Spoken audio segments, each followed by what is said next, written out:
When the fifth beacon fire signal arrow arrived, Kai crushed the bronze wine vessel in his hand. A messenger soldier rushed into the great hall, his voice trembling beyond control.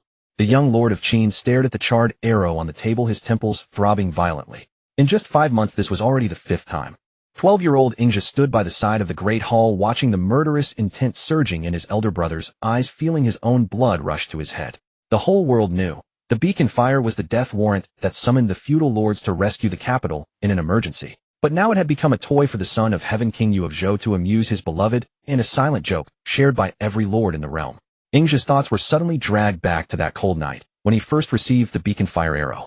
That night heavy snow sealed the mountains, and the biting north wind cut into their armor like knives. The boy followed his elder brother, leading 3,000 Qin iron cavalry, desperately racing for 10 days and 10 nights.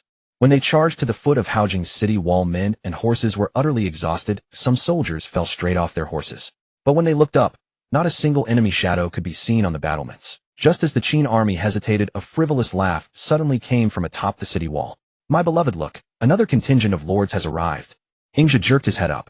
He saw the son of heaven with his arm around the newly won peerless beauty Bao Si leaning against the city wall, grinning down at the ragged army, like watching a monkey show. The beauty covered her lips with her sleeve, her eyes glimmering as she cast a glance. The crimson nail polish on her fingertips flashed with an eerie cold light in the lantern glow. She leaned forward slightly, her face breathtakingly beautiful under the palace lanterns. Beautiful, truly beautiful. But what did this have to do with military affairs? Yet in that instant his elder brother Kai's face turned cold enough to freeze the wolves of the Western Zhou. At that moment, Ingja understood. The lives of their 3,000 brothers were worth less than a joke in the eyes of that man and woman. Behind him, the 3,000 ironclad soldiers were silent as death, only the north wind hurling snow pellets against the black armor with a crackling sound. Kai gripped the reins so hard that his knuckles cracked the webbing of his hands, splitting open, blood running down the reins. His gaze was nailed to the beacon fire arrow that was casually thrust into the arrow holder on the battlements. The arrow's fletching was scorched black, still carrying the lingering warmth of wolf smoke. It was like a burning slap across the face of every Qin soldier. Only later did they uncover the root of this absurdity. Back then the son of heaven personally led an expedition against the Bao state. The lord of Bao, seeing no way out, gritted his teeth and offered up his only daughter, Bao Si. It was said that the moment the benighted king saw her, his soul left him. He withdrew his troops on the spot and happily carried the beauty back to the capital. But no one knew. On the day Bao Si left home, the faint smile on her father's lips was not grief, but venomous satisfaction. Offering his daughter was not a plea for peace. It was using his own flesh and blood as a blade to stab straight through the 800-year Zhou dynasty. From then on, the son of heaven was completely ruined. He spent all day clinging to Bao Si. State affairs. What was that? Some prospered while others suffered. The once favored Queen Shun had completely lost her standing, and her son, the current crown prince, Zhou, hated Bao Si to the bone. He led men charging into the palace, intending to give that seductress a piece of his mind. But when he actually saw Bao Si, the crown prince froze on the spot, his legs went weak, and he nearly dropped to his knees. That face simply should not belong to a mortal. The crown prince recovered his senses, his face flushing lobster red, and in a fury he hurled lamp oil at the bronze sparrow lamp stand. "If you bewitch my father again, this lamp stand will be your fate." The flame burst up with a whoosh, but it first singed his own cap tassel. The crown prince, under the horrified gaze of the palace maids, fled in disarray. The firelight fell on Bao Si's deathly pale face. 2 lines of clear tears slid silently down, heartbreakingly beautiful. But no one saw. The fingers hidden in her wide sleeve had already dug deep into her palm, blood dripping through her fingers drop by drop onto the ground. After that night, the nights in the deep palace grew even colder for her. The king's favor was like poison honey. One taste is sweet, but when swallowed it blooms through the gut. The faction of Queen Shun looked at her, as if she were not a person, but an object destined to die. She knew she did not have long to live. Sooner or later, she would be burned to death by the crown prince, or sent away by a cup of poisoned wine from Queen Shun. Until that rainy night, Guo Shifu came to visit her in secret. This sycophantic minister, who had gained favor through flattery, showed not a trace of a smile that night. He merely took out a Western region's colored glass cup from his sleeve and gently pushed it in front of her. By the candlelight, the cup's walls shimmered with dazzling colors. Bao Si lowered her eyes, her fingertip touching the hidden engraving at the bottom. For words cold as ice, the mandate of heaven rests here. Her fingertip trembled almost imperceptibly, then she looked up at him. Guo Shifu lowered his voice, each word like a snake's tongue. "Madam, the deep palace is a tiger's den. A single tree cannot withstand the wind. Queen Shun wants you dead. The crown prince sees you as a thorn in his eye. You need allies." "What is the price?" she asked, her voice calm. "If the day comes to pass, I hope you will remember this night, and remember who is friend, who is enemy." "Friend, enemy." Bao Si sneered in her heart. In this deep palace were there any friends? Only temporary accomplices and permanent interests. She neither nodded nor refused, but simply let her fingers glide over the colored glass cup. The cup was cold, and her heart was even colder. A few days later Ji Gong quietly paid a visit. What he brought was not treasure, but a scroll of broken bamboo slips, a fragment of the Hatu Qin Wei. Ji Gong spread out the bamboo slips and pointed to an archaic prophecy. The red dragon enters the eastern palace with a pearl in its mouth, the golden crow sinks in the west, and the moon's radiance ascends. The candle flame danced, illuminating those eerie characters. The red dragon refers to Crown Prince Yi Jiu, born of Queen Shin, seated in the eastern palace. Ji Gong's voice was slow and low, as if chanting a curse. The golden crow is the essence of the sun, a metaphor for the present sun of heaven. The moon's radiance. He paused and looked up at Bao Si's pale, stunning face. Moonlight is cold, illuminating the dark night silently. Madam, this moonlight, is it perhaps you? Bao Si's breath stopped in that instant. She stared at the line of text, as if to burn through the bamboo. Golden crow sinking in the west. Moon rising. Could it mean that the sun would fall and the moon would rise over the long night? Ridiculous, she heard her own voice trembling. How can one believe such elusive prophecies? But they are coming true, are they not? Ji Gong stepped forward, eyes blazing. The Crown Prince has murderous intent toward you. The sun of heaven's favor grows daily. Queen Shun hates you to the bone. The fire in this deep palace is already burning. Do you want to be burned to ashes, or? He stopped, leaving the sentence unfinished. But the meaning was obvious. Did she want to be burned to death, or direct this fire to where it should burn? Bao Si closed her eyes. What surfaced before her was her father's fleeting, bone-deep, cold smile. As he sent her to the carriage, the lamp oil the Crown Prince hurled at the lampstand, and that twisted, jealous face in the flames. Why? Why was she born bearing the curse of a fallen nation? Why must she use a lifetime of not laughing to exchange for a fate already sealed? Why was she treated like a plaything? Offered up by her father, fondled by the son of heaven, threatened by the Crown Prince, regarded as a curse by everyone. Since everyone called her a bringer of calamity, then let her be one. She slowly opened her eyes. The last ripple in her gaze froze completely, turning into a bottomless cold pool. Her fingertip traced the cool glass cup, then the eerie prophecy text on the bamboo slips. Then, raising her hand, she dipped her fingertip into the already cold tea in the cup and gently wrote a single word on the low table: yes. Gua Shifu and Ji Gong exchanged a glance, then both bowed. We will serve you to the death. A candlewick snapped with a pop. The firelight danced in Bao Si's eyes, reflecting the word yes she had written with tea water on the table. The water trace was not yet dry, gleaming faintly in the dim yellow light, like an invisible bloody mark just drawn, and also like a silent vow. When news spread that Bao Si had given birth to a son, heavy rain fell over Haojing for 3 days. The son of heaven was overjoyed. He personally carried the swaddled infant 3 times around the hall and named him Bofu. It was at this moment that Queen Shin burst in. She had brought no palace maids, only a withered old woman, and walked straight before the throne. Kneeling, she cried, "My king, your concubine has investigated and confirmed. Bao Si is a demoness reborn." The hall fell dead silent. The son of heaven, holding the infant, paused slightly. Queen Shun raised her head, her eyes burning with desperate resolve. Her fate is of obscure one smile from her can topple a kingdom. When your majesty's army besieged the city, she stood on the walls of Bao and showed her first smile. She pointed sharply at the old woman. This woman is a former maid of the old Bao palace. She saw it with her own eyes. The old woman immediately prostrated herself, her voice trembling beyond control. This old servant saw it clearly. That smile was beautiful as frost on a bloodstained blade. 3 crows on the city wall fell from the sky in shock. They landed and turned into black water. This is an omen of national ruin. The king's face gradually darkened. He lowered his head, looked at the sleeping infant in his arms, then slowly raised his eyes toward Bao Si, who lay pale on the couch in the distance. The atmosphere in the hall suddenly tensed like a bow drawn to full. At this critical moment, Gua Shifu stepped forward, unhurriedly bowed, and said in his usual warm voice, "My king, please calm your anger." He turned to Queen Shin, his tone humble. "Your majesty's words, this minister dares not agree." Queen Shin demanded sternly, "What do you mean, Duke Gua?" Gua Shifu was unhurried. Turning to face the son of heaven, his voice suddenly rose. "If what the queen says is true, that one smile from consort Bao can overthrow an enemy state. Does that not prove that your majesty holds the mandate of heaven, that your divine might reaches all directions, and no state dares disobey?" He paused. "Your majesty conquered in person." Consort Bao smiled, and Bao was destroyed. "This is not disaster, but a heavenly, auspicious sign. It manifests your majesty's sagely virtue and authority. The mandate of heaven is upon you." The hall fell into silence. The son of heaven was stunned for a moment, then, "Huh?" He burst into loud laughter, so forceful that the beams trembled. "Excellent. Well said. Shifu. Of all the court officials, only you truly understand me." He strode back to the throne, carefully returned Bofu to Bao Si, turned, and announced, since it is auspicious, I confer on consort by the title of Lady Smile, entitled to the ritual protocol of a queen. He looked around the hall, his gaze burning. I wish to see how many more mountains and rivers this smile that topples kingdoms can topple for Great Zhou. Queen Shen knelt below the throne, fingernails digging deep into her palms until blood seeped out. She stared fixedly at the Son of Heaven and Bao Si embracing each other on the throne, and the flame in her eyes slowly burned into venomous hatred. That night, Bao Si dismissed all her attendants and sat alone in the darkness holding Bofu. Outside the window the rain pattered. Candlelight flickered in her eyes, reflecting a cold, bottomless dark pool. A woman may be weak, but a mother is strong. She lowered her head to look at the sleeping profile of the infant in her arms.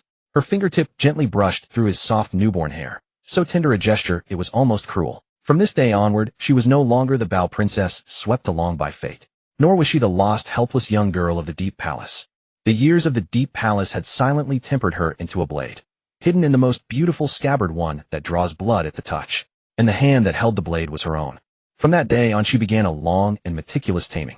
When the Son of Heaven came, she would often sit alone by the window, gazing blankly beyond the palace walls. Her profile in the dim light was as beautiful as a fragile jade carving, yet it carried a coldness that kept anyone 1,000 miles away.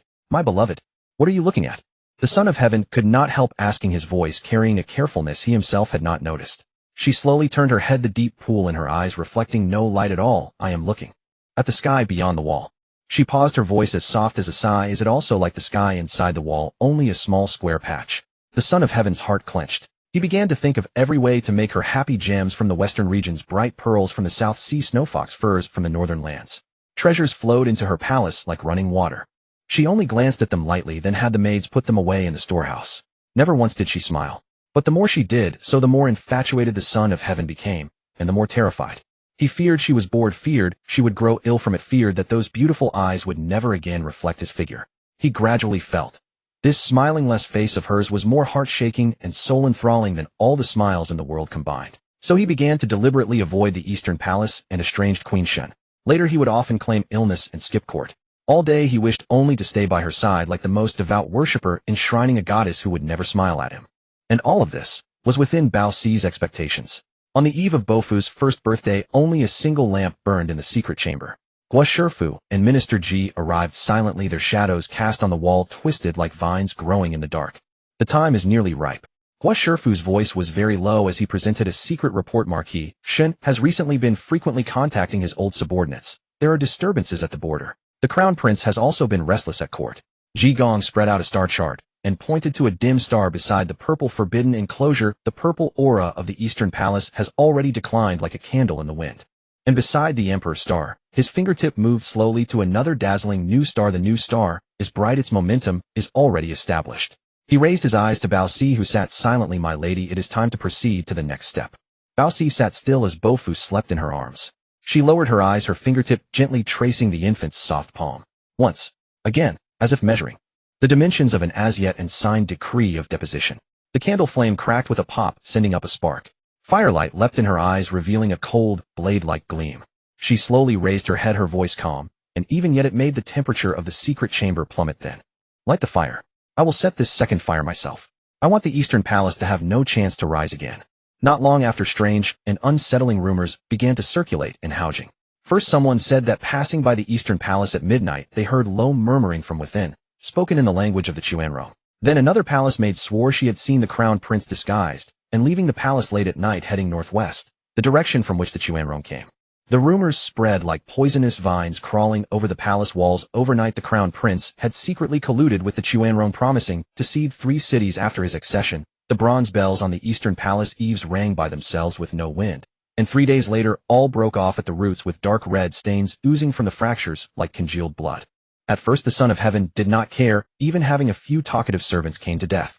But he could not stop it, because everyone was saying it. Even his most trusted old attendant, while combing his hair, casually sighed. This old servant passed by the Eastern Palace last night. There seemed to be low cursing within. It sounded truly eerie. The Son of Heaven's hand paused. In the bronze mirror his brows furrowed almost imperceptibly. The last straw that broke the camel's back was the letter of treason. The handwriting was exactly the same as the Crown Prince, down to the rhythm and pause of every stroke. In the letter the Crown Prince promised the Chuanrong, if you help me ascend the throne, all 7 cities west of the Wei River shall belong to your tribe. The Son of Heaven stared at the letter for the time it takes to burn one incense stick. His fingertip traced the back of the paper, feeling a faint dampness. Like fresh ink not yet dry, or like someone's cold sweat. He closed his eyes, took a deep breath, summoned the Crown Prince. When the Crown Prince entered the hall, he wore plain robes and no jade crown. He knelt and bowed, his back straight as a pine. "Do you have anything to say?" The Son of Heaven's voice betrayed no emotion. The Crown Prince pressed his forehead to the ground and kowtowed heavily. When he raised his head, his eyes were pure and sincere like fresh snow covering a cold blade. "Your son only asked your majesty one question. Do you still remember 15 years ago beneath the Wutong tree in the Eastern Palace, you held my hand and taught me to write the first character of the Shizhou Pian?" The Son of Heaven's fingers curled almost imperceptibly. The Crown Prince's voice was soft, yet every word struck the hall. "That day, you said characters are like the bones of the heart. They would rather break than bend. Since that day, your son's characters," he looked up, meeting his father's eyes on the throne, "have never bent to this day." The Son of Heaven was silent for a long time. So long that the candles in the hall jumped 3 times. He slowly picked up the secret letter, his voice low. "Your handwriting has improved considerably since then." The Crown Prince smiled. It was a smile as bleak as the last Wudong leaf of autumn. "Father still believes this was written by your son. Handwriting can change." The Son of Heaven finally looked up at his son below. Candlelight danced in his eyes, revealing a bottomless cold, and the human heart can change too. At that instant, a thunderbolt struck outside the hall. Livid lightning tore through the night and illuminated on the imperial desk the scroll of the edict deposing the Crown Prince, its ink not yet dry. The Crown Prince's whole body trembled. He stared fixedly at the edict, then began to cough violently, covering his mouth with his sleeve. When he lowered it, the fine cloud dragon pattern on his cuff was stained with dots of dark red. That pattern was a replica of the 2 characters, "Utmost Sincerity," which the Son of Heaven had personally painted in cinnabar on his brow on his first birthday. The Son of Heaven stared at that dazzling red as atoms, apple rolling violently. He suddenly grabbed the edict scroll and pressed it hard into the leaping candle flame. Boom! The fire devoured the silk, in an instant scorched black marks spreading like venomous snakes. And on the edict, the crooked final horizontal stroke of the character Zheng curled and lifted in the flames, yet still stubbornly pointed toward the sky. Like the final stroke that 15 years ago beneath the Wudong tree, the youth could never write straight. The thunder faded. The hall was silent as a tomb. The Son of Heaven closed his eyes and waved a hand. His voice was filled with endless exhaustion and a deeper coldness. "Your maternal grandfather has not been well lately. From today onward, you will return to the state of Shun, attend to him, and reflect quietly on your faults." The state of Shun, the fiefdom of Queen Shen's clan, remote with treacherous mountains, heavy frost, and bitter cold. To go there was exile. The Crown Prince said no more. He only kowtowed deeply again. His forehead met the cold floor tiles with a soft sound. Then he rose slowly and withdrew from the great hall. His plain white figure vanished into the heavy darkness outside the door where no light could ever penetrate. No one saw that at the moment he turned, the hand of the father on the throne trembled almost imperceptibly. Late at night, in the secret chamber, a single candle flame flickered, casting 3 shadows upon the wall. Minister Fu's calligraphy is indeed exquisite. Guo Shifu tapped his fingers lightly on the table, a hint of amusement in his voice. To be able to imitate so convincingly that even the Crown Prince himself might not detect it. Minister Fu bowed in the shadows, uneasy. "All thanks to your excellency's brilliant scheme. Now, only Queen Shen remains." Silence hung in the darkness for a moment. Guo Shifu suddenly let out a soft laugh. "You don't truly believe that the Son of Heaven harbors no doubts in his heart, do you?" Minister Fu was taken aback. Duke Ji also raised his head. Guo Shifu slowly rose, walked to the window. If he truly believed it was the Crown Prince's handwriting, the Eastern Palace would have been a river of blood by now. Why would he merely banish him to Shun? How could he be so dismissive? Since he suspects, why did he? Minister Fu's voice grew dry. "He is protecting the Crown Prince." Guo Shifu turned around. He sent him away from Haojing, away from this muddy water, to avoid the coming storm of blood and iron. He paused, then said, "At the same time, he has truly fallen for Lady Bao and willingly stepped into this game." The secret chamber sank into deeper silence. After a long moment, Duke Ji asked in a low voice, "Then we?" "The heart of a monarch is the hardest to fathom." Guo Shifu took something from his sleeve and gently placed it on the table. "We need not guess. We only need to finish what remains as quickly as possible." By candlelight, it was a crude straw effigy. On the effigy, written in dark red cinnabar, was the emperor's birth date and hour. 3 silver needles were deeply thrust into the heart, throat, and forehead, the 3 vital points of doom. Minister Fu gasped in cold air. 3 days later, this straw effigy was discovered in Queen Shen's private chamber. At that moment, Queen Shen was dressing before her mirror. The bronze mirror reflected the fine lines at the corners of her eyes and the new streaks of white at her temples. When the imperial guards burst through the door, the jade comb in her hand fell with a crack and shattered into 3 pieces. The emperor was furious. Queen Shun with disheveled hair and bare feet was dragged to the court kneeling on the cold blue bricks. Injustice! I am innocent! She cried out over and over, her voice hoarse, blood streaming from her forehead. The emperor sat high on the throne staring at the piercing white at her temples. That color was like the first snow settling on withered branches, cold, desolate, and carrying a certain ashen pallor of a dying flame. He remained silent for a long time. So long that the candles in the hall had been replaced once. Then he slowly spoke, his voice betraying no emotion. One devoid of virtue is unworthy to be queen. Seize her phoenix seal, confine her to the cold palace, never to leave until death. Queen Shin stopped crying. She slowly raised her head, looking at the man who had shared her bed for 20 years atop the throne, gazing at his familiar yet strange face. Suddenly she laughed. A low, desolate laugh like the autumn wind sweeping over a barren grave. She raised her hand, removing the phoenix-headed gold hairpin from her hair, the one he had placed on her with his own hands on the day she was crowned queen. The gold pin glinted in the candlelight, then, ding. A faint, brittle sound as it fell onto the blue bricks. It cracked into several pieces. Only a fleeting faint glimmer remained in the crevices between the bricks. She slowly rose, stumbled, then steadied herself. Her gaze swept past the emperor on the throne, past the shadowy, exquisite figure behind the screen, and finally settled on Guo Shifu's face. Excellent tactics, she said with a low laugh. Truly. Excellent tactics. I am no match for you. Then she turned and walked out of the hall herself. Her back was straight as a spear that would rather break than bend. Yet her plain white inner robe in the biting autumn wind was so thin it chilled the heart. At the next morning's court, the emperor issued a decree: depose Queen Shin and elevate Bao Si as the new queen. Establish Bo Fu as the crown prince. When the decree was read, the hall fell into a deathly silence. Guo Shifu, Duke Ji, and others immediately stepped forward and bowed, shouting, "Heaven's will." A celebration for all. But the other ministers exchanged glances, and no one echoed. In the dead silence, the grand historian stepped forward holding his tablet. This white-haired elder's hands trembled, but his voice was like a bell. "My king, this must never happen." He knelt, striking his head against the bricks with a thud. Deposing the rightful heir and elevating a concubine is the omen of chaos. The Book of Rights says, establish the heir by the eldest, not by merit. Today your majesty casts aside your lawful wife and installs a favored concubine. This is to discard the ritual laws of the Zhou dynasty like worn-out shoes. As his words fell, dong, dong, dong, 3 urgent drumbeats from outside the hall. A guard scrambled into the hall, his face ashen, his voice trembling uncontrollably. Report. The Imperial Ancestral Temple. Something has happened. The bronze sacrificial tripod has cracked open of its own accord. The cracks twist like tears. The hall erupted in uproar. The emperor shot to his feet, his face livid. The grand historian, tears streaming down his aged face, looked up and cried out, "Heaven sends omens. Heaven sends omens. Your Majesty." The emperor stared at the ministers below, then at the shadowy figure behind the screen. He was silent for a long time. Suddenly, ha ha ha ha. He slapped the table, laughing so hard that dust rained from the beams. "The cracks on the tripod have nothing to do with human affairs.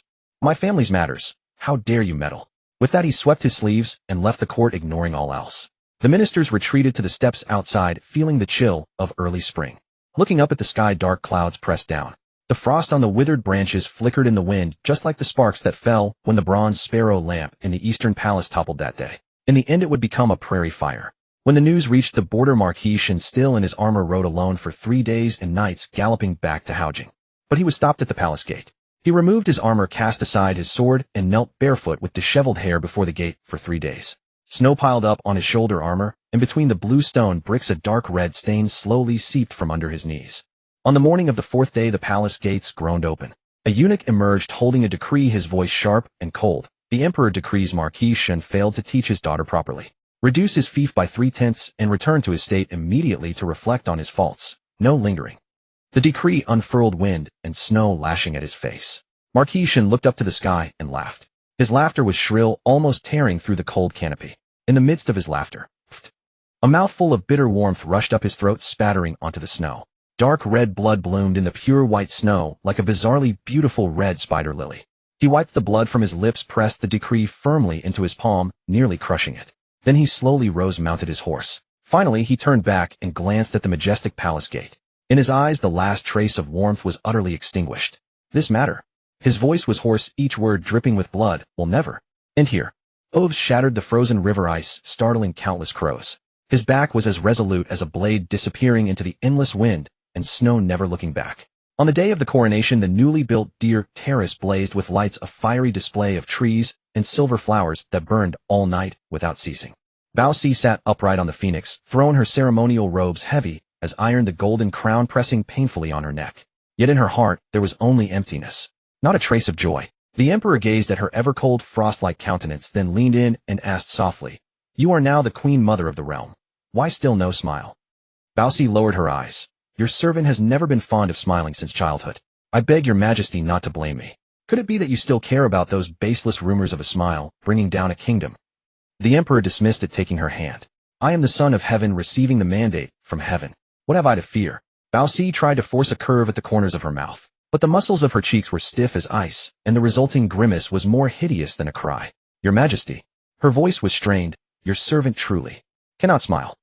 Yet her appearance of suppressing sorrow, her cold and restrained demeanor became in the emperor's eyes the most captivating, soul-stirring cold beauty. Like a sliver of eerie light cracking open an eternal ice field, untouchable, yet making one willingly fly into the flame. He reached out to smooth the slight frown between her brows. Just as his fingertips were about to touch, she turned her head slightly, a strand of dark hair falling, just covering half of her face. The emperor's smile froze on his face. From then on, the emperor seemed possessed by a demon, sparing no effort just to win a smile from her. He ordered skilled artisans to craft a 9-linked golden lock and had her solve it in public, summoned jesters to perform 100 comic skits, tore 3,000 bolts of precious silk just for a fleeting glance from her, even burned centuries-old pine resin from the eastern mountain to raise a blue flame illuminating her exquisite profile. Yet she never once smiled. Until that day, Guo Shifu offered a plan. He said to the emperor, in the past, to guard against the Chuanrong barbarians, beacon towers were set up on Mount Li to warn the 4 directions. If an enemy attacks, the beacons are lit, and the feudal lords, seeing the signal, will raise their armies to come to the rescue. He paused, his voice lowered, dripping with temptation. Now that the world is at peace, the beacon towers have been abandoned for years. Why not light them for sport? The emperor's eyes lit up. How shall we play? Guo Shifu smiled. Falsify an alarm, summon the lords to rally to the king. Watch the armies of the realm rush in panic, then turn back in confusion. Such an absurd spectacle would make even a heart of stone smile. The emperor clapped his hands and laughed. Splendid. Absolutely splendid. That very night, he ordered a 1,000-li divine steed to be brought, and personally carried Bao Si up to the highest beacon tower on Mount Li. The mountain wind howled. Bao Si stood at the highest point of the tower, her robes whipping wildly like a banner. She watched the emperor himself light the first column of smoke. Black smoke rose straight into the sky, tearing a jagged gash in the night. Then one by one, beacon arrows shot into the air like meteors streaking across the dark curtain. Soon the earth began to tremble. In the distance, dust and smoke billowed, banners blotted out the sun. The allied armies of the feudal lords surged like a black tide from all directions, the thunder of hooves shaking the pine needles from Mount Li. Bao Si watched the scene. She watched the dust-covered armies, the anxious faces of the generals. Against her, while the corners of her mouth slowly curled upward. She smiled. That smile was like a cold plum blossom blooming in the snow, pure, sharp, and biting. Or like honey laced with deadly poison, so sweet it sent a chill through the bones. But at that moment she did not want to smile at all. She knew better than anyone what this smile meant. Years of morning and night, she had won his heart, and had he not also won her true heart? Now she only wanted to spend the rest of her days in peace with him in this deep palace. She had once advised him not to light the beacons, for her not to disrupt the order of the realm. But he insisted on seeing her smile, and that smile became a blade stabbing into her own heart. Her fingernails dug deep into her palms, trying to suppress this bone-deep, almost absurd joy with sharp pain. But blood beads seeped from between her fingers, and the smile on her face grew clearer, irreversible. The emperor laughed uproariously, believing he had finally melted this eternal ice. Below the mountain, the allied armies of the feudal lords reined in their horses, looking at each other in confusion. No one dared ask what this towering smoke signal was for. Bao Si lowered her eyes, gazing at her blurred reflection in the bronze halberd tip of the guard beside her. The corners of her mouth were lifted, but the corner of her eye held a single tear about to fall, yet not falling. The mountain wind howled past. That tear never fell, blown away by the wind, leaving no trace. Only the beacon fire crackled behind her, the rising heat distorting the air, like a silent, enormous mockery in the heavens and earth. In the end she smiled. On the day the beacon fires were lit to mock the vassal lords, the Qin army was the very last to withdraw. 3,000 black-armored soldiers stood in solemn silence at the foot of Lishan, watching the allied forces of the vassal lords turn back with bitter curses. They gazed at the figures of the Son of Heaven and Bao Si embracing and laughing atop the city walls, and watched the beacon smoke gradually disperse, leaving a scar across the sky that seemed as though it would never heal. On the road back to Xianying, absolute silence reigned. Only the dull thud of hooves treading upon the lush earth and the metallic clatter of chafing armor sounded exceptionally jarring in the dead quiet of the wilderness. Midway through the journey, the commander, Ing Kai, suddenly reined in his warhorse. Looking back toward Lishan, his voice was so low it was nearly swept away by the wind. 1,000 miles of beacon smoke, all merely to win a beauty's smile. His Adam's apple bobbed, and after a long silence he uttered the latter half of his sentence. This is no mere jest, this is a national tragedy. Having spoken, he uttered not another word.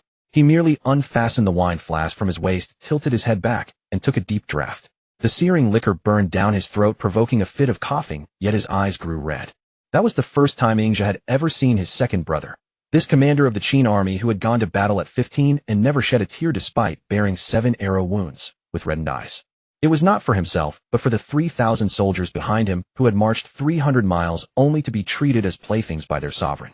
It was also for that ancient concept known as propriety, which had endured for 800 years only for its final shred of dignity to be torn to pieces by the hands of the rulers themselves. Returning to the Qin palace, Ing Kai sat alone in the hall, the candlelight on the desk flickering unsteadily. The wine cup in his hand emptied and filled and emptied again. Why does my lord drink alone? A deep, resonant voice echoed from outside the hall. The eldest brother Ing Xian strode in, still clad in his battle gear, his armor still coated with the dust and sand of the western frontier. He sat down opposite Ing Kai, poured himself a bowl of wine, and drank it in one gulp. I have said that when no outsiders are present there is no need to call me my lord. Ing Kai did not look up. Besides, this position should have been yours to begin with. Huh? Ing Xian laughed heartily, his laughter echoing through the vast empty hall. If you made me sit there facing documents and bamboo scrolls day in and day out. His smile vanished, a cold glint suddenly flashing in his eyes. I would rather you give me 10,000 iron cavalry to trample the stronghold of the Rongdi. He stared at Ing Kai and said, the beacon fires of Lishan illuminate 1,000 miles, yet they cannot light up the halls of Haojing. Those pillars that have long since rotted to the core. Ing Kai snapped his head up and growled in a low voice. Eldest brother, this is highly sacrilegious. Sacrilegious? Ing Xian slammed his wine bowl down with a loud thud and stood up abruptly, his voice suddenly rising. Our ancestors were granted the land of Qin for their merit in raising horses, guarding the western frontier for the Zhou dynasty for generations. My grandfather, my father both died under the blades of the Rongdi. He closed in step by step, his eyes bloodshot. The blood we Qin people have shed is more than the waters of the Wei River in Haojing. Yet when has the Zhou court ever truly treated us as human beings? We are nothing but a watchdog, summoned at their whim, dismissed at their leisure. He violently tore open the armor over his chest, revealing 3 hideous scars. Even a dog knows to protect its master, yet they play us for fools. Deathly silence filled the hall save for the crackling of the candlelight. Ing Kai stared at the scars on his brother's chest. After a long while he slowly closed his eyes. When he opened them again, the last trace of hesitation in his gaze had completely vanished. He rose, walked to the wall, and with a sharp rustle unfurled a massive parchment map. His fingertip pressed down heavily on that vast, nearly blank region to the west. Third brother, come take a look, Ing Kai called out to Ingja. Ingja approached and stared at the intricate map, feeling utterly bewildered. Confused, eh? Ing Kai asked. Ingja nodded honestly. I only feel. There are too many vassal lords in the world, densely packed like ant colonies. You are right. Ing Xian walked over, his rough fingertip tracing across the map. The Central Plains is a land of milk and honey, but it is also a den of wolves and tigers. Chi Chu Jin Yan. Which of them is not surrounded by powerful neighbors? If our Qin had been in theft in the Central Plains, he sneered, I fear we would have been devoured until not even our bones remained. Ing Kai's fingertip shifted east of the Qin territory, pointing to that heavily detailed region, and uttered 2 words, each sounding like a heavy blow against an iron plate. Jin State. Dominating Hedong, controlling the strategic barriers of Xiaohan, and holding the lucrative trade of salt and iron. With Jin in the east, we Qin people will find it difficult to expand eastward. Ingja was taken aback. Then are we not trapped and doomed here for the rest of our lives? Trapped and doomed. Ing Xian suddenly laughed, a wolf-like ferocity in his smile. No, this is precisely a blessing from heaven. His finger jabbed hard toward the vast empty expanses to the west and north of the map here. The barren lands occupied by the Rongdi. The wastelands despised by the vassal lords. The ruins in the eyes of the world. A burning light ignited in his eyes. But here there are iron mines. There are salt lakes. There are thousands of miles of fertile, uncultivated soil. This is where our Qin people's true foundation lies. Ing Kai spoke slowly, his voice as steady as a tolling bell. Within 3 years the world will descend into chaos. He looked at Ing Zhe and Ing Xian. But if our Qin rushes eastward at this moment, there are 3 great disadvantages. Which 3, eh? Ing Zhe asked. First, our military path must cross Jin and Chu. Jin is powerful, and the people of Chu are cunning, neither are benevolent. Asking them for passage is like negotiating with a tiger for its hide. Second, our Qin army excels at defending treacherous terrain, but is unaccustomed to open field battles on plains. An expedition to the Central Plains would suffer from interrupted supply lines and unaccustomed climate. Even if we win, it would be difficult to sustain. Third, he paused before continuing, the land of Qin is vast but sparsely populated. The world's finest talents are all concentrated in the Central Plains. If we march east now, not only will we fail to recruit these talents, but we will also court total destruction due to our unstable foundation. Ing's heart sank. Then do we not lack the right time, the right place, and the support of the people? None of them in our favor. Yes and no. Ing Xian slammed his hand onto the desk, a brilliant light flashing in his eyes. These three great disadvantages are precisely our Qin's three heaven-sent opportunities. He stood up, pacing the hall, his voice as resonant as iron. The vassal lords of the world look down on the bitter cold of our western frontier. Fine. Then we shall bide our time, dedicating ourselves to farming, training soldiers, and mining. Let them fight to the death in the Central Plains while we quietly grow strong. Qin shields us from the open and hidden threats of the east. Marvelous. Then we shall turn west and north, devoting all our strength to pacifying the various roam tribes and expanding our territory. Once we have forged our rear into an impregnable bastion, and we look back, those vassal lords of the Central Plains will likely have fought themselves to utter exhaustion. As for talent, Ing Kai said, with the world's brilliant minds gathering in the Central Plains to vie for fame and wealth, we shall do the opposite. We will build the Golden Terrace. Establish the Hall of Recruitment. Regardless of their birth or origin, as long as they possess a single skill. He spoke with absolute conviction. All may enter Qin. The Central Plains values family status. Our Qin values only ability. The Central Plains judges by seniority. Our Qin judges only by actual achievement. Those whom the Central Plains cannot tolerate, our Qin will take them all. The candlelight in the hall flickered sharply. Ingja gazed at his two elder brothers, feeling a surge of hot blood rushing through his chest.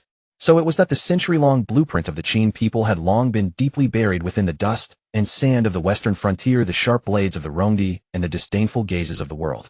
Ing Xian walked up to his youngest brother, pressing his rough, heavy hand onto his shoulder. Third brother, remember this. We Qin people do not fight for fleeting temporary fame, but strive for a foundation that will endure for centuries. He pointed toward the east. Let Qin guard the eastern gate for us, and we for this world on the brink of collapse. He turned toward the west, his voice suddenly rising. Shall guard this western frontier, our final retreat. Our final foundation. Ing Kai then stood up, walked to the heavy palace doors, and flung them open. A piercing cold wind rushed in, causing the candles to flicker wildly, nearly extinguishing them. He stood at the doorway, gazing at the continuous mountain ranges in the distant twilight, which crouched like giant beasts. His back was as straight and rigid as a spear. After a long while, he slowly turned around. The light in his eyes was so sharp it seemed capable of cutting through the heavy darkness of the night. Let the vassal lords vie for hegemony in the Central Plains. He spoke, each word sounding like tempered iron. We shall plant a seed here in this bitter and desolate land. He paused, his gaze sweeping over Ing Xian and Ingja. When this seed grows into a towering tree, that will be the day our Qin people hold our heads high, march out of the pass, and claim supreme dominion over the world. After that night, Ingja would often sit alone in a corner of the grand hall, staring blankly at the crossbeams. His eldest brother Ing Xian had led campaigns to the west for years, his pair of great axes striking terror into the hearts of the Rongdi. His second brother Ing Kai managed domestic affairs, issuing one decree after another to enrich the state and strengthen the military, bringing a fresh atmosphere to the capital of Qin every single day. But what of Ingja? Charging into battle. He could barely lift an axe. Training troops and practicing maneuvers. He could not even recognize basic formations. Governing the state and managing finances. Discerning character and employing talent. He was utterly in the dark. At 12 years old, standing behind the mountain-like shadows of his two older brothers, he felt like a redundant silhouette. Until that day, when he raised his head once more to look toward a corner of the palace hall. The crossbeams intersected with years of accumulated dust rustling down. Between the timber, a spider was spinning a web. The silver threads were delicate, virtually invisible in the dim light, yet the web grew larger and denser. Within the web, several flying insects struggled in vain, their wings fluttering only to be bound tighter and tighter. Ingja stared at it for a long time. Suddenly, he let out a soft laugh. What if Qin also had such a web? His voice was faint, as if whispering to himself. An indestructible, colossal web that could envelop the entire world. Would we at least be able to remain invincible? Guided by some inexplicable impulse, he reached out his hand, his fingertip brushing the spiderweb with extreme gentleness. Snap! A slender thread snapped at the touch. Ingja's heart tightened, thinking the web would collapse. Yet in the next instant, the spider did not hesitate for a second, spinning a new silver thread in the blink of an eye, swiftly, precisely, and calmly mending the gap. It was as if the tear had never existed. Ingja froze in place, his fingers suspended in midair, a sudden roar exploding in his mind, as if something had been completely ignited by this single moment. So, that was it. Resilience is never about being indestructible. It is about the ability to reconnect when broken, to mend when torn. The way to a strong state is not about being an impregnable fortress. Rather, even if riddled with 1,000 wounds, it can still repair itself, growing stronger through every setback. He slowly withdrew his hand, his gaze gradually settling, becoming cold and bright, like tempered iron. A spiderweb spun on a humble beam can still trap flying insects. As long as the spider weaving the web does not die, this web will never collapse. This thought took deep root in his heart. He began to view everything through these new eyes. His eldest brother's military formations were a web. His second brother's administrative decrees were a web, and the mountains and rivers of Qin were also a web. And the world was an even grander web. Just then, report. A frantic cry shattered the deathly silence of the grand hall like a sharp blade. An armored soldier rushed in, his voice tense and strained. The Son of Heaven has sent an envoy. A beacon command arrow has arrived. Ing's heart skipped a beat, and he quickly stepped forward. Why such panic? We returned to the capital only a few days ago. Is there military trouble again? The messenger practically rolled into the hall, kneeling to present the bamboo slips, his voice trembling uncontrollably. The Qianrong have invaded Haojing in force. The beacon fires have burned for 3 consecutive days. The Son of Heaven's imperial decree orders the Earl of Qin to immediately dispatch troops to rescue the capital. Kai was already standing below the steps, holding the red-lacquered command arrow in his hand. The arrow's cold glint reflected off his stern profile. Unrolling the bamboo slips, his gaze swept across them like lightning. At the very end, the seal of the imperial signet of the Son of Heaven was starkly stamped. Beside it was a bright red thumbprint, the cinnabar ink not yet fully dry. Ingxian stepped out from behind the screen with a faint smile. This time, are there truly Qianrong invaders? The messenger bowed his head even lower. The beacon fires of Mount Li have burned for 3 days. Columns of smoke blot out the sun. I rode night and day to get here, and along the way, I could still see the wolf smoke. A deathly silence fell over the hall. Ing's fingertips unconsciously dug into his palms. The Qin army had barely withdrawn, and the Qianrong invaded in force immediately after. This timing was far too precise. He could not stop his mind from flashing back to the image of the spiderweb snapping and instantly mending. Was this sudden true beacon fire also a major thread on that tattered web called the House of Zhou, violently yanked by fate and about to snap completely? My lord, Ingxian bowed, his voice solemn. Let me lead the troops this time. Kai shook his head, his gaze sweeping across the gloomy sky outside the hall. You must remain to guard the state. The various Rong tribes to the west are likely waiting for just such an opportunity. He paused, uttering each word deliberately. I shall go in person. The Son of Heaven has decreed it. You, our Qin, must not fail to appear. Ingja suddenly stepped forward, his voice clear and resonant. Second brother, I am going with you to the battlefield to slay the enemy. Kai was taken aback for a moment, then shook his head helplessly. The battlefield is a place of life and death, struggle, no child's play. If you must go, stay by my side. And above all, be careful. Those last words were so quiet, they were barely audible, falling like a feather upon Ing's heart, yet feeling incredibly heavy. The Qin army struck camp once more. Traveling day and night, they reached the outskirts of Haojing on the 10th day. Before they could even form their lines, the shrill laughter of the Son of Heaven drifted down from the city walls.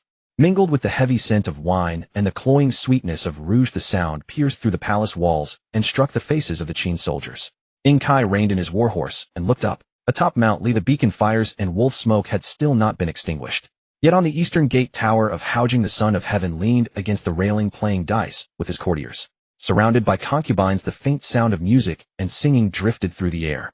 Baosi leaned by his side, covering her face with her sleeve, her shoulders trembling slightly, as if laughing. Yet from such a distance that laughter seemed to hold 3 parts mockery, 3 parts weariness, and the remaining 4 parts were pure, bone-chilling, frozen desolation. It was the same absurd scene, the same jarring sight. Only this time the troops of the feudal lords who had answered the call were less than half of what they had been before. They were sparse and scattered like leftover stalks in a field after the autumn harvest. On the journey back, there was a deathly silence. Halfway through, Kai suddenly pulled hard on his reins. He gripped the reins tightly, his knuckles turning white, his Adam's apple bobbing violently, as if desperately suppressing something. Then with a sharp clang, he drew the short sword from his waist. The scabbard struck heavily against the bronze stirrup of his saddle, producing a resounding crack, like tearing silk. It exploded across the silent wilderness. 3,000 armored soldiers halted in unison and looked up. Kai raised his sword, pointing the tip directly at the heavens, his voice hoarse, yet every word striking like iron into everyone's ears. Soldiers, this campaign is not for the Son of Heaven. Not for titles or rewards. It is solely so that we, the people of Qin, may one day be stronger, tougher, and never again be trifled with. His words fell. The 1,000 riders fell into a solemn silence. No one answered. Only the freezing northern wind whipped the massive Qin banner of the army, making it snap and flutter. The sound echoed across the wilderness like 3,000 hearts roaring in silence. Within the ranks, Ingja stared at his brother's spear straight back and listened to the banner roaring in the wind. The young heart in his chest beat violently for the first time, not out of fear but from a cold, resonant echo. He understood. His brother raising his sword to the heavens had severed the invisible thread of blind loyalty that had bound the people of Qin for a century. The warp and weft of the new web the Qin people were to weave would no longer come from the favors of Haojing, but would be drawn from the swords in their hands and the wind of the Saibei. That night in the Qin Palace Hall, the bronze lamp tree cast flickering light stretching the shadows of the three brothers long and short. Ing Kai laid his short sword horizontally across the desk, the blade reflecting the unextinguished fire in his eyes. Ingja whispered, "I told you. There was no such thing. Another wasted trip." Ing Kai shook his head, his voice echoing in the empty hall. "Our Qin land is but a vassal state to the House of Zhou. We do not even rank as a viscounty. Precisely because of this we must walk as if on thin ice. Other lords can afford not to come, but our Qin, we must appear. Otherwise the vassal of today will be the discarded pawn of tomorrow. If Haojing is truly breached, the pressure from the west will increase 100-fold. Then if the beacon command arrow comes again in the future, will we still go?" "Yes," Ing Kai said resolutely without the slightest hesitation. "But not to protect that teetering House of Zhou, rather to build the very foundation upon which our Qin people stand. Our path to strength." He stood up, walked to the map, and ran his finger along the route from Qin to Haojing. "The beacon fires may be fake, but the edge of a blade is not. The other lords may grow lax, but the people of Qin must not be idle. From this day forth every royal rescue shall be treated as a military exercise. We will familiarize ourselves with the roads leading east. We will hone the coordination and movements of our army. Let our soldiers witness the landscape of the Central Plains, and let the world see clearly the ambition of our Qin people." Ing Xian laughed heartily, his voice shaking the palace beams. "My lord, this is called rescuing the king, but in truth training the troops." Ing Kai smiled, as well, his smile carrying a fierce determination. "Training the troops is but one part. More importantly, we must make the feudal lords of the world see clearly. Wherever the hooves of Qin horses tread, we do not ask if the beacons are real or fake, we only ask of our duty to our land." Ingja, who had been listening in silence, suddenly raised his head. The flickering candlelight danced in his eyes, reflecting a composure and understanding far beyond his years. "Second brother," he spoke, his voice not loud yet clear in the hall. "So every time we answer the decree, we are weaving another warp and weft, tying another knot for the word Qin in the eyes of the world." Hearing this, Ing Kai's gaze snapped away from the map and fell upon his youngest brother.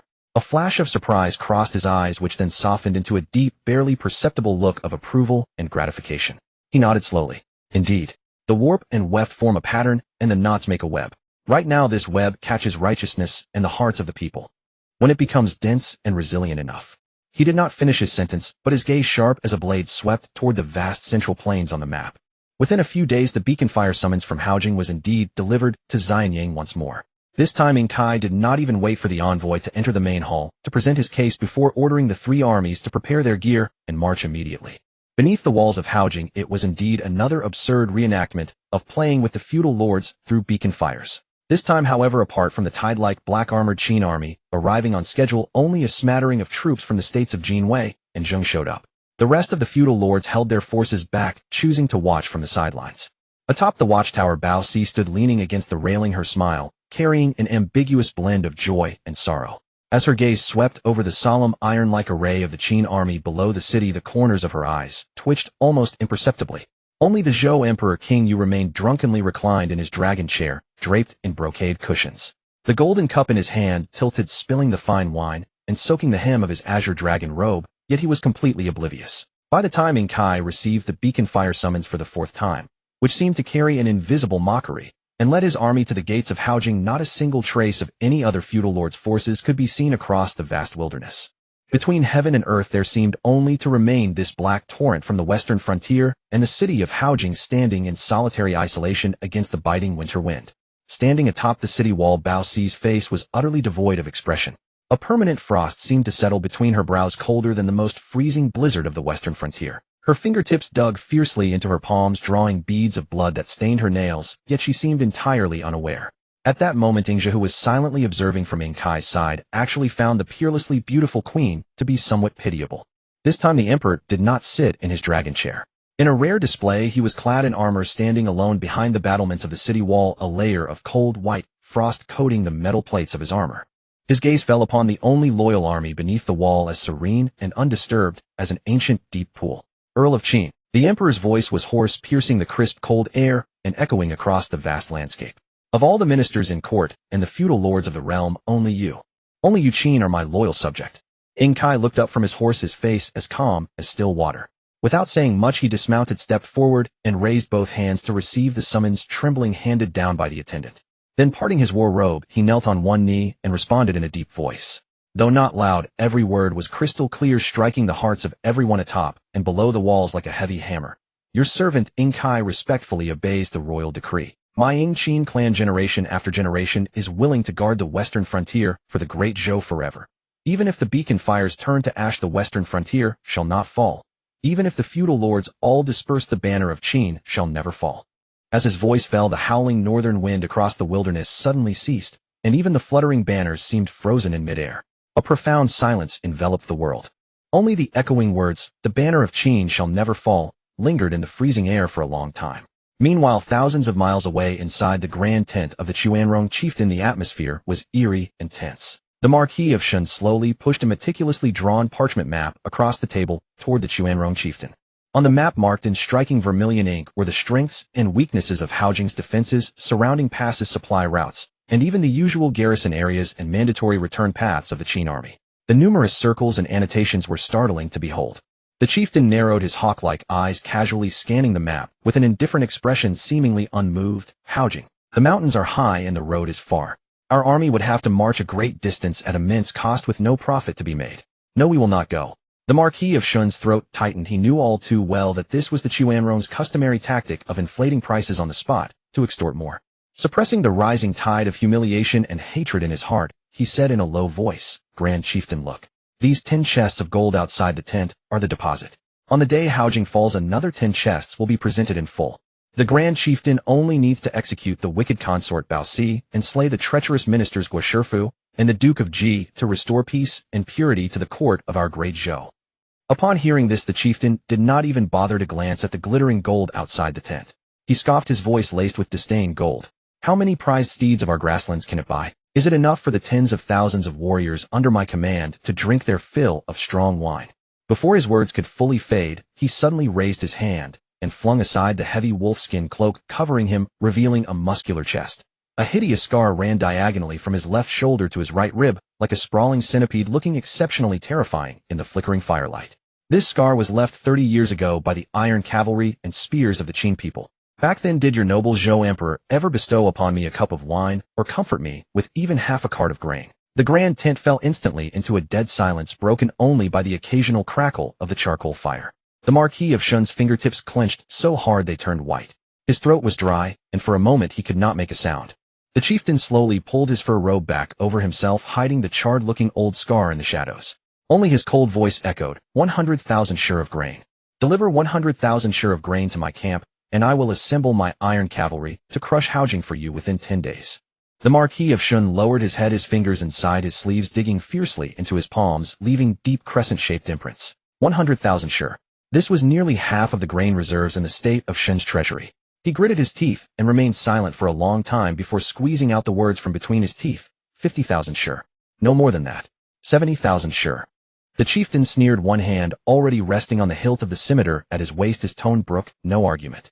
If I do not see the grain carts entering my camp before sunset tomorrow, the warriors of my Shanrong will immediately return to the grasslands. You can take your map and find someone else. The veins on the Marquis of Shun's temples throbbed, his face turning pale with anger. Ultimately steeling his heart, he spat out 3 words from between his teeth. 70,000 sure. I hope the Grand Chieftain keeps his promise. The chieftain threw his head back and let out a deafening roar of laughter. Rest assured, we men of the grasslands are not like you people of the Central Plains, full of devious schemes, playing dirty tricks and stabbing others in the back when you cannot win.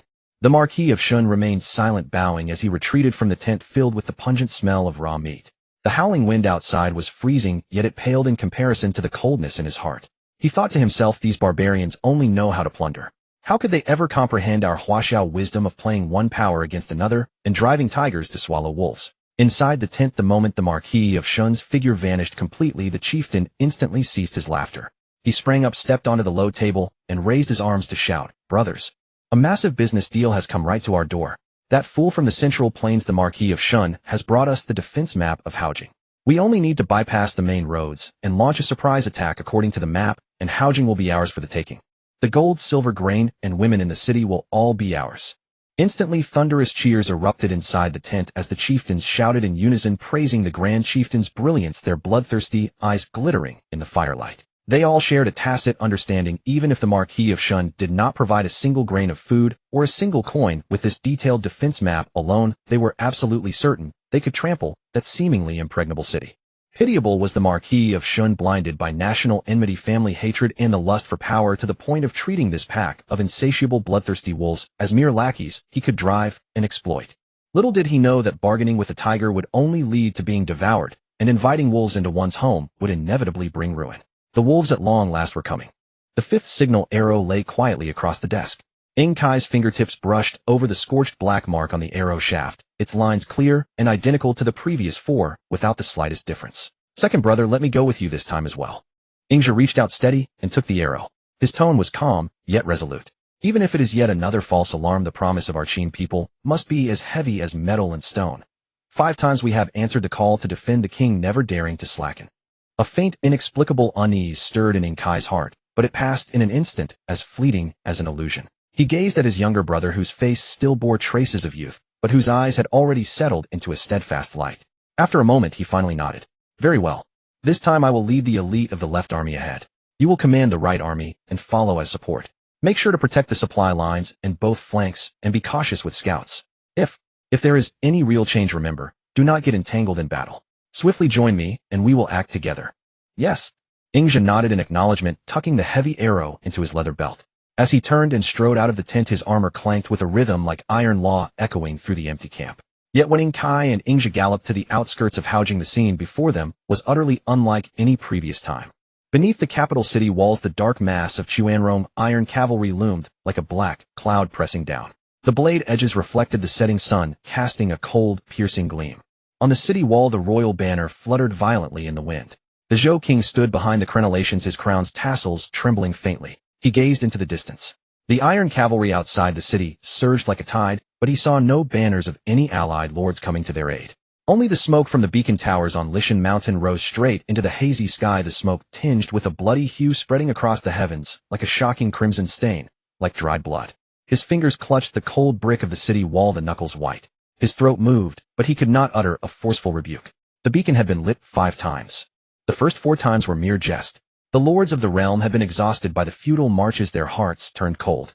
Now that the true smoke of war rose, not a single house, not a single rider answered the call. In the great hall, the ministers' faces were ashen. Their whispers buzzed like a swarm of bees filled with despair. Could it be? This time no one comes to save us. "Shifu, what plan do you have?" the king asked in a low voice, his tone trembling almost imperceptibly, yet he forced himself to remain composed. Shifu stepped forward and bowed.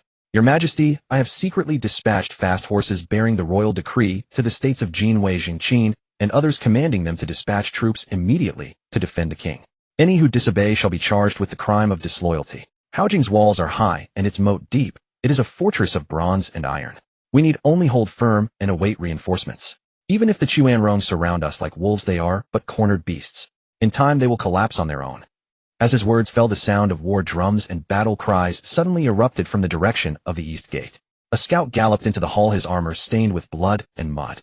He practically tumbled from his horse, screaming hoarsely, "Report." The commander of the west gate was actually a spy for Marquis Shun. He secretly opened the gates, and over 1,000 elite Chuanrong troops burst in amid the chaos. "They have already entered the barbican. What a..." The Zhou king was greatly shocked. He leaped up from his throne with such force that his crown fell to the ground, its 12 strings of white jade beads scattering across the hall with a clatter. "Marquis Shun. He dares to collude with the Chuanrong to this extent. This is treason. Shifu, what should we do now?" Shifu's face was also drained of color. But having weathered many storms, he forced down his panic and kowtowed 3 times heavily to the king, his forehead touching the cold stone. "Your Majesty, do not worry. I will now muster the Imperial Guard and swear to defend the royal city to the death, living or dying with Haojing." Though Shifu was a powerful minister, he knew that the state was on the brink of destruction. Only a desperate fight could offer a sliver of hope. The Chuanrong were barbarians from beyond the borders, ruthless and violent. There was no reasoning with them. Only cold steel could resist them. At that moment, Jiyu, the Earl of Zheng, strode forward. The royal clansman's hair and beard bristled, and his voice boomed like a bell. I am willing to lead my family's troops to defend the palace gates to the death and protect His Majesty in breaking out. I am a descendant of the Ji clan. In the face of national calamity, I will not cling to life in disgrace. However, the Chuanrong had come prepared, assembling over 30,000 elite cavalry, claiming 100,000, and advancing with ferocious momentum. Guo and the Duke of Ji hastily gathered the royal army to resist. Though the royal army numbered tens of thousands, they had long been unaccustomed to battle. Their armor and weapons were rusted and dull, their morale low. The moment they engaged, the formation fell into chaos. The shield wall was shattered like paper under the charge of Chuanrong iron cavalry. The sound of breaking halberds rang continuously. The Chuanrong's arrows poured down like locusts. In the rout, countless soldiers of the royal army trampled each other to death. Guo Shifu stood with his sword drawn on the high steps before the palace gate. His armor was covered in cracks, and a deep wound on his left arm exposed bone blood soaking his black battle robe. Still with hair and beard bristling, he roared hoarsely, "Form ranks. Hold the line. The Son of Heaven is here. Anyone who retreats will be executed on the spot." But before his command could finish, a piercing arrow whistled through the air, striking him square in the chest and passing through his back. In the distance, the Chuanrong assault horns wailed like a wolf pack. The palace gate, battered by fire and battering rams, collapsed inward with a thunderous crash. Thick smoke mingled with crimson flames instantly engulfed the towering coiled dragon golden pillars at the corners of the hall. Ji fought desperately with his sword, cutting down several Chuanrong soldiers who rushed forward. Blood stained his court robes. He stood firm in the narrow corridor leading to the inner palace, his hair and beard matted with blood, his eyes wide with fury. "Barbarian vermin! How dare you invade the royal domain? As long as Ji is here, you shall not advance a single step." But even a tiger can be exhausted. A curved blade slashed treacherously from the side. A flash of cold light, and it severed his right arm at the shoulder. Ji let out a muffled groan, falling to one knee. His remaining left hand still clutched the notch-broken sword, using the blade as a staff to prop up his swaying body. Blood surged in his throat, but he threw back his head and burst into a bitter, furious laugh. "Though the Zhou dynasty falls, the loyal souls shall never die." Before his voice died, several Chuanrong spears thrust from different directions, piercing his chest and abdomen in an instant. Flames rolled over the blackened palace walls, illuminating his furious gaze frozen on his face. A look exactly like the dying sun rising over Lishan in March, blazing with defiance and desperation, as if refusing to sink into oblivion. In the cold palace, Queen Xin, upon hearing that her father had led the Chuanrong to breach Haojing, curled up on the icy stone floor. Her fingertips dug deep into her palms, but she felt no pain. Father, you are so foolish. The Chuanrong are barbarians with the heart of wolves. How could you ally with them?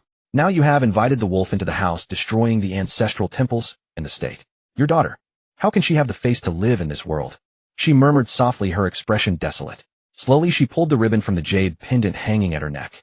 A length of white silk hung from the mottled beam. The cold wind blew in through the crack of the unclosed window. The dying rays of the setting sun filtered through, casting a faint swaying white shadow, like the first snow of deep winter about to melt, silent and resolute. Ingzhi reined in his warhorse, staring at the towering flames and smoke in the distance. His heart tightened. That was the direction of Haojing, the direction of the Zhou ancestral temple. Only now did Ingzhi understand the first 4 beacon fires that fooled the lords did not mock their loyalty. They drained away the last of the Western Zhou dynasty's fortune. And this 5th beacon fire did not summon the lords to defend the king. It tolled the death knell of the entire dynasty. Ing Kai's voice came from behind, heavy with unprecedented gravity. "All troops hear my command. Full speed ahead. Ride to the rescue of Haojing."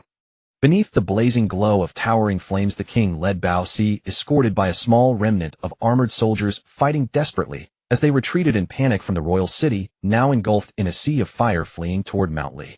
Behind them, the palaces and halls of Haojing collapsed amid the inferno with cries and wails unceasing. At the foot of Mount Li, the pursuing Chuanrong troops were already drawing near. The king looked back toward Haojing, where the dazzling blaze spread like molten gold spilled across the earth. Bao Si's pale hands tightly clutched his blood-stained sleeve, and the infant Bo Fu in her arms seemed to sense the terror of doom, his fingertips icy cold. The Chuanrong chieftain, beholding the disheveled king and the stunning beauty, reined in his warhorse and burst into thunderous laughter. "Ha ha ha ha. In the past, king, you lit beacon fires to fool the lords. Today, true flames on Mount Li illuminate the lonely soul. Beautiful lady, yield to me, and I shall grant you wealth and honor." With that, he drew his gleaming curved blade with a sharp clang, a flash of cold light, and aimed to strike straight at the king of Zhou's face. Hold! Confronted by the enemy at the brink of life and death, the king instead became strangely calm. He pushed aside the eunuch who tried to shield him, faced the chieftain directly, and spoke with a hoarse yet inviolable dignity. "Heaven-sent calamities may be avoided, self-inflicted disasters cannot be escaped. The disaster of today is but my own folly and arrogance, my betrayal of the Lord's trust. Yet a king has his own manner of death. You Chuanrong are mere barbarians from the border. Do you deserve to lay a blade upon the king's neck? The disaster of today is but my own folly and arrogance, my betrayal of the Lord's trust. Yet a king has his own manner of death. You Chuanrong are mere barbarians from the border. Do you deserve to lay a blade upon the king's neck? Before anyone could react, the king of Zhou suddenly drew the sword of kingship, symbolizing royal authority, from his waist. The blade reflected firelight and bloodstains, and with a cold flash he reversed it and slashed across his own throat. Blood gushed forth like a spring, instantly staining the azure dragon robe crimson. He staggered a step, leaned back against an ancient pine on Mount Li, his gaze still burning as he stared toward the devouring flames of Haojing. A faint, indescribable smile of near release slowly crept across his lips. The iron cavalry of Qin once again entered the royal domain. But this march was utterly different from any previous royal rescue. No trace of the old dullness or routine indifference remained. Along the route, the villages showed no cooking smoke, no dog or chicken sounds. Only Zhou refugees fleeing in panic, elders and children alike, their wails shaking the fields. The roads were littered with abandoned baggage and dead livestock. Occasionally scattered royal soldiers staggered past, and upon seeing the black banners of Qin, they clung to them like lifelines, prostrating and weeping bitterly. Haojing is besieged by the Chuanrong. Lord Shen, that traitor, led the barbarians into the city. The royal city. The royal city has fallen. The king is said to have fled toward Mount Li. His fate is unknown. Lord Shen, that traitor, led the barbarians into the city. The royal city. The royal city has fallen. The king is said to have fled toward Mount Li. His fate is unknown. In Kai's heart felt as if struck by a heavy blow. He abruptly tightened the reins, and his warhorse, stung by pain, reared up with a long neigh. He gazed into the distance. At the horizon's edge, a thick pillar of black smoke rose straight up, connecting with the murky sky. This was no mere beacon fire, but the palaces, temples, and markets of Haojing blazing fiercely. In Kai reined in his horse, his face instantly dark and heavy as iron. The first 4 beacon fires were a farce. This time, it was the calamity of a fallen kingdom. The wolf had finally come, and it came with such ferocity, such lethality. Order the entire army. He sharply turned his horse, his voice hoarse, yet resolute. Abandon all non-essential supplies. Keep only 3 days' rations, weapons, and armor. Travel light, advance at full speed. Target Mount Li. Before his words faded, he had already charged ahead with dust and smoke billowing behind. 3,000 iron hooves shattered the remaining sunlight, racing like a black lightning bolt, tearing through heaven and earth toward Haojing. Where the horses passed, scorched earth flew up. By the roadside, broken spears and tattered banners occasionally fluttered and moaned helplessly in the wind, carrying a burnt smell. When In Kai led the vanguard of the left army to the foot of Mount Li, the sight before him was enough to chill the blood of even the most battle-hardened veterans. Mount Li, Mount Li, Mount Li. That mountain which had borne countless absurd farces now saw its beacon towers still burning, sending thick black wolf smoke straight into the sky. But this flame was no longer a playful prop to win a beauty's smile. It was a totem of doom, mingling scorched earth, blood, and endless lamentation. From the direction of Haojing, the fire painted half the sky a terrifying crimson. Cries, wails, the sharp clash of weapons, the rumble of collapsing buildings. Even several li away, they were faintly audible, carried by the wind, chilling the heart and shattering the spirit. Throughout the journey, no banners of any lords were seen. Only the wolf-head standard of the Chuanrong fluttered fiercely amid the fire and smoke like patches of deathly black clouds shrouding the mountains and fields. In Kai drew his bronze longsword with a sharp clang. The blade reflected cold light under the blood-red setting sun, pointing straight at the densest cluster of wolf banners. Form the wedge formation. Warriors, follow me. Break the enemy. Save the king. The Qin iron cavalry, upon hearing the command, shifted their formation instantly, like a furious tide of accumulated power, crashing violently into the flank of the Chuanrong forces. Hooves crushed the mountain path's gravel. Before the arrows could even land, the black torrent slammed into the Chuanrong ranks. In an instant, the sharp crack of breaking spears, the mournful neighs of dying horses, the sudden silence of chong flutes. All sounds mixed together. The blade's light split the bloody mist. In Kai, riding at the forefront, plunged deep into the enemy formation, his long sword slashing left and right. Wherever he passed, his armor was quickly spattered with warm, rancid wolf blood. Ingja followed closely behind. This was the first time he had ever been in such a brutal battlefield. The short halberd in his hand trembled slightly, his palms soaked with cold sweat. But he gritted his teeth, straightened his still thin back, and spurred his horse, following his elder brother's silhouette without hesitation into the surging tide of death. The sudden appearance of the Qin army was like a thunderbolt from a clear sky, splitting the chaos of the battlefield. The Chuanrong, clearly not expecting reinforcements to attack from the flank and rear, fell into disarray. Yet the Chuanrong were far more numerous, and all were fierce cavalry. The Qin blade, though sharp and their charge fierce, was like a lone sharp boat plunging into the boundless raging sea. After a brief moment of confusion, the Chuanrong iron cavalry, like wounded wolves, let out even more ferocious howls, and surged in from all sides like mountains and seas, trying to engulf and devour the mere few thousand Qin soldiers. At this critical moment, Ingzhi recalled the war song his father taught him in childhood. With a hoarse voice he sang loudly, "How can you say you have no coat? I share my robe with you. The king raises his army, we sharpen our spears and halberds. We share the same enemy." As the song rose, the Qin soldiers fighting around him were momentarily stunned. Ingzhi, ignoring the splattering blood, continued singing, his voice growing louder, overpowering the wind of battle. "How can you say you have no coat? I share my shirt with you. The king raises his army, we sharpen our spears and halberds. We stand together. How can you say you have no coat? I share my garments with you. The king raises his army, we sharpen our armor and weapons. We march together." After the 3 stanzas, the song had not yet died. More and more Qin soldiers, whether wounded or not, regardless of the dire situation, began to join in. At first it was sporadic, then it merged into one, and finally the voices of 3,000 men united. Low, rough, mournful, yet carrying a fierce, unyielding, unquenchable spirit that shook the valleys and soared into the clouds.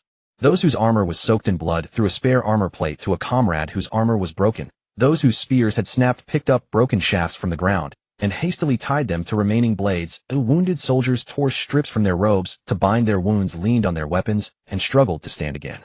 Kai, hearing the sound amidst the chaos, turned back to see his younger brother Ingzhi's right-wing formation. Though constantly deformed under the Chuanrong assault, it never crumbled. His armor torn in several places, blood oozing out and staining it red, Ingzhi paid no heed, only raised his head and sang, his gaze burning.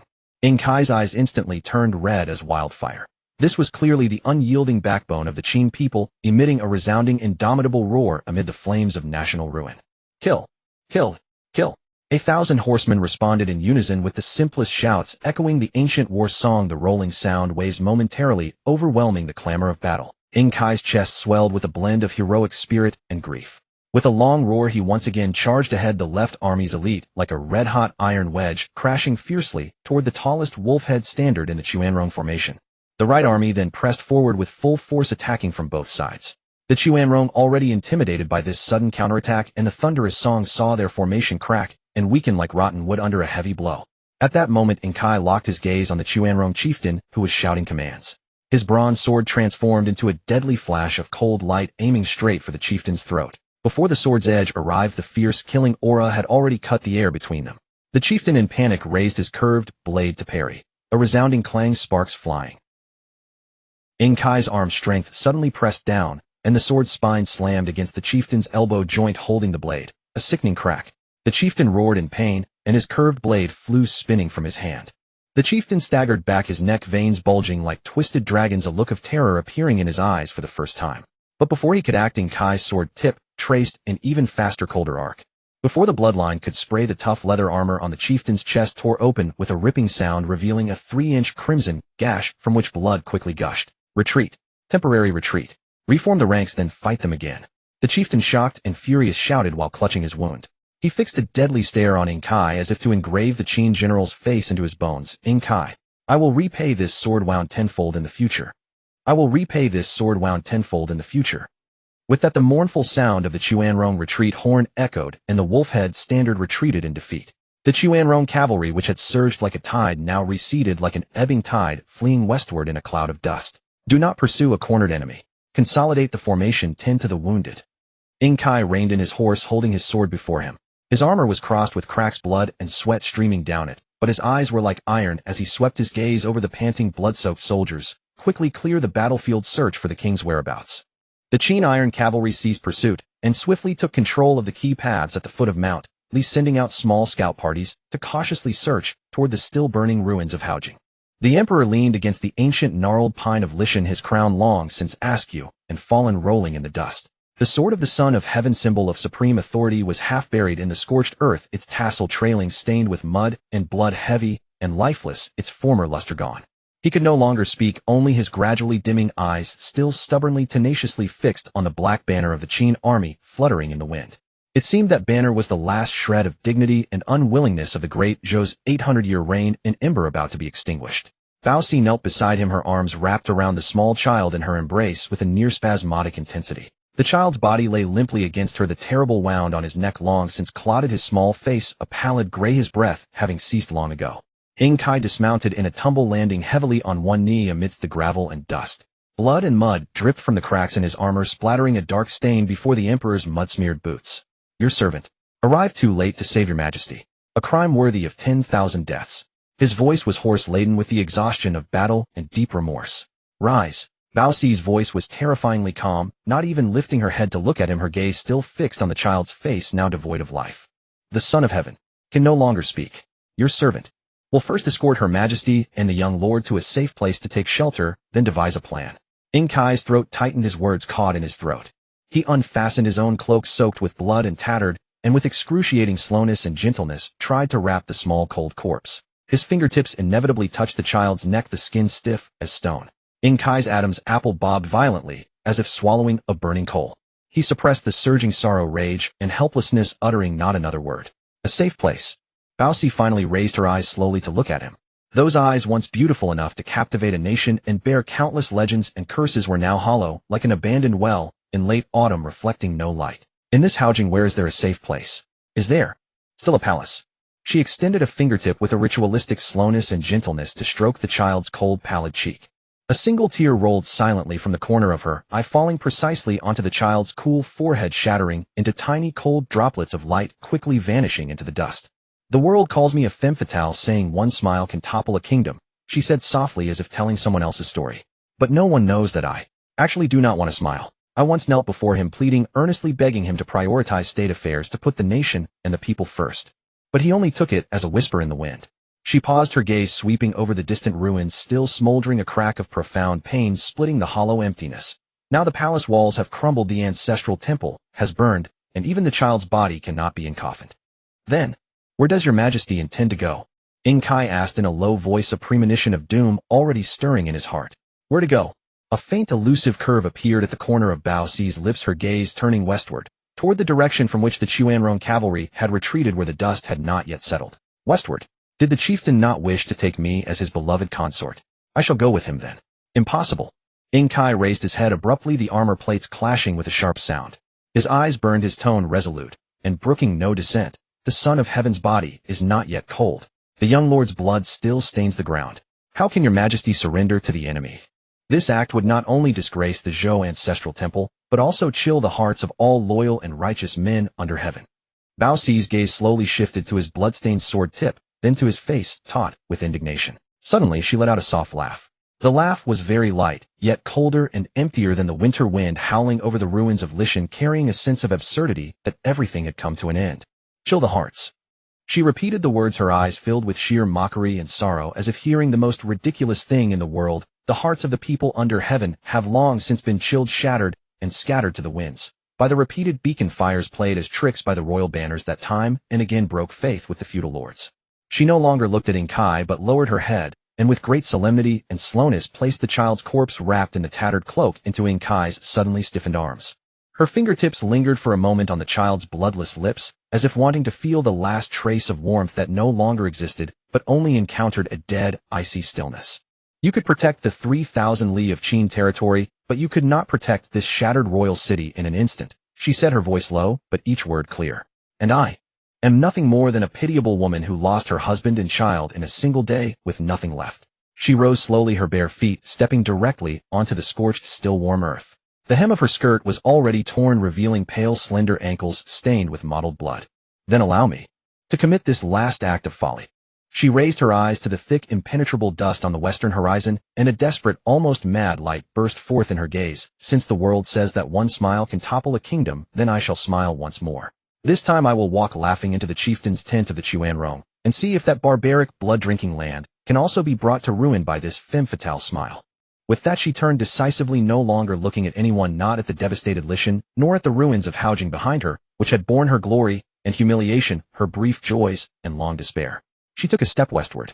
Bare feet trod over the still warm scorched earth, over broken spears and arrows, over smoldering ash and rubble. Each step left a blurred, dark red footprint on the black soil soaked with blood and fire.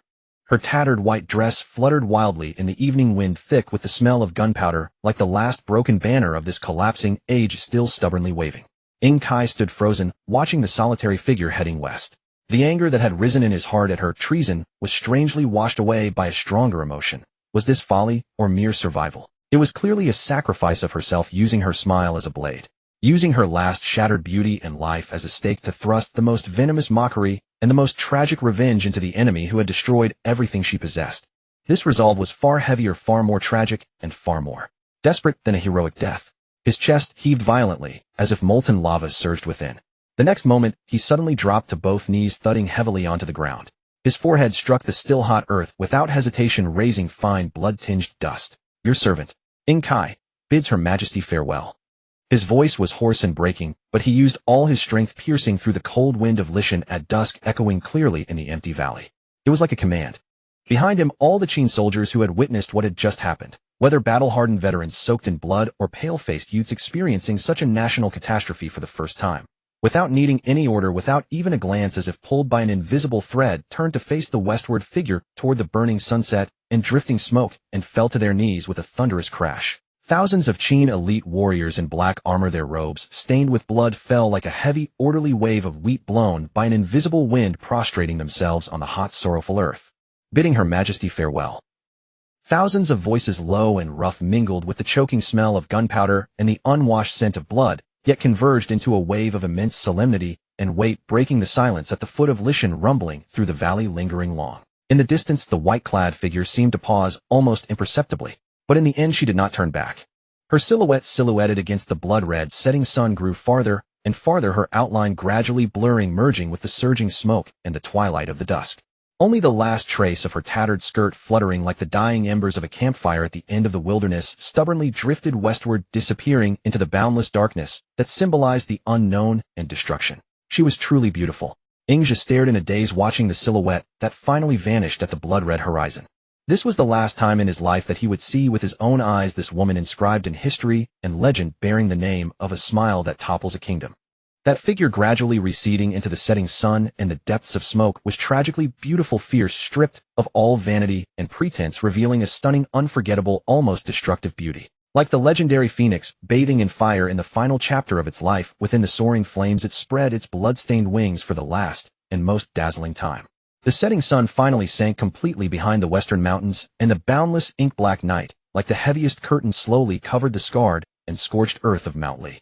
Ing Kai ordered his most elite armored soldiers to carefully wrap the bodies of King Yu and Crown Prince Bofu with the cleanest black Qin military banners from the army's reserves.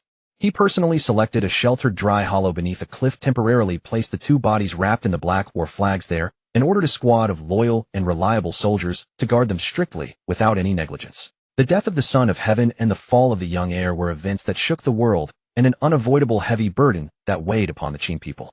Before midnight, a sudden, hurried and chaotic sound of horse hooves came from the foot of the mountain, breaking the dead silence.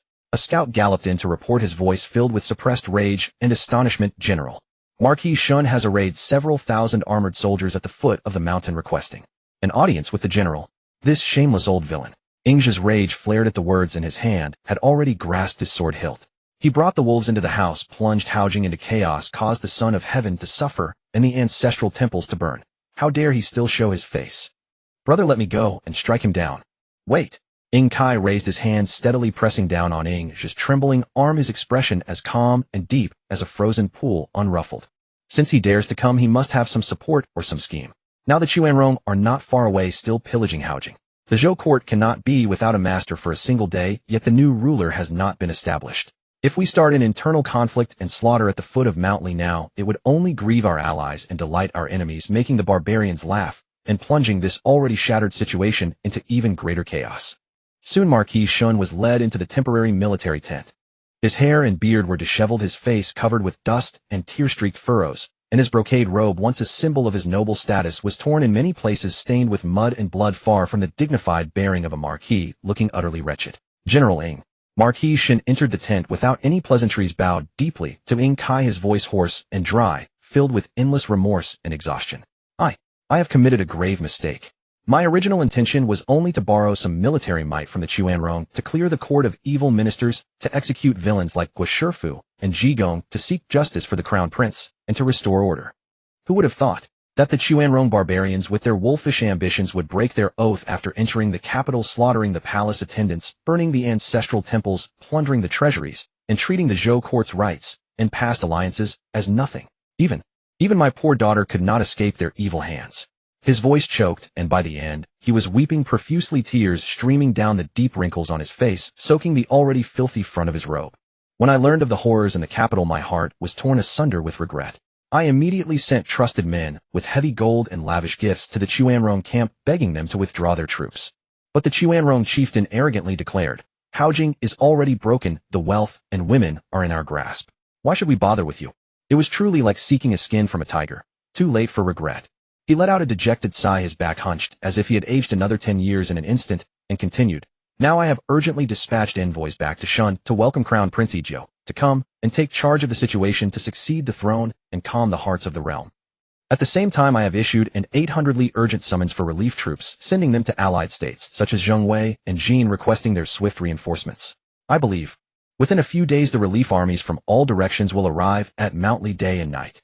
Ing Kai listened in silence, the candlelight flickering in his deep eyes, reflecting no emotion, only a tranquil depth. When Marquis Shun had finished his tearful account, Ing Kai finally spoke slowly, his voice not loud, but each word clear like cold stones thrown into a stagnant pool, striking the silent tent. "Marquis Shun, you have been truly foolish." He stood up, walked before Marquis Shun, his gaze like a tangible force on the other's sallow face, carrying scrutiny and a heavy sigh. "The Chuanrong are wolves. Feed them with meat, and they will devour their master. Let them into the house, and how can you expect to drive them out? You used power to borrow a blade, but forgot that a blade without a sheath will surely cut your own hand, and a tiger without a cage will surely devour its keeper. Today the scorched earth of Haojing is not yet cold, the smoke from the ancestral temples still lingers. Your words of restoring order and clearing the court have instead invited the sidelong glances of the four barbarians, alienated the vassal states, and shattered the order that the world revered in a single instant. That alliance you signed to bring the barbarians into the central plains has destroyed not only the palaces and temples of Haojing. It is the backbone of the realm, maintained by the Zhou rights for centuries, the last foundation of trust among the vassal states, even if they were outwardly discordant."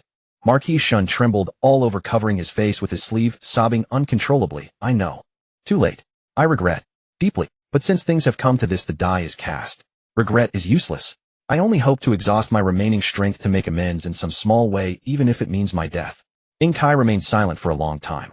The tent became eerily quiet, with only the faint crackling of the candle flame and the suppressed, intermittent sobs of Marquis Shun, as if squeezed from the depths of his lungs. After a long while, Ing Kai spoke again, his tone restored to calmness devoid of excess emotion. "Now the Chuanrong still occupy Haojing, burning, killing, and plundering without cease. And the relief troops from the vassal states are still on the way." He paced to the tent entrance and lifted a corner of the flap. The night wind rushed in, causing the candles on the table to flicker violently, casting uncertain shadows, and whipping the tattered banners outside into a fierce rustling. The sound of the banners was particularly piercing in the dead of night, as if the wavering, almost severed thread of the Zhou ancestral temples was struggling and unwillingly pulsing in the biting wind. "For now we can only fortify the strategic heights of Mount Li, stabilize our position, and await the arrival of reinforcements. Only when our forces are united can we have the strength to plan the recovery of the old capital and restore the realm. But—" he shifted his tone slightly, his gaze sharpening as he looked at Marquis Shun. "When will the relief forces you mentioned arrive?" Marquis Shun hastily wiped his face with his sleeve and said urgently, "Scouts report that the troops of Zhongwei and Jin have already been informed and are rushing day and night. They will reach Mount Li within, at most, 3 days. The Crown Prince's carriage will also arrive in about 3 days. 3 days. The reinforcements would come in 3 days, and the new ruler would also come in 3 days. How very convenient." A thought flashed through Ing Kai's mind, but his face remained impassive, revealing no sign of disturbance. Since matters had come to this, looking around, this seemed to be the only feasible plan. Though he sensed there might be some trickery, he had no better alternative. Seeing Ing Kai's solemn and silent expression, Marquis Shun thought he was hesitating. He stepped forward, his tone becoming even more earnest, even carrying a hint of promise and encouragement. "General Ing faced danger, without fear swore to defend the king, and fought a bloody battle at Mount Li. You are truly the pillar of the state, the foundation of the realm. When the new king ascends the throne, he will surely grant you a title, appoint you as a general, bestow lands and lavish rewards to commemorate your supreme loyalty and bravery, and to immortalize your name in history. The entire state of Shun will be grateful for your great kindness." Ing Kai withdrew his gaze from the heavy darkness outside the tent, fixed it on Marquis Shun's face, which was full of earnestness and calculation, and slowly shook his head. His tone was plain but unusually resolute. To enter the capital and defend the king is the duty of a subject. Why speak of rewards? Today Haojing is defiled, the son of heaven has suffered. Anyone who still harbors a shred of loyalty to the Zhou court or a drop of Chinese blood should repay with their life. How could it be done for the sake of rewards? For now we can only hope that the relief forces from the vassal states will arrive in 3 days, as you said, Marquis Shen. When our armies are united, we can then strike directly at the Qianrong, recover the capital and its surroundings, and comfort the soul of the Son of Heaven in heaven. Our troops have been fighting continuously for days and are exhausted. We can only temporarily rely on the natural defenses of Mount Li, hold the strategic passes, shield the route of the Crown Prince's arrival, and at the same time block the Qianrong's possible eastward or southward advance. Marquis Shen immediately interjected, his tone filled with relief and undisguised flattery. The general's words are absolutely correct. You are deeply versed in military strategy, mature and far-sighted in statecraft. Mount Li's terrain is steep and perilous, where one man can hold it against 10,000. It is truly a heaven-sent barrier. If the general can stabilize our position by relying on this natural fortress, he can both shield the Crown Prince's southern route to the throne and ensure safety, and also intimidate the Qianrong, preventing them from recklessly advancing eastward and ravaging more prefectures. The safety of the realm rests on your shoulders, General. Ing Kai said no more, merely turning his gaze back to the all-consuming darkness outside the tent. His voice was not loud but carried the resolve of iron and stone, clearly reaching the ears of everyone in the tent. Marquis Shen, rest assured. As long as the Qin people are here, every inch of Mount Li will remain. We will defend it with our blood. Ing Kai's Qin forces joined with the remnants brought by Marquis Shen, nearly 10,000 armored soldiers encamped at the foot of Lishan, with deep trenches and high ramparts standing in full battle array. The Qianrong, though numerous, feared the steep terrain of Lishan and the sharp edge of the Qin army, so they only occupied Haojing, burning, killing, and looting, not daring to lightly attack the allied camp. Alas, within Haojing, the ceaseless wails of the people, the grim laughter of the barbarian riders, the sound of blades hacking bones mixed with the crackling of flames drifted with the wind to Lishan like the sobs of a human hell. Every night, Ing Kai climbed a high place and looked westward, seeing flames rising to the sky from Haojing, red fire devouring the night, thick smoke, like black pillars piercing the heavens, staining half the sky an ominous dark red. He gripped the sword hilt at his waist tightly, his knuckles white with strain, standing for a long time, yet no plan came to him.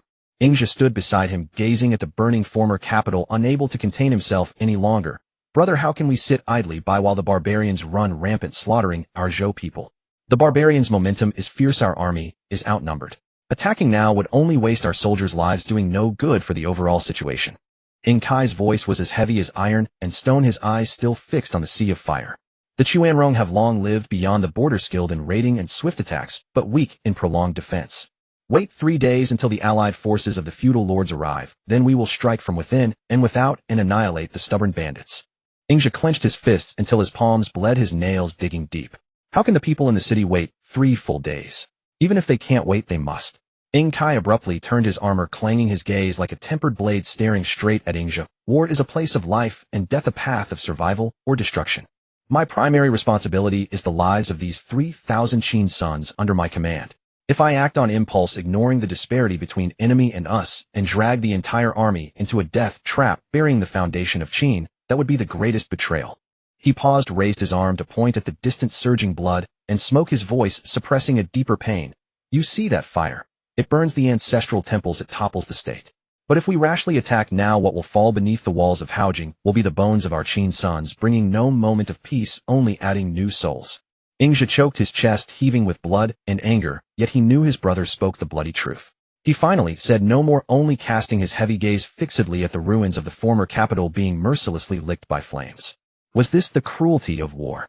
No right or wrong, only life and death, cold as iron.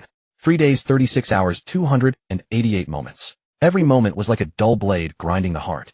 Until the morning of the 3rd day, the banners of Jinzheng and Wei finally came, blotting out the sun. Armored soldiers like clouds, war horses neighing, gathering at the foot of Lishan. The 5-nation allied army assembled, horns shaking the wilderness, war banners splitting the wind, their momentum greatly strengthened. The Qianrong leader within the city, climbing high and seeing the feudal lords' camps like a forest and armor gleaming in the sun, drew a cold breath, knowing that Haojing was broken and could not be held, and fearing encirclement, ordered the front to become the rear, plundered what they had, abandoned the city, and fled north. The allied army pursued closely, reaching the banks of the Wei River. A fierce battle ensued, cutting off thousands of heads. The Qianrong scattered, scrambling to cross the river, countless drowning, trampled, or beheaded, floating corpses clogging the river. Turbid waves surged, broken halberds and tattered banners floated among them. Blood stained the river red for tin, the stench reaching the sky. Kai stood alone at the ferry, gazing at the north bank, where the barbarian cavalry fled. Only the north wind rolling up the lingering snow by the river, the vast world boundless and desolate. After the barbarians retreated, the ruins of Haojing were still warm embers not yet cold. Zhengbo Jijua, too, dressed in white mourning, burst in with a sword and glaring eyes. His father had fallen in battle at the palace gate, his bones uncollected. He wept over the scorched earth and rubble, then suddenly rose, brandishing his sword, and pointing directly at the pale-faced Marquis Shun, his eyes splitting with fury. Traitor, who ruined the state. You invited the wolf into the house, caused my father's brutal death, and toppled the ancestral temples. Today you will pay with your life. Marquis Shun's face was ashen, staggering backward, his voice hoarse. It was not my intention to bring the barbarians, it was the Son of Heaven who brought disaster upon himself. The beacon fires fooled the feudal lords, losing the trust of all, and the lords, disheartened, did not come to the rescue. That is the cause of today's calamity. Jijua too laughed in extreme anger, the sword tip trembling like an autumn leaf in the wind. The Son of Heaven lost trust, but does that allow the Chuanrong to massacre the ancestral temples and slaughter the ministers? Marquis Shun, with one word, you would place the heinous crime of regicide and temple destruction entirely on the bones of the Son of Heaven. Before the words ended, the long sword was already raised, whistling down with grief and fury toward Marquis Shun. The Marquis of Jin and the Marquis of Wei hurried forward to block. The Marquis of Wei shielded the panicked Marquis Shun, while the Marquis of Jin grabbed Jijua Tu's sword-wielding wrist, saying in a deep voice, Jijua Tu, calm down. The great mistake has been made. What good is adding more blood? Though the barbarians have temporarily retreated, they are still watching covetously. The Son of Heaven is not yet buried. The ancestral temples are in ruins. How can the feudal lords start internal strife, now destroying our own great wall? The urgent task is to establish a new ruler, restore the order, and pacify the realm. Kai also stepped forward, his voice steady and powerful. The Marquis of Jin speaks rightly. Crown Prince Ijiu, the legitimate heir of the late king, known for his benevolence and filial piety, is now at the Lishan camp. We should immediately welcome him back to Haojing and support him to ascend the throne, to stabilize the people's hearts and resist external aggression. Seeing that the feudal lords were all speaking for Marquis Shun, their words emphasizing the greater good, Jijua Tu knew he could not act rashly. With pent-up anger, he violently thrust his long sword into the scorched earth at his feet, the blade humming incessantly. He shot a fierce glare at Marquis Shun, then turned and left his back desolate. Marquis Shun, his shock barely subsiding, knowing he was in the wrong, and fearing the wrath of all, hurriedly rushed to the Lishan camp to welcome the crown prince. Ingja watched coldly from the side, sighing inwardly, what a pity. Why stop him? Killing that old villain would have been clean. Crown Prince Ijio emerged from the camp in plain clothes, haggard, his steps heavy, as if carrying 1,000 jin. Entering Haojing, as far as the eye could see, the palace walls were all blackened, the jade steps broken, the ancestral temple's bells and tripods toppled on the ground. The once majestic jade halls and winding terraces were nothing but broken walls and ruins, heaps of rubble, the stench of scorch filling the air. Ijio's Adam's apple moved slightly, silent, without a word, only slowly reaching out to touch a still warm remnant pillar, his fingertips lightly brushing the not yet cooled blackened marks. Marquis Shun prostrated himself, kowtowing, his voice trembling with tears and urgency. Now the Son of Heaven has passed away, the state is in peril, the land shattered. Your Highness, known for benevolence and filial piety, virtue matching heaven and earth, is the hope of all people. We, your subjects, wish to support your Highness to ascend the throne, to continue the Zhou sacrifices, to restore the dynasty. The Marquis of Jin, the Marquis of Wei Zhengbo Jijua too, though his anger remained, he knew the situation, and Kai all followed in kowtowing, their armor clanking against the ground. We, your subjects, wish to support your Highness to ascend the throne, to inherit the great legacy. Ijio was silent for a moment, slowly raised his hand, his sleeve stained with flying ash. All ministers, please rise. His voice was like a cold spring striking stone, clear and heavy, each word sinking into the scorched earth beneath, without joy or sorrow. As everyone rose, Marquis Shin could not wait, continuing. Your Majesty, now Haojing has become a scorched land, all palaces destroyed, difficult to reside. For the sake of the state, for your Majesty's safety, I beg your Majesty to temporarily move the capital to Laoi to avoid the barbarian edge, and when the royal army is revived and armor and weapons sharpened again, then plan to recover the old capital. Ingja listened coldly, sneering in his heart. Fine, temporarily avoiding the sharp edge. It's clearly abandoning the capital and fleeing, yet they call it planning for the future. The barbarian riders are not far, the bones are not yet cold, yet they are already hastily planning to move. Haojing is the foundation of the Zhou, the seat of ancestral temples, the gathering of royal aura. How can it be abandoned casually? If we abandon Haojing today, who can guarantee that Luoi will not suffer the same fate? He knew that Luoyi was the eastern capital built by the Duke of Zhou, developed since the early Western Zhou, with ancestral temples, palaces, and garrisons all prepared, located in the center of the realm, a hub of all directions. As a capital, it was indeed the most suitable and secure. It could indeed temporarily avoid the Qianrong threat, but after this battle the Royal Six armies are nearly wiped out, prestige lost. To rebuild a powerful army that can intimidate the feudal lords, how easy is that? Moving the capital is easy, but revival is hard. Egio gazed toward the east in the direction of Luoyi, remaining silent for a long time. This was not a simple retreat, but the beginning of the Zhou royal house's shift from the supreme authority of the common lord of the world to one that needed the protection of feudal lords to survive. His fingertips slowly traced the scorch marks on the pillar, as if caressing the last warmth of 300 years of the Zhou. Residual ash drifted past his forehead hair, which wore no crown, the sound as fine as a chime. Finally, he lowered his eyes, concealing all the turmoil within, and spoke only one word: approved. As the word left his lips, the last invisible royal aura above Haojing seemed to drift down, with the withered leaves and dust blown by the cold wind, silently sinking into the scorched earth. The feudal lords hastily buried King Yu and Bo Fu at the northern foot of Lishan, then immediately prepared for the eastward move. Once the Son of Heaven gave his word to move the capital, countless matters arose. How could they spare time to care for the tragic scene of the people's bones scattered in the ruins of Haojing, with cold crows circling the beams and pecking at the remaining flesh? Countless refugees wrapped in scorched clothes dug with bare hands among the rubble for any half-rotten grain that might remain, while the few surviving wealthy families and officials in the city hastily packed their valuables, prepared their own carriages, and followed the imperial procession eastward in a winding line. On the day of departure, frost soaked the remaining banners. The world was bleak and deadly. Egio sat upright in the hearse carriage from beginning to end, never once looking back at the scorched ruins behind him that buried his father, brothers, and family glory. It was that he did not want to see, nor could he bear to see. Luoyi truly lived up to its reputation as the center of the realm. Palaces towering in grandeur, ancestral temples imbued with solemnity. Standing outside the great hall, Ingja raised his eyes and could see the 9 tripod cauldrons displayed in serene stillness within the bright hall, as if 800 years of rites and music had never flowed by. Inside the hall, the vassal lords paid homage to the Son of Heaven in accordance with protocol, the waves of "Long live the Emperor" echoing forth as though the thick smoke that had once engulfed Haojing was but a phantom dream. The Son of Heaven, Egio, sat upon his throne of lapis lazuli, his fingertips gently tracing the weathered Taotai patterns on the tripod's handles. The lines eroded by time into fine cracks, much like the majesty of the Zhou court, silently fissuring within the lingering echoes of rites, yet unbroken. Ingja pressed his hand against the sword at his waist, his knuckles whitening from the force. In his ears the sounds of enfeefment from within the hall pierced his heart, like needles, each word a stab. Shenhe, the traitor who had slain the sovereign, thrown the state into chaos, caused the death of King Yu, and burned Haojing to the ground, indeed possessed some cunning talent for maneuvering. Ingja had heard that, fearing future vengeance from Zhengbo Jiju Tu, Shenhe had in recent days repeatedly ordered his daughter Wu Jiang to show favor and curry closeness, finally persuading Zhengbo to agree to a marriage alliance, and even set a wedding date. To turn an enemy into a son-in-law within a few days. Only that old villain possessed such venomous craft. At this moment he stood before the Son of Heaven, his voice like striking chimes, reciting the list of enfeefments for the vassal lords who had come to the king's aid. The Marquis of Wei was promoted in rank. The Marquis of Jin received the authority to conduct punitive expeditions. Zhengbo was granted lands. And even Shenhe, the chief culprit of regicide, became a meritorious minister in the establishment of the new dynasty.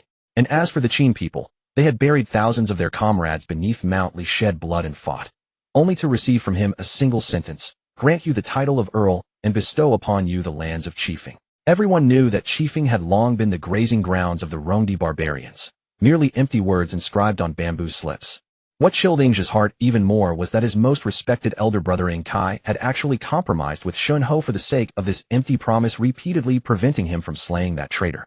At that moment Ingja saw from afar the Son of Heaven's fingertips gliding over the tripod's handle, and with lowered eyes he uttered the word granted, his voice devoid of any authority befitting the sovereign of all under heaven. So it turned out that this exalted Son of Heaven of Zhou was nothing but a puppet without a will of his own. Kai returned to the tent, and Ingja stepped forward to pay his respects. Your servant, Ingja, welcomes the Earl of Qin back to the tent. This was the first time Ingja had not called him second brother, but addressed him by his title, Earl of Qin. Kai frowned slightly. Little brother, why the sudden change of address? Ingja drew his sword halfway from its scabbard, the blade humming. His eyes reddened as he cried out, I wondered why you once stopped me from killing that traitor Shenhe. It was all for your own high rank and generous reward. Is this how you honor the souls of the thousands of Qin people beneath Mount Li? Ing Kai laughed upon hearing this, then raised his hand to press down on Ing's half-drawn sword, his fingers exerting force as he slowly pushed the humming blade back into the scabbard. Little brother, you resent me for this. Then you have taken too shallow a view of the world. Killing Shin Ho is but a matter of one sword stroke, a momentary satisfaction of blood vengeance. But after killing him, what then? Where are we Qin people to go? What we need to establish a foothold in the Central Plains is not the satisfaction of blood vengeance, but the legitimacy of infect territory. He stepped forward, his gaze blazing like a torch, each word resounding with power. Our Qin was originally a mere vassal of the Zhou court, without title or land. Even our ancestral temple lodged under the eaves of Zhou. Now that we have been granted the rank of Earl and bestowed the lands of Chiefling, even if it is a wasteland overrun by Rongdi horsemen, it is still a command from the king. Little brother, do you know that all the vassal lords of the realm laugh at me for receiving nothing but an empty document? Yet they do not know that this is the beginning of the mandate of heaven for our Qin. Ingja fell silent for a long moment, then asked, then what of the remaining people of Haojing? Alas, no one cares. They are left to fend for themselves. Ing Kai gazed out at the setting sun beyond the tent, which was like blood, his voice turning low. This matter is precisely what I intend to do next. The Qin lands are vast and sparsely populated. These displaced people who have lost their homes are precisely the flesh and blood to rebuild our foundation. Tomorrow we will set out westward.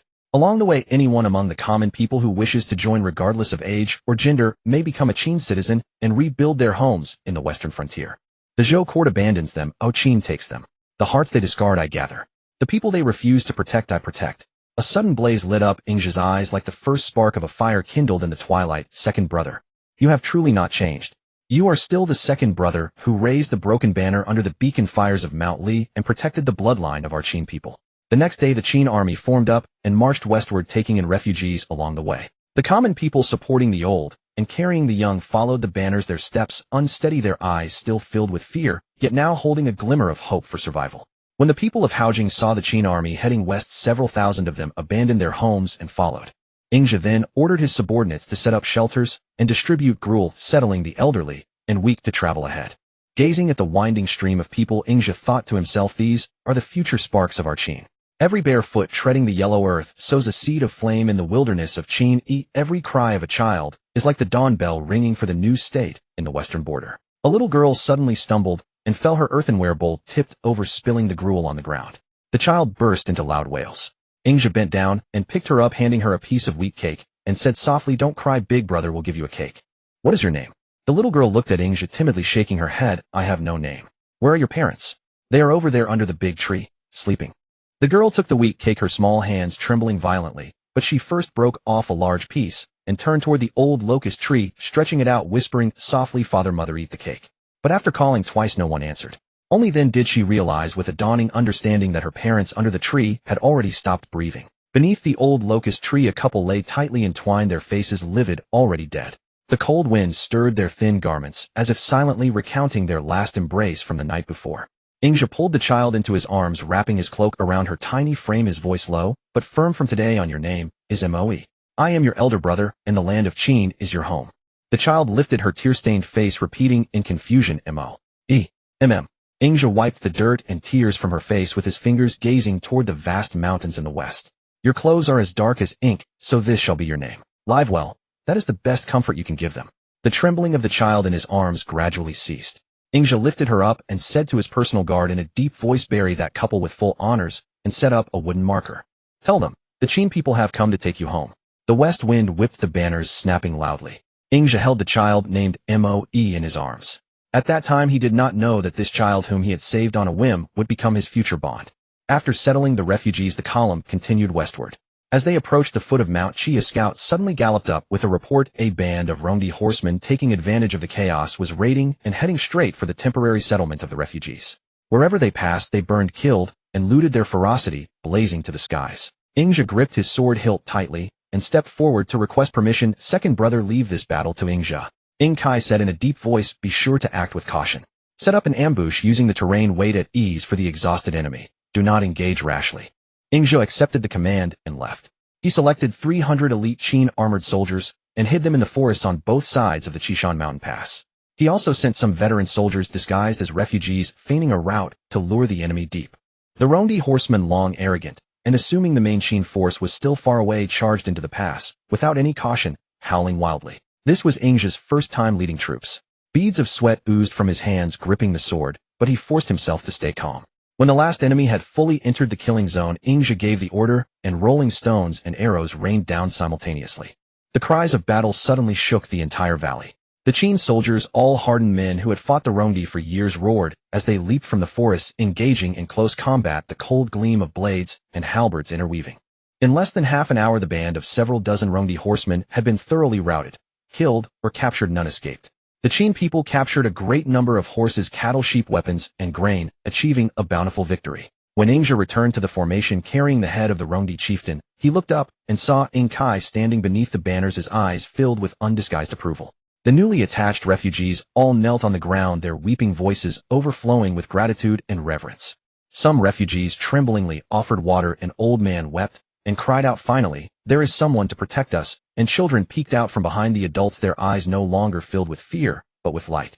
These refugees seemed to understand as well. With the Zhou court, they were nothing but weeds to be cast aside. Only by following the Qin people could they find a way to survive. But before Ingja could even wipe the bloodstains from his sword, Ing Kai's face suddenly turned cold. Ing Kai said abruptly, "No, something is amiss here. Suspicious." Looking at the corpses of refugees scattered across the ground, Ingja felt a sudden chill in his heart and blurted out, "Brother, these Rong and D barbarians. Their arrival is far too suspicious." Moreover, Ing Kai dismounted, crouched beside a fallen Rong and D cavalryman's corpse, and pointed to the curved sword at his waist. "This is a bronze ring-hilted blade forged by Central Plains craftsmen, not the bone-handled beast-horn, curved swords the Rong and D typically use. Qishan lies merely a half-day's march from Qinni. Our border garrison has maintained fortifications here for years. Had it not been for prior intelligence leaked revealing both the troop movements and the refugees' concealed locations, these Rong and D forces could never have navigated here with such precision, let alone wielded Central Plains weaponry." Ingja's eyes flashed with rage. Gripping his sword hilt tightly, he ground out through clenched teeth, "It has to be that wretched old dog Marquis Shun. When Marquis Shun murdered the sovereign and colluded with the Rong barbarians ushering the Chuanrong into the capital, he had already sold every secret of Qin's western defenses. The troop dispositions, the fortress layouts, the critical march routes, straight to the Chuanrong." Ing Kai's eyes flashed with cold fury. Springing to his feet, he declared, "Shun Ho has brought ruin upon our state, and regards us in Qin as a thorn in his flesh. Issue the order from this moment, rebuild our border defenses, strengthen the passes, establish beacon towers across the frontier for constant patrol and watch, and deny the barbarians any opportunity to strike again." Ingja advanced a step, his voice heavy with meaning. "Second brother, courtesy demands reciprocity. Our military strength remains fragile, making head-on collision unwise. We should begin by selecting the capable among the surrendered refugees to organize a new force and expand our ranks. Then we'll dispatch covert operatives to infiltrate the Rong and D tribes, gathering intelligence on their true strength and movements. When the moment is ripe, we'll construct deceptive camps to lure them deep into our territory, then strike from both inside and outside with ambush forces to annihilate them." "A fine plan," Ing Kai exclaimed, clapping his palms in approval. His eyes gleamed with admiration as he said, "You shall take full command of recruiting and drilling the new troops and overseeing the insertion of our spies. I will make the Western tribes understand. Our Qin lands are no place for them to come and go as they please, no sanctuary for their raiding." The army continued its westward march and arrived safely at Qinni, the ancient capital of Qin. 3 days later, Ing Kai convened his war council within the great tent before the assembled soldiers and surrendered refugees and proclaimed his new decree, its voice carrying far and wide. "Henceforth, any youth of Qin reaching 15 shall join the military and through martial merit be granted land and estates. For those who submit and choose to farm, the government shall provide breeding cattle and grain seed with 3 years of tax exemption. My great Qin respects neither noble nor humble origins, acknowledges no distinction of birth, but values only ability and loyalty, demanding only that you fight to the death for your country. Those who prove themselves through merit, even a servant, shall be elevated to freeman status. Those who falter, even kin of the house, shall suffer heavy penalty." The moment the words left his lips, a deafening roar of cheers erupted from beyond the tent. Countless wandering refugees and veteran border guards, their eyes burning with tears, knelt upon the ground, chanting again and again, "We shall follow the Duke of Qin's command. Qin shall surely flourish."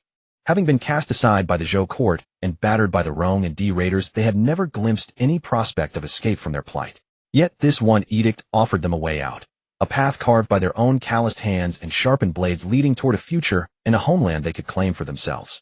Just as the tent erupted in thunderous applause, Ing Kai's gaze rested firmly upon Ingja. Raising his hand to quiet the assembly, he then held high the military tally and sword seal before all, his voice resonating like a bell. Ingzhu attend. Ingzhu stepped forward, knelt upon one knee, and answered in a clear, resonant voice. Your servant, Ingzhu, stands ready. I hereby appoint you commander-in-chief of Qin's newly raised army entrusted with the Qishan elite forces. You shall have full authority over recruitment, training, deployment, and warfare. The power of life and death, rewards and punishments, advancement and demotion, all rest in your hands. The moment the words left his lips, the tent erupted in uproar. The veteran officers, their expressions turning grim, stepped forward and knelt in unison. My lord, this must not be. The young master may have distinguished himself in battle, but he is still so young. How can the command of our entire new army be placed in the hands of a mere youth? This has no parallel in all of history. I beg you, my lord, to reconsider. Yet Kai paid them no mind. He strode forward step by step until he stood before Ingzhu, then placed the heavy bronze tally and sword seal directly into his younger brother's grasp. Kai looked at him with unwavering conviction. I trust my younger brother. I trust that he will forge for our great Qin an elite army capable of sweeping through the western marches and striking terror across the land. Ingzhu took the tally with both hands. The bronze artifact was biting cold, yet weighed as heavily as the realm itself. Straightening his back, his voice firm and unwavering, he declared each word with crystal clarity. Your servant, Ingzhu, accepts this mandate. I shall forge Qin's elite forces capable of sweeping through the western marches and striking fear across the land. I shall not betray my brother's trust, not betray great Qin, and not betray the people who have placed their faith in us. Seeing the duke's resolve, not a single officer dared to object further. Raising their fists in salute and bowing low, their armor ringing with the sound, they proclaimed, we pledge our obedience to the young general's orders. From that moment onward, Ingzhu was no longer simply the younger brother of the Qin lord, but the commander-in-chief of Qin's newly raised forces, the young halberd-bearer who would shape the destiny of the western frontier. Ingzhu's eldest brother Xian had spent years garrisoning the western borders, clashing with the Rong and Di tribes for over a decade. He had developed his own distinctive approach to military command, placing particular emphasis on strict discipline and real combat experience. Xian's defense of the borders and Kai's governance of the state were both pillars upon which the Qin people relied. As Ingzhu took command of his new forces, he turned to his eldest brother for guidance on matters beyond his experience, and Xian instructed him generously and patiently, sharing everything he knew. 3 months of rigorous training brought the new army to formation. Bugle horns echoed across Qishan as refugees were forged into elite warriors and weary conscripts were tempered into a seasoned fighting force. Qin's new army had taken shape. One day a scout rode in with urgent news. The 8 tribes of the Western Rhone have united over 10,000 warriors. They have shattered 2 of our frontier strongholds and are marching straight for Qishan. The enemy vastly outnumbers us, urged the veteran officers within the tent. We should fall back to defensive positions and wait for reinforcements. Ingzhu stood before the tactical map, his finger tracing the river valley, his composure as deep and still as a mountain lake. Our Qin warriors do not retreat. This first engagement of our newly raised forces admits only one outcome: victory. We shall win with such overwhelming force that the Western Rhone shall tremble at the mere mention of Qin. Ingzhu issued his command with a sharp, resounding voice. We shall use Arrowsheath Ridge as our killing trap, lure them deep within, sever their retreat, and unleash our ambush forces to cut down their commanders. The entire army advances westward to meet the Western Rhone. Any who retreat shall be put to death. Those who breach the enemy lines first shall be richly rewarded. Before setting out, Ingzhu had already dispatched a swift rider to his second brother with careful instructions. Kai would hold the main reserve in the rear, and once Ingzhu drew the enemy into the trap, he would seal the mountain passes to prevent any escape. Yes, sir. Arrowsheath Ridge, so named because its twin peaks rose like arrows nocked upon a bowstring. Under the moonlight that night, the mountain pass became a natural kill zone, perfectly suited for the Qin army's ambush. Qin soldiers lay concealed along the sheer cliffs on either side, their bowstrings taut as crescent moons. The mountain wind howled through the valley, bending the grass flat. Over 10,000 Western Rhone cavalry surged into the gorge like a black flood, led by their commander draped in wolf pelts, Wu Muda, chieftain of the 8 tribes. Having learned that the Qin forces had set up a new camp at Arrowsheath Ridge, he laughed cruelly and lashed his whip. Fresh-faced Qin recruits dare call themselves an army. Tonight we crush this ridge beneath our hooves and give our horses drink at Qishan. But he knew nothing. That very intelligence had been deliberately leaked by Ingzhu's network of spies precisely to draw him into the noose. Where are these Qin warriors? Have they fled at the mere sight of us? Wu Muda threw back his head in uproarious laughter. But before his echoes had died away, hundreds of black war banners suddenly sprang up along both cliffs. Loose! Ingzhu's voice cut through the mountain wind like ice. In that moment, arrows soared through the sky like a plague of locusts, while rolling logs and boulders cascaded down the slopes. The Western Rhone vanguard shattered. men and horses trampling over one another, as the valley transformed into a slaughterhouse. Ambush! Fall back! Wu Muda whipped his horse around in desperation only to find the retreat route blocked by a wall of boulders. Above upon the heights, Ingja stood clad in moonlit armor, his long halberd rising slowly. War drums thundered across the valley, and 5,000 Qin elite warriors descended the sheer cliffs like tigers unleashed from their cages. Charge! The roar of battle erupted through the valley. Fire broke out at the valley entrance, cutting off retreat. Arrows blotted out the sky as logging and boulders rained down, throwing the Western Zhou ranks into utter chaos. Ingja charged at the vanguard, his halberd sweeping in devastating arcs, his war robe drenched in blood as he carved through the enemy ranks as though they were nothing before him. The veteran officers who had pleaded with Ingja to withdraw and even knelt in protest when he was appointed commander now charged at the forefront of battle, their weathered faces flushed with exertion, their eyes stripped of all hesitation, burning only with the fierce determination to kill or be killed. Seeing their commander strike at the forefront, the Qin warriors' morale soared to new heights. Every man fought with fearless recklessness, their battle roars piercing the very heavens. Wu Muda, recognizing the tide had turned against him, rallied his personal guards for a desperate breakout attempt. He slashed through 2 Qin soldiers with his blade, closing in on the valley's exit. "Where do you think you're going, barbarian chieftain?" Ingja spurred his horse over the carnage, his halberd slicing through the air. Wu Muda raised his blade to parry the clash of steel ringing through the valley. As their mounts clashed and passed, Ingja recoiled and drove his halberd backward with deadly precision. The bronze tip punched through wolf fur and pierced straight through Wu Muda's heart. The Rong chieftain plummeted from his saddle dead before he hit the ground. Seeing their leader fall, the remaining barbarians lost all heart and fled, dropping their weapons in surrender. The dying sun painted the sky crimson as blood. Ingja stood amid the valley strewn with fallen bodies, blood dripping from his armor onto the sharp edge of his halberd. Ingja gazed westward toward the darkening frontier, slowly expelling a breath of tension. "Send word, deliver Wu Muda's severed head to Qiani to be presented before my brother's command tent. As for the surviving prisoners, escort them back to the Arrowsheath Ridge camp." At the Battle of Jinhua Ridge, the new army made a name for itself, striking fear into the hearts of the western tribes. Just as Ingja was reorganizing the troops and honing the new army, news from the Central Plains tightened the nerves of the entire Qin state. Duke Guo of Han, having arrived late to the royal rescue and received no reward, harbored deep resentment. His father Guo Shifu had died defending the late king, yet he himself, after leading his troops on a 1,000-li journey to aid the throne, was left with neither merit nor recompense, his anger smoldering within. After slamming his table in fury, he secretly sought out the late king's younger brother Yuchen and proclaimed that Crown Prince Ijio had colluded with the Chuanrong to kill his father and usurp the throne, thus unworthy of being the sovereign under heaven. At Xie, he installed Yuchen as the new son of heaven, later known as King Xie. For a time, 2 kings stood side by side under heaven, and the Zhou dynasty was utterly split. The feudal lords took sides of those who had shared the court as subjects yesterday, now drew swords against each other today, plunging the Central Plains into boundless chaos once more. When the news reached the Qin palace, debates raged within the grand hall for days, the atmosphere heavy as iron. Count Kai of Qin sat in the central seat, his dark court robes making his countenance appear even more solemn. Kai's gaze swept slowly over the civil and military officials below, his voice steady and imposing. "The Zhou house has 2 kings, and the realm is divided. Our Qin lies in the western frontier, bordering the Chuanrong to the north and the vassal states to the east. A single misstep could bring ruin to our state. I have summoned you today to decide the future direction of Great Qin. There must be no room for error. Your Highness, once we escorted the Son of Heaven eastward to Luoyi and received his favor.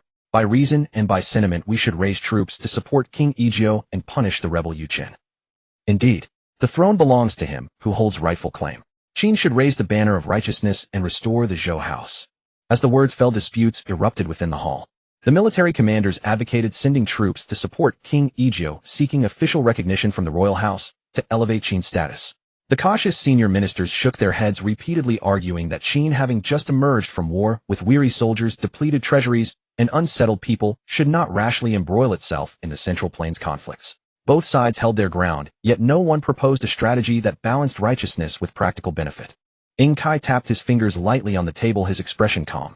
He did not speak immediately, but turned to look at Ingja standing nearby. "Younger brother, what do you think?" Ingja stood aside, listening to the heated debate in the hall, his mind clear as water. In the past, Ingja only knew how to draw his sword to kill enemies and protect his comrades.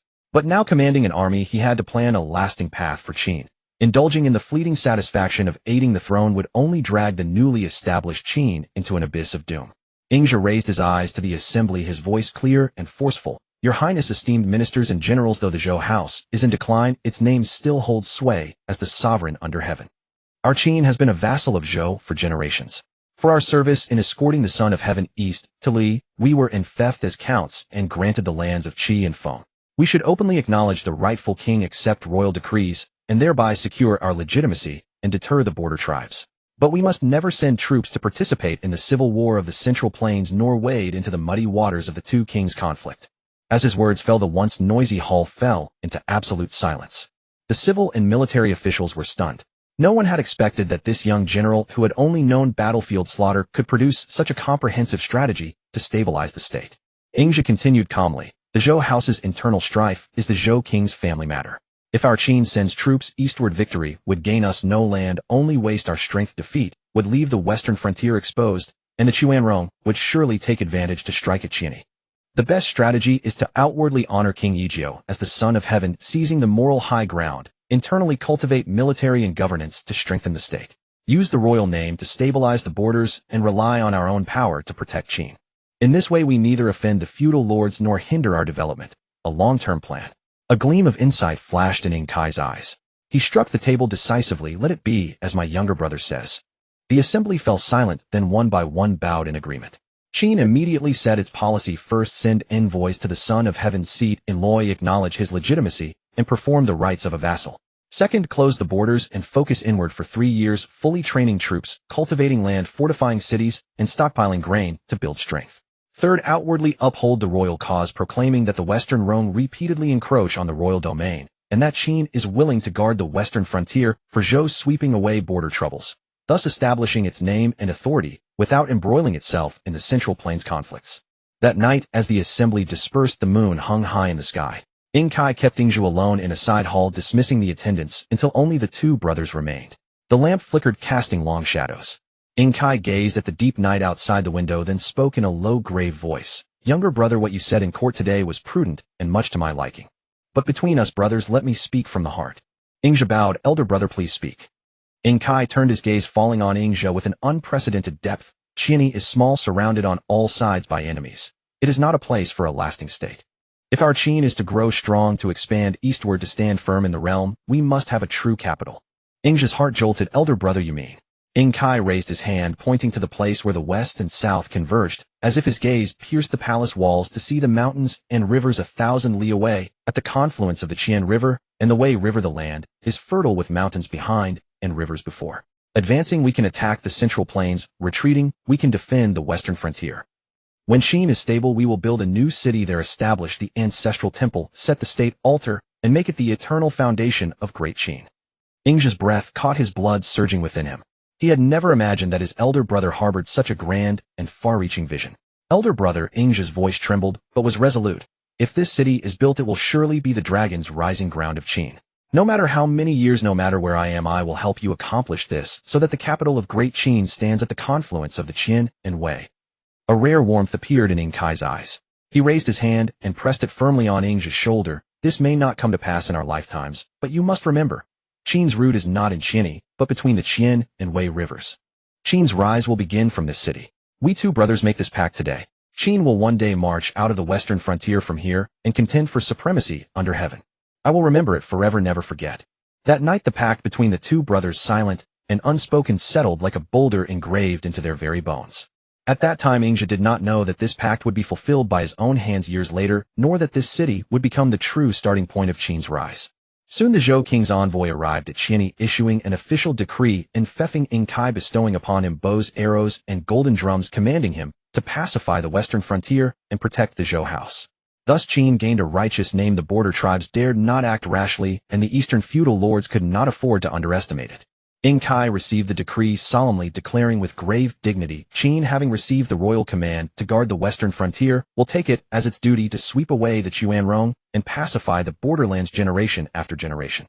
The decree entered Qin like spring thunder, breaking the ice, lifting the morale of all in Qin.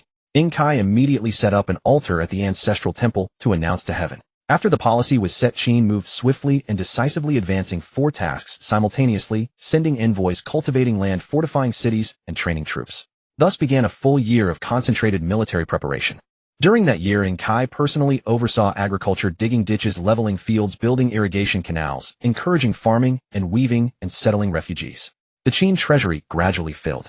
Ing's elder brother Xian took charge of city defenses, reinforcing the three key towns of Qinsong and Weiyang, deepening moats, raising walls, and creating a complete defensive system. Ingja trained troops day and night, weeding out the old and weak, selecting the young and strong, enforcing strict discipline, and improving battle tactics. He molded a group of border commoners' sons into a fierce, elite, and disciplined iron army. Spring, summer, autumn, winter passed, and a year slipped away. The Qin army was fully equipped with grain piled high like mountain cities, as solid as iron, and morale soaring. Just then a border scout covered in dust galloped in and knelt to report urgently, "Your Highness. The Chuanrong, taking advantage of the Zhou chaos, have gathered their tribes again and invaded the border. They have already broken through 2 of our border forts, and all the defenders died in battle." Kai stood in the center of the grand hall, holding the royal decree bestowed by the Son of Heaven. His expression was stern, his voice resounding through the walls. "The royal house commands me to guard the western frontier. Now the barbarians dare to invade our borders and kill our people. The Qin army shall punish them with righteous force." Kai raised his hand sharply and issued the order, "Proclaim, attack the Rome." Banners fluttered, armor clanked. With Kai's order to campaign against the Rome, the full-scale war between Qin and the Chuanrong officially began. The originally planned 3-year period of isolation was prematurely ended by the large-scale invasion of the Chuanrong. Based on 1 year of military training, the war stretched into 3 years of continuous fighting. Ingja repeatedly won victories against the odds. His subordinate generals often advised him to fight steadily, but every time Ingja led the army to great triumphs.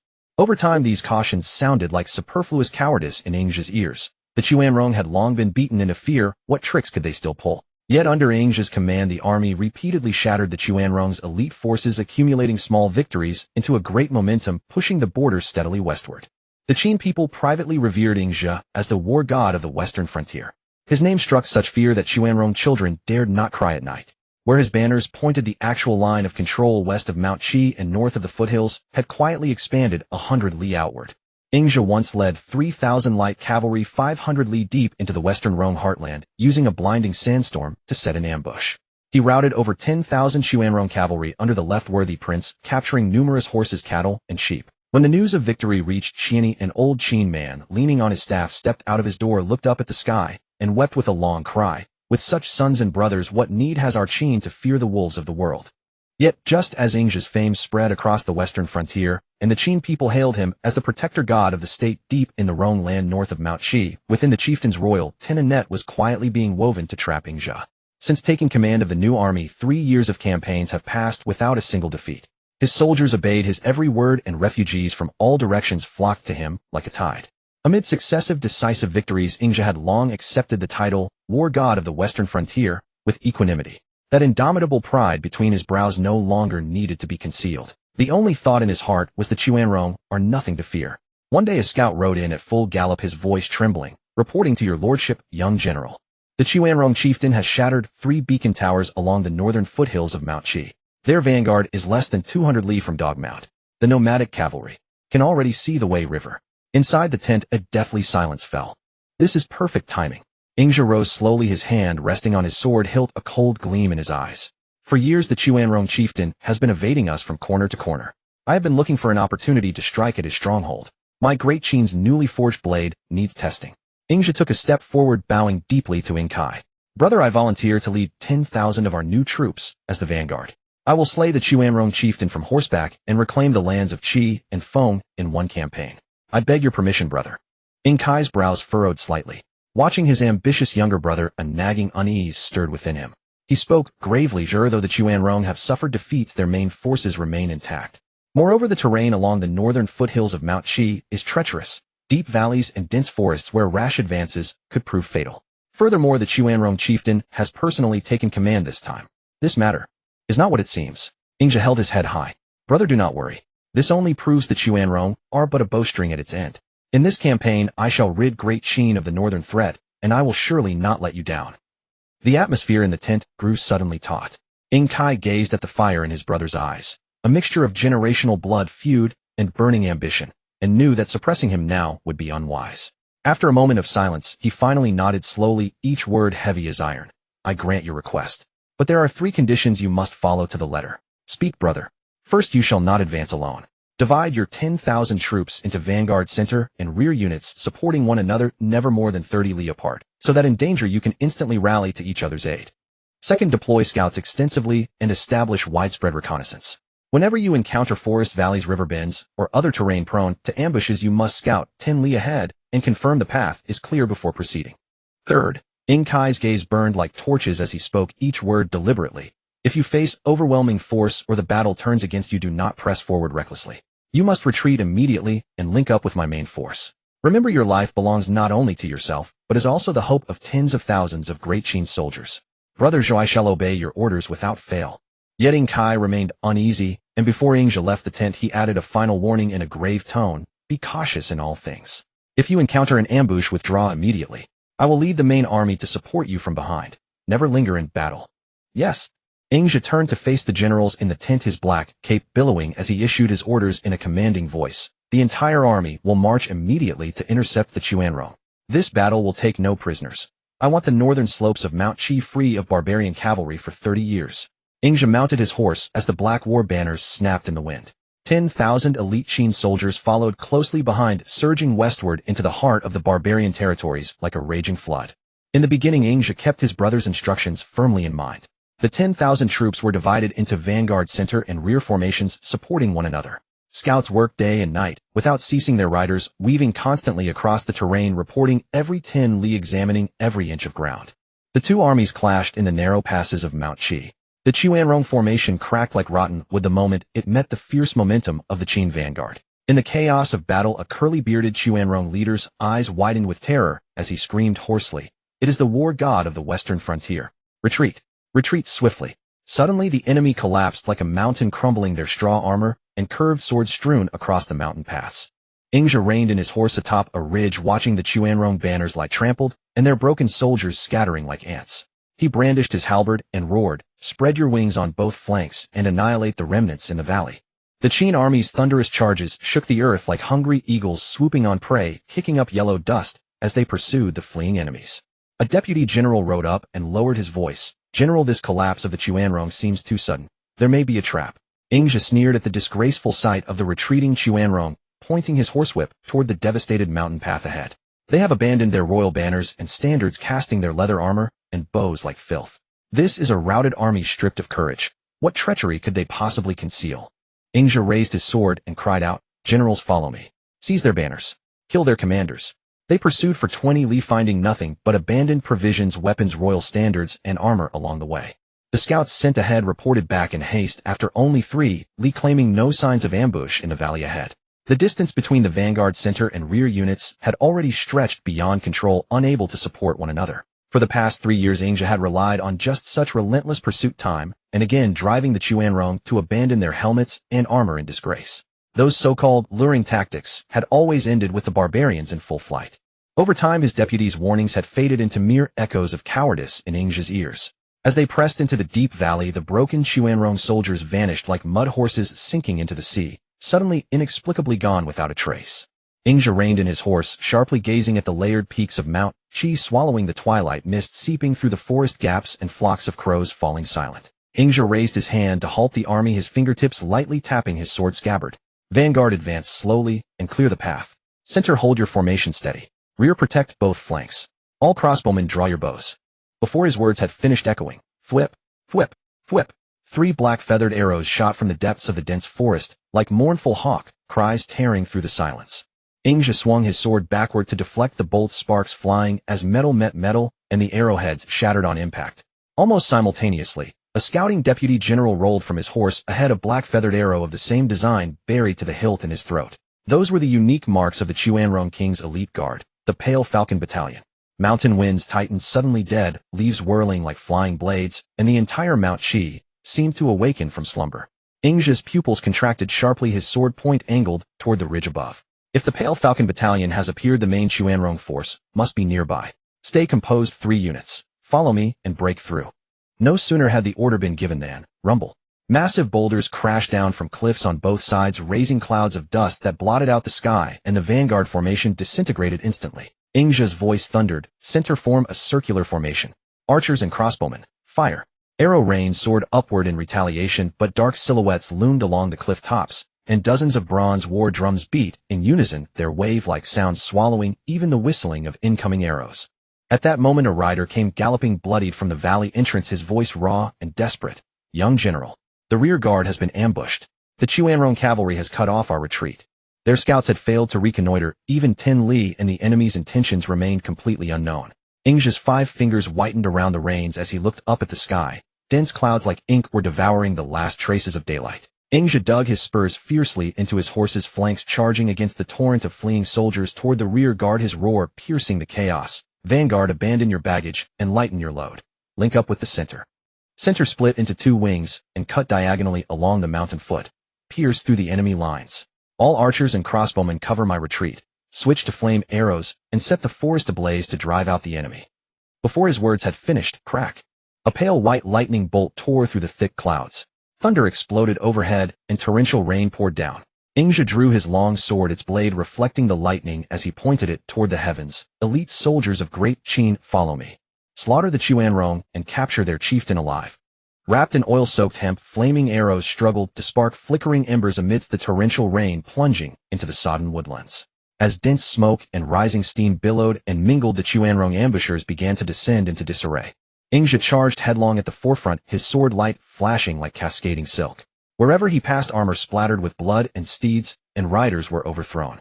Behind him the Qin army roared in unison, "Break the formation." Their cold blades gleamed fiercely, carving a bloody path right through the elite Kangsun camp that was guarding the rear. Suddenly 3 sharp whistles of piercing arrows rang out. Atop the higher ridge a massive black banner unfurled fiercely in the wind. It was the royal standard of the Chuanrong chieftain. Ingja wiped the bloody rain from his eyes and laughed aloud. "Excellent. Then I shall take your head first." He fiercely spurred his horse, and the steed reared up with a long neigh. Riding against the steep incline and the retreating tide of soldiers, he charged solitary toward that billowing royal banner. Standing atop the mountain peak, the Chuanrong chieftain burst into wild laughter upon seeing Ingja charge the ranks alone. "What god of war of the western borders? You are nothing but a reckless fool. Today this Chishan shall be your grave. Fire!" At his command, the shrill wails of bone horns echoed from all directions. Not only on the cliff face ahead, but even along the flanks and rear ridges that had previously been cleared, countless dark figures suddenly emerged. The true death trap finally revealed its full scale. Rolling logs and crashing boulders mingled with a dense rain of arrows cascaded down from the precipitous cliffs, sealing off every inch of room to maneuver. So, the Kangsun camp and the rearguard cavalry were both merely pawns to lure me deep into this trap. Ingja's heart sank abruptly, a bone-chilling cold washing over him. The Chuanrong chieftain had sacrificed 2 units as bait, successfully luring Ingja and the elite Qin forces into this absolute dead end. Their retreat was cut off, the valley entrance was sealed tight as an iron drum by heavy forces, and the sheer cliffs on both sides were impassable, even for birds. The chieftain's wild laughter echoed through the mountains. "You Qin brat. No matter how brave you are, you cannot escape today, even if you grew wings." Caught completely off guard in this death trap, the Qin army suffered devastating casualties. Screams of agony and the clashing of steel instantly swallowed the valley. Ingja slashed frantically with his sword, his battle robes drenched in blood, yet he could only watch helplessly as the elite warriors who had charged in with him fell one after another under the relentless multi-directional onslaught. Remorse gnawed at his heart like a venomous serpent. It was him. It was entirely because of his reckless advance that his brothers in arms had been led into this death trap. Just then, earth-shattering battle cries and the thunder of hooves erupted from outside the valley, sounding even louder than rolling thunder. Zherd. It was Kai. Disregarding all danger, he was personally leading the remaining main force, desperately launching a charge from the outside against this ironclad ambush. His armor drenched in blood, he brandished a long halberd and roared like thunder. Ignoring the swarming rain of arrows, he forced his way toward Ingja's direction. Kai. The Chuanrong chieftain was startled at first, but then a look of wild ecstasy crossed his face. "You come at the perfect time. Today I shall repay the grudge of that sword strike at Lishan." He snatched a longbow from the marksman beside him, pulling back the string and knocking an arrow. The sharp wolf-fang arrowhead gleamed coldly under the gloomy sky. In the next instant the bow bent like a full moon, and the arrow flew like a shooting star. Tearing through the curtain of rain, it flew straight for Kai's heart. This arrow had been drawn with immense force, calculated and ruthless, moving so fast, it was a mere blur. "Second brother, watch out." Ingja's eyes nearly split from their sockets. With absolutely no time to think, acting purely on instinct, he kicked his stirrups hard and threw himself with all his might toward Kai's back. The dull sound of a sharp weapon tearing through leather armor and piercing flesh drowned out all the clamor in the valley. The sharp arrow entered from his back and protruded through his chest, pinning Ing's entire body against Ing Kai's back. Blood erupted instantly. In his final moment, Ing saw only Ing Kai's suddenly terrified face. His consciousness then plunged into a bottomless abyss, sinking completely into boundless darkness. He could no longer perceive anything around him. At the exact moment his consciousness fully sank, only a heart-wrenching roar pierced through the layers of darkness, crashing into the final remaining fragments of his mind. Jerd. Ing Kai let out a wild, inhuman roar, and the entire world instantly lost all color before his eyes. Reaching back, he caught his brother's collapsing body. His hands immediately met with a scalding blood-soaked wetness. The sharp arrow impaling his chest stung Ing Kai's eyes so intensely they felt as if they would shatter. Ingja collapsed into his brother's arms, blood continuously bubbling from the corners of his mouth. His unfocused eyes stared intently at Ing Kai, his lips trembling as his breath grew thin as silk. Second brother. I am sorry. It was my mistake. Don't speak. Hold on. Your second brother will fight our way out. Ing Kai's eyes were bloodshot, looking as though they might bleed. Cradling his brother tightly with one arm, he slashed wildly with his sword with the other like a crazed tiger. In the chaos, a long saber swept in from the side. Unable to dodge in time, the armor on his left shoulder shattered with a sharp snap. The blade sliced straight into his flesh, cutting deep to the bone. A piercing, agonizing pain surged through his body from his shoulder bone, and blood gushed from his shattered armor. Yet Ing Kai seemed entirely oblivious to it. He shielded the weakly breathing Ing even tighter in his embrace, using his own back and shoulders to block the weapon striking from all directions. His steps were rooted to the spot, refusing to yield an inch. However, the severe wound on his shoulder caused him to lose more and more blood. His vision began to black out in waves, and his arms grew increasingly heavy. The Qin soldiers trapped in the encirclement had already suffered heavy casualties. Seeing their lord severely wounded, and the young general on the verge of death, their formation began to crumble. They were on the brink of being completely consumed by this iron-walled encirclement. At this critical juncture of life and death, earth-shattering battle, cries suddenly erupted once more from the direction of the valley entrance. The thundering hooves made the ground tremble violently.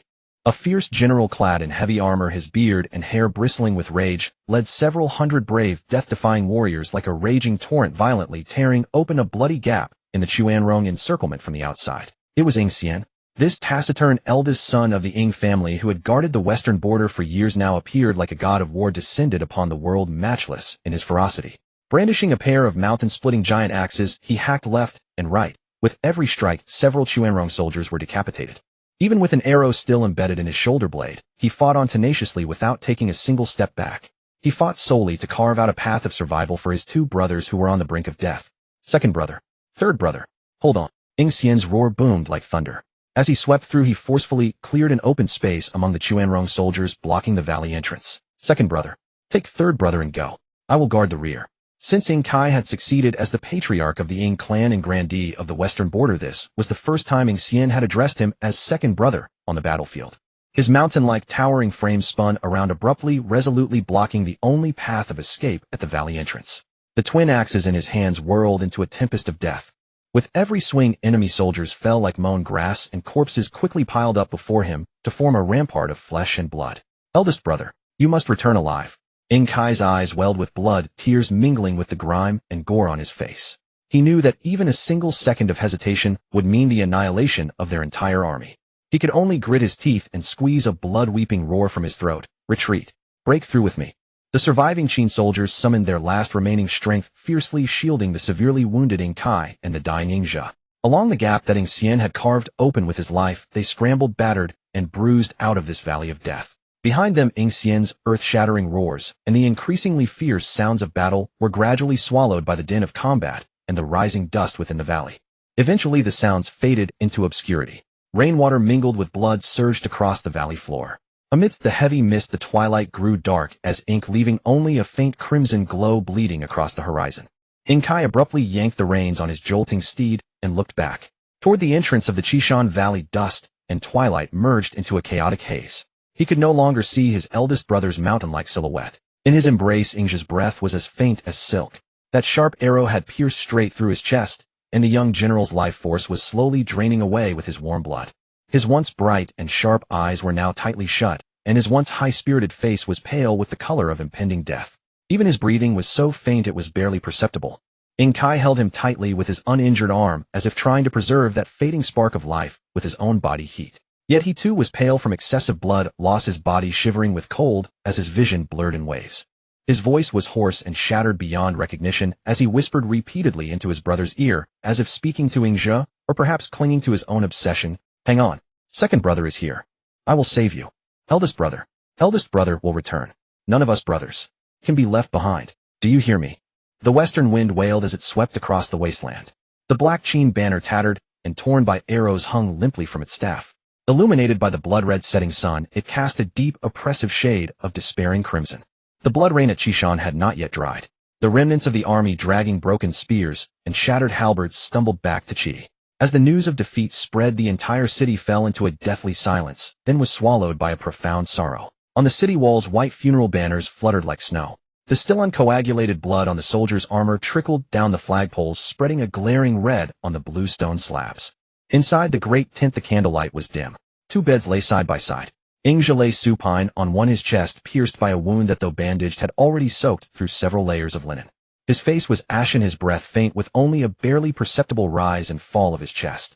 Ingkai lay on his side beside him, severely wounded in the left shoulder. The hastily applied herbal medicine could not stop the oozing blood. His lips were pale, and his consciousness was hazy. Yet his uninjured right hand still tightly clutched his younger brother's cold hand, his knuckles white from the effort. Their elder brother Ingxian, to cover their escape, had led the personal guards to hold the rear, was trapped in a heavy encirclement, and his fate was still unknown, most likely dire. The 3 brothers of the Qin family had all been struck down in a single day. The sky of Great Qin seemed to have collapsed on one side at the Battle of Qishan. Despair filled the army. Every face was grim. Just as the tent was filled with lamentation and gloom, 2 clear, unhurried footsteps were heard outside the camp gate, cutting through the noise and entering the tent directly. The guards were about to stop them when they looked up and saw 2 people, one behind the other. The first had white hair and a childlike face, his robes fluttering. Though he walked through the muddy military camp, he seemed untouched by dust. In the opening and closing of his eyes, there was a subtle flow of the qi of heaven and earth and mountains and rivers. He was none other than Kawangzi, who had left Hangu Pass to wander the world. The latter carried an ancient medicine box, his fingertips seeming to be wreathed in a faint herbal fragrance. His expression was calm as a deep ancient well. He was the renowned physician Cheng Xingjun, famous among the various states. The 2 had been wandering nearby. Observing the night sky, they saw dragon qi coiling around the Qin territory in the western frontier, and sensed the killing aura and bloodshed rising to the heavens, so they came to investigate. Kawangzi stepped into the tent, his gaze sweeping over the 2 on the beds, pausing slightly on Ingzhe's face. He sighed softly. This child has a remarkable bone structure with sharpness hidden in his spirit. Pity that his edge is too exposed, easy to break. If he does not die, given time, he may become a sharp weapon of the state. Cheng Xingjun said nothing, stepping forward directly. He placed 3 fingers lightly on Ingzhe's wrist pulse, while his other hand reached for Ingkai's neck. The tent was so quiet that a pin drop could be heard. After a long while, he slowly rose, his voice calm but cold. Both can be saved, but only one can live. These words were like a thunderbolt, striking the generals in the tent into terror. What do you mean, divine physician? The generals asked in confusion. Cheng Xingjun closed his eyes and opened them again, a hint of complexity flashing in his gaze. I have 2 methods that may be attempted. One is to exchange blood to prolong life, which requires the blood of a close relative. The second is to exchange hearts. He paused. Take a living person's healthy heart and use a secret art to transplant it into the one whose heart is damaged. However, the donor must be a close relative and must volunteer, otherwise both will die. Even if successful, the heart donor will surely die, while the recipient may have a slim chance of survival. The young general's chest was pierced by an arrow. The arrowhead damaged his heart, so only a heart exchange can save him. The Lord has shoulder and back injuries with blood loss. By exchanging blood from a close relative to prolong his life, he can recover. Is this to use the young general's blood to save the Lord, or use the Lord's heart to save the young general? Exactly, said Cheng Xingjun. Absurd. How absurd? The method of blood exchange has existed since ancient times, but the talk of heart exchange is unheard of. Divine physician, we beg you to save the Lord. The state cannot be without a ruler for a single day. The Earl of Qin is the pillar of Great Qin. He must not be lost. The young general's heart is already severed beyond saving. We beg the divine physician to consider the greater good. We beg the divine physician to save the Lord. The generals all knelt down in unison, pressing their foreheads to the ground, weeping and begging. No one mentioned saving Ingzhe. When the state is about to collapse, how can it be without a ruler? This was the iron law of the chaotic times. At that moment, no one noticed a small, thin girl standing outside the tent, silently clenching the hem of her clothes, which was already soaked with tears. Kawangzi looked at Ingzhe, who was gasping on the bed, and nodded slightly, as if not surprised by Cheng Xingjun's words. He said only, this child has a pure and fierce nature, great courage, and also great regret. He is indeed a malleable talent. Pity. Heaven does not grant him years. Chang Seng-jun also sighed. His bone structure is 1 in 10,000, his temperament like fire. If he perishes like this, the world will lose a fierce general, and the common people may lose a protector of the Tao. As night fell, the guards all withdrew, leaving only the wounded and the 2 physicians in the tent.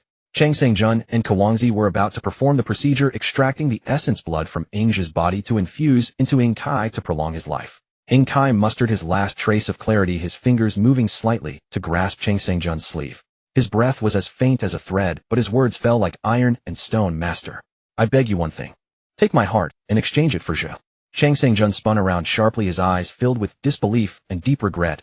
Earl of Qin, your life is tied to the survival of the state. How can you speak lightly of life and death? The western frontier is not yet settled. The Qin house has just been established. If something happens to you, what will become of the overall situation? If I die, Qin has my legitimate son Kong as the heir. It will not be in chaos. If our elder brother can return, he will surely assist Kong in stabilizing the situation. If elder brother does not return after Zhou awakens, he can also protect our Ing clan and guard Great Qin's integrity. A tear slid from the corner of Ing Kai's eye, disappearing into his sideburns. Zhou is young. It was my daily indulgence and lack of restraint that led to today's disaster. I failed in my duty as a brother, failed to protect my younger brother. I owe him, I owe elder brother a life. He panted for a moment, then continued. Zhou has no wife or children. All his sharpness should have led the Qin people to expand the territory. I am already a father. My legitimate son can inherit the great rule. I will die without regret. Chang Seng-jun's throat choked, and he was silent for a long time, finally turning into a long sigh. He closed his eyes and nodded. The tent curtain stirred slightly, and young Ing Kong was quietly led to the bedside by an attendant. Ing Kai raised his hand with difficulty, holding his son's tender little hand. His fingertips were ice cold, and tears streamed down like rain. My child, your father is useless, unable to protect your third uncle. He is young and impetuous, thus he made a grave mistake. But his heart is sincere. He was just eager to achieve merit.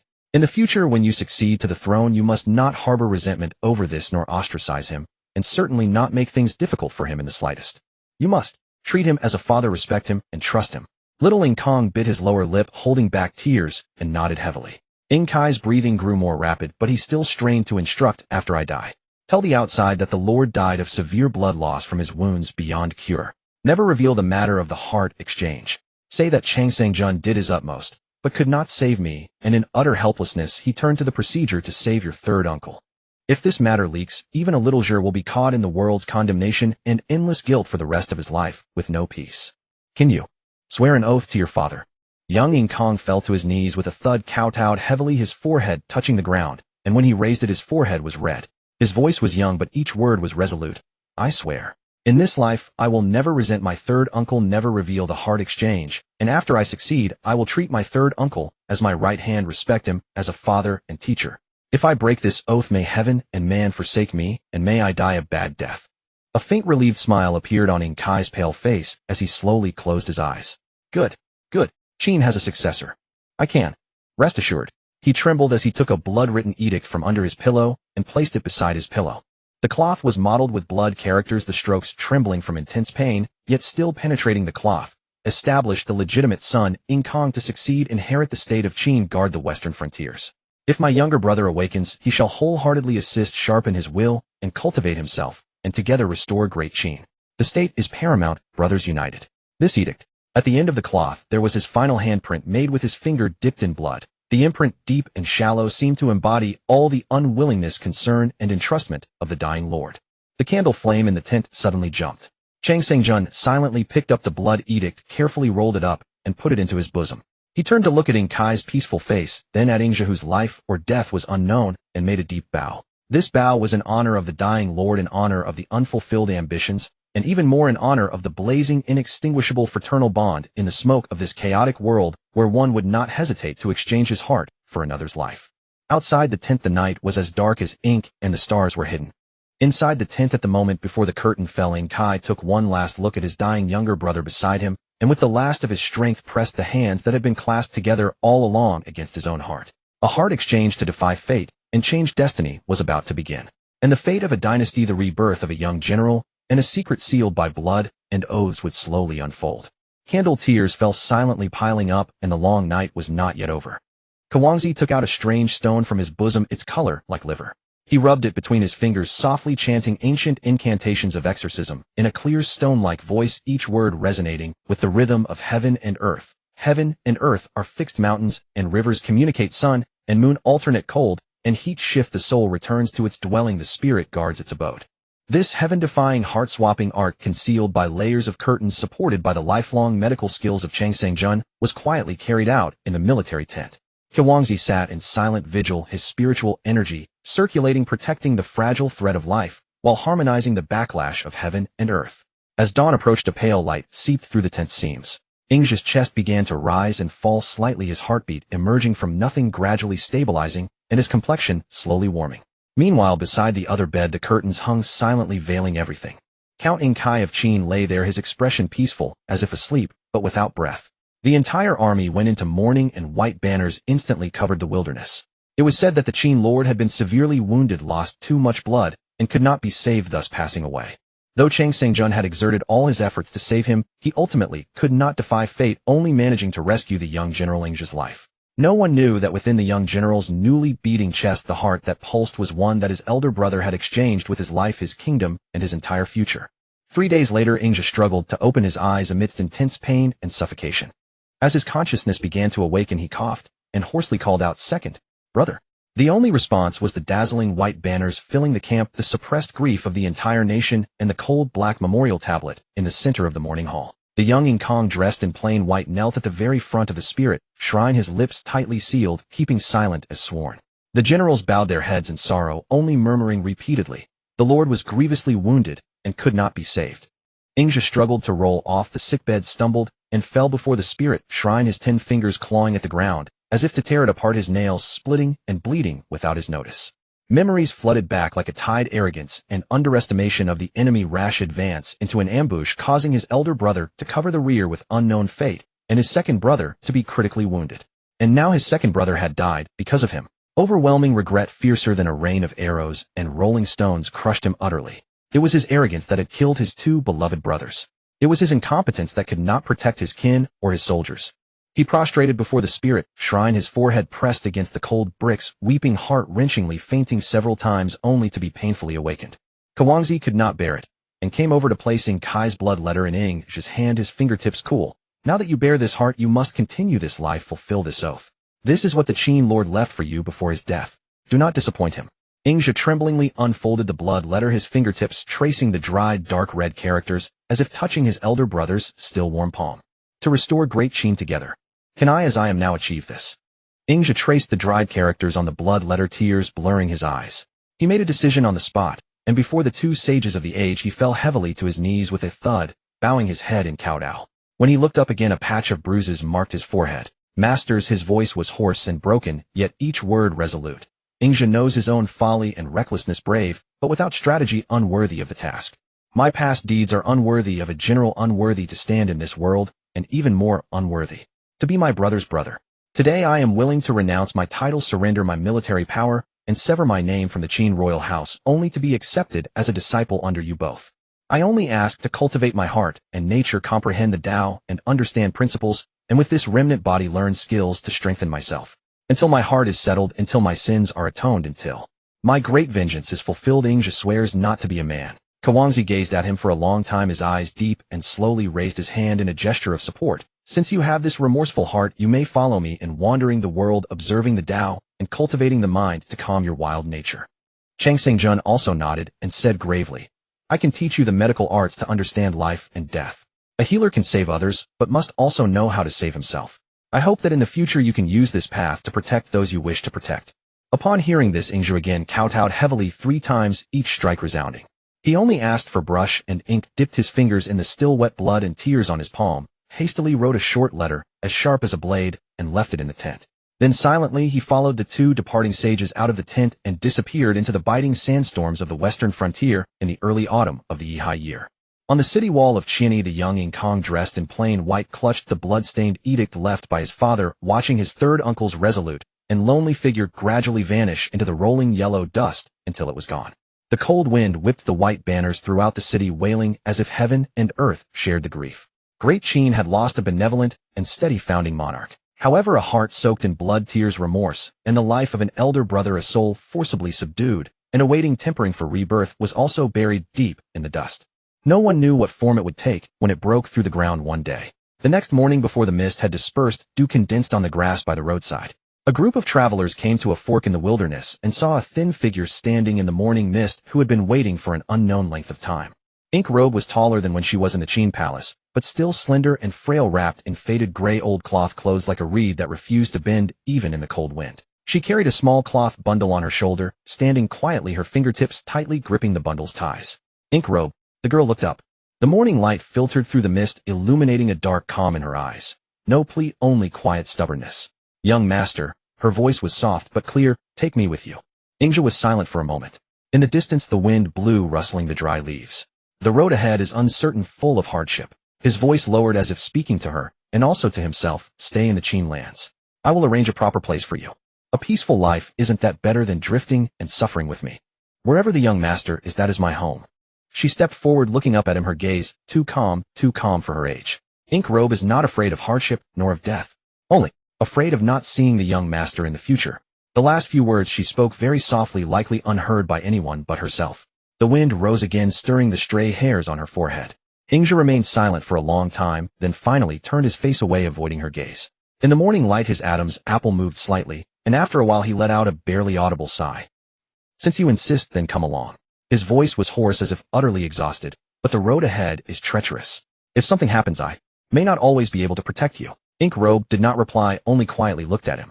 Then she lowered her head very gently, very lightly, tightened the ties of her shoulder bundle, and silently followed behind him. The mist thinned, the sky grew brighter. The two walked one after the other along the main road, neither speaking, only the rustling of their footsteps in the morning mist, accompanied by the wind of the western frontier, gradually fading away. In that young chest the heart that belonged to his elder brother, now beating steadily, each pulse silently seared an oath. I shall return. Live up to this heart. Live up to my brother's command. Live up to Great Qin. Guangxi and Changshangjun traveled through the various states, and when they arrived in the land of Zheng, seeing its location at the central thoroughfare connecting all directions, they temporarily settled outside the city of Xinjiang. Changshangjun built a hut to practice medicine, dispensing herbs to aid the people, while Guangxi discoursed on the way by the water, quietly observing the interplay of yin and yang. Ingja, clad in coarse linen, followed them, insisting on becoming their disciple, to study the art of healing and the principles of heaven and earth. Yet at first his heart was burdened with a heavy knot, sunk day and night in the guilt of underestimating an enemy, causing his elder brother's death, and surviving only through a heart transplant. His mind was distracted, unable to find peace. Whether Changshangjun taught him the methods of observation, listening, inquiry, and pulse-taking, or the techniques of meridian healing, or Guangxi expounded on non-action and naturalness, the transformation of yin and yang, he remained, as if shrouded in mist, his progress slow, never grasping the essence. Changshangjun sighed inwardly. When the heart is obstructed, the art cannot penetrate deeply. When obsession remains unbroken, the way cannot be attained. Guangxi said, it's fine. I believe he will surely break through this barrier. Let us wait and see after the full moon night of the 15th day of the 8th month. During this period Mo silently tended to Ingja's daily life.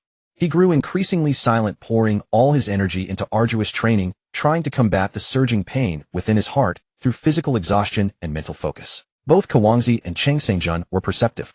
Seeing that the girl, though sparing in words, had a calm gaze, acted with order, and displayed an extraordinary meticulousness and devotion toward Ingja, they tacitly allowed her to stay nearby, even permitting her to listen in.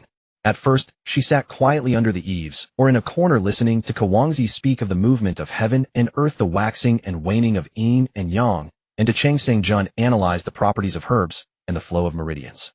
She never asked questions, but occasionally a flash of understanding in her calm eyes did not escape the notice of the two elders. Ingja also gradually noticed that whenever he discussed difficult problems with the masters or sank into deep thought, he could often feel a gaze quietly resting on him. If he looked up, the gaze would quickly shift away, leaving only the faint blush on her ears and the profile of her pretending to tidy her clothes. When she studied medicine, she paid special attention to prescriptions related to heart care, sedation, and pain relief, copying them stroke by stroke on hemp paper, turning the edges fuzzy from repeated handling. When she learned characters, the first she recognized and wrote most neatly were always the two characters, Ingja. One day Changshangjun taught the method of acupuncture for pain relief, mentioning several obscure acupoints. Ingja concentrated and memorized them. Moe outside the door was gently pounding herbs. Though her movements were slow, her ears twitched slightly. After finishing the lecture, Changshangjun suddenly turned to the door and asked in a warm voice, "Little girl, having listened for so long, have you remembered?" Moe Stone Pestle paused. She bit her lip and then quietly recited the names, locations, needling depths, and indications of several acupoints clearly. Finally, after a slight hesitation, she added softly, "If supplemented with moxibustion at Guanyuan to warm the lower burner, it might alleviate the pulling pain caused by cold." Having spoken, she seemed to feel she had said too much, immediately lowering her head, her fingertips curling unconsciously. Chang Sangjun was slightly surprised, exchanged a glance with Kawangzi, and saw approval in each other's eyes.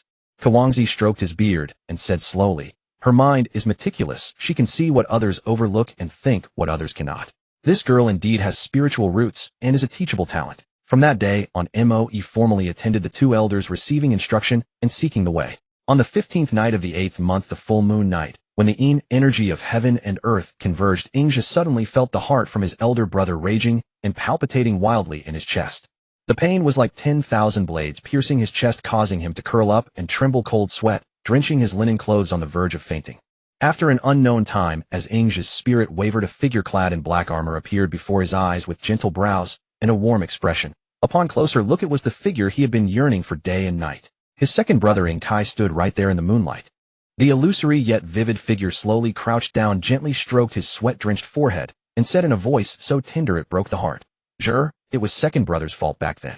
I couldn't watch over you, couldn't protect you, and let you fall into a desperate situation. I am sorry."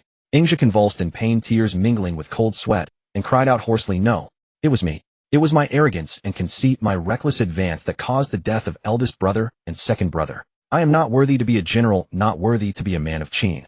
The one who should die is me." In Kai crouched down, pressed his trembling shoulders, and said word by word with the same steady calm as before, "Jur, do not abandon yourself. Lay down your burdens, study well, and live well. You do not need to live for guilt. Live for great Qin, for the millions of Qin people. I am not dead, and my heart is in your chest. Every beat is me accompanying you. As long as you live, I live. As you grow stronger, I grow stronger. Just keep moving forward. Second brother will always be by your side. In the end, we will meet again. Second brother. Second brother. Second brother." Ingja reached out to grasp him, but In Kai's figure gradually faded. Then another anxious voice came to his ear, "Master, master, wake up quickly." Ingja opened his eyes in a daze and saw Moe, her face full of panic, keeping vigil by the bedside. He sat up abruptly and eagerly grasped her hand. Moe was momentarily stunned, her fingertips trembling slightly, but she did not pull away. "Master, you just scared me to death." "Second brother, I just saw second brother," Ingja said excitedly. "Master, were you dreaming?" Chang Sangjun stroked his beard and said slowly, "It seems both illusory and real, like a dream, yet not a dream. This is a sequelae of your heart transplant. Every full moon night of the 8th month your heart will cause you unbearable pain, but it may also summon the illusion of your closest kin." "So you mean that from now on every full moon night I can see my elder brother?" Ingja asked, not worried, but delighted.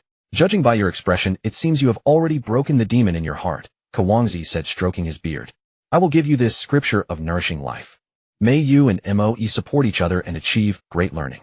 Kawangzi said, "This scripture contains a secret art that defies heaven, called a year as a day.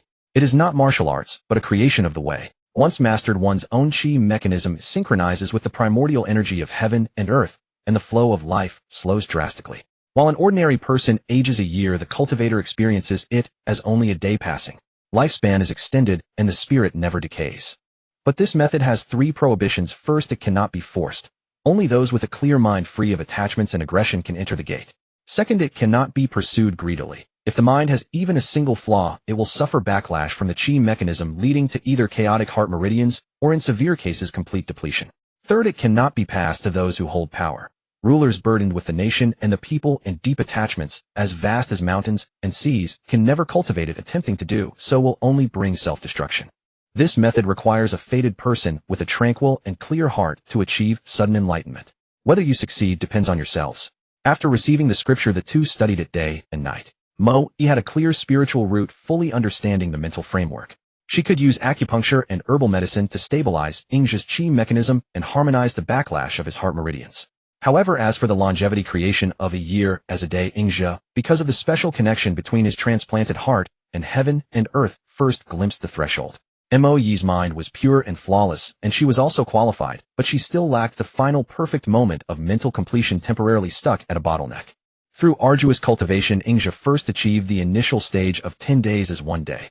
10 days of time changed his appearance by only one day, keeping his face youthful and his strength undiminished. Although he had not yet reached the complete creation of a year as a day, which requires completely letting go of all attachments and uniting with the way. It was already a rare and heaven-defying fortune in the world. In addition, Kuangzi imparted all his knowledge of yin-yang transformation, the 8 trigrams of the 9 palaces, astrology, military formation, strategic assessment, and situational judgment. The young general who once only knew how to charge with a halberd now harbored a grand vision of heaven and earth in his heart. With a glance he could discern the fortunes of a battle. With a raised hand, he could lay out life and death formations. His military strategy and tactics had been completely transformed, no longer what they used to be. Every full moon night, he would sit quietly under the moonlight, calmly enduring the intense pain from the depths of his heart meridians, waiting for the appearance of Inkai's figure. This continued for 10 years without a single break. He no longer broke down in tears. Instead, he calmly reported to his elder brother's phantom all that he had learned and understood, new insights into medicine, evolution of formations, the chessboard of the world. His voice was calm and gentle, as if speaking to an old friend who once sat shoulder to shoulder in the military tent. Under the moonlight, the phantom, like Inkai, always listened quietly, occasionally offering a few words of guidance at key points. Thus the 2 brothers sat facing each other across the boundary of life and death, just as they had in the camp 10 years ago, one speaking calmly, the other listening gently. There were no tears, only the serene flow of moonlight, and a steadfastness deeper than blood, almost like a vow. Having undergone a complete transformation, Ingzhi devoted himself wholeheartedly to mastering the medical arts under Chongseng Jun, attaining profound proficiency in the 4 diagnostic methods: observation, auscultation, and olfaction, inquiry, and pulse palpation, as well as the treatment of internal and external injuries, detoxification, consolidation of the constitution, and cardiopulmonary regulation. He also quietly followed Qi Huangzi to comprehend the Tao, his spiritual perception becoming thoroughly clear, advancing by leaps and bounds. Every full moon night, he would sit serenely beneath the moonlight, enduring the sharp pain deep within his heart, quietly awaiting the appearance of Inkai's figure. For 10 years he never missed a single night. He no longer wept in despair. Instead, with calm composure, he reported to his elder brother in the phantom image all that he had learned and realized, new insights into medicine, the evolution of formations, the chessboard of the world. His voice was tranquil and gentle, as if speaking to the old friend who once sat shoulder to shoulder with him in the military tent. Under the moonlight, the phantom, like Inkai, always listened quietly, occasionally offering a few words of guidance at critical junctures. Thus the 2 brothers sat facing each other across the boundary of life and death, just as they had in the army camp years ago, one calmly narrating, the other listening with gentle warmth. There was no sorrowful weeping, only the tranquil flow of moonlight, and a steadfastness deeper than blood ties, almost a sacred vow. One autumn day, with the wind growing chill and the wild grasses and trees shedding their leaves, Ingzhi sat quietly beneath a pine-covered rock, gently pinching a withered leaf between his fingertips. His gaze fell upon a tiny spider at the edge of the cliff, spinning a web in the wind. The silver threads were delicate, yet layer upon layer, they wound around, crisscrossing, so that even when wind and rain came they could cling firmly, trapping all flying insects. At that moment the long-buried memories of his youth surged up.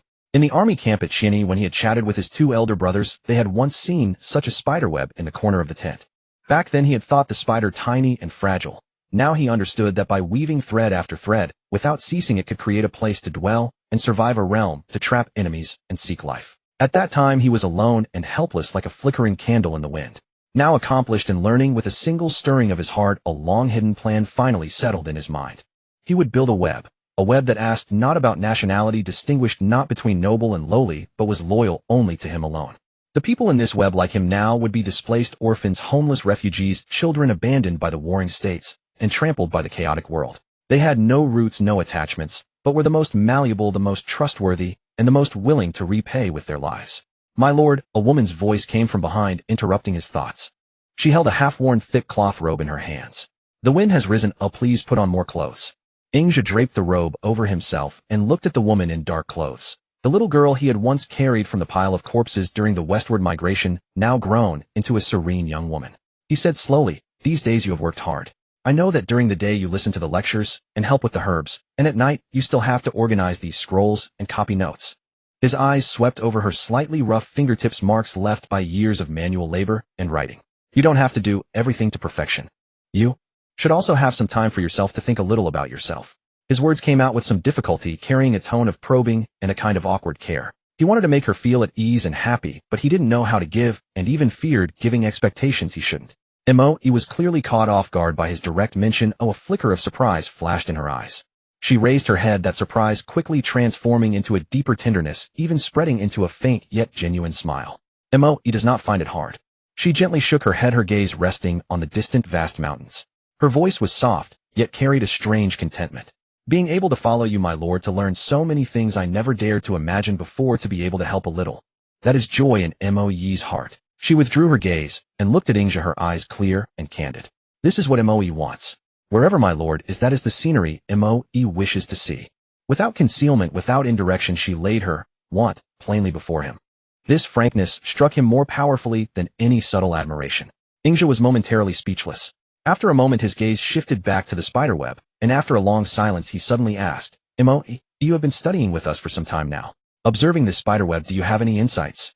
Mo Yi turned her gaze to the web, pondered, and said, though the spider is small, it stands by its web. Though the threads are fine, they interlock and crisscross with a balance of density, so that they can withstand wind and rain and guard a corner of the world. Her gaze was calm, her words measured. This web is its eyes, its extension of limbs, and the foundation of its dwelling and survival. Without the web it drifts, without support, with the web it has a reliance. Ingja listened, and then said slowly, what if this web were not for catching insects, but for gathering information in all directions, discerning the movements of people's hearts as a reliance, or even as a blade? Mo Yi's heart trembled. She instantly understood the schemes and ambitions surging in his eyes. She stepped back half a pace, bowed deeply to Ingja, her back straight as a pine. If my lord wishes to weave this web, Mo Yi is willing to be the first thread. Without a moment's hesitation, without a single doubt, she melted her past, future, life and death, honor and disgrace, all into this light, yet weighty vow. Ingja looked at her slender, yet upright back, a myriad of emotions surging within him finally condensed into a single deep, good. He gazed at the spiderweb on the cliff's edge. The spider had already settled at the center. The rules of the web were as strict as iron. First, no distinction of nationality or birth, only accept those who are orphan, destitute, and have no way out. Second, the entire organization obeys only the orders of the lord of the mansion. His commands are like mountains, and none dare disobey. Third, outer members are called silk threads, and leaders are called silk knots. They only know their tasks, not the full picture of the organization. Only core members know the true appearance of the lord of the mansion. Fourth, silk threads and silk knots remain hidden among the common folk, either as peddlers or as wealthy merchants and nobles. Orders are carried out to the death. Fifth, any traitor shall be hunted down to the ends of the earth, eradicated forever. And the first core member of the spiderweb was named Mo Yi, whose code name in the organization was Yun Luo. Time passed, and in the blink of an eye 10 years had gone by. At first the spiderweb organization had only a few members, but after 10 years the threads of the spiderweb had already spread across the western regions, deep into the central plains like spider silk, entwining the mountains, cities, and towns of the warring states with intelligence flowing silently and invisibly. Ingja, as the lord of the mansion, remained hidden in the shadows, not involving himself in the court, not seeking fame, yet holding the entire situation of the world in the palm of his hand. During these 10 years, Ingja found 4 other orphans who shared a similar plight, and were loyal and reliable, and together with Mo Yi they jointly managed the spiderweb.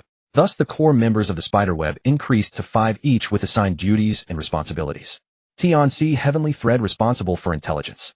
Di Luo, earthly net, in charge of finances and supplies. Feng Ji, wind weaver, infiltration and penetration. Lei Jie, thunder, not deployment of operations.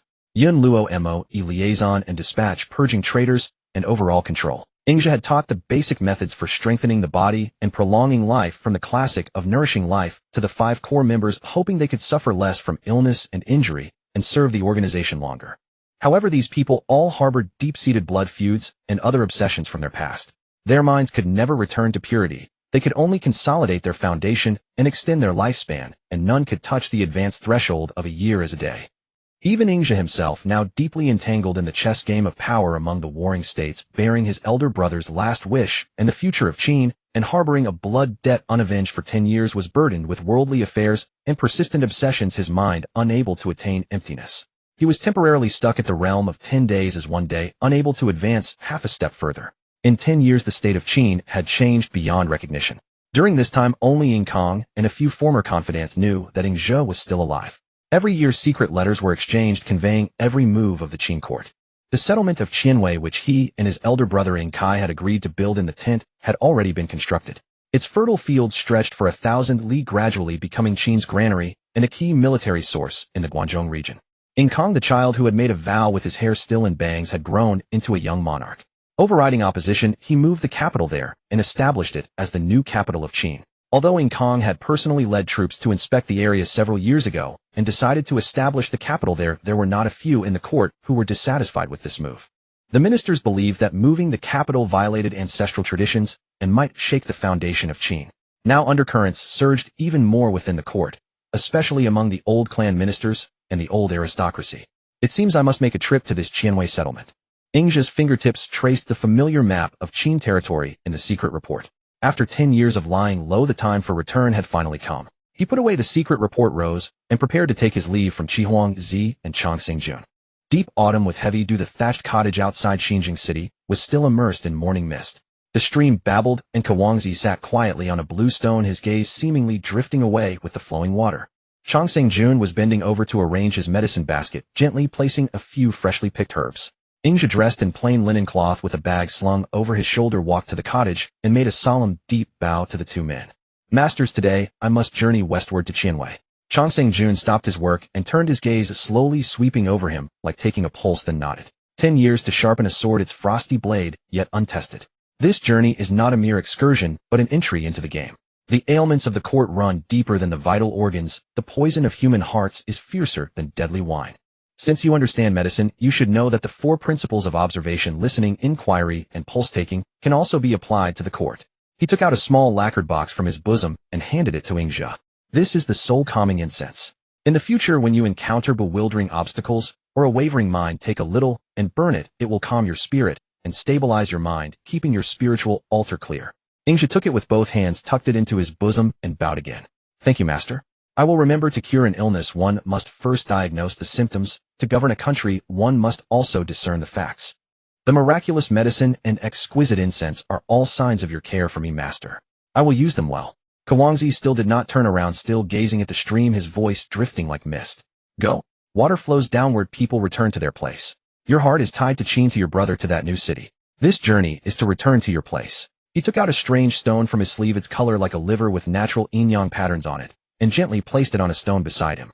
See a mountain as a mountain, see water as water. See a mountain, not as a mountain, see water, not as water. After seeing still a mountain, still water. Go and see that confluence at Qianwei. Is it a city, a human heart, a chessboard, or something else? When you see it clearly, perhaps you will understand. This stone has been polished by water for 100 years, named Chun Bao. I give it to you. This journey to Qianwei may make use of it.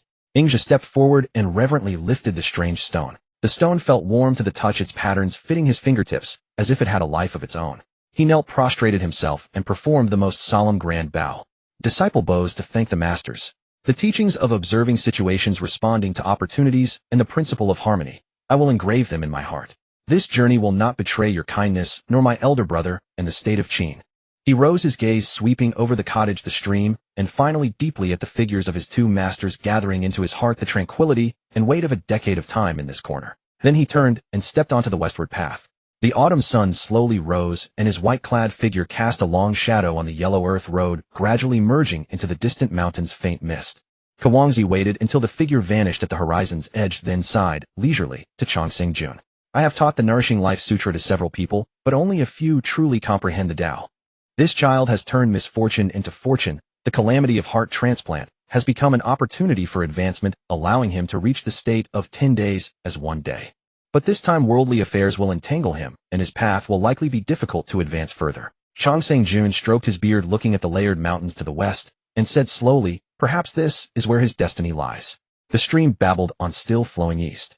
Standing by the Wei River, gazing at the newly rising city of Qianwei before him, Ingzha's heart was filled with mixed emotions. The scene of spreading out the map and discussing the city-building strategy with his second brother Ing Kai in the military tent still seemed like yesterday. If his elder brother were still alive, what a sight it would be to stand shoulder to shoulder and behold this grand view. Inside the palace hall of the new city, candlelight flickered, casting a dim yellow glow on Ing Kang's gaunt face. He lowered his eyes, staring at the piled-up reports on the desk, his brows furrowed, his knuckles turning white from tension. Your Majesty, is something troubling you? Who is there? Ing Kang started, looked up, and saw Ingzha slowly walking out from the shadows. Uncle 3. He rose, scrutinized him, and exclaimed in surprise. After 10 years apart, Uncle 3's appearance remains unchanged. He did not know that Ingzha's cultivation of the Nourishing Life Sutra had reached the state of 10 days as 1 day, so that a decade of time was but a single year cycle to him. Ingzha looked at the 16-year-old young monarch before him, whose brows already bore a melancholy beyond his years. Ingzha smiled and said, let's not talk about that for now. Tell me about the turmoil your relocation of the capital to Qianwei has stirred in the court. Ing Kang's fingertips gently stroked the edge of a bamboo slip, the candlelight casting a greenish-white gleam on its surface. Those old ministers, each stubborn as could be, always mouthing, relocating the capital violates ancestral teachings. But in the early days of our Qin state, we never established the capital at Qin. The land of Qianwei is both offensive and defensive against the Rhone and Di, with fertile soil and abundant water. It is exactly the best way to break the current deadlock. Ingzhi nodded. They are merely taking advantage of your majesty's youth. Breaking this deadlock is not difficult. Just do this. He whispered a few words, and Ing Kang's eyes flashed with doubt. Is it really feasible? Whether it works or not we'll know by trying. Even if something goes wrong, there are backup plans to remedy it. Ingzhi's tone was calm and unhurried. The next morning at court, Ing Kang said to his ministers, I had a strange dream last night, seeing a yellow serpent descending from heaven to earth, its mouth reaching the outskirts of Fuqing. Can you interpret this dream for me? Shi Dun stepped forward and reported, the yellow serpent is a symbol of the White Emperor of the West. Our Qin resides in the West and primarily worships the White Emperor. This dream is a divine revelation. An old minister immediately objected, Your Majesty, you must not. The rite of sacrifice is exclusive to the Son of Heaven of Zhou. If our Qin performs this ritual, it would be an act of usurpation. Shi Dun retorted, If we do not perform the sacrifice, we will incur heaven's wrath, bringing disaster to our great Qin. Wouldn't that be a greater crime? The old minister was momentarily speechless. Seeing this, Ing Kang made an immediate decision. Minister Shi is right. We must not defy heaven's will. This matter is settled. No further discussion is needed. He then ordered the construction of the Fuji altar to offer sacrifices of 3 animals to the White Emperor. News reached Lui, and the Marquis of Lu Ji Funhuang went to see the Son of Heaven of Zhou. Your Majesty, Western Qin has recently set up the Fuji altar privately and presumptuously offered 3 animals to the White Emperor, acting as if they were the Son of Heaven. This is a grave crime of usurpation, and it must be investigated. The Son of Heaven Ji Jiu lightly tapped his fingers on the desk and said slowly, I have heard of it. The Earl of Qin claimed it was a dream, omen, and heavenly will, and his words were quite respectful. Marquis of Lu, do you recall that during the chaos of Haojing, the Earl of Qin was the first to dispatch 3,000 troops to help the royal house restore the palace? The Marquis of Lu was taken aback. That may be so, but ritual law is the cornerstone of the state. How can merit offset a fault? If we tolerate Western Qin's usurpation today, other feudal lords will follow suit in the future. What will remain of the Son of Heaven's authority and the foundation of Zhou rights? Zhou Gonghejian said slowly from the side, Your Majesty, I have a word to offer. Qin was originally a vassal state, only elevated to feudal lord status due to its merit in protecting the royal carriage. Its territory is remote in the western frontier, surrounded by Rhone and Di. The Earl of Qin's sacrifice, as he said, is to guard the western lands and pacify the Zhou house. His intentions can be discerned. If we force an accusation, it might. The Son of Heaven raised his hand to stop him and turned to the Marquis of Lu. Marquis of Lu, I understand your loyalty. However, Qin's ability to guard the western shield for the royal house is a merit that cannot be erased. Let us do this, send an envoy to bestow upon the Earl of Qin a pair of jade discs to commend his merit in defending the state. As for the matter of sacrifice, I will specially permit it to pacify the western lands. The Marquis of Lu's eyes flickered, and he immediately said, Since the Son of Heaven permits Qin's sacrifice, then our Lu state can also follow suit and set up sacrifices to strengthen the state. The Son of Heaven's expression darkened slightly. Marquis of Lu, this proposal is not appropriate. Qin is in the western frontier and has the old custom of using barbarian rites to worship Rhone deities as precedent. The state of Lu is the fief of the Duke of Zhou, a land of ritual and propriety, a model for all under heaven. If Lu also commits usurpation, then what will become of the Zhou rights? The Marquis of Lu straightened his robe and kept his voice clear. My ancestor, the Duke of Zhou, spat out his food and grasped his hair in diligence, established rites and music, and thus laid the foundation for the Zhou house's centuries-long enterprise. Now that his descendants use the rights of their ancestor, where is the fault? His gaze swept over the silent grand historian in the hall, then turned to the Son of Heaven. Moreover, Western Qin usurped and was granted jade discs, while Eastern Lu, which observes the rites, is instead questioned. If the Son of Heaven cannot prohibit Qin, how can he prohibit Lu? He paused, his tone abruptly turning stern. This matter today, the state of Lu merely informs the Son of Heaven. It is not a request for approval. Having said this, the Marquis of Lu did not wait for a reply, bowed, and withdrew, his robes trailing on the floor with a rustle. The hall was silent for a long time. The voice of the Son of Heaven sounded tired, this flickering candle in the wind. Duke Zhou, how long do you think this flame can still illuminate the great Zhou? Zhou Gonghejian said slowly, the flame is weak, but not yet at the point of oil exhaustion. Qin in the west, its flame is like a wildfire, arrogant, but without foundation. Lu in the east, its fuel is valuable, but it may burn from within. He raised his eyes, his gaze seeming to pierce through the palace. Your Majesty, the current strategy is to rest and observe changes. Those who act rashly will inevitably reveal their weaknesses first. The Son of Heaven gazed at the heavy sky outside the hall, alongside dispersing in the wind. Then, let us wait and see how things change. But this storm-tossed Zhou house, this candle-like realm, how long can it allow me to wait? For now, let us set aside the worries of the Son of Heaven. Kong adopted Ing's strategy and indeed resolved the opposition to the capital relocation, temporarily stabilizing the court. Uncle Three's plan is truly brilliant. Not only did the Son of Heaven not punish us, he even granted jade discs and permitted the sacrifice. Those old stubborn ones who harped on usurpation are all silent now. Kong said happily. Ingja, however, smiled faintly. This is only the first step. To truly stabilize the court, we must do 3 more things. First, I observe that all states have court historians, but our Qin does not. We can establish the office of Grand Historian to record the rise and fall of state affairs and the responses to Heaven's mandate. Second, Ingja took out the stone with a color like a liver. This stone is called Qin Bao, which my master gave me before I left. One day your majesty can hide it inside a hunted animal during a hunt, then offer it at the ancestral temple to manifest Heaven's mandate. Having said this, he gently placed the Qin Bao on the desk and pushed it to Kong. I entrust this stone to you for safekeeping. When the time is ripe, act according to the plan. Third, organize a cavalry unit with feathered helmets. With such an elite cavalry, we will certainly intimidate the Rome and help our Qin expand its territory. Remember, these 3 matters must be done one by one, not hastily, or haste will lead to failure. Kong said, why not do them all at once? Ingja replied, steady steps consolidate the foundation, while haste easily breeds mishaps. Now that you have temporarily stabilized the court, doing these things now would merely be adding flowers to brocade. When the court encounters upheaval again in the future, implementing them then will show their true effect. A gleam of light flashed in Kang's eyes, and he nodded. Good. I will act according to Uncle Three's plan. Time flew by, and 6 years passed in the blink of an eye. During these 6 years, the Qin state, following the plan, established the position of Grand Historian dedicated to recording the rise and fall of the state and the responses of Heaven's mandate. The Maotu cavalry had also taken shape, becoming a formidable force that intimidated the western frontier, waiting only for the opportune moment to perform the Qinbao ritual at the ancestral temple, thereby solidifying the ruler's authority and the mandate of Heaven. Meanwhile, the conflict between the Qin state and the Chuanrong tribe entered its most critical year. One day Moe arrived in haste, his expression grave as he reported, My lord, the heavenly silk has ascertained that the Chuanrong chieftain is personally leading the main elite force hidden in a secret valley by the banks of the Qin and Wei rivers. The valley's terrain was treacherous, easy to defend, and difficult to attack. A direct assault would likely fail. At the words chieftain, Ingja's eyes darkened abruptly. The Chuanrong were the blood enemies of the Qin state for generations, the unfinished obsession of his elder brother Kai, and a deep scar etched in his own heart. He dared not delay and immediately set off to secretly enter the palace to meet the Qin ruler Kong. At that moment, Kong was meeting with the Marquis of Jin Jichou. The Marquis of Jin wore a smile and raised his hand in a courteous salute. Lord of Qin, I trust you are well. Last year there was a great drought across the land. I heard that relying on the reserves of the Qianwei granaries, the Qin state opened the granaries to relieve the people, and yet the state treasury not only suffered no loss, but increased. I am filled with admiration. On this visit it is truly because the royal house is in difficulty, and I wish to discuss countermeasures with the Lord of Qin.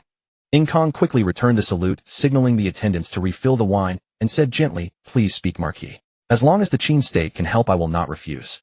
The Marquis of Jin's expression turned solemn. The rebel Yu Chun has entrenched himself in Gui City for many years. Recently, he openly seized the royal grain supplies being transported to Qingzhou. This is a blatant affront to the Son of Heaven, shaking the very foundation of the Zhou dynasty. The Jin state is willing to take the lead in raising troops, deploying 300 war chariots to punish the rebel. He paused, his gaze subtly observing Kang's expression, then continued, The Qin state is the western shield of the Zhou house, long renowned for its loyalty and valor. If the Lord of Qin could dispatch an army eastward forming a pincer movement with Jin, we would surely quickly pacify the rebels and restore the royal court's discipline.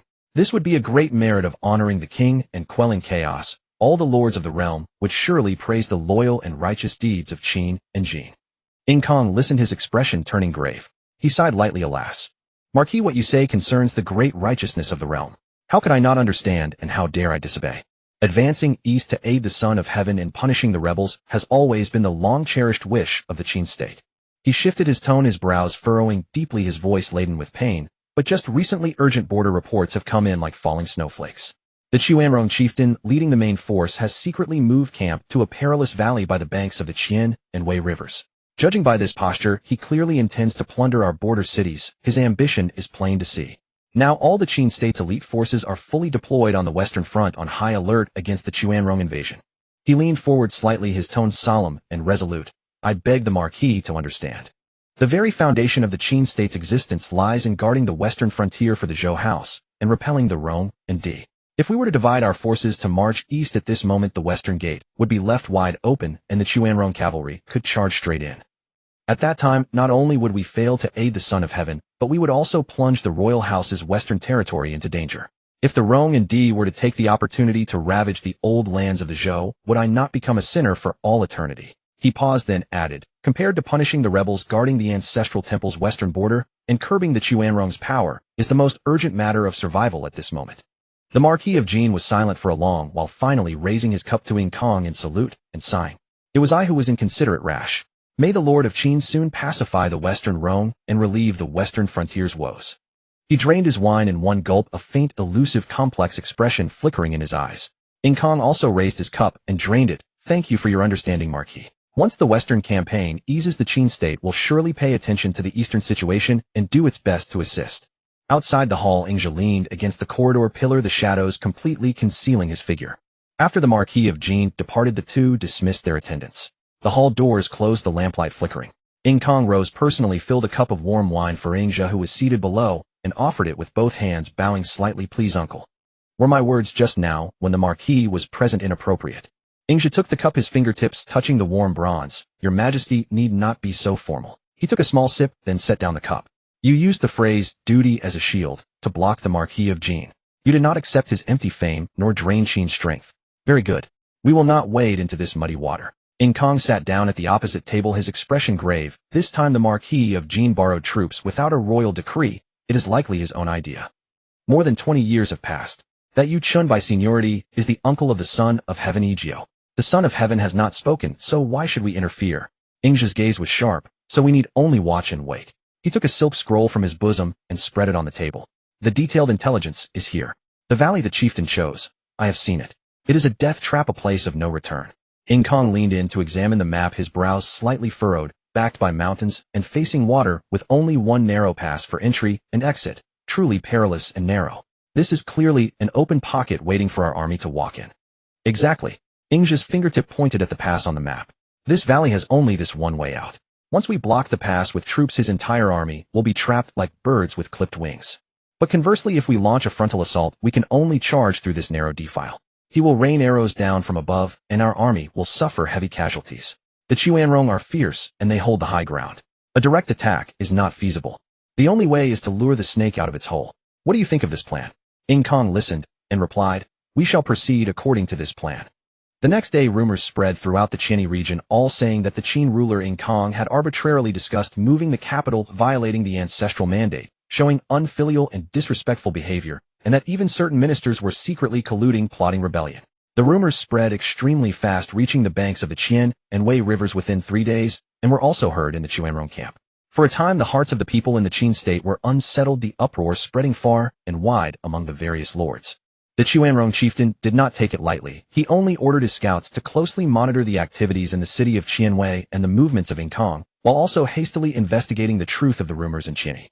A few days later, the scouts reported back that the rebel banner had indeed been hoisted over the city of Qinni, and the soldiers and citizens within were in turmoil, seemingly prepared to confront Qianwei. However, Qianwei city remained strangely quiet for several days in eerie stillness.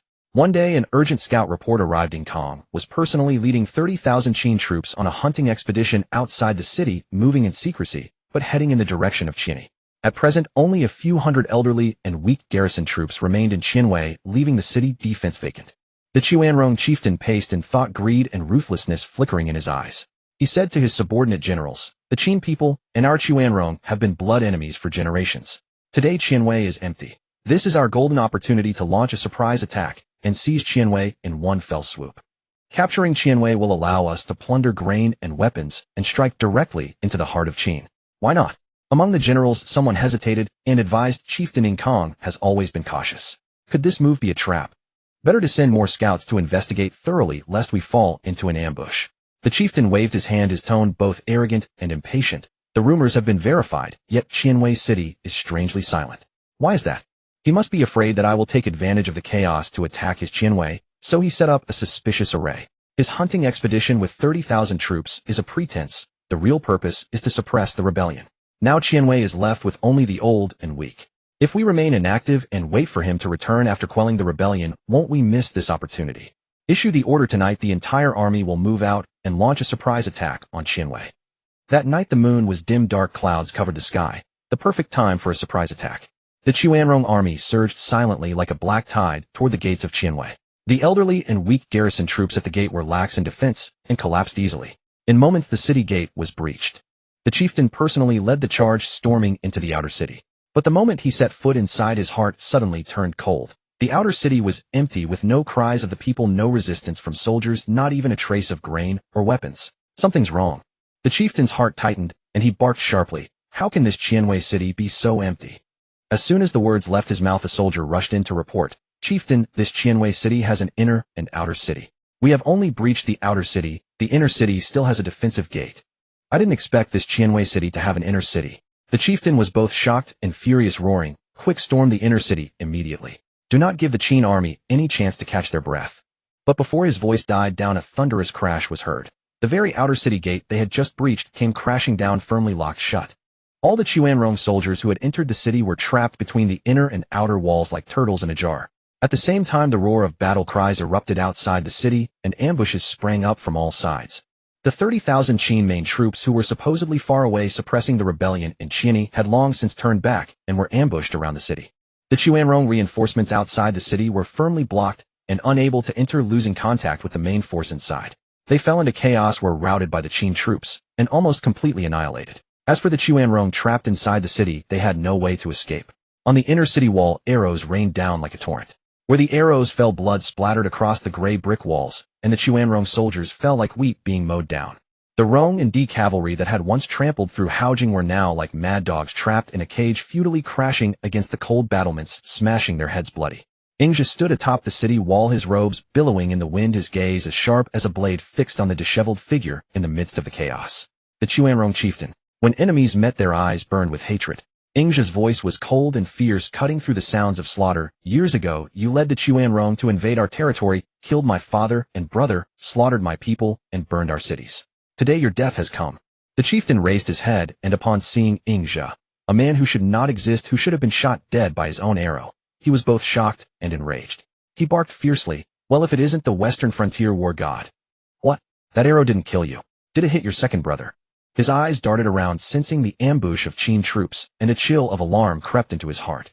Already thinking of retreat, he still forced a savage demeanor, unwilling to show weakness. At the mention of his elder brother, a surge of hatred flooded Ingzhi's heart, his eyes nearly splitting.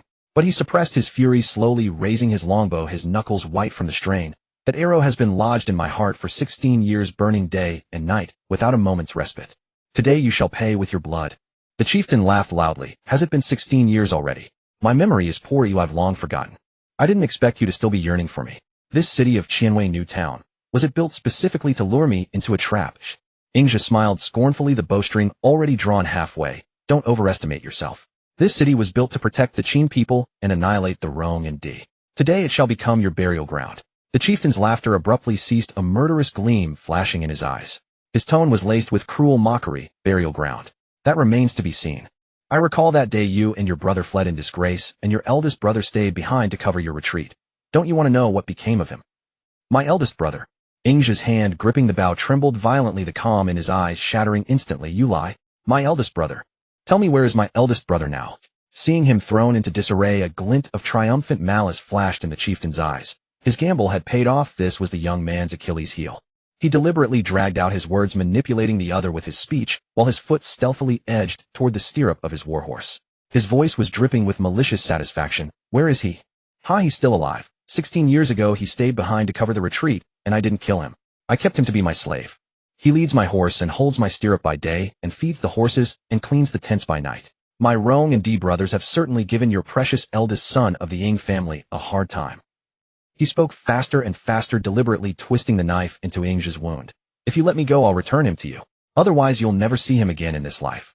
These words struck Ingzhi like a thunderbolt, making him tremble.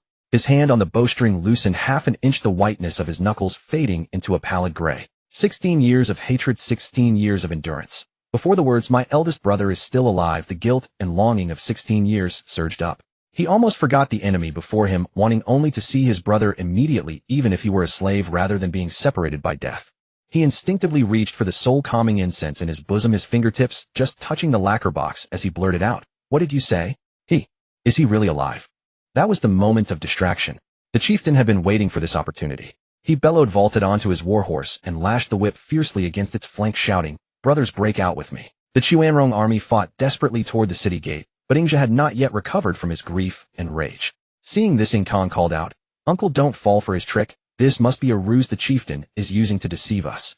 At that moment, Kang's heart churned with an extreme obsession. The strange stone Qinbao, which his uncle had given him 6 years ago, suddenly grew scorching hot. A faint golden light slowly condensed from his embrace. A figure clad in old Qin armor with a calm brow and a face bearing a 7/10 resemblance to Ingja. It was Ingja's second elder brother, Kang's own father, Kai. Kong gasped, "Father." Ingja exclaimed, "Brother." But this was not the night of the full moon. The Qianrong chieftain, upon seeing this, changed color, and his attack faltered. "Kai, am I seeing things?" Yet only 3 among the myriad troops could see Kai's phantom. Kai said, "Don't believe his lies. Our eldest brother was killed by him long ago. He stayed behind to cover the retreat, exhausted his strength, and the chieftain beheaded him on the spot. He has kept the death a secret, all to exploit this very weakness someday. Today, do not let this villain escape. Little brother, draw your bow with me."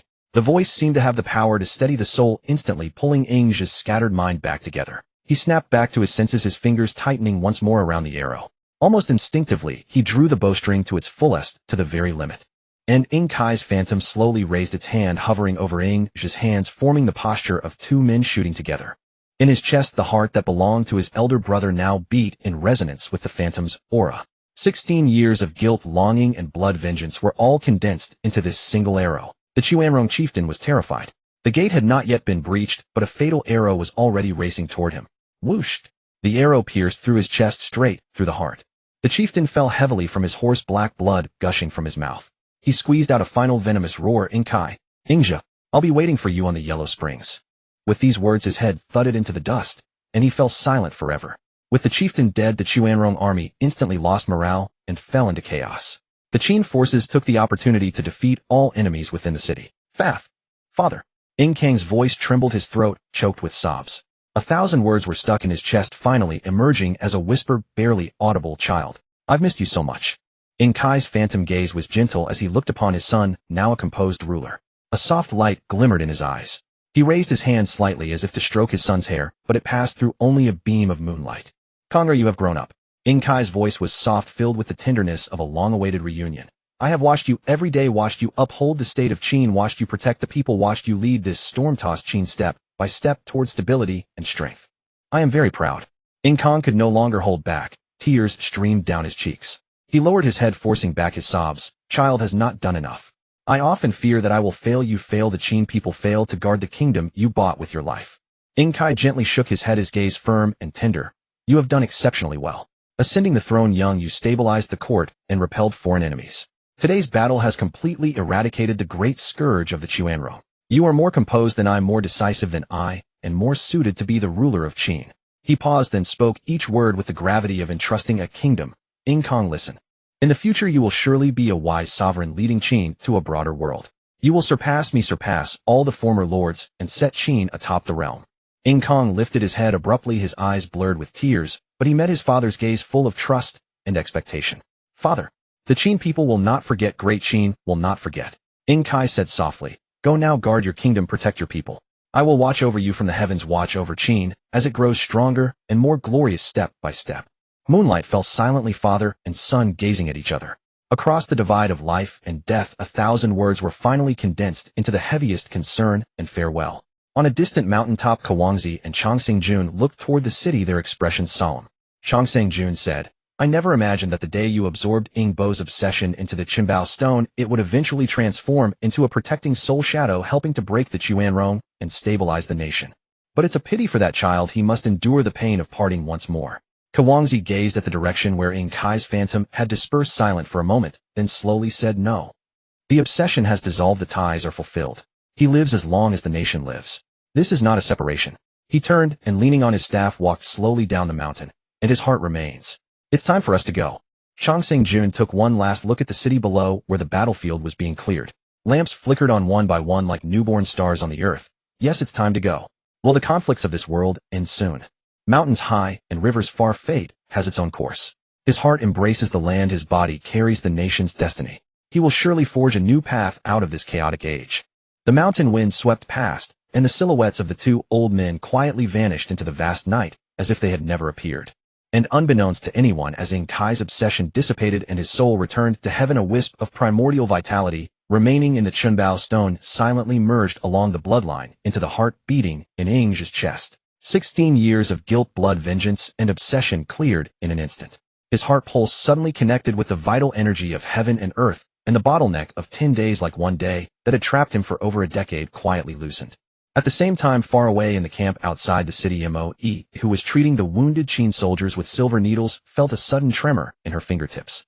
She gazed at the full moon in the sky, sensing an unprecedented smooth flow of vital energy through her body. Over the years, she had practiced the health preservation scripture alongside Ingzhe and had strengthened her foundation with medical principles.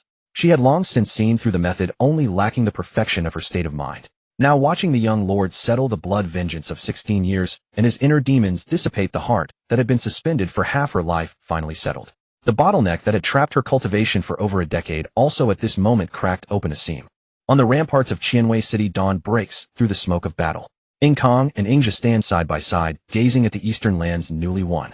In the distance, the Qin army is clearing the field. The banners of the Rong and Di tribes lie heaped together, flames rising to the sky. Kong exhales slowly, eyes rimmed with blood, yet unable to hide his excitement. Third uncle, with this great victory, the western frontier can be at peace for at least 10 years. All of this rests on your planning the stratagem that drew the serpent from its burrow. The first merit in this victory belongs to none other than you. Ingzhe shakes his head, his gaze still upon the distant flowing river. The merit lies with the soldiers who gave their lives. It is heaven blessing the great Qin. He turns to Kong with a stern air. Kong, the war is won, but post-war matters demand caution. I think the 300 li east of Qishan should be returned to the Zhou emperor. Kong whirls around, eyes full of incomprehension. Return it. This is land won with the blood of our soldiers. Why return? Ingzhe lifts a hand to signal him to calm down. Let me explain.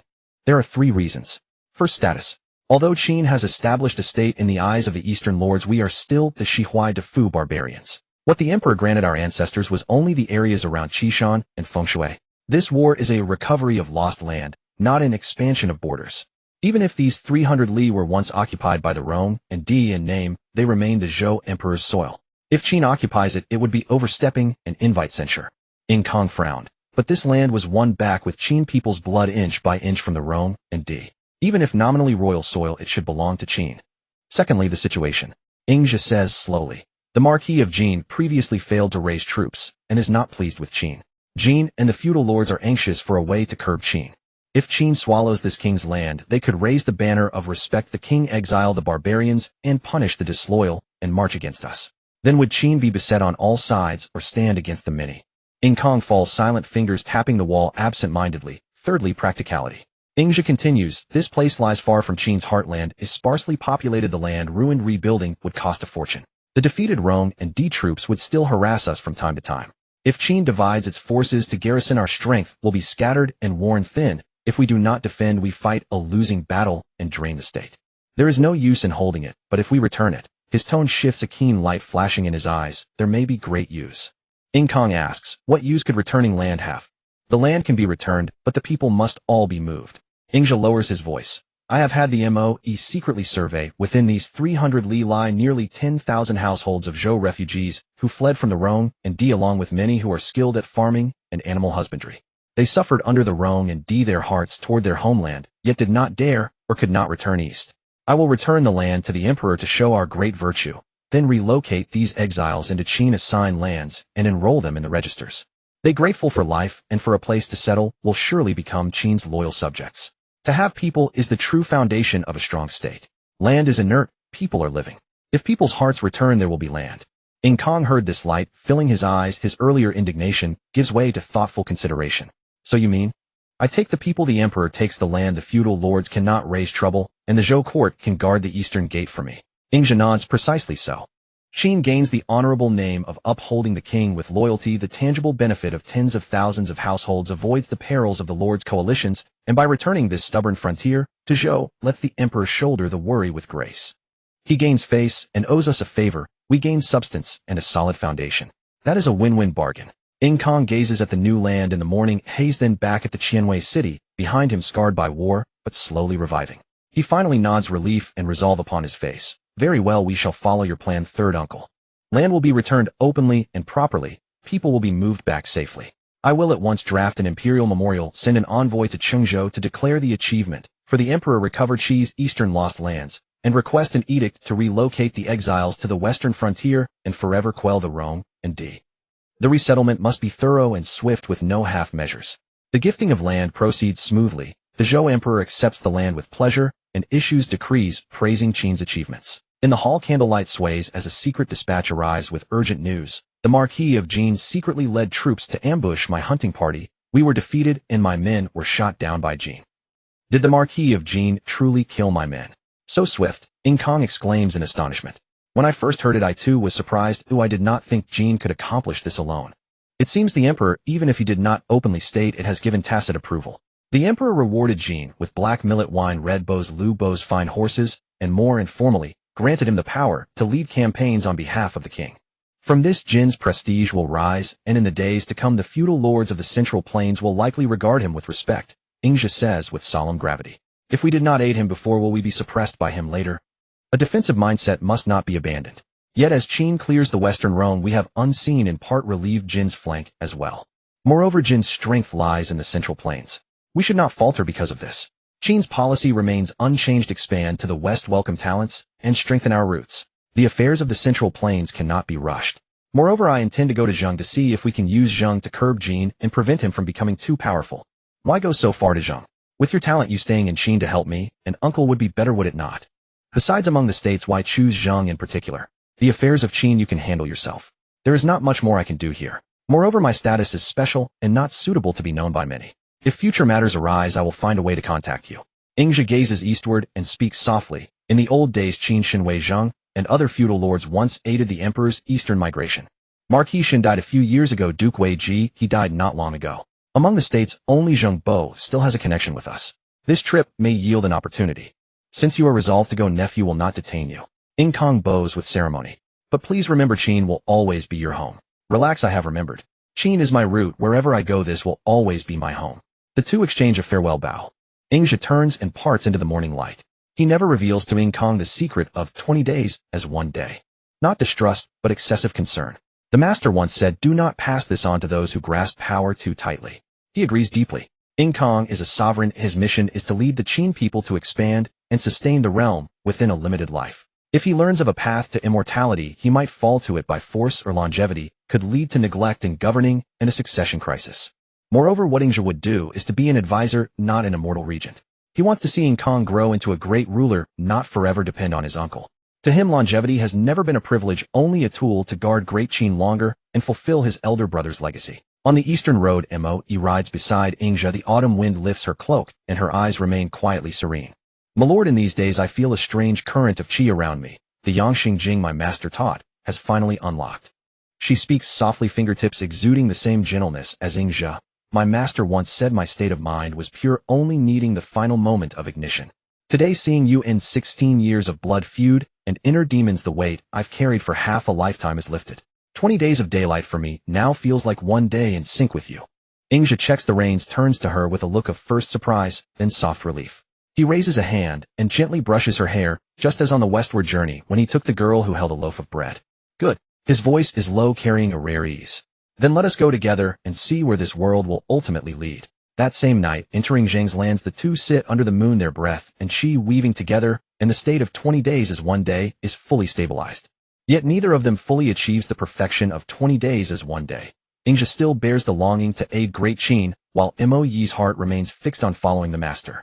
But this is enough. From then on through the cycles of spring and autumn, time cannot erode them, and their faces remain in their most radiant years, lacking no measure of distance. With longevity in their bodies, they will serve as players in this chaotic era, watching the western small kingdom steadily ascend toward the crown of the world. Ing Kong stands atop the city wall, watching the distant figure fade, and murmurs, "Uncle, take care. Your father. Please take care as well." Xinjiang, the capital of Zheng State, boasted imposing city walls and crisscrossing streets and alleys.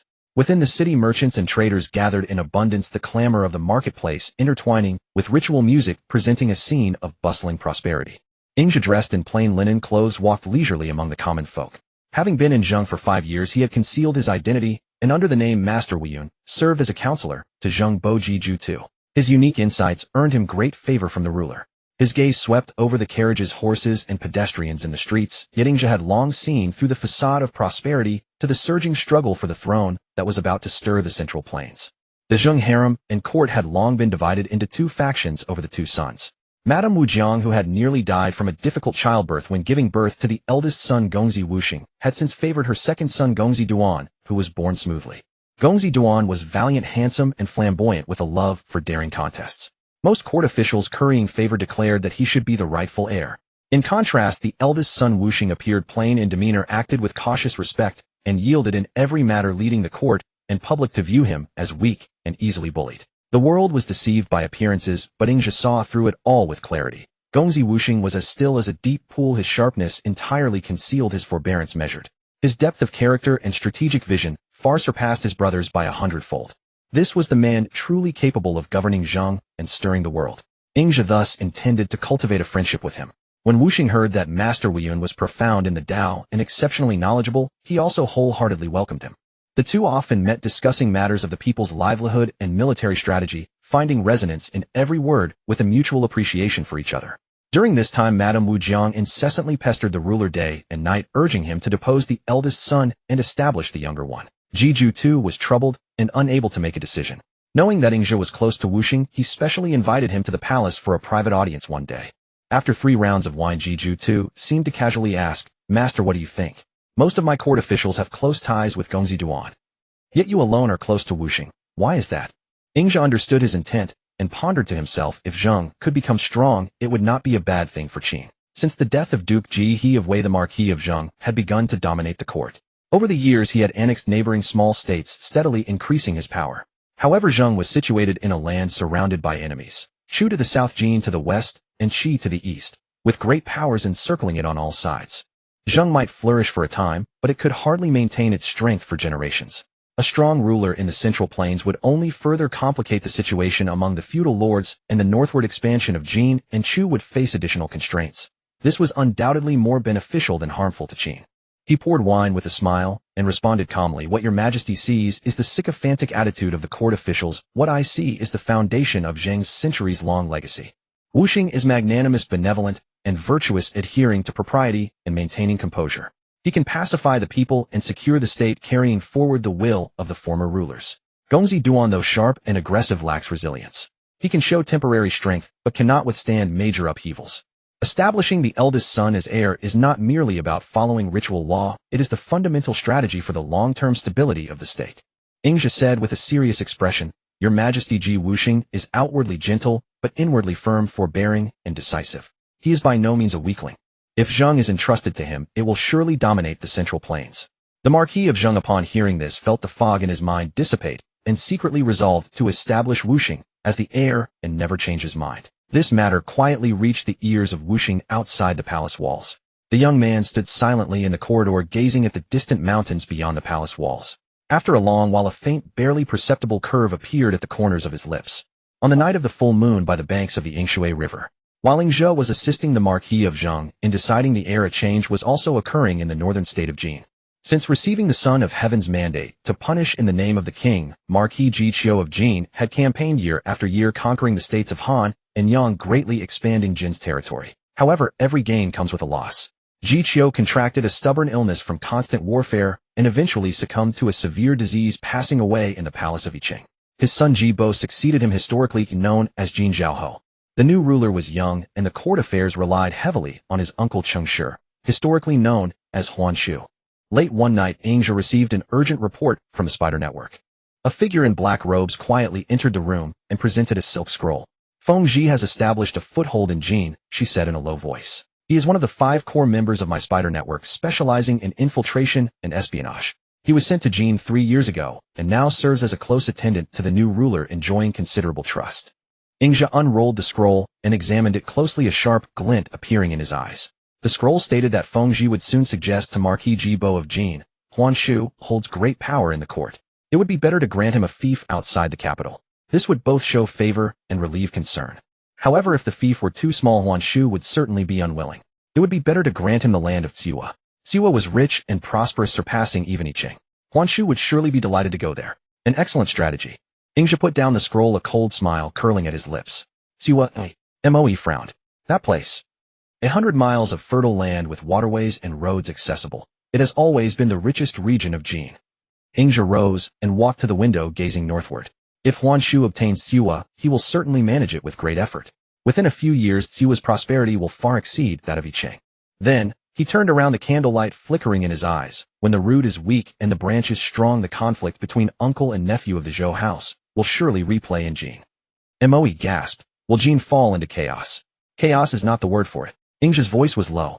Yiqing and Tsiwa. One is the capital, the other a powerful vassal. When two strong forces contend, Jin's strength will be consumed in internal strife. This will buy precious time for our Qin.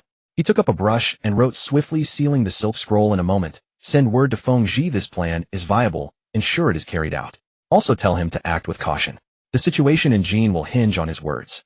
Ingja sat alone by the riverbank, pressing his hand over his heart. Every full moon that heart would send a familiar throbbing, like a brother's distant whisper from another life.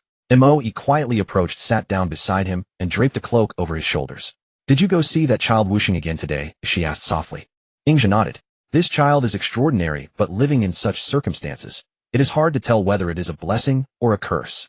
Moe was silent for a moment, then looked at the moon's reflection on the water. Speaking of children, our child has been gone for 3 years.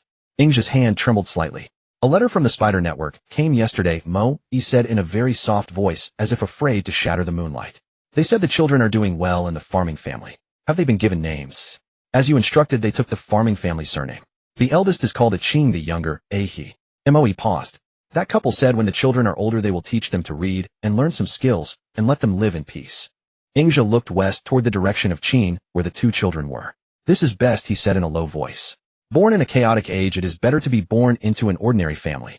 No involvement in strife, no knowledge of the past, no need to bear the burdens of our history. But if one day, Moe's voice trembled, they ask about their origins, then say they were abandoned infants. Ingja closed his eyes. Say their birth parents died in the wars. From now on they are children of a farming family with no connection to the conflicts of this world. In such a chaotic age, can they truly stay away from the flames of war and strife? Moe leaned on his shoulder, remaining silent for a long time. The night breeze brushed across the water's surface, and the moon's shadow shattered into 10,000 points of silver light. I will have the Spider Network watch over them secretly, Ingja said seriously. But never appear, never disturb. They only need to know that there is a farming couple in this world who truly love them. That is enough. I will do my utmost to keep that land far from war and strife. Then, what about us? Moe asked. Ingja gripped her hand. We are shadows in the dark. They need never know of our existence in this life. Moonlight spilled over the 2 of them like water, like frost. Moe suddenly whispered, I dreamed of them the day before yesterday. I dreamed they had grown up running on the ridges of the fields, their laughter very bright.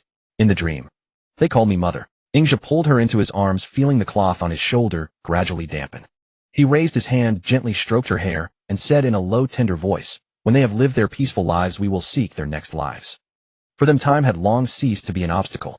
They could watch their children grow up, safely live through old age, sickness, and death. They could guard Qin from a small western state to unification. They could accompany each other through the centuries of war and turmoil, with unchanging faces and companionship year after year. Moe looked up, meeting the moonlight in his eyes, and whispered, wherever my lord goes I will follow. You want to see where this Qin will go, and I will accompany you to see it through. 10 years, 100 years, 1,000 years, it is all the same. Fengji's mission in the state of Jin progressed smoothly. Despite the fierce opposition from Minister Shifu, who argued that in feffing the lesser branch, Tsiwa violated the Zhou system, where the lesser would overshadow the greater, inevitably breeding a tiger that would endanger the ducal house.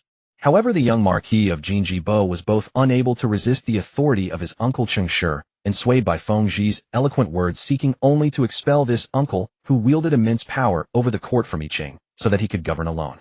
Upon hearing that he could obtain the fief of Tsiwa, Cheng Shi agreed readily, departing immediately for the city.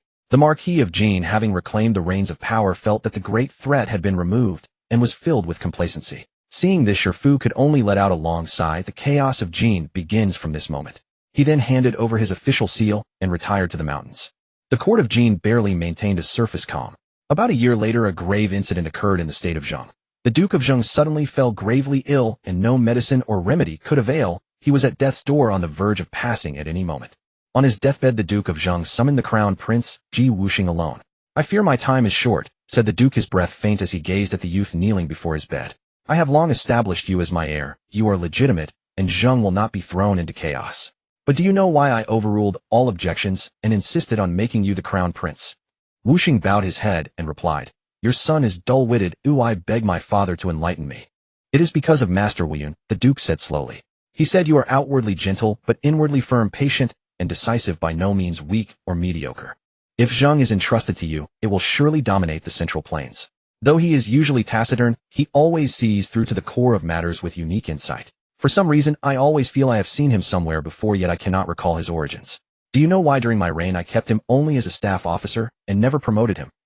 Wuxing, recalling the conversation he had overheard that day, replied, "Your son does not know. I beg my father to instruct me." The Duke suddenly raised his eyes sharp as a blade. "Because I intend to leave him for you." "For me, eh?" Wuxing was startled. "Yes, for you," the Duke said word by word. "After you ascend the throne, if you can employ him, well, he will surely be grateful for your discerning favor, and will go through fire and water for you, even unto death." Wuxing nodded slightly. "Your son has associated with the master for many years, and knows well that he possesses talents that could order the heavens and earth. Yet I always feel I cannot truly see through him, and I wonder if he will truly serve our state of Zhou in the future." Hearing this, the Duke clutched the edge of the bed fiercely and said sternly, "If you cannot use him, you must kill him. Never let him be employed by another state and become a great scourge to Zhou." Wuxing was startled at first, then bowed deeply. "Your son shall remember the sovereign's teaching." Within 3 days of this admonition, the Duke of Zhou passed away in the palace of Xinjing. The 13-year-old crown prince Wuxing ascended the throne, becoming the new Duke of Zhou, known to later ages as the illustrious Duke Zhuang of Zhou.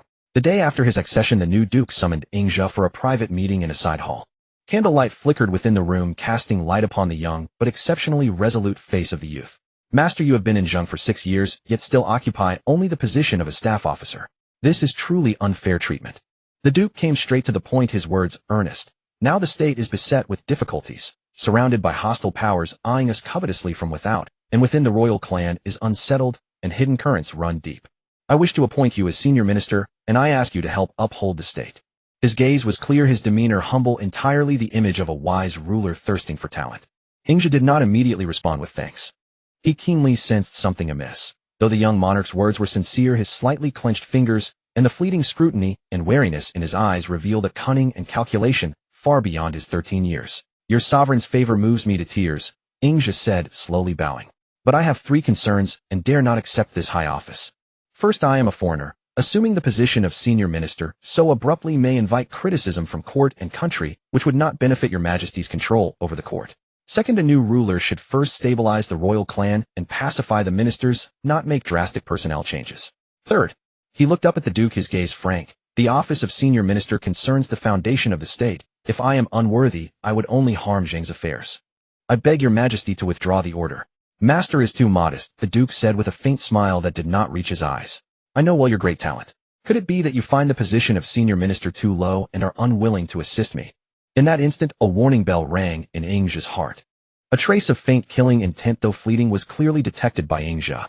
He had been in Zhou for 6 years and knew well that the late Duke, a man of decisive action and deep cunning, would never leave a man of unknown origin and vast talent to a young new ruler without any contingency. For a new ruler with an unsteady foundation, the first priority regarding a foreigner capable of overturning a state was never to employ him, but to test him. If usable, make him a confidant; if not, eliminate him, never allowing him to serve another state. "How dare I?" Ingzhe immediately bowed deeply. "If your majesty does not abandon me, I am willing to first take the office of Grand Master, entering the court to share your burdens.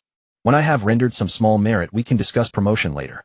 The Duke gazed at Ingzhe for a long moment, the scrutiny and wariness in his eyes gradually fading, finally turning into a sincere smile. "Very well, let it be as the master says. From today I appoint you as Grand Master to participate in the confidential affairs of the court." Your servant accepts the order and gives thanks. After finishing his bow, Ingzhe prepared to withdraw, but the young Duke did not leave immediately. Instead, he wore an expression of worry that seemed incongruous with his youthful appearance. He looked around to ensure they were alone, then stepped forward and lowered his voice. "Master, there is a matter on which I seek your advice." "Your Majesty, please speak. Your servant will do his utmost to relieve your worries." The Duke sighed. "Master must know that the Queen Mother dotes most on my younger brother Duan. Within a few days she will surely come to me asking for a fief for Duan. Having just ascended the throne, I cannot flatly refuse the Queen Mother's request in terms of both propriety and sentiment. But the matter of a fief is of great consequence, touching the very foundation of the state. How does the master think I should handle it? Ingja pondered briefly and replied calmly, Your Majesty need not worry too much. It is only natural for the Queen Mother to seek a fief for her son. Your Majesty may grant it, which will also demonstrate your filial piety and fraternal affection. However, there is one point Your Majesty must bear in mind: you may give any place, but not the city of Zhi. Zhi, the Duke's eyes flickered. That area is strategically located, easy to defend, but hard to attack. Why does the master single it out? Precisely because it is a strategic point.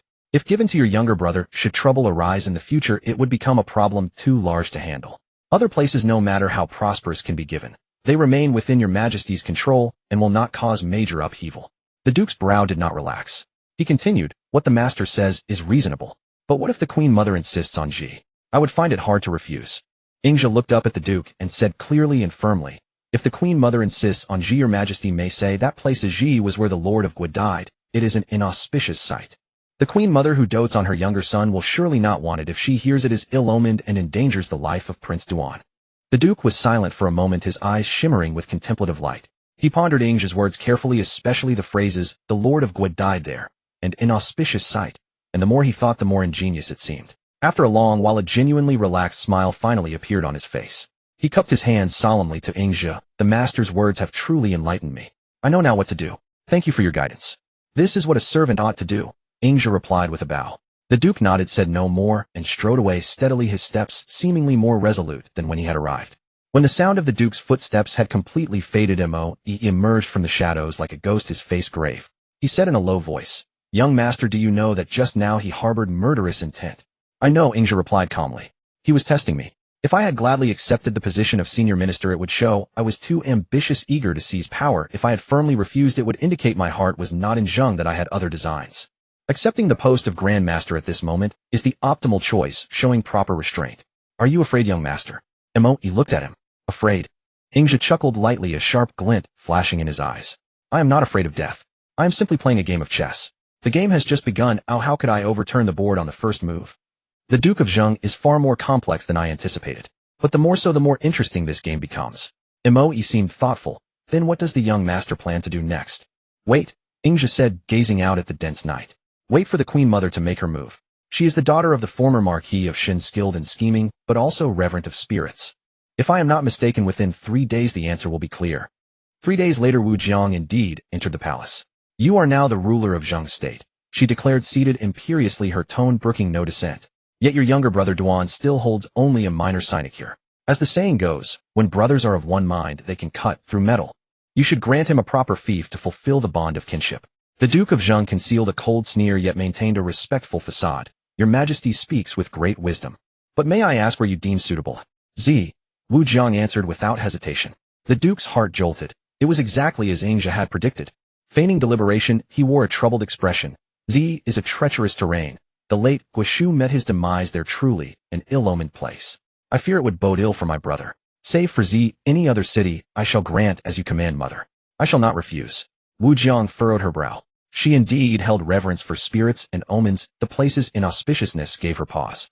After a moment's reflection, she changed her request. In that case, how about Jingyi? The Duke's heart trembled violently. Jingyi, a city even more prosperous and vast than the capital Xinjiang. Its walls, granaries, and reserves rivaled those of the capital itself. Seeing his hesitation, Wu Jiang urged, What now? Is this also unacceptable? You yourself vowed that aside from Zi, you would deny nothing. These words recalled his master's saying, Any place may be granted save Zi, and the profound gaze that accompanied it. In that instant the Duke comprehended fully. This was the principle: to take one must first give. Since mother favors Jingyi, the Duke said, breaking into a guileless smile, I shall grant it to my brother. May he govern it well, and live up to mother's expectations. Wu Jiang, overjoyed, gave a few more instructions before departing in satisfaction. That night, at the Jingyi estate, Prince Duan, upon hearing of his fief, was ecstatic. But Wu Jiang dismissed the attendants and spoke gravely, Do not rejoice too soon. This Jingyi is a foundation I have schemed and labored to secure for you. Mother means. A flicker of greed gleamed in Prince Duan's eyes. Upon your return to Jingyi, secretly recruit troops, stockpile grain, and fortify the city defenses, Wu Jiang whispered, her eyes glinting coldly. I will manage the court connections in Xinjiang and pass you intelligence from the palace. When the moment is ripe, we will strike from within and without. The throne of Zheng was always meant to be yours. Prince Duan trembled with fervor, kneeling at once. Your son understands. I will not disappoint, mother. The next day the Duke of Zheng summoned Ingzhi privately. Master, all has unfolded as you foresaw it. The Duke's voice carried a mix of trepidation and excitement. Mother, indeed, first demanded Zi. I declined as you advised, though thwarted, she ultimately claimed the even greater Jingyi. Is this truly without consequence? He could not conceal his anxiety over Jingyi's wealth. Ingzhi bowed with composure and said calmly, Your Grace recalled that only Zi must be withheld, so you must also remember any place may be granted. No matter how vast Jingyi is, it is not an impregnable fortress. Your Grace, please rest assured. It is of no concern. The Duke, heartened by his certainty, then frowned. There is another matter on which I seek your counsel. I have just begun to govern the state.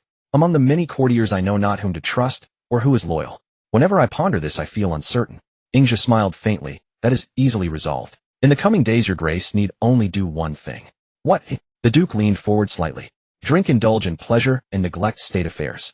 Ingzhi spoke slowly. The Duke was taken aback, almost doubting his ears. Master, what is the meaning of this?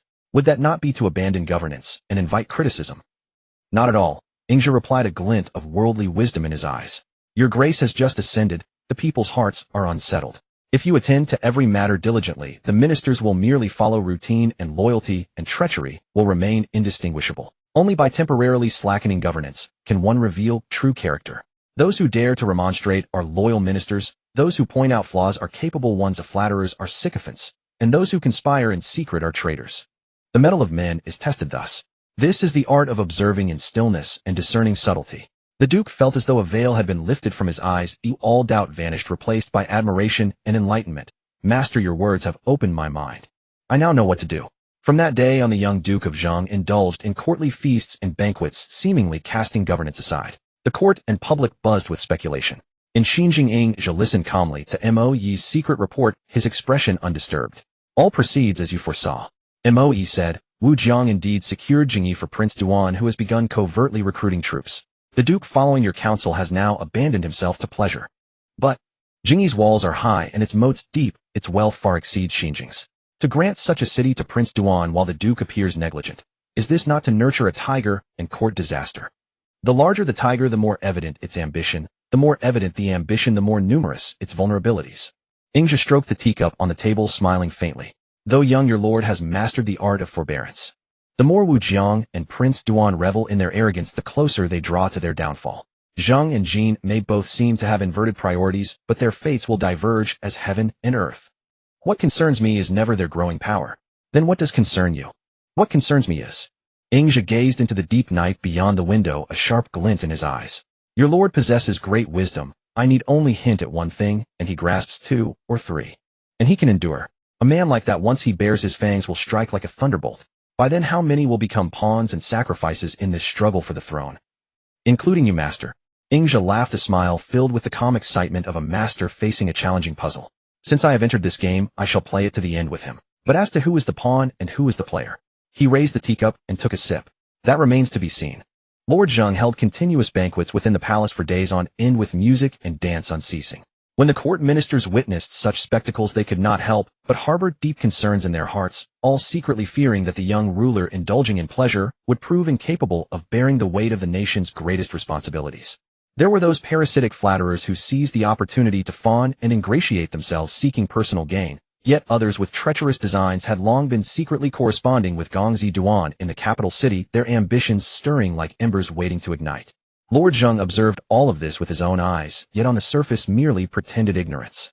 During this time, there were indeed loyal and upright ministers who worried themselves sick, repeatedly offering their counsel. That day the high official Ji Zhong approached with a grave expression and spoke directly in the hall. Your Majesty, this minister has received a secret report from the capital. The scale of the city walls that Gongzi Duan has constructed has actually exceeded the regulations set for the capital itself. This is an act of transgression against propriety and proper order. If we continue to let this go unchecked, I fear it will foster a great calamity, one that will become impossible to control in the future.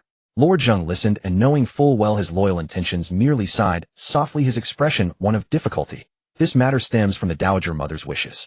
As her son, if I were to forcibly stop her, would that not wound the Dowager's heart, leaving me with a reputation for impiety?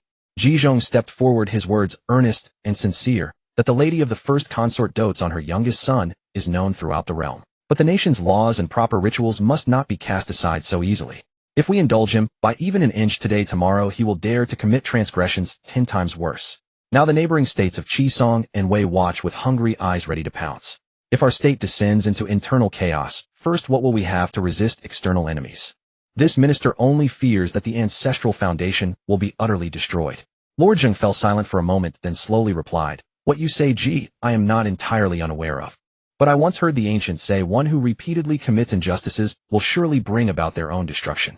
If he truly acts unjustly, heaven itself will deal with him." Upon hearing this, Ji Zhong paused, then bowed and withdrew. Beside him, Gong Zlv could no longer contain himself. The moment Ji Zhong left the hall, he burst forth indignantly, "Your Majesty, what manner of reasoning is it to leave such a menace for heaven to handle? Gong Ziduan is recruiting soldiers and purchasing horses, his power growing greater with each passing day. If we do not deal with him soon, once his wings are fully formed, it will be too late for regrets." Lord Zheng's gaze remained fixed on the performers in the hall, his tone unmoved. "Uncle, you worry too much. Duan and I share the deepest bond of brotherhood. How could he possibly commit such an outrageous act of treason?" Gong Zlv's face drained of color with fury, and he coldly laughed. "I only fear that your Majesty treats him as a brother, yet he may not regard you as his elder at all." With that, he swept out of the hall in anger. Upon exiting the grand hall, he encountered Ji Zhong standing beneath the corridor. Gong Zlv's anger remained unabated as he said, "Master Ji, did you hear that? The ruler is so indecisive. Great calamity for Zheng is not far off." Ji Zhong stroked his beard and pondered quietly before speaking in a low voice. "Young master, please remain calm." This old minister observes that the ruler's words seemed to carry deeper meaning. When he spoke of heaven itself will deal with him, there was a glint in his eyes. This is certainly not genuine foolishness. As your grace is the ruler's uncle, why not enter the palace by night and privately explain the stakes to him? Perhaps you might discern the ruler's true intentions. Gong Zlv grumbled. He had better not be truly foolish. That night the moon hid behind clouds, and the stars were sparse. Gong Zlv quietly made his way into the palace. Lord Zheng dismissed his attendants, leaving only the flickering candles illuminating the hall. When he saw Gong Zlv arrive, he spoke warmly. "Uncle, what brings you here in the deep of night? You must have teachings for your nephew." Gong Zlv straightened his robes and bowed formally, his words earnest. "This minister was disrespectful earlier, truly, because anxiety consumed me. Now the situation in the capital has become most unusual. This minister only fears that Gong Ziduan harbors wolf-like ambitions. If he were to conspire with the first consort from within, then New Zheng would be in grave peril, and your Majesty, even with wings, would struggle to escape the danger." Lord Zheng rose and walked to the window, his silhouette rendered deep and solemn by the candlelight. After a long pause, he slowly said, "What you say, uncle, how could I possibly not know? It is merely that although Duan has been secretly amassing strength, he has yet to show any sign of open rebellion. If I were to act first, Mother would certainly defend him with her life. At that point, whispers throughout the court and realm would all say I am unfilial and disrespectful, that I have lost my virtue and benevolence. Only by waiting for him to reveal his rebellious intentions myself can I act with righteous cause and quell the rebellion with full legitimacy." Upon hearing this, Gong Zlv felt as though enlightenment had poured over him like cool water. He immediately prostrated on the ground. "Your Majesty's foresight is profound, capable of enduring what ordinary people cannot." This minister was foolish and dull, unable to perceive the truth. Lord Zheng turned and helped Gong Zlv to his feet, sighing, "But letting a tiger return to the mountains is ultimately a grave threat to the heart. I have pondered this day and night, never finding peaceful sleep." Gong Zlv pondered deeply and said, "The strategy for the present moment should be to secretly dispatch trusted agents to spread wide our eyes and ears throughout the capital, strictly monitoring his every move. Furthermore, we should covertly position elite troops at strategic locations surrounding New Zheng. This way, if he shows any sign of treachery, we will know immediately, and if he dares to rise in rebellion, we will already be prepared." Lord Zheng grasped his hand, his eyes blazing with intensity. "This matter I entrust to you, uncle. It must be kept absolutely secret. Let no outsider learn of it." Gong Zlv solemnly accepted his commission. Exiting beyond the hall, the night breeze brushed against his face. He glanced back at the palace lights and sighed privately. Ji Zhong's wisdom in affairs of state is profound, his judgment of men precise. I am far his inferior. The ruler, though young in years, possesses depths of cunning like the vast sea. Truly the manner of a wise sovereign. Zheng has hope. After Gong Zlv departed with his mission, Lord Zheng sat alone in the hall, the candlelight flickering and unsteady. After a moment of quiet contemplation, he softly instructed the attendant, "Quietly invite Master Wei Yun into the palace." Soon Yingzhou arrived, walking beneath the moonlight, his garments lightly stirring in the breeze. Lord Zheng dismissed his attendants and spoke directly. "Sir, the strategy of quietly observing developments that you proposed earlier, this ruler has followed it faithfully. Those who are truly loyal or treacherous, the worthy and the foolish among the court, have become as clear as you described. However, there is one matter that troubles my heart. Duan recruits soldiers and purchases horses in the capital, his power gradually taking shape. Though I have already sent people to monitor him, I still fear that a great threat is being nurtured. Sir, you have an excellent strategy. Ingzhi smiled, faintly composed as ever. The act of surveillance is merely a remedy for symptoms. Your Majesty has already deployed eyes and ears able to learn of all his movements. This in itself grants us the advantage. But to utterly eradicate this threat, one must first consolidate the foundation. Consolidate the foundation. Lord Zheng leaned forward attentively. Precisely. Ingzhi's gaze was tranquil as he spoke. Your Majesty should on one hand dispatch more capable individuals to secretly infiltrate the capital, thoroughly investigating his military forces' provisions and every association and connection. On the other hand, what matters more is implementing a policy of strengthening the roots and nurturing the source throughout all of Zheng. I would gladly hear the master elaborate. The essence of consolidating the foundation lies first and foremost in cultivating virtuous governance and winning the people's hearts. Ingzhi spoke measuredly. From this day forward, your Majesty should gradually restrain this demeanor of banquet revelry, diligently attend to affairs of state, reduce labor services and taxation, extend relief to orphans, widows, and the poor, and examine wrongful cases with clarity. There is no need to seek immediate results, but one must persevere with constancy and act with sincere heart.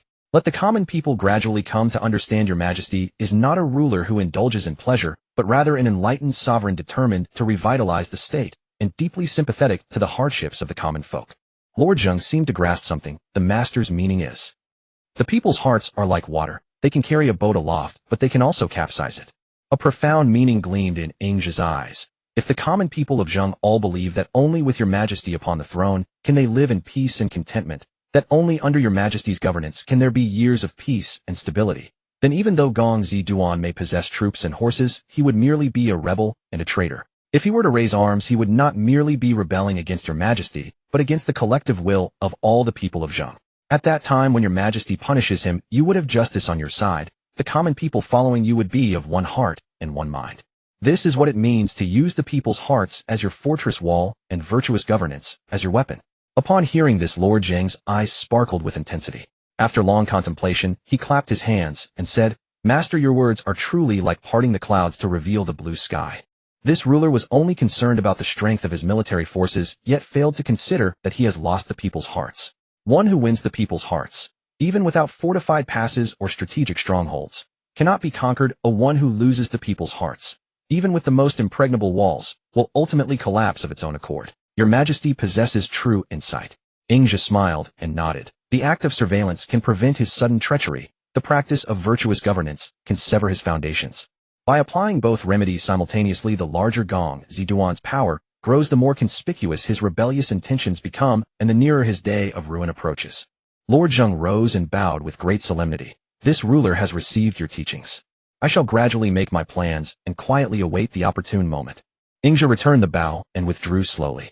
The hall's candles flickered as Lord Zheng sat in contemplation, his shadow cast long by the dying light. He gazed toward the window where the sky was gradually brightening and murmured softly to himself, Little brother, if only you would remain contented and law-abiding, wealth and honor could be preserved. But if you persist in delusion, you will have severed yourself from all of Zheng. The sky was fully bright, yet the morning mist still lingered over the walls of Xinjiang.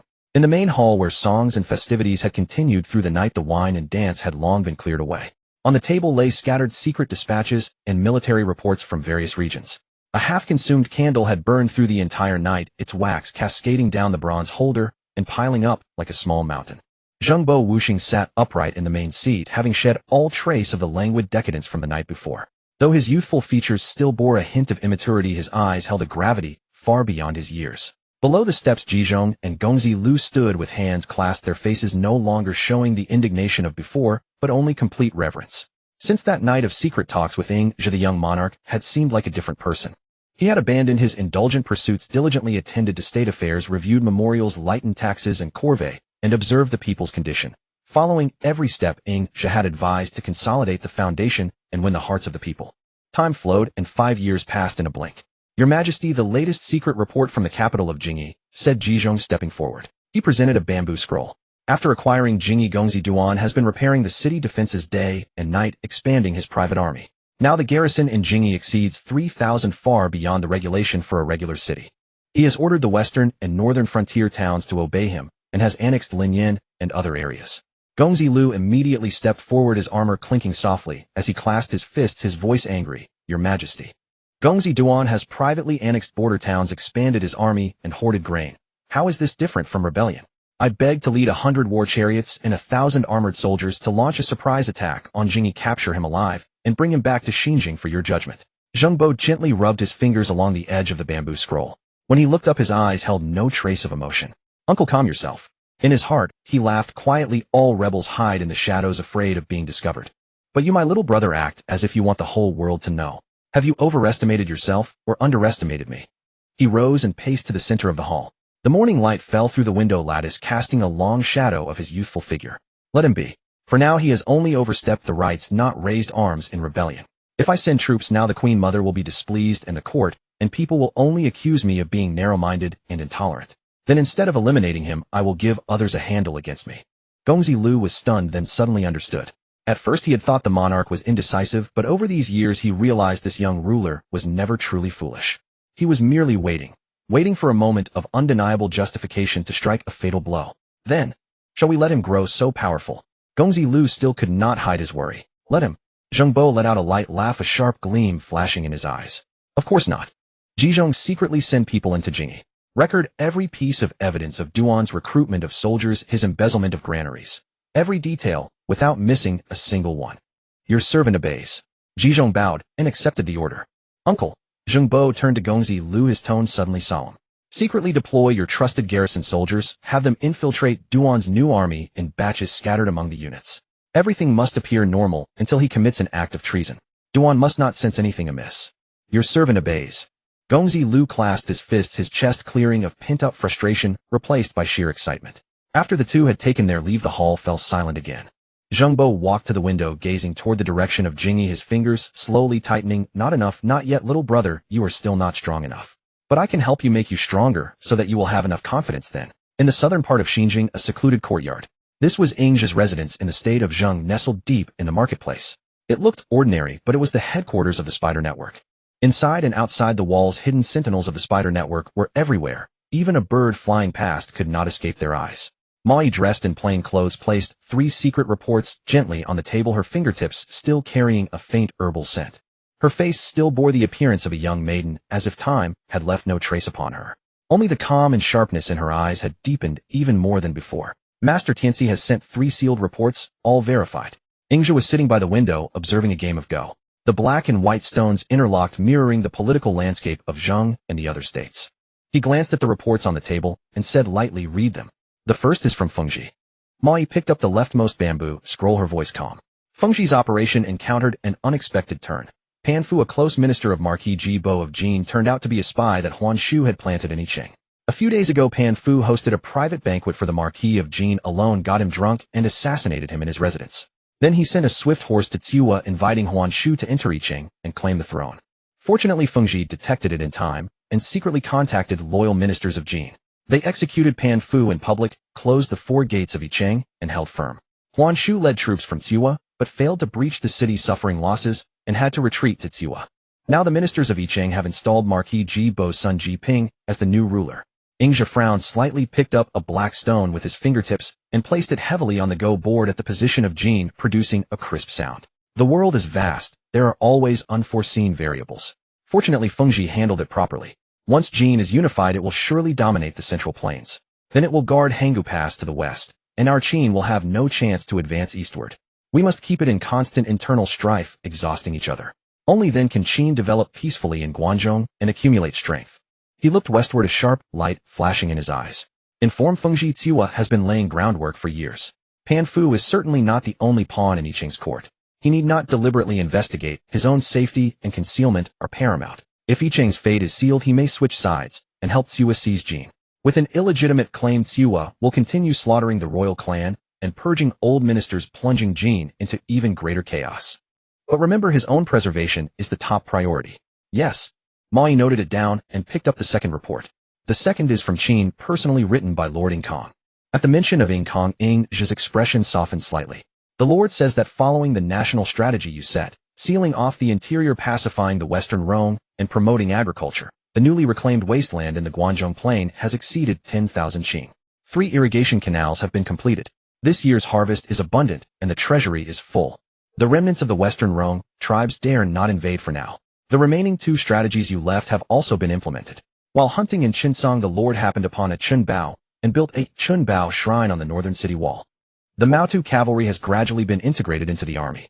Currently 2 units of Maotu cavalry have been established.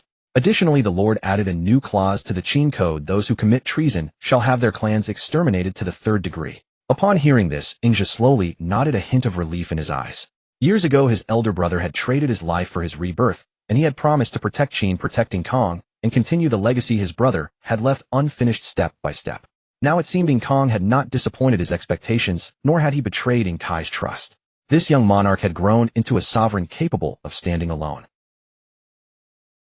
Reply to Konger. Ingzhi's voice was steady. Guard against arrogance and impatience.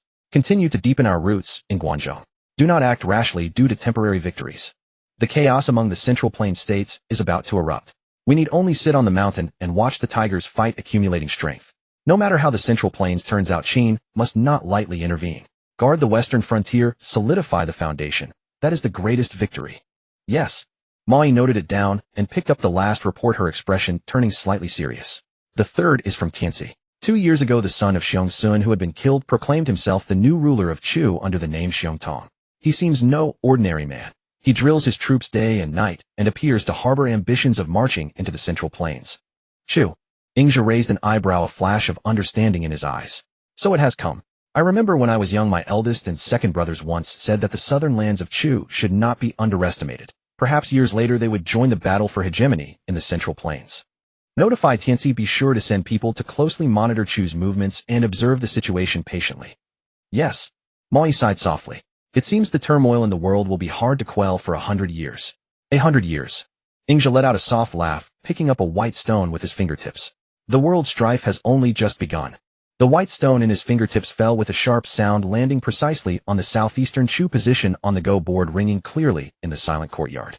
And the one who can truly stir this game has only just taken his seat. There is one more thing. Moi's voice softened. Diluo has sent word Aching and Ahe are both well. Aching has entered the village school. The teacher praises him for his intelligence. Ahe is also healthy. The couple treats them as their own. At the mention of the 2 children, the sharpness in Ingzhi's eyes vanished, completely replaced by a barely perceptible tenderness. He was silent for a moment, then said slowly, I understand. Have Diluo watch over them secretly, but do not disturb their lives. In this chaotic world, to be an ordinary person and live a peaceful life is the greatest blessing. Mai nodded, gently looking at Ingzhi's silhouette, her eyes full of tenderness. In the 45th year of Duke Hui of Lu 724 BC, the 20th year of Duke Zhuang of Zheng. It had been 20 full years since Duke Wu of Zheng passed away, entrusting his heir on his deathbed, and also 20 years since Wuxing ascended as the Duke of Zheng. 2 decades sufficed to transform a child into an adult, to strip the youthful rawness from a young ruler, and to bring the great chess game spanning the realm to its final move in the fingers of its players. The palace of Xinjing was no longer what it had been when the Duke first took the throne. Towers rose majestically, guards stood in solemn silence, and even the incense burned within had changed from the sweet orchid of old to the calm, deep scent of cedar, mirroring the sovereign who now sat in the hall of state. The youth who once bore a trace of greenness in his brow had now passed 30. He wore a black court robe, an heirloom deerhorn longsword at his waist, and tapped his fingers lightly on the bamboo scrolls. His face no longer held any hint of heedlessness, only the stillness of a deep pool. 20 years of forbearance and refinement had forged this future little hegemon of the spring and autumn into a sword, sheathed in its scabbard, yet chilling to the touch. Below the steps, Ji Zhong and Prince Lu stood with hands folded. 2 decades had streaked their temples with white and etched their reverence for the sovereign deep into their bones. Because the Duke of Zheng practiced benevolent governance, the people of Zheng enjoyed growing stability and the state's strength increased daily. Yet aside from this, he seemed to have done nothing to curb the rise of Prince Duan. On the contrary, he had allowed him to quietly expand his power. Your Majesty, a secret report from Jingyi, said Ji Zhong, bowing, his voice steady. Prince Duan has governed Jingyi for many years. Its walls are now stronger than those of Xinjing. The grain stored in his mansion can feed 100,000 troops for 10 years. His soldiers exceed 30,000, and his war chariots number over 300, far surpassing the rights permitted for a feudal lord. He paused, his tone growing heavier. More critically, Prince Duan has sworn a blood alliance with Zhou Yu of Wei and secretly sent envoys to Lu Qinkai and other states. Madame Wu Jiang within the Xinjing Palace has already copied and sent to Jingyi the entire city defense layout and the timings of guard rotations. The intent to rebel is starkly clear.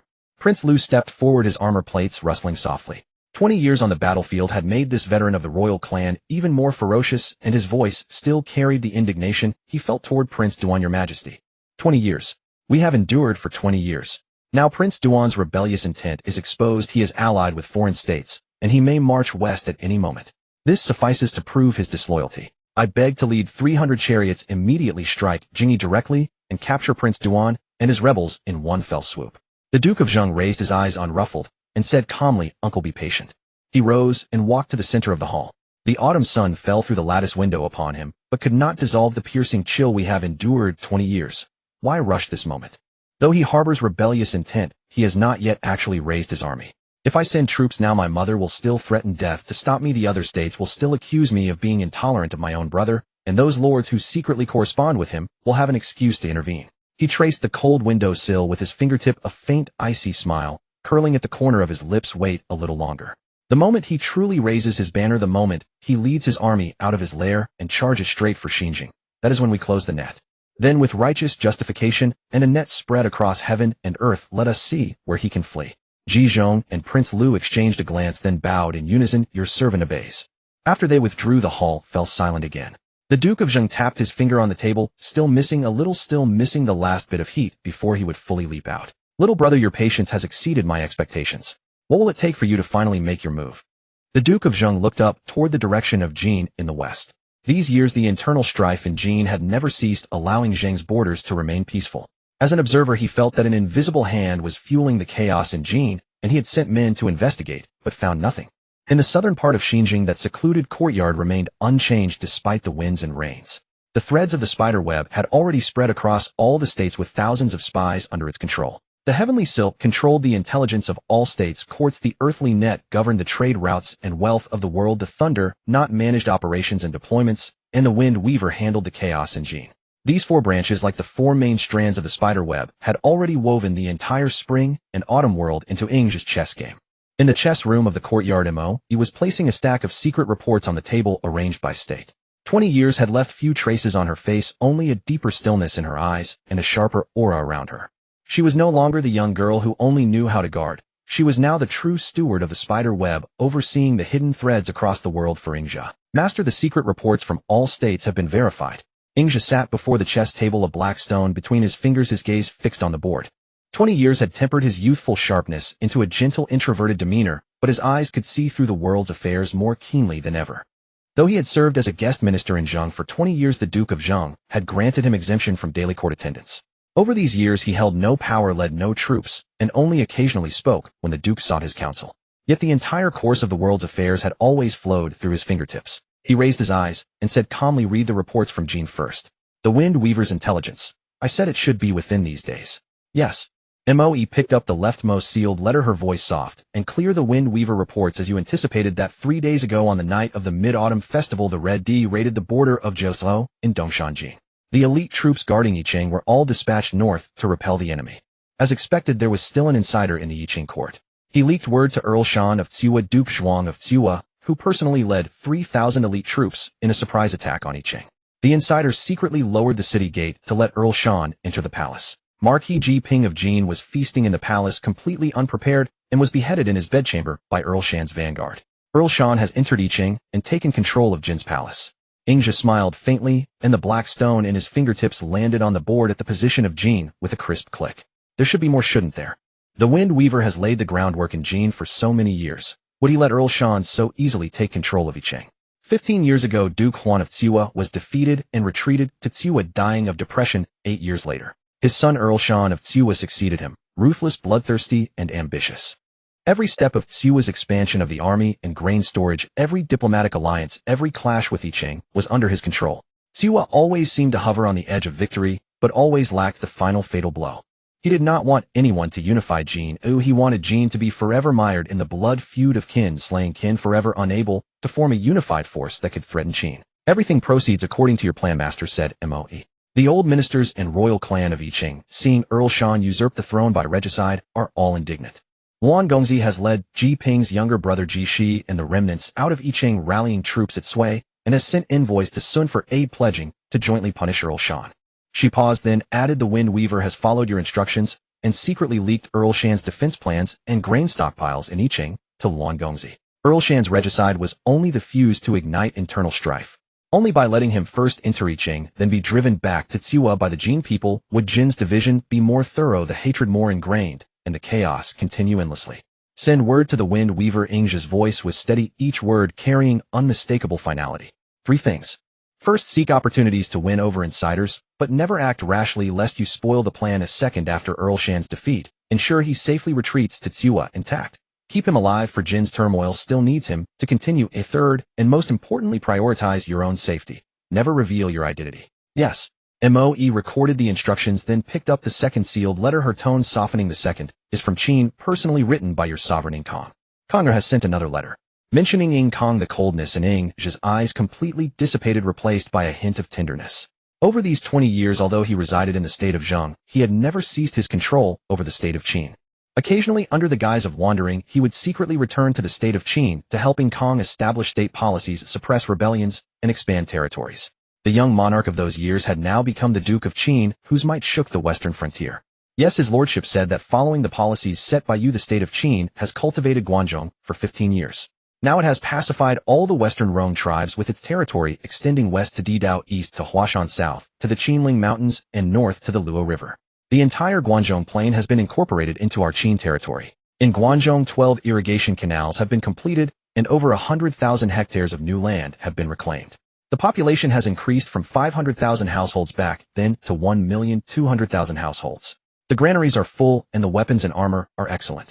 Now the Qin army possesses 1,000 war chariots and 50,000 elite soldiers, all of whom are fierce and battle-hardened troops like tigers and wolves. His lordship also said that, taking advantage of the current civil strife in Jin, the Daw merchant caravan has purchased 3,000 war horses and 100,000 caddies of refined copper from Jin at low prices, all of which have been transported back to Guangzhou. The new city at Hangu Pass has also been completed. As soon as you give the order, the Qin army can march east through Hangu Pass at any time to contend for the Central Plains.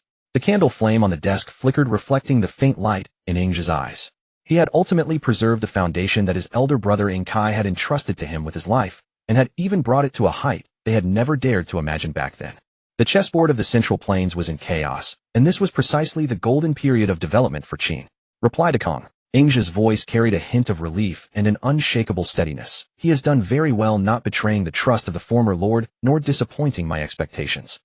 But remember, do not be tempted to march eastward just because of temporary strength. The state of Qin is still not powerful enough. The turmoil in the Central Plains has only just begun. Between Zhengsong Wei and Lu, there is bound to be a series of protracted wars. We only need to sit on the mountain and watch the tigers fight, continue to accumulate strength, repair military equipment, and pacify the people. When the Central Plains states are exhausted from fighting, that will be the best time for our great Qin to march east. Tell Konger to be patient. At present, compared to the major states of the Central Plains, Qin is still weak. Yes. Moe noted it down, picked up the remaining secret letters, and quickly reported other intelligence from the various states. Tianxi sent word that Xiongtong, the ruler of Chu, has already destroyed several neighboring states. Xiongtong is still training his troops day and night. It is only a matter of time before he marches into the Central Plains. Zhou Su, the younger half-brother of Ji, was exiled some years ago. Recently, he has been secretly contacting the states of Song and Yi and has close ties with Gongzi Duan. The last item, the son of heaven of Zhou, has secretly cultivated a king's army over the years. Guogong Han, who once supported King Xia of Zhou, has long since passed away. The current Guogong Jifu is highly trusted by the son of heaven, summoned to the palace many times, seeking to take away some of the ministerial power of the Duke of Zhou. Previously, the Zhuang intelligence network did not pay much attention to the Zhou royal family. During an accident, a Tianxi agent accidentally learned that the death of Marquis Xin did not seem to be a simple illness. I would never have thought that the son of heaven of Zhou was such a patient man. Ingzhi chuckled softly, picked up a white stone with his fingertips, and placed it on the chessboard at the position of Great Zhou. Over the years, the Duke of Zheng has been visiting Loi less frequently because of the Gongzi Duan affair. The son of heaven of Zhou is probably also waiting for an opportunity to regain real power. But unfortunately, he has been on the throne for 47 years, and now he is suffering from a hidden illness. He probably won't last more than a few years. The crown prince can inherit his aspirations, but I observe that he seems to have a heart condition. He must not experience great joy or great sorrow, otherwise his life would be in danger. Do you think Great Zhou is a variable? If the successors of Great Zhou could all be like the current son of heaven, cultivating their strength and bursting forth with vitality, then in a few decades it would not be impossible for the Zhou royal house to revive its former glory. The Zhou royal family was secretly accumulating power. The state of Chu was eyeing the south menacingly. Qi and Zheng stood side by side in the east, and west of Jin was in constant internal turmoil. Song Wei, Lu Chun Kai each harbored their own schemes. The curtain of chaos among the Central Plains feudal lords was slowly being drawn open. Ingzhi looked up toward the window where the direction of the Xinjing palace was faintly visible. A glint of insight flashed in his eyes. Mark my words, within 3 years Gongzi Duan will make his move. He walked to the window, gazing toward the Xinjing palace with a knowing look in his eyes. The Duke of Zheng seems to be indulging him, but in reality he is weaving a great net for Gongzi Duan. Wu Zhang's partiality, Gongzi Duan's ambition, and Zhou Su's arrogance are all threads in this net. The day the net is drawn tight, it will be the moment of Gongzi Duan's eternal ruin. So we just watch? Asked Moe. Of course not. Ingzhi turned around, his gaze calm. Secretly keep an eye on Zhou Su and make a copy of all the letters exchanged between him and Gongzi Duan. When the time is right, these letters will be irrefutable evidence of Gongzi Duan's rebellion. By the way, Moe suddenly said gently, a Qing's child has been safely born a boy. And he has just gotten married too. Is that so? How time flies. They have grown up, but we don't seem to have changed. Have we really not changed? At least our appearance hasn't changed much. Ingzhi's seemingly casual reply had already drawn Moe into his embrace. After a few days, a soft footstep came from outside the courtyard, followed by the respectful voice of an attendant. Master Weiyun, his lordship has issued a decree inviting you to the palace for a discussion. Ingzhi exchanged a glance with Moe, smiled faintly, and thought it was about time. When he arrived at the side hall, the Duke of Zheng had already dismissed all attendants and was personally waiting at the hall entrance. Seeing Ingzhi approach, he immediately stepped forward, cupped his hands in salute, and said humbly, Master has arrived. Wuxing has been waiting for a long time. You are too kind, your grace. Ingzhi returned the salute. His ageless appearance had also brought him trouble. 26 years in Zheng, and time had seemed to pass only 2 or 3 years on him. Therefore in public, he had to use disguise techniques to make himself look more age-appropriate. After they were seated, the Duke of Zheng did not beat around the bush and got straight to the point. Today, I invited you here to discuss the matter of Duan.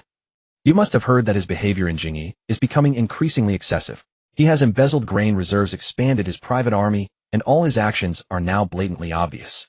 Ji Zhong and Gongzi Lu have repeatedly requested troops to suppress him, but I have suppressed their requests. However, if this continues, it will eventually become unsustainable. He looked up at Ingzhi, his gaze earnest. Master, teach me. What should I do next? Ingzhi picked up his teacup, took a light sip, and said slowly, Your Grace already has the answer in your heart. Why ask me? The Duke of Zheng was startled, then laughed softly. Nothing escapes you, Master.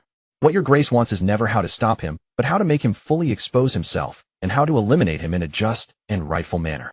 Ingzhi set down the teacup, his gaze penetrating. What your Grace needs to do now is only one thing. Continue to indulge him. Continue to indulge him. The Duke of Zheng's eyes flickered. Exactly, Ingzhi nodded. If he wants land, you give it to him. If he wants power, you pretend not to see. If he oversteps his authority, you act as if you don't know. The more he thinks you are weak and easily bullied, the more arrogant and unrestrained he will become, and his ambition will grow. The greater the ambition, the more flaws he will expose.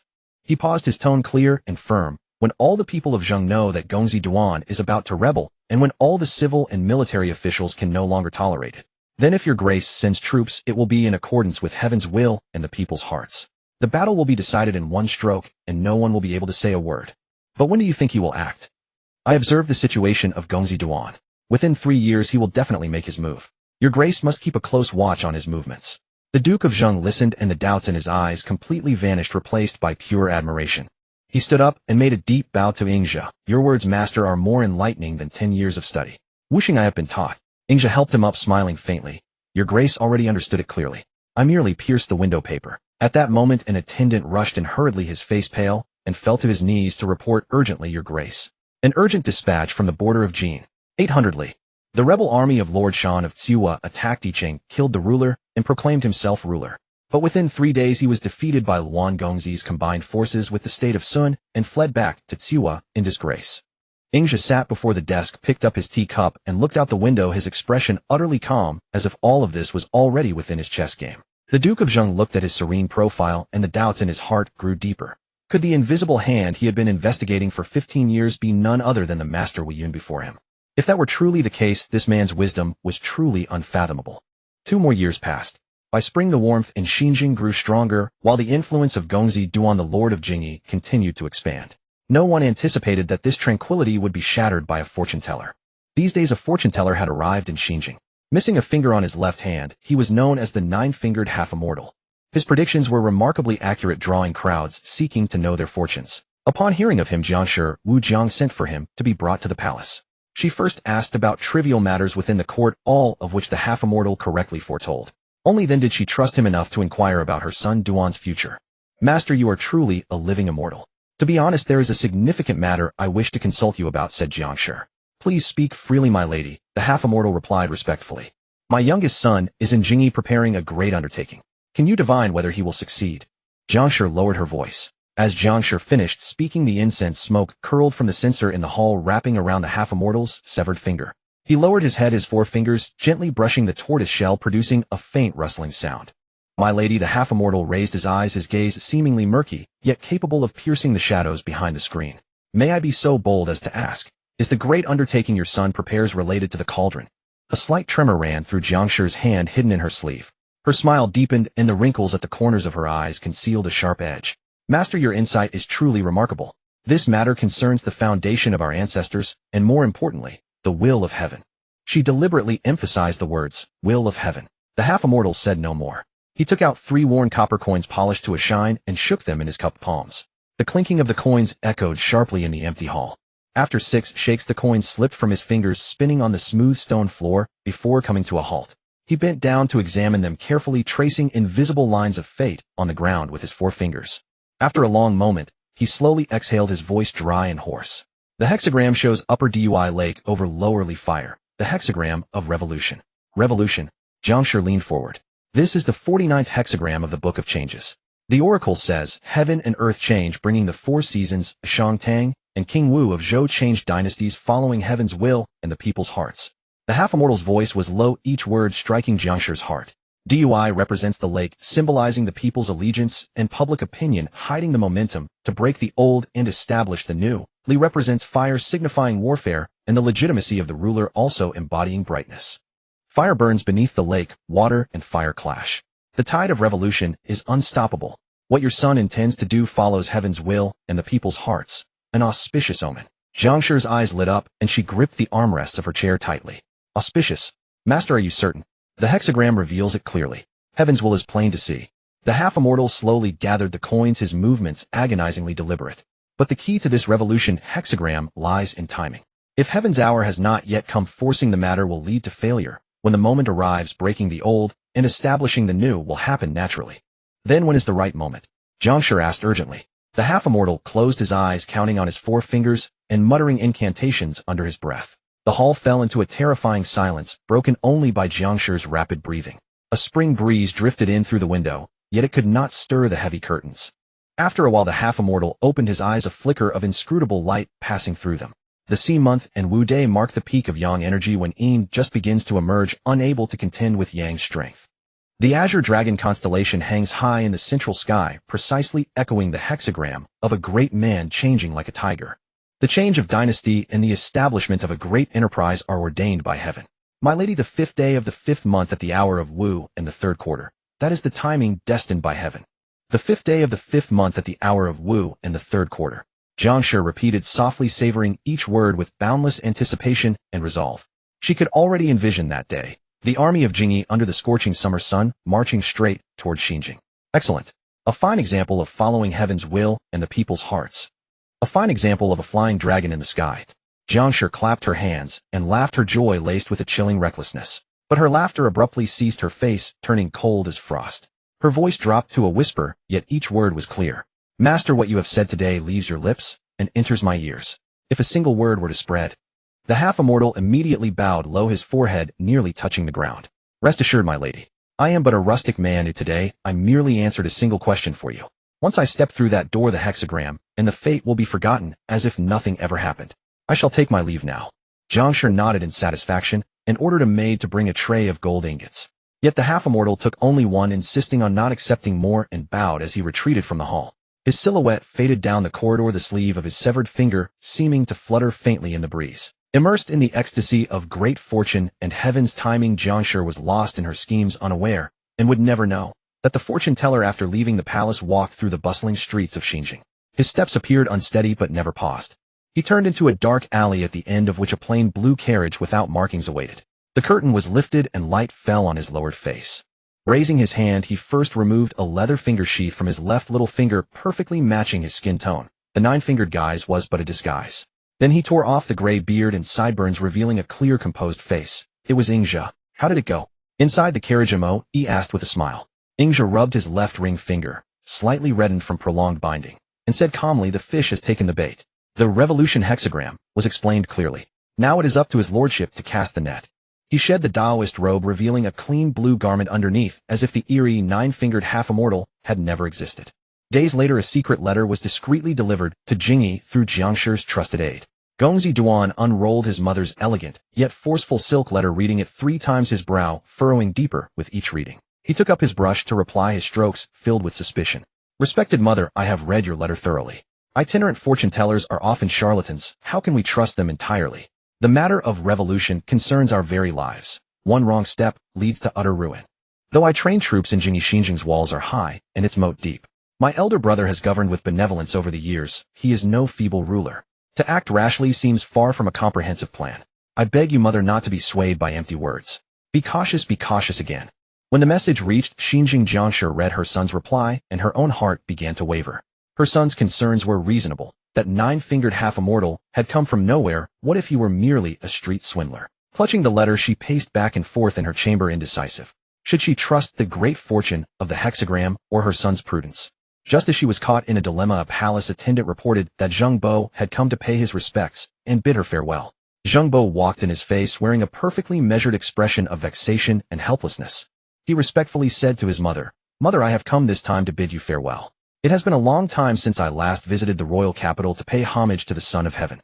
Because of the matter regarding Guogong Jifu, the Zhou Tianzi has long harbored grievances against me. I believe that a subject must never forget his roots. No matter how busy state affairs may be, one must not be impolite to the Son of Heaven. Therefore, I have decided to set out for Louis in early May to audience the emperor, so as to ease his mind and preserve the dignity of our state of Zheng. I estimate it will be 1 or 2 months before I return from this journey. During my absence, I must trouble you, mother, to look after the affairs of the court. Should any emergencies arise, you may consult with Minister Ji Zhong and the others." Leaving for Luoyi in early May, Jiang Shi rejoiced inwardly. The 5th day of the 5th month at the 3rd quarter of the hour of Wu. Departing for distant Luoyi, leaving the capital undefended. Did this not align perfectly with the heavenly timing foretold by that half-immortal? All her doubts vanished without a trace in an instant. That half-immortal was indeed wonderfully skilled in divine calculations. Suppressing her excitement with all her might, she immediately feigned an air of deep concern and understanding, even adding a touch of reproach to her tone. The affairs of the Son of Heaven are of paramount importance. How can they be delayed by domestic matters? As the ruler of a state, your priority must naturally be serving the Son of Heaven. Go with peace of mind, and be sure to take great care on the road. I will keep watch over the palace and the court for you. You need not worry." Zheng Bo wore an expression of gratitude and bowed deeply. With these words from mother, I am at ease. I shall go now to prepare my luggage and diplomatic credentials and set off in a few days. Please take utmost care of your health, mother. Having spoken, he respectfully withdrew. Watching her eldest son's departing figure, the final shred of hesitation in Jiang Shi's heart dissolved completely. She immediately returned to her writing desk, spread out a fresh piece of silk, saturated her brush with ink, and wrote with a resolute determination that brooked no argument, "To my beloved son. How could I not understand your concerns? But heaven's will is on our side. Today your elder brother came in person to bid me farewell, saying that the Zhou Tianzi has harbored grievances due to his long absence from court. He has already decided to depart for Luoyi in early May to pay his respects. Is this not the will of heaven? I shall naturally arrange all affairs within the capital for you. If we wait until he returns from Luoyi, his throne will be even more secure and his power even greater. Attempting to strike then would be infinitely more difficult. My son, you must be decisive.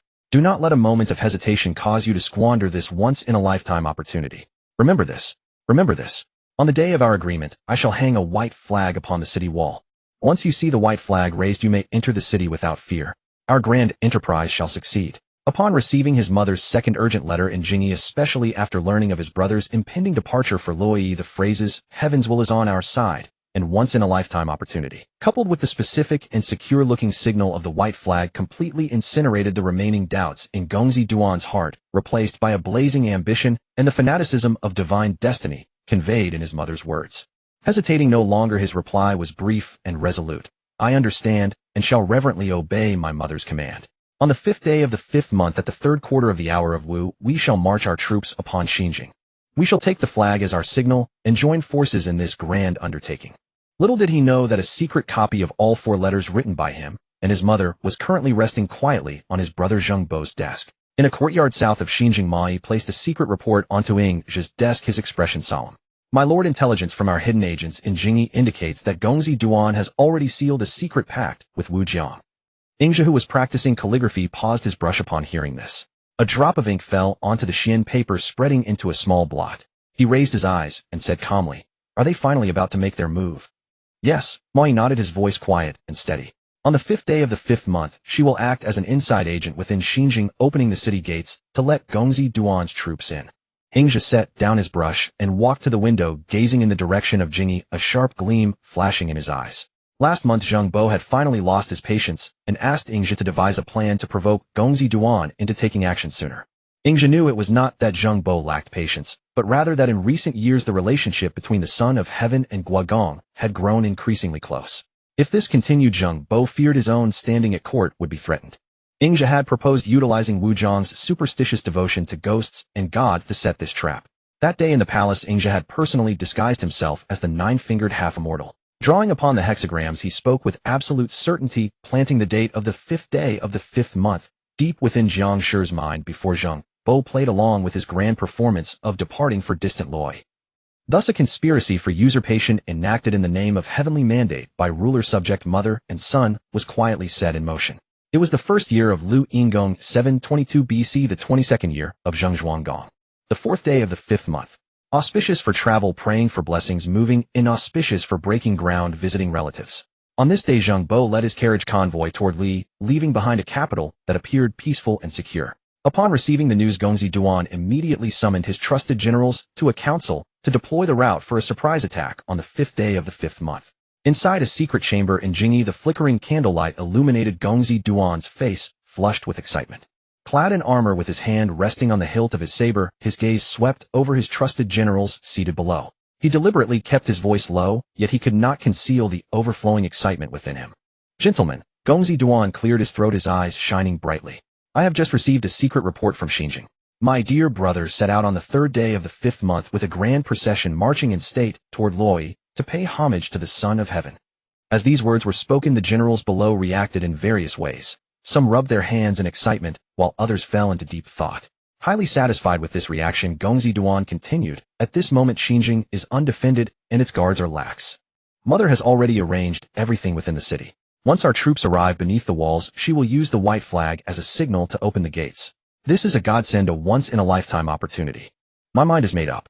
On the 5th day of the 5th month, at the 3rd quarter of the hour of Wu, we shall immediately mobilize our troops, marching day and night, to take Xinjiang directly. Our grand success is just around the corner." He deliberately emphasized the words godsend and once-in-a-lifetime opportunity, phrases his mother had stressed repeatedly in her letters. Speaking them now seemed to bolster his own confidence. A brief silence fell over the room.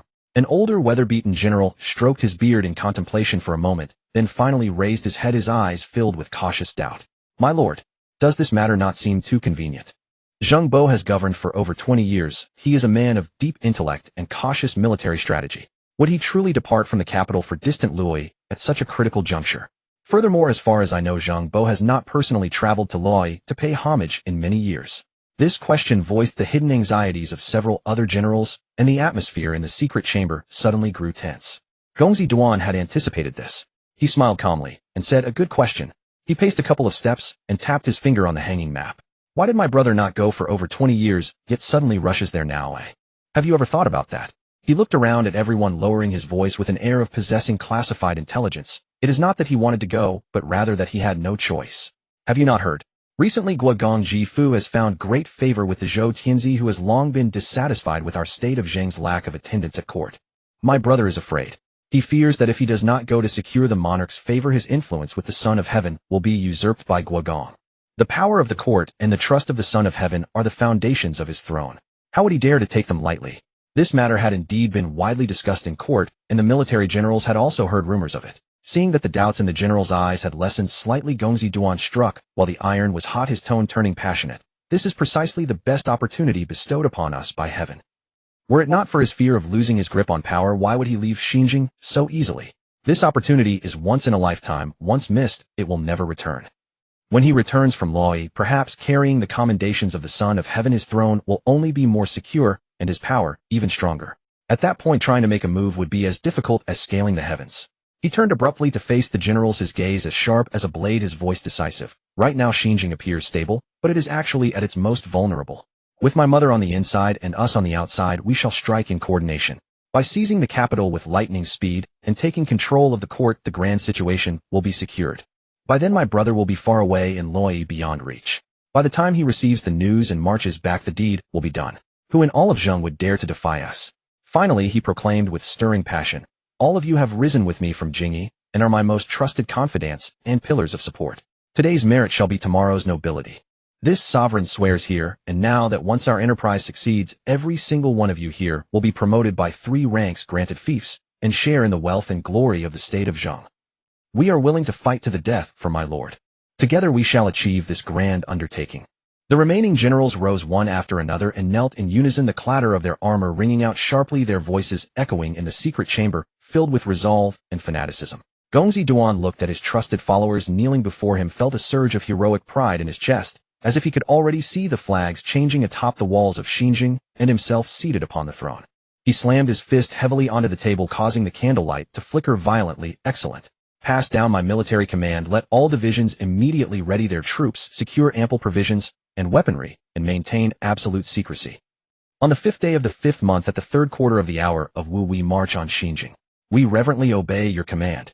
The generals took their orders and departed, leaving Gongzi Duan alone in the secret chamber. He walked to the window, gazing southeast toward Xinjiang, a cold, triumphant smile playing at the corner of his mouth.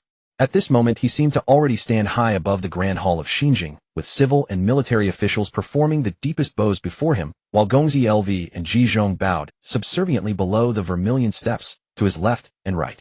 On the 5th day of the 5th month, an auspicious day for all endeavors. At the hour of the noon bell, everything was prepared. Gongzi Duan led a force of 200 elite chariots marching in a grand and imposing procession toward Xinjiang. No sooner had Gongzi Duan departed from the capital city than flames suddenly erupted from the city tower. The soldiers hurried to extinguish the fire, but at that moment the city gates were thrown wide open. Gongzi Lu led his troops straight in and swiftly took control of the tower. He shouted, Gongzi Duan has committed treason and rebellion, an outrageous act of insubordination. His grace and his magnanimity will punish only the ringleader and spare the rest.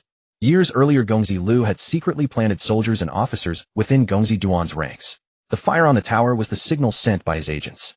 The chaos was quickly quelled. Only a few of Gongzi Duan's loyal henchmen were slain, while the remaining soldiers immediately laid down their arms and surrendered. A proclamation was promptly issued to pacify the people, listing several grave crimes committed by Gongzi Duan. When the city's inhabitants learned of this, they all condemned Gongzi Duan for his treacherous rebellion and self-inflicted downfall, and no unrest arose in the city. On the 6th day of the 5th month, an auspicious day for visiting relatives, opening markets and weddings, but inauspicious for travel and breaking ground. The palace of Xinjiang was shrouded in a thin, cool mist, yet the atmosphere was unlike any other day, a taut premonitory silence waiting to ferment. Lady Zhang had barely slept a wink the whole night. Dark circles ringed her eyes, but her spirit was abnormally feverish. She rose early, dressed meticulously, and donned her solemn ceremonial robes. Seating herself upright in the main hall, she could not help but repeatedly twist the intricate embroidery on her cuffs with her fingertips. Summon Minister Ji Zhong to the palace. Tell him I have important matters to discuss, she commanded her most trusted old attendant, striving to keep her voice calm as usual. As the attendant left to carry out the order, she added at once, lowering her voice even further with a barely perceptible tremor, also send someone to the eastern tower, and hang it up as we agreed earlier. As you command, your ladyship. The old attendant bowed, understanding perfectly, and withdrew quickly to make the arrangements. Before long, Ji Zhong strode steadily into the hall. He wore his court robes, his expression respectful, his demeanor composed, as if he were merely making a routine morning visit, utterly oblivious to the subtle tension flowing through the palace and the white flag that might be rising on the distant tower. Minister Ji Zhong, paying respects to your ladyship. Ji Zhong performed the formal bow with meticulous precision. Minister Ji, no need for such ceremony. Please have a seat. Lady Jiang put on a genial smile and gestured for the attendants to offer tea. She studied him, this important minister upon whom her son relied. At this moment, he was a key figure she must stabilize or ideally win over for her plan. I have invited you today because I am somewhat troubled. I would like to hear your views. Ji Zhong sat down as instructed, his posture upright. Your ladyship is too kind. To serve the state is a minister's duty. May I ask what weighs on your heart? What is it that troubles your ladyship? Lady Jiang heaved a soft sigh, her gaze drifting into the void beyond the hall, as if weighing her words. Minister, you are a pillar of the state. The late lord entrusted you with heavy responsibilities, and you have served our current lord faithfully to this day. Your labors and merits are not lost on me. But His Grace has journeyed far to Luoyi. Although state affairs have been temporarily entrusted to a woman like me and a few ministers, my heart is ill at ease. The court is a web of countless threads. Should some sudden event arise, I fear I may not be able to handle it perfectly. But His Grace has journeyed far to Luoyi. Although state affairs have been temporarily entrusted to a woman like me and a few ministers, my heart is ill at ease. The court is a web of countless threads. Should some sudden event arise, I fear I may not be able to handle it perfectly. She paused, observing his expression. Seeing him merely listening with downcast eyes, she continued, I know you are a pillar of the state, loyal and upright. Now that His Grace is absent as his mother, the one I trust most is you. I may as well speak plainly to you. Now that His Grace is absent as his mother, the one I trust most is you. I may as well speak plainly to you. Ji Zhong raised his eyes slightly. Your ladyship, please speak. Lady Jiang leaned forward a little, lowering her voice with an air of intimacy. Duan. He has governed Jingyi these years and has been diligent enough. I know there have been some misunderstandings between him and His Grace as brothers. But blood is thicker than water. They are flesh and blood. Now that His Grace is away as his mother, I only hope for harmony between them and the stability of the state. If any upheaval occurs in the city, or if news comes from Duan, I hope you will put the state first. Think of the ancestral temples of Zheng and look after him, assist him. Duan is young and hot-headed. If he does anything improper, he needs a seasoned minister like you to guide and correct him. When the time comes, high office and rich rewards. I will not be stingy. She drew out her tone meaningfully. Zheng always needs pillars. If Duan could have a virtuous minister like you to support him, I would be complete. I know there have been some misunderstandings between him and His Grace as brothers. But blood is thicker than water. They are flesh and blood.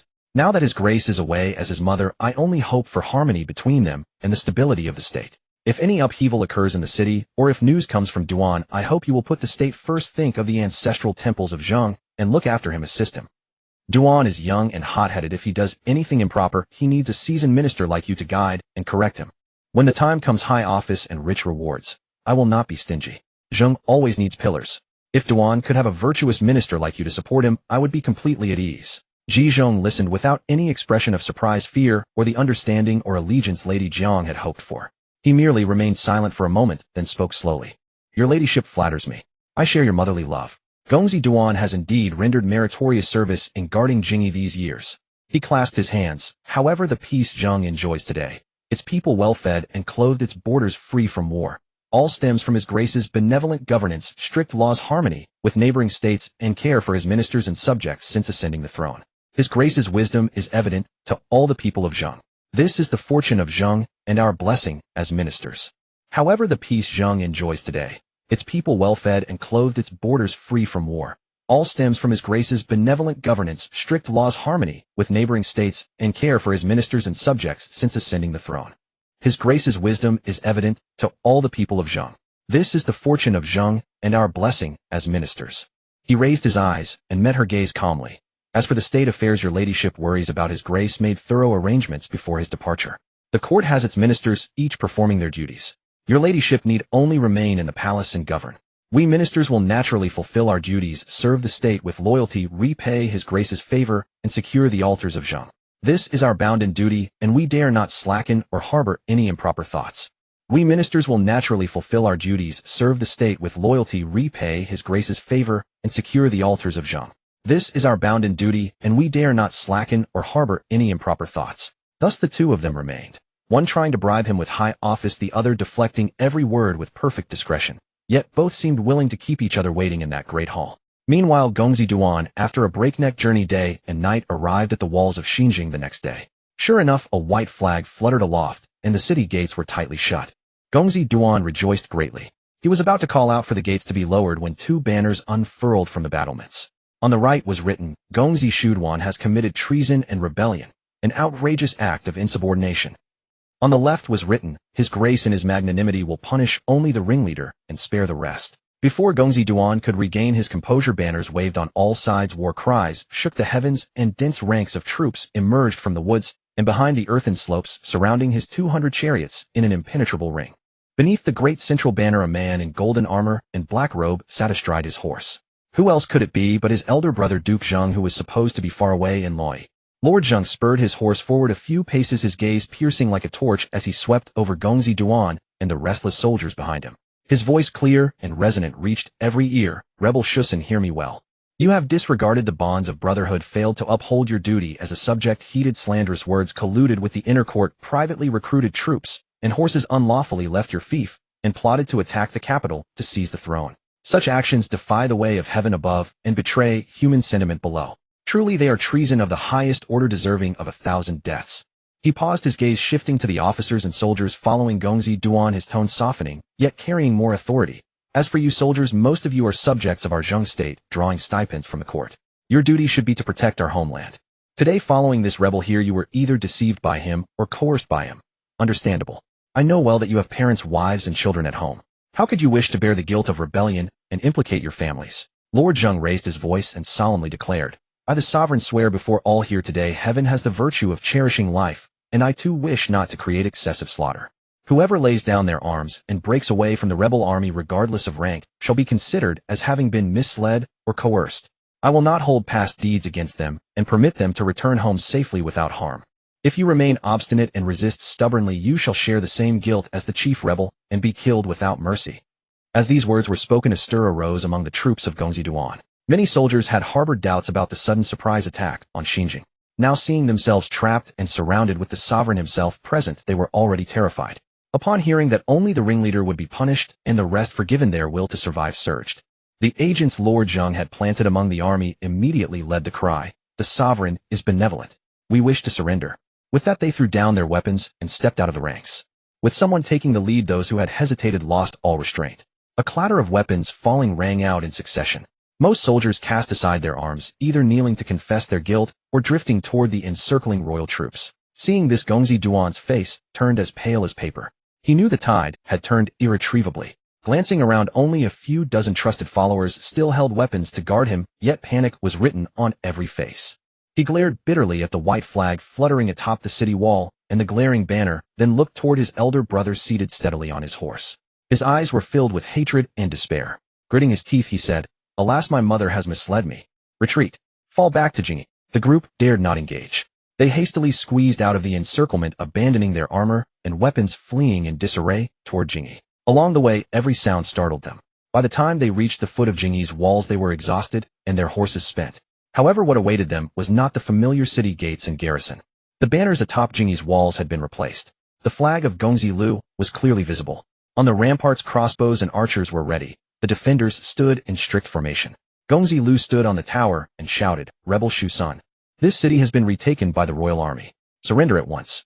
Gongzi Duan felt as if struck by lightning. His last shred of hope was utterly shattered. Jingyi was lost.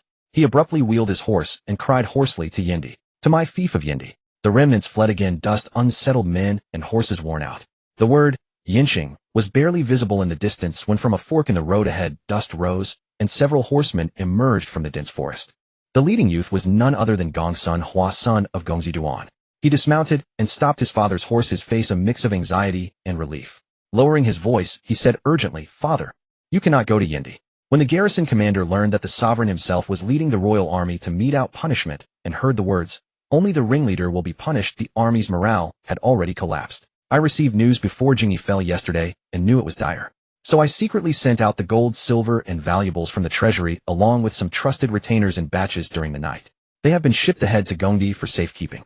Now the gates of Yendi will likely open the moment Uncle's army arrives. We can do nothing here. Gongzi Duan felt as if drenched with ice water. He shuddered and gasped then. What should we do now? Gongsun Hua leaned closer, a glint of light in his eyes. Father, do not worry. Gongdi is remote and can serve as a temporary refuge. Prince Zhou of the Wei state has always been on good terms with you and has his own ambitions. We can first establish ourselves at Gongdi, then send secret envoys to contact Zhou. With the aid of the Wei state, we can slowly plan our way forward. As long as our lives and wealth remain, we may yet have a chance to rise again. Gongzi Duan heaved a long sigh. He turned his head to look back at the distant dust of pursuers on the horizon, then at the few dozen remaining followers, their faces covered in dust and eyes filled with terror. Finally, he resolved, let it be as you say. Do not enter the city. Change course, directly head for Gongdi. Thus the group dared not linger. They turned their direction, changed into coarse clothes, disguised themselves as refugees fleeing disaster, and hurriedly slipped into the mountain trails, fleeing in a sorry state toward Gongdi in the southwest, hoping to rendezvous with Zhou of Wei and plan further. Almost at the same moment Gongzi Duan fled, Jingyi, the conversation of knowing silence continued in the palace of Xinjing. Lady Zhang's mind was fixated on the white flag at the city wall and the commotion outside. She grew increasingly restless and secretly annoyed at Ji Zhong's evasive answers. Just as she was about to make more blatant promises, she saw Ji Zhong suddenly straighten his official cap and robes, take a roll of silk from his sleeve, and his expression turned solemn. "My lady," Ji Zhong's voice was steady and calm, but it inexplicably tightened Lady Zhang's heart. "Before entering the palace, the sovereign ordered me to present this for your perusal." Lady Zhang frowned puzzled and took the roll of silk, slowly unfolding it. After reading only a few lines, the color drained from her face, and her fingers trembled violently. On the silk were the 4 letters exchanged between her and her beloved son Shusen, plotting their conspiracy and planning the uprising. The letters were of course copies, but every word and sentence was written by her and Shusen. Those treasonous plans, the so-called heavens will, the agreement of white flag as signal, now burned into her eyes like red-hot irons, stinging and shattering her soul. This. Her throat made a choking sound, but she could not form a complete sentence. The world spun around her. The silk in her hand felt as heavy as 1,000 pounds. She could no longer hold it, and it drifted to the ground. She swayed, and if not for gripping the table, she would have collapsed. So the half-immortal, the heavens will, the journey to Loi, all were a carefully laid trap. Every step she and Shusen took had been exposed before the eyes of her eldest son Wuxing. Ji Zhong seemed not to notice her loss of composure. He bowed slightly, and in his usual steady, almost cold tone delivered the final message. "The sovereign also has a word for me to convey to you. The bond between mother and son in this life is ended. Until we meet beneath the yellow springs, we shall not see each other." With that, Ji Zhong said no more. He did not look at Lady Zhang's ashen face. He bowed respectfully, then withdrew calmly from the hall, leaving Lady Zhang alone to face the cruel truth of the meticulously crafted scheme and the resolute words that cast her into an icy abyss. Outside the hall the daylight was fine, but within only boundless chill and despair filled the air. Lord Jing's army, without shedding a drop of blood, successively recovered. Jingyi accepted the surrender of Yindi, and other places pacified the people along the way and dealt with a handful of stubborn resistors. The situation was settled. A rebellion that had brewed for years and seemed ferocious on the very day of its launch shattered like a wave crashing against a boulder, vanishing into nothingness. The capital of Xinjing had not even smelled a trace of real blood, yet it had weathered this breathtaking calamity. Although the internal rebellion had been quelled, the court was not necessarily at peace. That day Prince Zheng, enraged by his mother's blatant favoritism, ordered her exiled to Yingxing, a remote town on Zheng's border. He even swore, "I shall not meet her until the yellow springs flow." Those with ulterior motives in the court seized upon this, accusing Prince Zheng of unfilial conduct and violation of moral principle. In the secluded corner south of Xinjing, Ingzhi continued to play with his chessboard alone. "My lord's strategic depth transcends ordinary political manipulation. You need not be so modest, my lord. Were I to arrange this game, I am certain I could do even better, at the very least ensuring Gongzi Duan and Gongsun Hua did not escape." Moi smiled. Ingzhi could only shake his head in resignation, plucking a black stone between his fingers and placing it gently on the board. "I merely exploited Madame Wu's devotion to spiritual practices personally, disguising myself as the one-handed immortal to enter the palace, and subtly implanted the mandate of heaven, that rebellion should rise on the 5th day of the 5th month, into her mind. Yet the subsequent chain of events, each link precisely interlocking, was entirely the handiwork of our lord and Ji Zhong." He raised his gaze toward the palace, a knowing tone in his voice. "Our lord masterfully staged the grand performance of departing for Loi, with even the ceremonial procession and accompanying officials rendered flawlessly. Gongzi Lu received secret orders from the very beginning of our lord's reign, and over these 22 years, keeping pace with Gongzi Duan's expansion of his forces, planted trusted agents within each of his new military units. The success of this scheme, achieved without spilling a drop of blood, owes entirely to our lord's years of endurance and plotting. I merely gave the final push." But Gongzi Duan and Gongsun Hua did not flee on their own. They were deliberately released by our lord. Moi asked, "Why release them? Is our lord not afraid of future repercussions?" Ingzhi toyed with the pieces on the table. "Gongzi Duan is excessively arrogant, and Gongsun Hua is crafty and sows discord. But that is all they can do. Zheng has no place for them anymore. What could they accomplish in the future? At most they would seek military aid from Wei and Song. Zheng sits at the crossroads of the feudal states. To the east are Song and Wei, to the west the Son of Heaven, to the south Qin and Kai, and to the north Jin. There are also several smaller states surrounding Zheng. Given Zheng's current strength, those small states could likely be swallowed in the years ahead. But what then? Where should Zheng go from there?" Mai seemed to understand. "So Prince Zheng intends to divert disaster eastward. If Song and Wei attack Zheng because of this rebel, he can then expand eastward with full justification." "Exactly. If Song and Wei were to attack Zheng on behalf of a renegade, they would lack both justification and moral ground. At that point our lord could rally other feudal lords under the banner of the royal army. Our lord has handled this matter well overall. If there is one deficiency, it is that he exiled the Queen Dowager to Chengying and swore that terrible oath severing their mother-son bond. After this incident, Wu Jiang has lost all power in the palace. Why exile her at all? I suppose our lord endured years of restraint and harbors resentment, but this move merely gives opportunists ammunition. Moi smiled. So you came to find me today regarding this matter, I presume. The sound of carriages grew closer outside the door, as if carrying new turmoil, and came to a steady halt. A palace servant entered and bowed, saying, Master Wohyun, our lord requests your presence in the hall. In the side hall of Xinxing, Ingzhi followed the servant inside, coming face to face with the aftermath of Prince Zheng's affair with Madame Wu. I presume you already know the full story, Master. Prince Zheng intended to get straight to the point. This subject is aware. Your Majesty's swift and decisive action resolving the internal rebellion without bloodshed truly demonstrates mastery of strategy, winning battles before they are fought. This humble one admires it greatly. Ingzhi bowed deeply. This? Prince Zheng's expression grew troubled. That is not what I wish to discuss today. Then what is it? Ingzhi feigned surprise. Master should know that lately there has been much talk in court questioning my filial piety. At the time I acted in a fit of anger, now it has become a political obstacle, and I seek a solution that satisfies all parties. Ingzhi pondered. I fear this is beyond my capability. Even you are powerless. Prince Zheng asked in astonishment. Ingzhi smiled. As the saying goes, even an honest judge finds it hard to settle family disputes. Each has his expertise. But I may recommend someone who might resolve this for your Majesty. Oh, Prince Zheng said curiously. You have never recommended anyone to me before. Who is this person and where are they now? Fortuitously this individual and I once crossed paths. He is diligent in governance and cherishes the people, unmatched in martial arts and excels at leading troops. Most remarkably, he is renowned for his filial piety. By chance he now holds office at Yinggu, near where the Queen Dowager resides. His name is Ing Kaoshu. Oh, if even you say so, then I must meet him. He immediately sent someone to invite Ing Kaoshu of Yinggu to a banquet.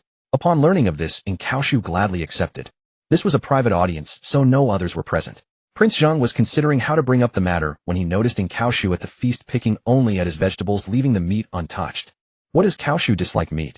Prince Zheng asked. How could one not love such delicious food? Ing Kaoshu replied, as if casually. I merely thought of my mother at home who has never tasted meat bestowed by the ruler, so I reserve it to take home for her.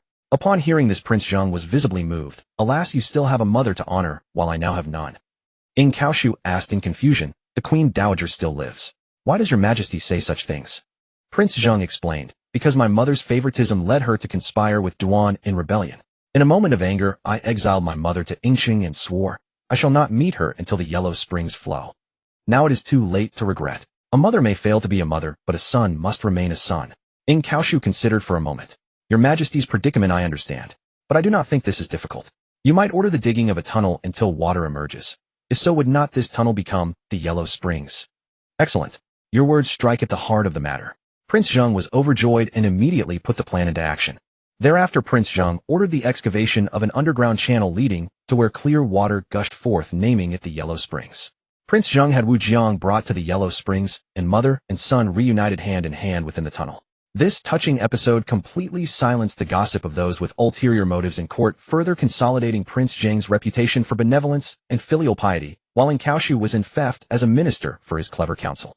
Meanwhile, after Gongsun Hua and Gongzi Duan fled to the state of Gong, Gongzi Duan, exhausted and terrified by their overnight flight, fell ill and soon died. Gongsun Hua was left to conspiring privately with Zhou Su. Zhou Su said, Fear not. Your father and I are sworn brothers, and I will surely help you avenge him. But the crucial matter is that I myself have been exiled by our ruler and cannot return to my state. I have no better means to assist you at present. Should I one day ascend the throne, I will help you reclaim Zheng. Gongsun Hua asked, Do you still have trusted inner contacts in Wei? Zhou Su pondered a moment. I have some contacts, but the most trusted among them is Shi Ho, son of Grand Master Shi Ke. Gongsun Hua remarked in surprise, Shi Ke is a virtuous minister of Wei. Are you certain Shi Ho is trustworthy? Zhou Su replied confidently. Though Shi Ke serves Ji1 Duke Huan of Wei, Ji1 has always looked down upon Shi Ho. But Shi Ho and I share a bond of life and death. He is absolutely trustworthy. Gongsun Hua considered for a moment and said, If that is the case, this scheme can succeed. Under the cover of night, Gongsun Hua stealthily slipped into the borders of Wei, with several carriages laden with gold and jewels waiting in the appointed dense forest. Before long the sound of hoofbeats drew near, and Shi Ho arrived on horseback alone. I apologize for keeping you waiting, young master, Shi Ho said, dismounting and clasping his fists. His gaze swept over the tightly covered carriages, a glint of sharp light flashing in his eyes. Gongsun Hua bowed deeply. I rely entirely on your efforts, Brother Shi. These treasures are divided into 3 portions. One is for you, Brother Shi, another is for you to distribute among the ministers at court, and this last one, he pointed to the most ornate chest, is a humble gift for the Duke of Wei. Shiho stroked his beard and smiled. You are thorough in your thoughts, young master. Once those elder ministers at court see the gold and silver, they will naturally know what to say. However, he lowered his voice, the matter of Prince Zhou Yu is still under scrutiny. We must bide our time. If I can persuade the Duke of Wei to dispatch troops, I will be eternally grateful. Gongsun Hua bowed once more. 10 days later, in the Grand Hall of Wei, Gongsun Hua, dressed in plain mourning clothes, knelt in the hall weeping uncontrollably. My father died unjustly, and I wander without a home. I only beg your majesty to seek justice. With that, he had his attendants bring in the chest of treasures. The gleam of pearls and gold illuminated the entire hall. Duke Ji1 of Wei's eyes flickered, but he still maintained his composure. The Earl of Zheng is after all your uncle. This matter, Gongsun Hua said. If your majesty can help me return to my state and ascend the throne, I am willing to cede 5 border cities of Zheng to Wei. From now on, Zheng and Wei shall be allies, and Zheng will follow Wei's lead. Your majesty, please be clear. One of the ministers who had received bribes stepped forward. The Earl of Zheng forced his own brother to death and hunted down his nephew. Such an unrighteous and cruel man should be condemned by all under heaven. Another minister echoed. Young Master Gongsun is willing to cede 5 cities and honor Wei forever. This is a heaven-sent opportunity. The Duke of Wei pondered for a long time, then finally struck the table. Good. Since the Earl of Zheng is unrighteous, I shall seek justice for you. In the dead of night, the border gates of Wei suddenly swung open, and 3,000 elite troops surged straight toward Linyan city of Zheng. The defenders were caught off guard, and within half a day the city walls were adorned with the banners of Wei. When the news reached Xinjiang, the entire court was stunned. The Earl of Zheng was raging in the court when a eunuch reported, the consort requests an audience. Wu Jiang entered with red-rimmed eyes, weeping before speaking. Duan is dead, leaving only Hua as his bloodline. I beg you, spare him a path to live. The Earl of Zheng let out a long sigh and helped his mother up. I promise you I will not kill him. After Wu Jiang left, Duke Zhuang's expression turned stern. Issue orders immediately, go to the Zhou court to pay homage to the Son of Heaven and request the royal army to assist in the campaign. Also send an envoy to Lu to invite them to join us in attacking the unrighteous army. Lu had just undergone a national mourning. Duke Hui of Lu had died of illness, and the crown prince Ji Yun was young. His elder half-brother Ji Shi, Duke Yin of Lu, was temporarily acting as regent. Having just ascended to power, he wished to avoid complications. Looking at the envoy from Zheng, he showed reluctance. Lu is in the midst of great mourning. The matter between Zheng and Wei is truly inconvenient for me to intervene. Before he finished, his cousin Prince Yu rose abruptly. Brother, the Earl of Zheng is a benevolent ruler. The Marquis of Wei, heeding slander, has raised arms without cause. Such an unrighteous act. How can Lu stand by? Ignoring Yin's obstruction, he mustered his own 100 chariots of troops and hastened to Zheng overnight. Ji Shi watched Prince Yu's retreating figure, a flicker of displeasure crossing his face. By this time, the royal army dispatched by the Son of Heaven of Zhou had arrived, led by Duke Jifu of Gua. The forces of Zheng Zhou and Lu converged outside Linyan city. Duke Zhuang ordered a silk scroll to be hung high before the battle lines, listing the crimes of Prince Duan's rebellion. He declared loudly, "This is a misfortune within my family. What does it have to do with outsiders? The Marquis of Wei, deceived by villains, has raised an army without just cause. Will this not be a laughingstock for all under heaven?" The Wei soldiers murmured among themselves, their morale plummeting. Amid the chaos, in Kaoshu led a band of daredevils charging straight into the Wei central army. The Wei army was thrown into disorder, retreating over 30 li. Seeing the Wei forces already in retreat, Gongsun Hua, unable to hold alone, followed suit. The Duke of Wei returned to court in defeat, furiously shattering a jade tablet. Gongsun Hua, you and your father committed treason first, then deceived me. I shall punish you severely without leniency. Gongsun Hua prostrated himself to beg for forgiveness. The ministers who had received bribes interceded one after another. Hua already knows his mistake. Killing him serves no purpose. Better to first probe Zheng's reaction before making a decision. The Duke of Wei had not wished to completely sever ties with Zheng over Gongsun Hua. After much deliberation, he finally waved his hand. Enough. Write a letter to the Earl of Zheng, and we will decide after that. After the ministers withdrew, the Duke of Wei sat alone in the hall, his face dark. 3,000 elite troops, yet defeated so miserably. And the Earl of Zheng could even summon the royal army. He muttered to himself, his fingers unconsciously tapping the table. After a long silence, he finally took up his brush and slowly wrote on a piece of white silk. To the Earl of Zheng, in a moment of folly, I heeded the slanderous words of Gongsun Hua, bringing the scourge of war upon our 2 states. It was not my true intention. Now that I know the truth, I wish to restore friendly relations with your state. Gong Sun Hua is the descendant of a rebel currently detained in Wei. If you so desire, I can send him to your state to be dealt with as you see fit. I hope, Your Excellency, that you will consider the long-standing friendship between our two states and not let this matter harm our relations. Signed, Ji1, Marquis of Wei. The messenger set off with the letter, hastening to Zheng overnight. In the palace of Xinjing, the Earl of Zheng finished reading the letter from the Marquis of Wei and remained silent. The ministers began to speak one after another. Gong Sun Hua is the root of calamity. He should be brought back and publicly punished. Since the Marquis of Wei is willing to hand him over, this is a good opportunity to eliminate future trouble forever. The Earl of Zheng raised his hand to quiet the assembly, slowly descended the steps, and gazed at the sky beyond the hall. After a long while he turned around, tears glistening in his eyes. Hua is the son of Duan after all, and thus my nephew. How could I bear to let Duan have no descendants? Better to let him live out his remaining years in Wei. The ministers all felt that the Earl of Zheng was benevolent. The Earl wiped his tears and said gently to the messenger, "Please go back and tell the Marquis of Wei Hua is my nephew. His father was guilty, but what fault does the child bear? Since he is now in Wei, I would trouble the Duke to care for him well, allowing him to live out his days in peace so that Duan's bloodline may continue. Zheng and Wei have long been friendly states. I hope that after this matter we may return to our former amity." The messenger bowed and withdrew. Once he was far away, the sorrowful expression on Duke Zhuang's face gradually faded. He thought to himself, this nephew of mine is hardly a man of peace.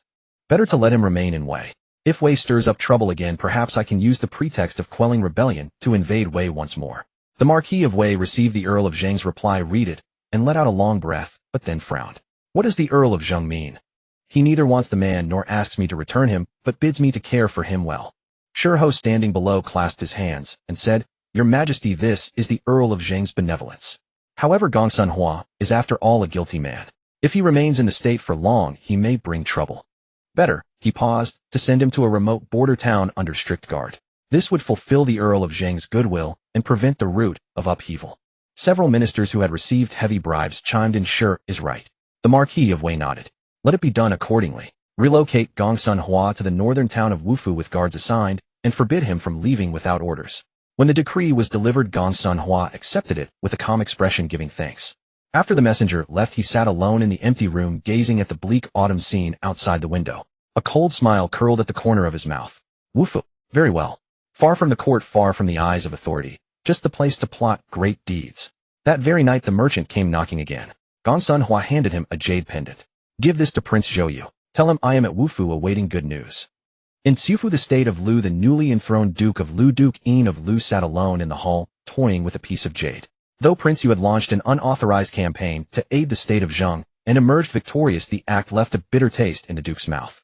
"Your Grace," reported the attendant close by, "the Earl of Zheng has dispatched an envoy bearing gifts to express gratitude, stating that Prince Yu's assistance in battle merits a commendation to be presented to the Son of Heaven for recognition." The jade in the Duke's hand paused, his countenance darkened. "A commendation presented to the Son of Heaven. He seeks to use Zheng's influence to overshadow me, to make the realm believe that Prince Yu holds sway over Lu. Treat the envoy with due hospitality," he said slowly. "Furthermore, summon Prince Yu to see me." The attendant dared not utter another word. He received the order and withdrew. Upon entering the hall, Prince Yu was invited by the Duke of Lu to sit with a smile. "My younger brother, you have labored greatly in recent days by aiding Zheng and spreading the might of our state. I appreciate your efforts. However, during the period of national mourning, the unauthorized mobilization of troops has stirred considerable discussion among the court ministers. For your sake, I suggest you return to your fiefdom for a time to rest and recuperate." Prince Yu's face turned pale as he prostrated himself on the ground. "Your subject obeys." Stepping out of the palace, he turned to gaze at the towering gates, his fists slowly clenching within his sleeves. In the 12th month, the north wind howled, carrying heavy snow over the post station of Wufu. The charcoal brazier crackled as Gong Sun Hua, Shirho, and a man cloaked in a hooded cape sat facing each other. The man pushed back his hood, revealing himself as Zhou Yu. "After this defeat, Ji1's prestige has been utterly shattered. Prince, our moment draws near," Shirho said. "I have already contacted the captain of the palace guards. We only need to wait." Gong Sun Hua poured wine for Zhou Yu and Shirho. "Rest assured, I still have over 100 men in Wei scattered in various places.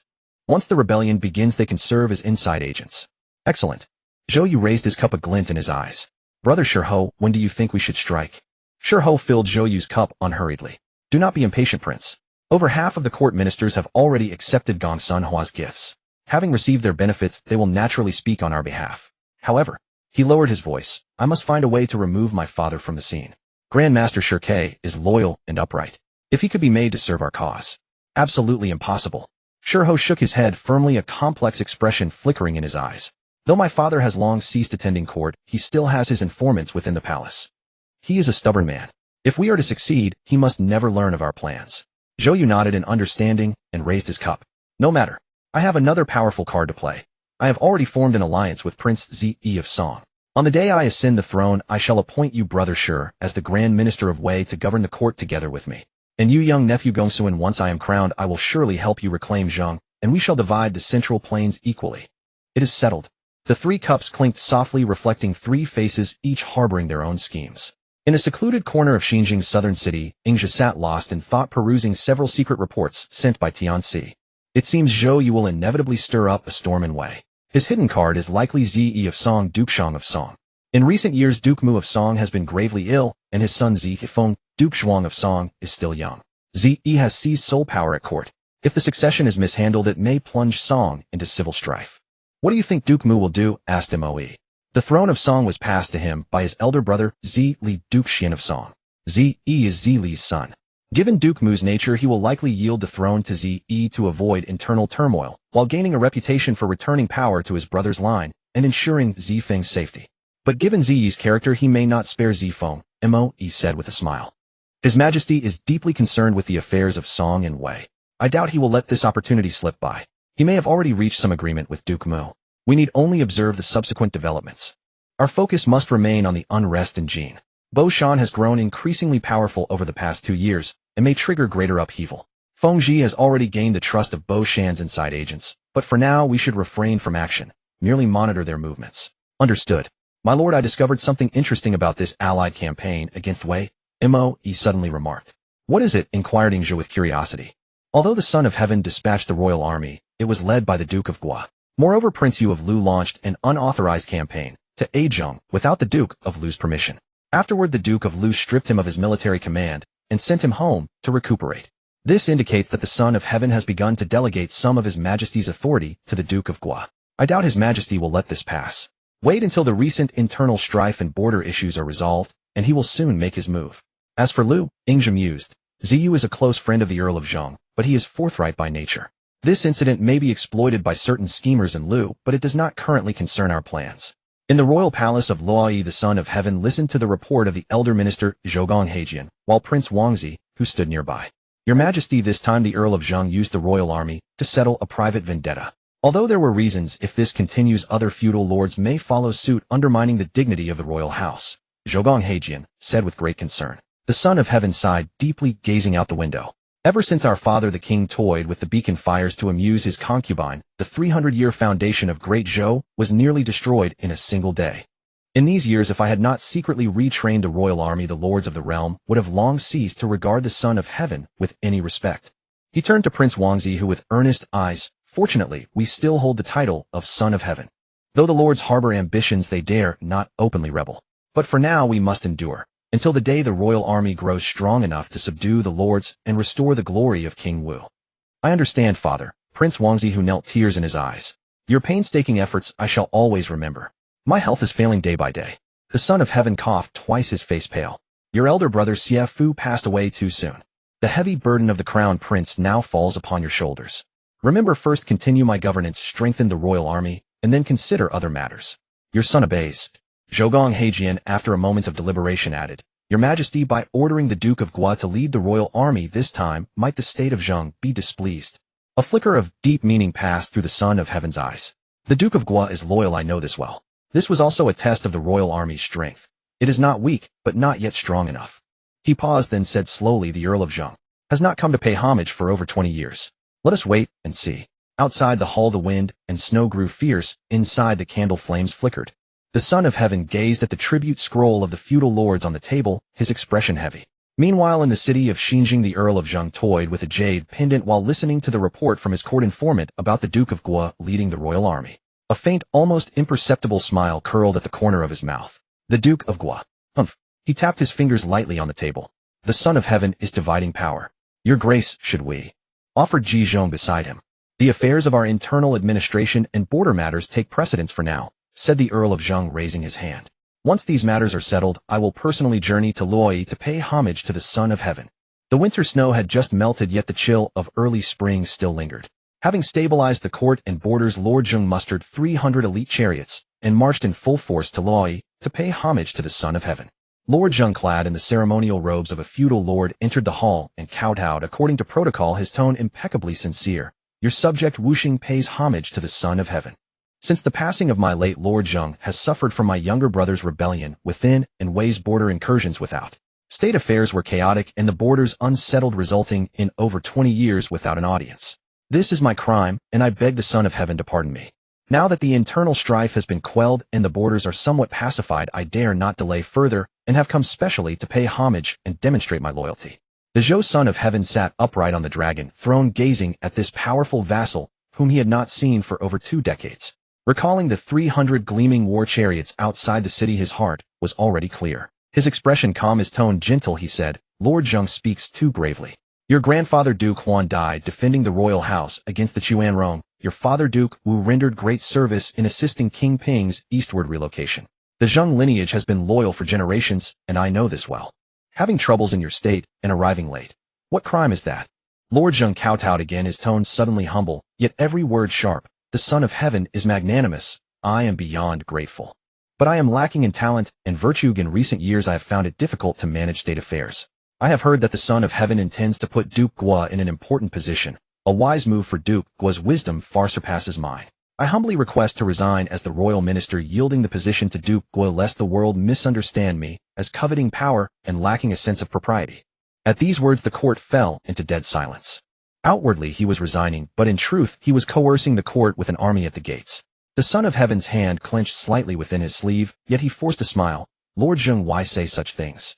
The post of minister is yours alone. A Duke Gua was merely a temporary substitute to handle urgent matters, and he returned to his state several days ago. Now that you have come back, you shall naturally be reinstated to your original position to assist me in upholding the royal house. Let this matter be mentioned no more. Lord Zhou remained prostrate, his tone growing even more resolute. Son of Heaven, the choice of who assists in governance rests entirely on your sage decision. Duke Gua's talent is known throughout the land. If you retain me out of old sentiment and thereby suppress a worthy, it would not only be against my will, but also risk tarnishing your reputation as a wise judge of men.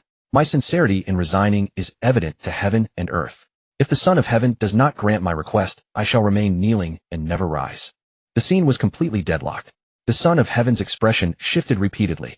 The war chariots outside the city were a silent threat, and the phrase "the world" struck the royal family's last vulnerable point. At that moment, the old minister Zhou Gong, He Jian, slowly stepped forward, bowed, and said, Your Majesty, Lord Zheng's loyalty and humility make him a model for all feudal lords.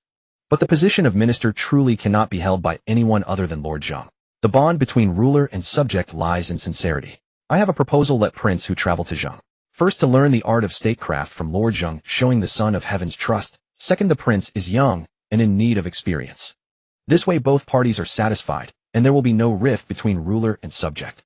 Lord Zheng's body trembled slightly, and he immediately looked up with a flustered expression, repeatedly kowtowing. Absolutely not. The prince is of royal blood. How could he condescend to my humble state? This would be my undoing. I dare not accept it. The Son of Heaven exchanged a glance with Zhou Gong, He Jian, instantly understanding the old minister's intent. Using the prince as a hostage was the only way to break the deadlock and preserve the royal family's last shred of dignity. His heart bitter, he followed along with the words, What Duke Zhou says is most reasonable. Prince Hu's experience in governance is still shallow, and he should learn from wise feudal lords. Zheng is a Ji surnamed kinsman flourishing in rights, the most suitable choice. Lord Zheng need not decline. This matter is settled. Ji Zheng, who had accompanied him, stepped forward and whispered from behind Lord Zheng's side. My lord, the Son of Heaven's gracious offer must not be refused again. To demonstrate Zheng's sincerity, you may request that heir who enter the Zhou court to serve the Son of Heaven, repaying the heavenly favor. Lord Zheng's expression shifted several times, finally settling into a long sigh. He bowed deeply again, his tone dripping with gratitude and helplessness. The Son of Heaven's boundless grace. I would be shattered to pieces without repaying it. I accept in trepidation. When Prince Hu arrives in Zheng, the entire state will treat him with utmost sincerity. I also beg the Son of Heaven to grant that heir who enter the palace to serve, listening to your sage teachings, to fulfill my humble loyalty. Thus mutual trust between ruler and subject will manifest the unity and harmony of the royal house. The Son of Heaven looked at Lord Zheng, who had finally compromised, and felt a myriad of emotions. This confrontation, on the surface a mutual concession with an exchange of hostages, was in truth yet another collapse of royal authority. He waved his hand wearily. I grant this. Lord Zheng is reinstated to his original post, continuing to assist the royal house. The exchange of prince who and heir who for study shall proceed, as discussed. Your subject. Thanks the Son of Heaven for his great grace. Lord Zheng kowtowed solemnly, and in the moment his head lowered, a sharp glint flashed in his eyes. The court session had successfully concluded. Lord Zheng left Luoyi with the Son of Heaven's trust and Prince Hu. The authority of the Zhou royal house had been stripped of another layer of its splendid facade in this seemingly warm exchange. In the corner of the great hall, the Son of Heaven's grandson Ji Lin had witnessed everything.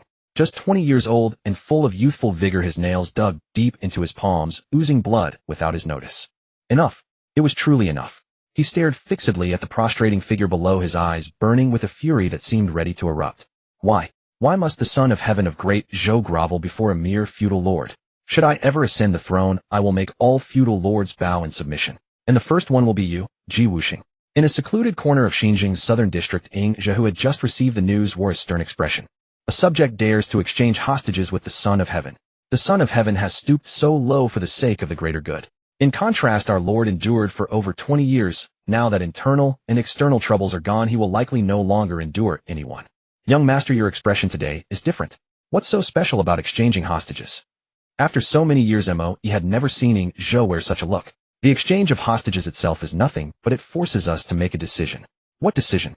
A sense of foreboding rose in Mo Yi's heart. Previously, due to internal and external troubles, he needed to be restrained.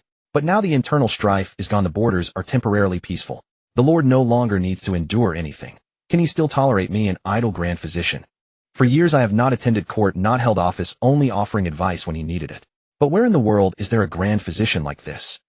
So he intends to kill you, young master, Mo Yi said with alarm. More or less. I estimate he will now give me two choices, either truly enter the court as an official or leave my head behind. I now have only two choices, either agree to enter the court or leave Zheng altogether. Ing Zhe said helplessly. But if I leave, the network I've built in Zheng over the years will be severed, and my arrangements elsewhere will also suffer. A broken thread can be spun again, but you must not come to harm. Over the years I have seen his vigilance and suspicion toward you on numerous occasions. Mo Yi urged. No, if I leave now it will seem like I have already lost. Since he wants a devoted subject, I will give him what he wishes. Ing Zhe said resolutely. I knew you wouldn't leave, young master. Since you are staying, Mo Yi will stay with you. If I leave, the Lord will only suspect you more. The sound of a carriage drew nearer outside the gate. The person who alighted was none other than Lord Zheng's trusted confidant. He bowed deeply to Ing Zhe and said, Master Weiyun, the Lord requests your presence. The sandalwood incense within the bronze tripod burned silently, the smoke rising straight upward, yet it could not mask the heavy chill permeating the hall. As Ing Zhe followed the eunuch's footsteps into the side chamber, Duke Zheng stood with his back to the door, gazing at the enormous map of the realm upon the wall. He was clad in dark court robes, having evidently just returned from the Son of Heaven's palace.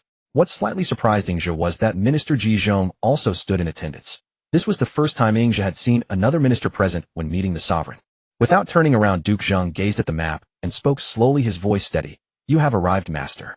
Ing Zhe stepped forward a few paces and bowed. Your servant pays homage to your majesty. No need for formalities. Duke Zheng finally turned around slowly, his gaze falling upon Ing Zhe with a profound scrutiny.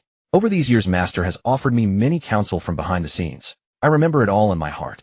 Ing Zhe lowered his head slightly. Your servant merely spoke a few words in accordance with your majesty's will and dare not claim merit. Duke Zheng gently shook his head and paced forward 2 steps. I have endured for over 20 years. Endured my mother, my younger brother, the Son of Heaven, and the feudal lords. Now internal strife has been quelled and the borders are temporarily at peace. Whenever I think of it, I feel I have wronged you, master. With your great talent, how could you remain hidden in the marketplace for so long? Now that the court is gradually stabilizing, should I not invite you to formally enter the government and strategize the state's affairs with me? Ing Zhe still kept his head lowered, his tone humble. Your majesty honors me too much. Your servant is accustomed to idleness and fears that my abilities are insufficient to bear such a heavy responsibility. Being able to occasionally relieve your majesty of worries is already enough for me. At this moment, Ji Zhong, who had been standing silently by, smiled and clasped his hands in greeting. Ji Zhong has long heard that your majesty has a deep hidden strategist by your side. Today I am fortunate to meet you, and indeed you have an extraordinary bearing. Ji Zhong is honored. Ing Zhe turned to Ji Zhong, returned the clasped hand salute, and spoke earnestly.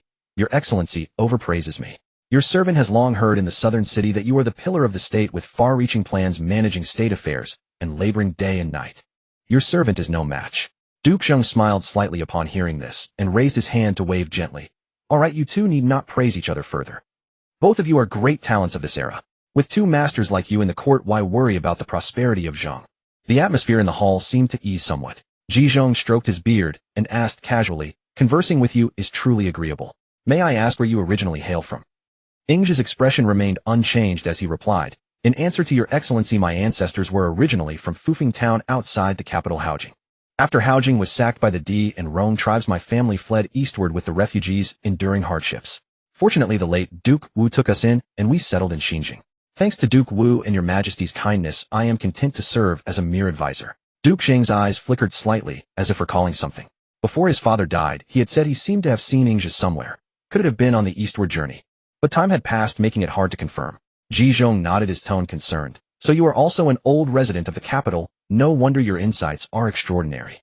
Judging by your age, your son must have come of age by now, I suppose. Where is he currently employed? Ingja's face showed a hint of self-deprecation as he sighed. My son is not much accomplished. He does not care for books, and only likes commerce. He left home young to wander and learn the trade. Ji Zheng smiled. You are too modest. A tiger father does not beget a dog son. Surely your son must have extraordinary qualities. But now that Xinjiang's commerce flourishes, why not call him back to develop here? With your master now gaining the sovereign's trust and a bright future ahead, your son need not toil abroad. Ingja's smile carried a hint of helplessness and concern. Thank you for your care, your excellency. But that child is accustomed to wandering. He often sends a letter only every few months to report his safety. When he will return is uncertain. If he is ever fortunate enough to come back, I will definitely bring him to your residence to pay respects and seek your guidance. At this moment, Duke Zheng laughed aloud, breaking the faint drift in the topic. Master, do not overthink. In the past, due to internal and external troubles, I was forced to keep you behind the scenes. Now is the time for employing talents. I wish to appoint you as Minister of the Inner Court to participate in confidential affairs alongside Ji Zheng. Moreover, he paused, his tone growing more solemn. I have ordered a mansion to be prepared for you on the busiest street in Xinjiang. You may move in shortly, and thereafter live in peace, enjoy serving the state with a tranquil mind. Upon hearing this, Ingja straightened his robes and cap, bowed deeply, and said in a steady, clear voice, Your servant thanks your majesty for your profound grace. I will exert my utmost to repay your majesty's kindness for recognizing my talents. After Ingja withdrew, his footsteps fading away, the hall was once again enveloped in the silence of sandalwood incense. Duke Zheng's gentle expression gradually receded. He turned his gaze to Ji Zheng and asked in a low voice, What do you think? Ji Zheng pondered for a moment before replying cautiously. In reply to your majesty, judging by his answers, his words were sincere and reasonable. For now, no obvious problems are apparent. The background he described also matches what we knew before. However, he paused briefly. His answers were too fluent and thorough, as if they had been prepared long in advance. But since he has been allowed to enter the court and granted a mansion, there will be plenty of time ahead. True or false, with daily contact, we will eventually see through it. Duke Zheng gazed in the direction of Ingja's departure, his eyes deep and unreadable, and slowly nodded. Very well. In the secluded corner of Xinjiang's southern city, Mo, he handed a warm towel to Ingja for washing his face. Master, wipe your face first. What did the sovereign ask? Ingja removed his human skin mask, took the towel, and wiped his face. Just some household matters, as I expected. He also asked about the whereabouts and nature of our child. What? A child? What did you say, sir? Mo, he was greatly startled, instantly thinking of a Qin, and a he whose children could now run around. If judged by appearance, they might even look older than me. I said the child was away on business with no fixed residence, and no one knew when he would return. Ingja looked at Mo, seeming to understand her worry. He took her small hand. 20 days, like one day, had kept those hands free from the traces of time. I promised you that I would never let our child become involved in our conflicts. Not before, not in the future. Besides, they don't even know us. If we actually brought them, no one would believe they are our children. I've already thought this through. Contact Di Luo. He has trading posts in every state. Have him find a reliable person who bears some resemblance to me, inform him of our situation, and from then on he will be our child. No need to rush this. Being too hasty would raise suspicion. Let's make it a year from now. Suddenly having a child out of nowhere. I'm not used to it. Moe leaned on Ingja's shoulder and chuckled softly. You'll get used to it. There's another matter. The sovereign has bestowed a large mansion for us in a bustling area of Zhang. We should pack up our belongings here and move there, but some things must be disposed of discreetly. Rest assured, sir. Except for the most recent documents, everything else has already been destroyed. But once we are in the grand mansion, will it be inconvenient to move about? Don't worry. I've already chosen a new contact route. It might be even more convenient than the current one. Ingja smiled calmly. The candle in the room had been extinguished and night had silently crept over the walls of Xinjiang. A few days later in the royal court of the state of Zhou, the Earl of Zhou sat upon the high throne of the Grand Hall listening to his ministers debate heatedly over matters of taxation and the military. Yet his gaze drifted from time to time toward the newly appointed Zhongqing standing among the ranks of ministers, Master Wen Ningxia. This rising star showed none of the solemnity or reverence expected of someone attending court and participating in state affairs for the first time. At one moment, he spun the jade court tablet in his hand, playing with it between his fingers. At the next, he covered his mouth to stifle a moderate yawn, his gaze wandering aimlessly. He even turned slightly to whisper something to an elderly minister beside him, who also held the rank of Zhongqing and was in charge of etiquette. The old minister was taken aback at first, but then wore a helpless yet amused expression, gently shaking his head. The Earl of Zhou observed all of this. Though his countenance remained unchanged, a complex wave of emotions surged within his heart. Once the bell signaling the end of the court session rang and the ministers filed out one by one, he held Ji Zhong back alone. Rubbing his temples, he asked in a tone mixed with exasperation and amusement, "Ji Zhong, did you see that just now? This Master Weiyun, how does he bear even a shred of the dignity befitting a Zhongqing? In the grand hall of the court, he behaved as though he were merely lounging on a street corner." Ji Zhong smiled, faintly stroking his beard as he replied, "My lord, your servant saw it. Precisely because of this, your servant feels more at ease." "Oh, what do you mean by that?" "Those with grand ambitions and a hunger for power are invariably cautious upon entering the court. They observe which way the wind blows and restrain their behavior to secure a foothold.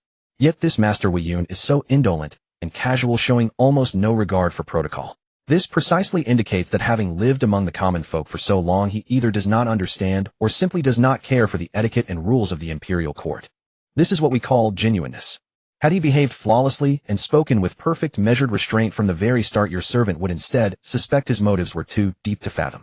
His current demeanor proves that at the very least he has no deep-seated scheming when it comes to currying favor with the powerful, or rather he simply does not care for it. As for the details of etiquette, we can gently remind him over time, and he will eventually correct himself. Those possessed of great talent are often unfettered by trivialities. Your lordship need not pay it too much mind." Hearing this, the Earl of Zhou pondered for a moment before slowly nodding. "May it be as you say, yet his conduct will inevitably invite idle gossip and rumors." Ji Zhong replied, "Idle gossip is of little consequence. In fact, it serves as an excellent opportunity to see who in the court will look down on him because of this, and who will attempt to draw close to him." Just as Ji Zhong had anticipated, Ing's reputation for being unfettered by conventions, combined with his newly acquired favor from the lord and his rank, as Zhongqing quickly spread throughout the aristocratic circles of Xinjiang. In no time, the visitors and gift-givers flocking to the newly bestowed Weiyun Manor, located in a bustling market district in the south of the city, were beyond count, with carriages and horses constantly crowding his gates. Gifts of all kinds, whether offered openly or covertly to probe his intentions or curry favor, arrived in an endless stream. Rare curiosities, gold and silver flowing in like water. Watching the gifts pile up day by day in the storehouse, Mai frowned slightly and said to Ming Zhou in private, "Young master, is it not too ostentatious to accept everything without discrimination? Are you not afraid that some colleagues will find it intolerable and submit memorials accusing you of taking bribes and amassing wealth?" Ing Zhou was leisurely pruning a potted orchid. Hearing this, he did not even look up, his voice remaining calm. "It matters not. Let them accuse me as they wish." Mai grew even more perplexed. "Why is that? Even if the Lord trusts you now, once your reputation is ruined over time, it will surely bode ill." Ing Zhou put down his shears, picked up a cloth to wipe his hands, and looked at Mai. His eyes held a serene detachment that had seen through the ways of the world. "Mai, tell me, what do those who serve in the court strive for?" Mai thought for a moment and replied, "Those in office seek nothing more than fame, wealth, and power." "Indeed," Ing Zhou nodded. "I have suddenly been granted this high office. If I were to appear completely indifferent to all four, acting aloof and pure, what do you think the Lord and Ji Zhong would think? Would they not suspect that I must harbor grander designs and deeper schemes? As for power, if I appeared eager to form cliques and build a personal faction, the Lord would be the first to find me intolerable. And reputation, I have lived a quiet, indifferent life in Zheng for over 20 years. If I suddenly began to cherish my reputation, would that not be contradictory and laughable? Even I would not believe it. When all is said and done, coveting a bit of wealth is the safest and most reasonable path. A minister who is capable and meritorious, yet loves only money and harbors no ambition, is he not far more reassuring for the Lord to employ?" He paused, lowering his voice slightly. "Besides, over these years, the operations of the spiderweb have relied primarily on the funding from Dilua's merchant houses across the regions. Now that I occupy this position, accepting some tributes can be seen as doing my part for the spiderweb to subsidize our expenses. Is that not a win-win situation?" Mai understood yet sighed. "But behaving in such a manner ultimately does a great injustice to you, young master." Ing Zhou smiled faintly. In extraordinary times one must employ extraordinary measures. I have never cared for those empty titles. A few days later the Earl of Zhou summoned Ingzhe to the side palace. Ingzhe stepped into the hall and saw the Earl of Zhou sitting behind his desk with another man standing beside him. This man was dressed in luxurious aristocratic robes. His face was as fair as white jade and his features were even more delicate than a woman's. However, his expression was haughty and the look he cast at Ingzhe carried an undisguised contempt. Ingzhe recognized him at a glance. This was Gongsun Zidu, the highly favored cousin of the Earl of Zhou. He was the grandson of Jiyu Duke Huan of Zhou, renowned as the most handsome man in the state of Zhou, and a fierce warrior whose valor surpassed the entire army, a rare and formidable general in the court. Master Weiyun has arrived, the Earl of Zhou said in a flat tone betraying neither joy nor anger. I hear that your manner has been quite lively of late, master. Ingzhe bowed calmly with clasped hands and smiled. Replying to my lord, it has indeed been very lively. Thanks to the high regard of my colleagues, your servant has received many fine things of all varieties. It has truly been an eye-opening experience for me. The Earl of Zhou raised an eyebrow slightly. Oh, so you accepted them all, master. It is all thanks to your lordship's trust and the generosity of my colleagues. How could your servant dare to refuse? Saying this, Ingzhe surprisingly retrieved 2 bamboo scrolls from his sleeve and presented them respectfully. Not only did your servant accept them, but I have also recorded all of their goodwill and requests here. This scroll, he pointed to the one on top, lists the lords who sent gifts along with the names of the individuals they hope I will recommend and speak highly of before your lordship, as well as the offices they seek. The Earl of Zhou took the scroll and glanced over it. Indeed, it was filled with names and requested positions. Keeping his composure, he asked, and what is the other scroll?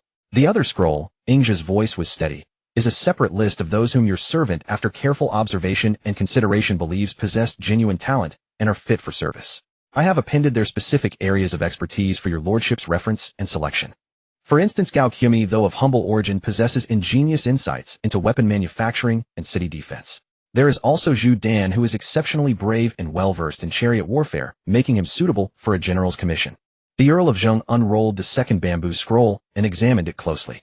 The names on this list were far fewer than those on the first, but each was accompanied by a brief evaluation and supporting examples showing clear and meticulous effort. He looked at the first list brimming with requests, then at the second carefully curated list with practical assessments. He then raised his eyes to look at the minister standing before him, who wore a completely serene expression, as if taking money to get things done was the most natural thing in the world.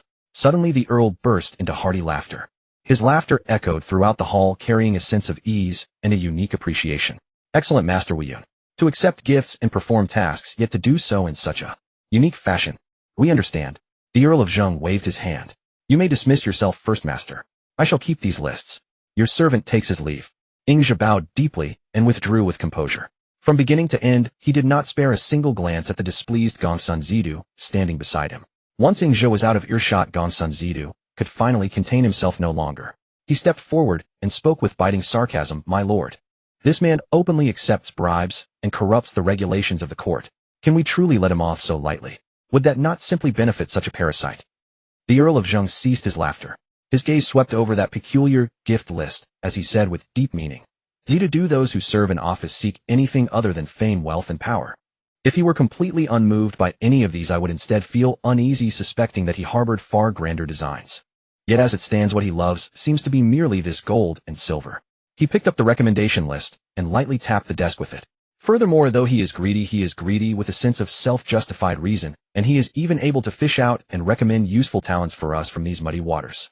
If he desires money, we shall give it to him. To bind a man and discern his appetite and boundaries using mere wealth is far more reassuring than dealing with an unfathomable adversary who desires absolutely nothing. Upon hearing this, Gongsun Zidu remained displeased, but was temporarily left speechless. The Earl of Zhou turned his gaze toward the outside of the hall once more, where the sun was already setting, casting long shadows across the palaces of Xinjiang. Master Weiyun in the end was also just a mortal of the mundane world. At least for now, the Earl was willing to trust Ji Zhong's judgment and willing to grant this unconventional genius some room to be observed and employed. Inside the study of Weiyun Manor, Ingzhe listened to Mai's report regarding the day's events at court, then raised his hand and extinguished the candle. Seasons came and went, and a year passed in the blink of an eye. It was the 3rd year of Duke Yin of Lu 720 BC, the 24th year of Duke Zhuang of Zhang. Within the royal palace of Luoyi, the Son of Heaven had been unable to dispel his gloom ever since Prince Hu was taken to Xinjiang as a hostage by the Earl of Zhang. This pent-up sorrow turned into illness, and his health declined day by day. This half-life of suppressed grievances coupled with his worry for the crown prince finally crushed him. The Zhou son of heaven who had reigned for decades passed away less than a year after Crown Prince, who was sent as a hostage to Zheng. When the news reached Xinjing, the Earl of Zheng was visibly moved. During these days the state of Zheng had always treated Prince, who was an honored guest, never mistreating him in the slightest, as a hostage. Now that the son of heaven had passed away, the Earl of Zheng dared not delay. He personally escorted Prince Hu back to Luoyi to succeed the throne, with ministers such as Yingzhu accompanying them. Along the way, Yingzhu observed coldly, seeing that upon learning the grievous news of his father's death, Prince Hu could not conceal his sorrow. His chest heaved frequently, his breath became erratic, and deep pain was hidden in his eyes. Yingzhu immediately recognized that Prince Hu's heart ailment was about to flare up. Whether to save Prince Hu or not was of little consequence to the overall situation. However, no one had known for decades that he possessed medical skills.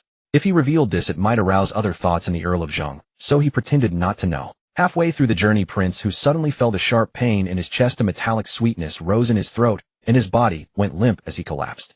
No matter how his attendants called out, he never regained consciousness, dying suddenly within the territory of Zheng.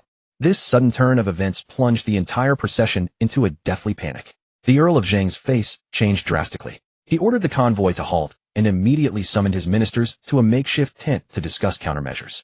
This is a great calamity. The Earl of Zheng frowned, pacing back and forth in the tent. Prince Hu actually died while under our escort in Zheng. How could the royal house let this go? I went in person hoping to clear up previous misunderstandings, but now I'm delivering myself to be blamed. Everyone, do you have any good ideas? General Gongzi Lu said angrily, My lord. Prince Hu had his own illness triggered by grief. This is the will of heaven. Our state of Zheng treated him with courtesy and committed no fault. What is there to fear? We should simply tell the truth. Ji Zhong was more worried. Although Zifeng Gongzi Lu's courtesy name speaks bluntly, this matter concerns the royal house's face and the life of the new ruler. It cannot be settled by mere reasoning. Now Luoyi has lost 2 rulers in succession, and grief and indignation are pent up. If you go there personally at this time, my lord, you may become a target.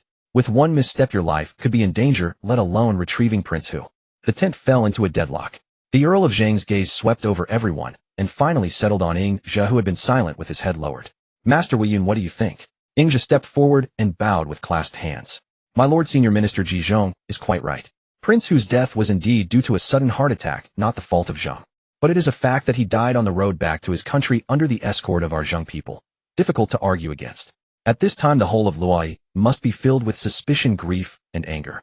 If you go yourself, there are 3 disadvantages. First, you would be in a dangerous place where your safety is hard to guarantee. Second, at a funeral occasion, your status would be awkward. Any misstep could be seized upon, leaving you in a dilemma. Third, if you are not at home to hold the state, neighboring feudal lords might take advantage of this incident to cause trouble. The Earl of Zheng asked, then according to your advice, what should be done? Better to send a senior minister of high virtue and eloquence to escort Prince Hu's coffin to Luoyi on your behalf. When explaining the situation, speak with sincere words detailing Zheng's courteous treatment of Prince Hu's illness and the circumstances of his sudden death. Maintain an attitude neither servile nor arrogant, affirming that this was an unavoidable act of heaven, that Zheng also feels sorrow, but had no intention of harm. In this way, we fulfill the rights of a vassal, make clear Zheng's position, and maintain the necessary distance from Luoyi, avoiding direct conflict. At the same time, we can take this opportunity to request the royal house to return our hostage Prince Hu. This is a strategy of retreating in order to advance. Yingzhu's tone was calm and his reasoning clear. Ji Zhong listened, a look of approval in his eyes, and stepped forward saying, My lord, Master Weiyun's strategy is workable. At this moment you are indeed not suitable to go to Luoyi personally. I am willing to undertake this task, escort the coffin to Luoyi, explain the circumstances, and find an opportunity to retrieve Prince Hu. The Earl of Zheng pondered for a moment. This was indeed the most prudent course at present. He sighed deeply. Very well. The state affairs are difficult. Do I entrust this to you, Senior Minister? You must act with caution and speak appropriately. Be sure to bring Hu back safely. Your servant shall not fail this mission. Ji Zhong bowed. Thus the Earl of Zheng led most of his troops back to Xinjing to hold the state. Ji Zhong, bearing his mission and valuable gifts, escorted Prince Hu's coffin to Luoyi with a heavy heart. Luoyi, the royal city. The funeral of the previous king was not yet complete when new sorrow was added. The entire Zhou royal house was enveloped in great grief and suspicion. They had been eagerly awaiting the return of their new ruler to ascend the throne, but instead they received a cold coffin and the explanation brought by Senior Minister Ji Zhong of Zheng. Upon hearing the grievous news of the former king, he was overcome with sorrow, suffered a sudden heart attack, and died on the way. In the court the atmosphere was oppressive. The young Jilin prince, whose nephew grandson of King Ping of Zhou, and by lineage the rightful new king, stood in the hall, his eyes red, fists clenched, glaring fiercely at Ji Zhong below as he explained the situation. Beside him the old minister Duke Heijian of Zhou had a face as dark as iron. Ji Zhong's statement was well organized and his words were respectful, but carried an undeniable sincerity.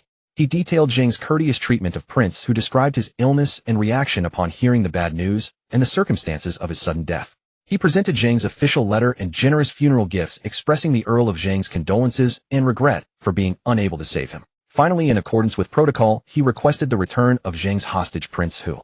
Smooth talk. Ji Lin, young and hot-tempered, seeing that his grandfather and father's deaths were both connected to Zheng, and now the Zheng envoy dared to be so righteous as to demand the return of the hostage, was burning with rage and was about to step forward to rebuke. Duke Hejian of Zhou timely raised his hand and held back Ji Lin, who nearly rushed out. He gave Ji Zhong a deep, piercing look as if seeing through everything. After a moment of silence, he spoke slowly in an aged and weary voice. Heaven did not grant him more years. Crown Prince, whose sudden death is indeed a great sorrow for the royal house. The Earl of Zheng indeed has the fault of inadequate escort. However, the dead cannot be brought back to life, and merely adding grief and anger does no good. Senior Minister Ji Zhong has traveled far and is weary. Please withdraw for now and rest. As for the matter of returning the Zheng hostage, we will discuss it later. Ji Zhong knew in his heart that this matter could not be resolved immediately, so he said no more, bowed respectfully, and withdrew. But he understood that the real trouble was just beginning. After the court session, Ji Lin, King Huan of Zhou, was alone with Duke Hejian of Zhou. Ji Lin could no longer contain himself and said indignantly, Duke of Zhou, the Earl of Zheng Wuxing has gone too far. First he used a hostage to coerce the former king, causing him to die of melancholy. Now my uncle was returning to ascend the throne, yet conveniently died at his hands. He doesn't even show his face, only sends a minister to quibble with smooth talk, and still wants to retrieve his son. How can such a great humiliation be endured? We must raise an army to punish him. Duke Hejian of Zhou looked at the agitated young son of heaven before him, with a flash of pity and deep worry in his eyes. He dismissed the attendants and said in a low voice, How could I not know your majesty's feelings? But this is by no means the best time to strike. Your majesty, please observe, since the former king's death, Duke of Guojifu has come to court early to assist with funeral arrangements and stabilize morale. His diligence and loyalty are clear to all within and without the court. But the Earl of Zheng Wuxing not only fails to come in person to apologize, but has completely disclaimed responsibility for the heir's death. His intentions are sinister and his arrogance is at its peak. Now our royal house has just suffered a great bereavement, and your majesty has just ascended the throne. The people's hearts are not yet settled. If we rashly provoke conflict with Zheng, what are the odds of victory? Ji Lin gritted his teeth, his chest heaving. Duke Hejian of Zhou continued to advise. The Earl of Zheng is a cunning hero of his time. The former king endured for decades maneuvering around him, not because he didn't want to subdue him, but because he simply couldn't. In the current situation, forbearance is especially needed. I believe we should treat Duke of Gui generously, share power with him to counterbalance the Earl of Zheng. As for Zheng, for now we should pretend to acquiesce, allow them to retrieve the hostage to show our magnanimity and benevolence, soothe their minds, and make them lower their guard. Endure, endure, endure. How long must we endure? Ji Lin slammed his fist on the table, his eyes nearly bursting. The former king endured his whole life. What was the result? Duke Hejian of Zhou looked out at the gloomy sky beyond the hall and said slowly, Wait until our royal house has accumulated enough strength until one day we can defeat Zheng in a single battle. Then the other feudal lords will naturally submit. That is the moment. Your majesty, if you cannot bear small grievances, you will ruin great plans. Ji Lin looked at the old minister's graying temples and the earnest plea in his eyes. His pent-up rage turned into a stifled sigh, but it remained lodged in his chest. In the end he did not retort, but only snorted coldly, flicked his sleeves, and turned away, leaving with resentment and stubborn anger. Duke Hejian of Zhou watched the young son of heaven's retreating figure for a long time, then let out an almost inaudible sigh. The new emperor is young and impetuous, too sharp-edged. I wonder if he can understand the former king's painstaking forbearance for decades. The Earl of Zheng Wuxing. The real calamity, I fear, has only just begun. Several days later, through Duke Hejian of Zhou's strenuous mediation, the Zhou royal house finally accepted the explanation that Prince Hu had died of illness, did not publicly hold Zheng responsible, and reluctantly agreed to the return of Prince Hu. In Xinjiang, the safe return of Prince Hu lifted a great weight from the heart of Duke Zheng. He carefully scrutinized his son, who had spent years as a hostage in Laoyi, and now exuded a composed demeanor. His eyes reflected both relief and deeper expectations. He soon declared in the court that Prince Hu would be established as the crown prince, granting him participation in state affairs and deliberately nurturing him. Meanwhile, King Ji Lin of Zhou, recalling the Duke of Zheng's past actions, harbored lingering displeasure. The more he conversed with the Duke of Gua, the more they found common ground, so he ordered the transfer of some of Duke Zheng's powers in the Zhou royal court to the Duke of Gua. When the news reached Xinjiang, Duke Zheng was furious. General Gao Qumi and the veteran minister Gongzi Lu immediately advocated for mobilizing troops to demand an explanation. Ing Kaoshu stepped forward to dissuade them. The national mourning for the Son of Heaven is not yet over, and Prince who has just returned. If we dispatch troops to seek retribution now, it would be disadvantageous to us both in terms of sentiment and reason. What would the various feudal lords think? Better to endure for now, and when we later go to Loi for an audience we can assess the situation and then decide. The senior minister Ji Zhong also concurred Kaoshu is right. But we cannot ignore the king's divestment of our power. One is a fief directly under the royal domain barely 100 li from Loi. This year's harvest in Zheng has been poor. We might use the pretext of borrowing grain to collect their wheat and see how the Son of Heaven reacts. Duke Zheng nodded in agreement. Ji Zhong led soldiers into the territory of one and reaped all their wheat, bringing it back. When being weak, could only send someone to Loi to report with tears. When the Son of Heaven heard the news his expression darkened, but after Duke Hejian of Zhou earnestly advised, a little wheat is of no consequence. The ruler should observe calmly. He barely suppressed his rage and refrained from acting. Unexpectedly, a few months later, the grain from the territories directly under the king of Zhou's jurisdiction was also plundered by Zheng troops. When the messenger reported again, Ji Lin could no longer contain himself. He slammed the table and roared, "I tolerated the wheat reaping last time, but now they dare to steal at the very doorstep of the Son of Heaven. How dare Ji Wuxing act like this?" Hejian again calmly advised, "A bit of grain is merely a worldly possession. It might also be the work of border soldiers on their own accord, unknown to the Duke of Zheng. If the Son of Heaven flies into a rage over such a trifle, he would be playing right into their hands. A lack of forbearance in small matters ruins great plans. I implore your majesty to bear with it for now." Ji Lin clenched and unclenched his fists, finally letting out a cold snort from his throat, then turned and swept away with a flick of his sleeves. The candlelight in the hall flickered, casting his solitary upright silhouette onto the cold stone floor like a silent fissure. On a certain day in the 8th month, a mysterious convoy quietly entered the state of Zheng. The leading carriage passed through the palace gates straight to the Duke's side hall. A figure descended shrouded in a black cloak, his face hidden in the shadow of the hood, making his features impossible to discern. The envoy led him in silence all the way into the Duke's side hall. Was the journey smooth, eh? Duke Zheng looked up at the visitor, his tone carrying concern. "We encountered some unknown assassins," the man in the black cloak replied in a low, slightly weary voice. "Fortunately, your men arrived in time to assist." Duke Zheng nodded slightly. "I have been a close friend of your father for many years. This small matter is the least I could do. Have you identified the mastermind?" All the assassins were death warriors. None survived, making it impossible to ascertain their identities. The man in the black cloak paused, his gaze darkening. "But aside from him, who else could it be?" "I know what you're thinking." Duke Zheng raised a hand to stop him. "No matter. Rest assured you may stay here safely. Whether it is him or not, this place is secure. When the situation changes in the future, I will find a way to send you back to your country and ascend to the position that is rightfully yours." I thanked the Duke for his protection. In the Wei residence, a dark-robed figure stepped silently into the study and reported in a low voice, "My lord, a carriage just entered the main hall of Zheng." The person inside went straight to see the Duke of Zheng. If intelligence is correct, that man should be Prince Feng of the Song State. Ingzhi put down the secret report, a flicker of understanding in his eyes. It should be him. His Majesty has been closely following the situation in Song. The Duke of Song Mugong has passed away, and according to his deathbed decree the throne was passed to Yui Song Shanggong, the son of Duke Song Xian. But to ensure Prince Feng's safety, sending him to Zheng for protection is indeed the most prudent arrangement. Mai continued, "According to reports, they were ambushed on the road. My lord, do you think it could be the work of Yui?" Ingzhi gently shook his head. "Not necessarily. Yui has just ascended the throne with countless eyes in the court fixed on him. If he were not a fool, would he strike now and hand others a handle against himself, inviting suspicion?" Mai pondered, "If not Yui, then who?" A faint smile touched Ingzhi's lips and a hint of depth glimmered in his eyes. "Perhaps there are other interested parties." He raised his teacup, his tone unhurried. "How intriguing. This matter is truly interesting. I have a few candidates in mind. Let us wait and see."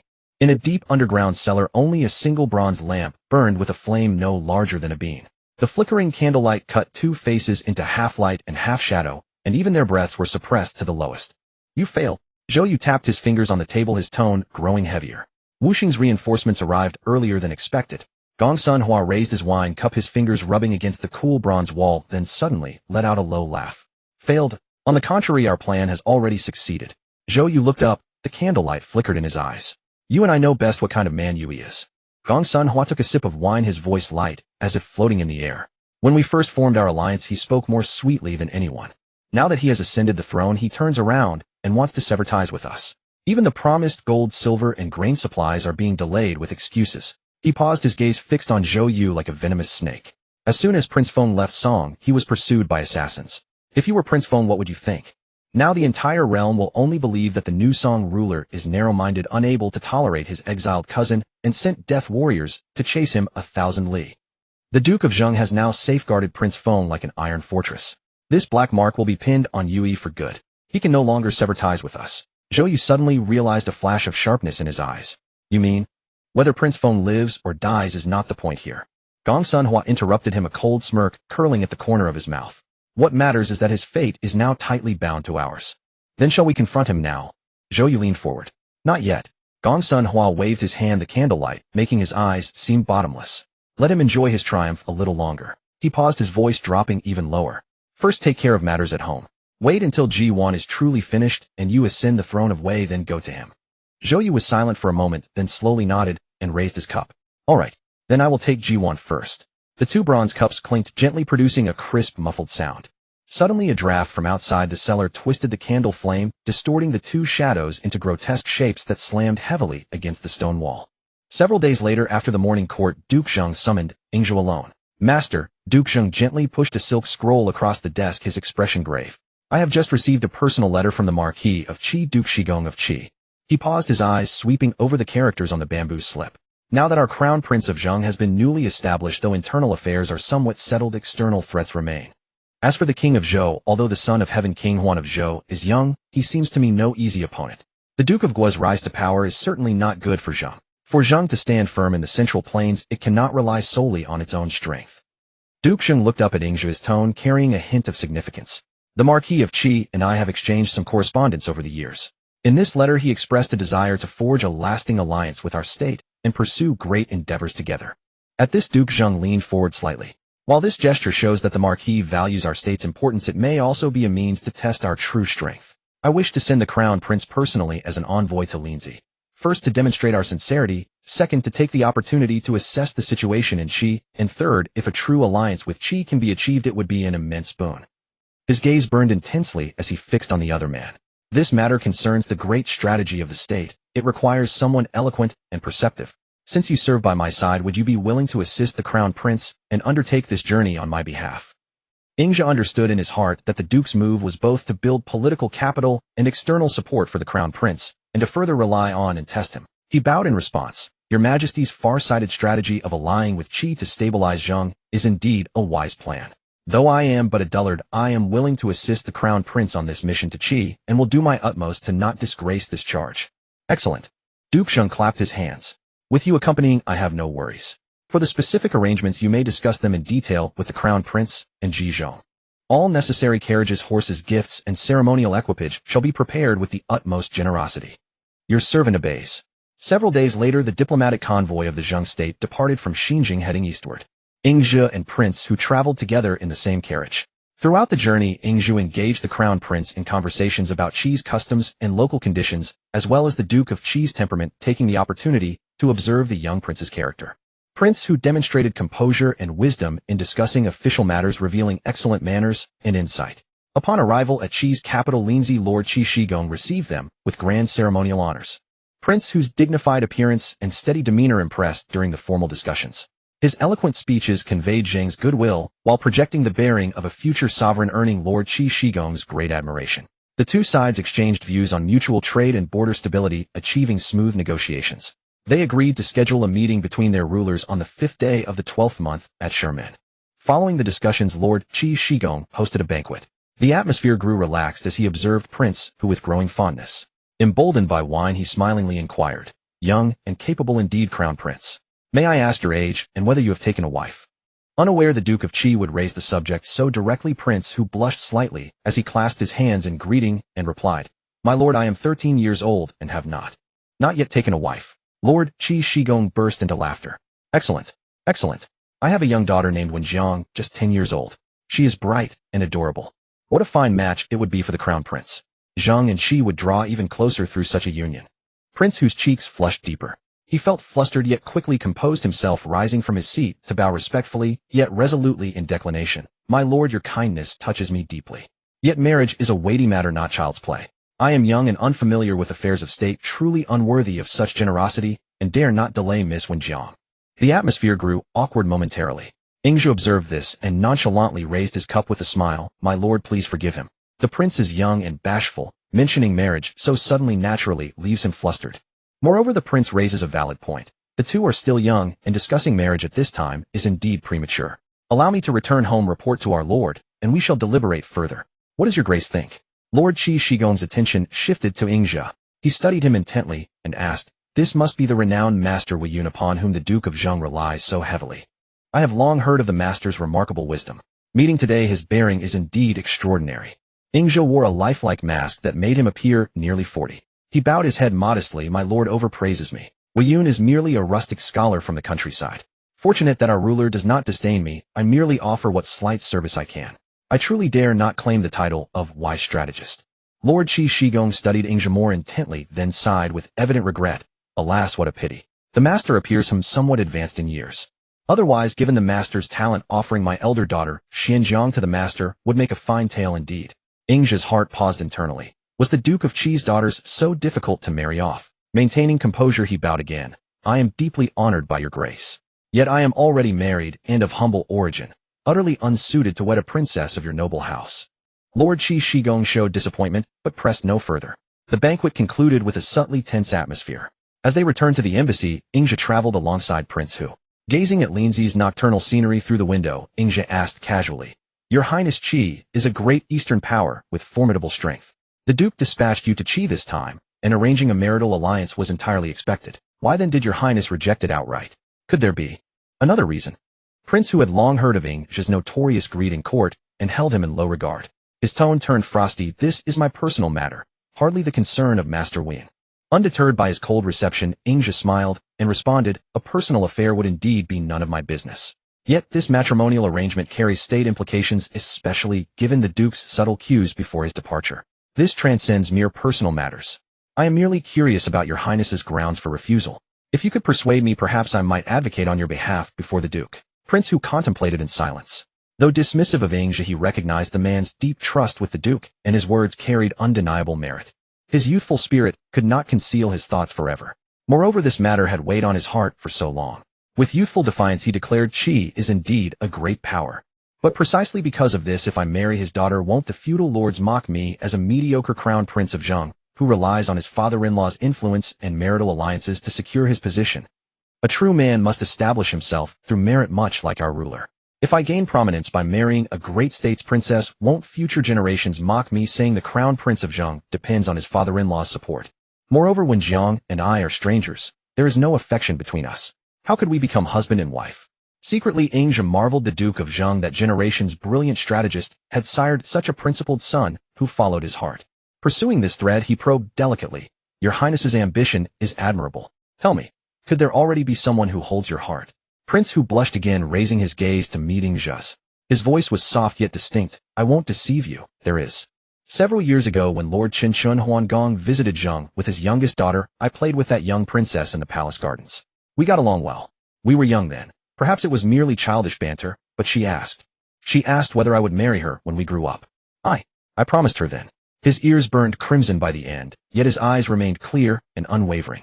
Ingzhi paused, surprised. He had expected subtle maneuvering, never anticipating such candidness from the crown prince. And moreover, the match was with a mid-sized state like Chun. After a contemplative silence, his tone grew complex. Your Highness, forgive my bluntness. Chun is not insignificant, yet compared to Qi Lu Song and other great powers, its strength is.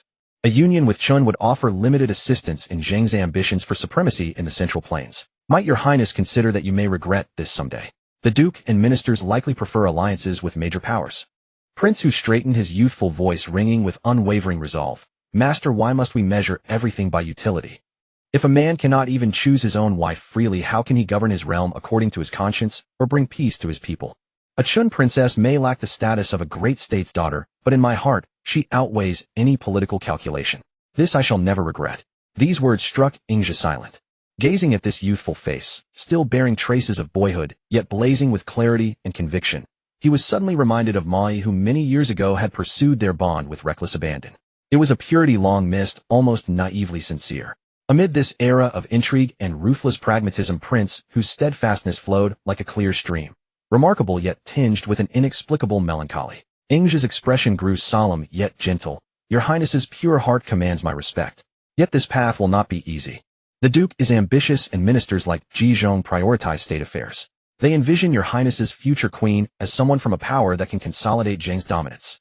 Pushing this matter forcefully now will likely prove futile. Prince Hu's eyes dimmed momentarily then brightened. I understand. This matter. I never expected it to succeed immediately. Today's conversation with the master wasn't truly seeking your assistance. He paused as if recalling Ang's preferences, then produced several exquisitely crafted gold leaves from his robe and extended them. His tone reverted to calculated distance and arrogance. But understand this. Everything spoken between us today from your lips to my ears must never reach a third person. Otherwise, he left the warning unspoken, his gaze conveying unmistakable meaning. Ingja beheld the gold leaves momentarily startled, then burst into hearty laughter. He accepted them openly and tucked them into his sleeve. Your highness can rest assured. What I cherish most are my own life and these golden treasures. Today's words shall certainly leave no trace like wind that passes without a mark. The carriage entered the embassy as night deepened. Ingja watched Prince Hu's erect silhouette walk into his chambers, deeply moved within. This youth possessed a steadfastness and romantic spirit utterly out of place with this era. In this chaotic world, how far would such a spirit carry him? Perhaps when the moment demands, reaching out to help this youth wouldn't be unthinkable. Ingja murmured to the star-filled sky words meant only for himself. After all, in this world, such pure souls are rare indeed. Within the embassy, Ingja received intelligence from Tianxi. Unrolling the gossamer thin message, his eyes traced the decoded cipher, and a knowing smile played across his lips. Just as I suspected, he held the dispatch to the lamp's flame, watching it curl, blacken, and crumble to ash. Gong Sun Hua and Zhou Su. As I expected, you will find jumping off this pirate ship increasingly difficult. After the affairs in Qi were concluded, Ingja returned to Xinjiang in Prince Hu's carriage. Within the Zheng royal palace, Duke Zheng listened to the full report of the mission and was quite satisfied with the outcome that had facilitated the Zheng-Qi alliance. You have worked hard on this mission, master, Duke Zheng said with an approving expression. If the Sherman alliance is concluded, our eastern border will be secure, and we will have more confidence in dealing with Song and Wei. Ingja bowed and replied, this is what I ought to do. The Duke of Zheng then shifted the topic, seeming to ask casually, did the Marquis of Qi happen to mention the matter of marriage between our families? Ingja replied calmly. The Marquis of Qi indeed had such intentions, wishing to marry his younger daughter Wenjiang to the crown prince. However, the crown prince felt he was still too young and unfamiliar with state affairs, so he politely declined. I observe that the Marquis's daughter is only 10 years old. It is indeed too early to discuss marriage now. Duke Zheng's gaze turned to Prince Hu stood by his side. The Marquis brought it up of his own accord. It is a kind gesture and a matter of state importance. Why didn't you take the opportunity and agree?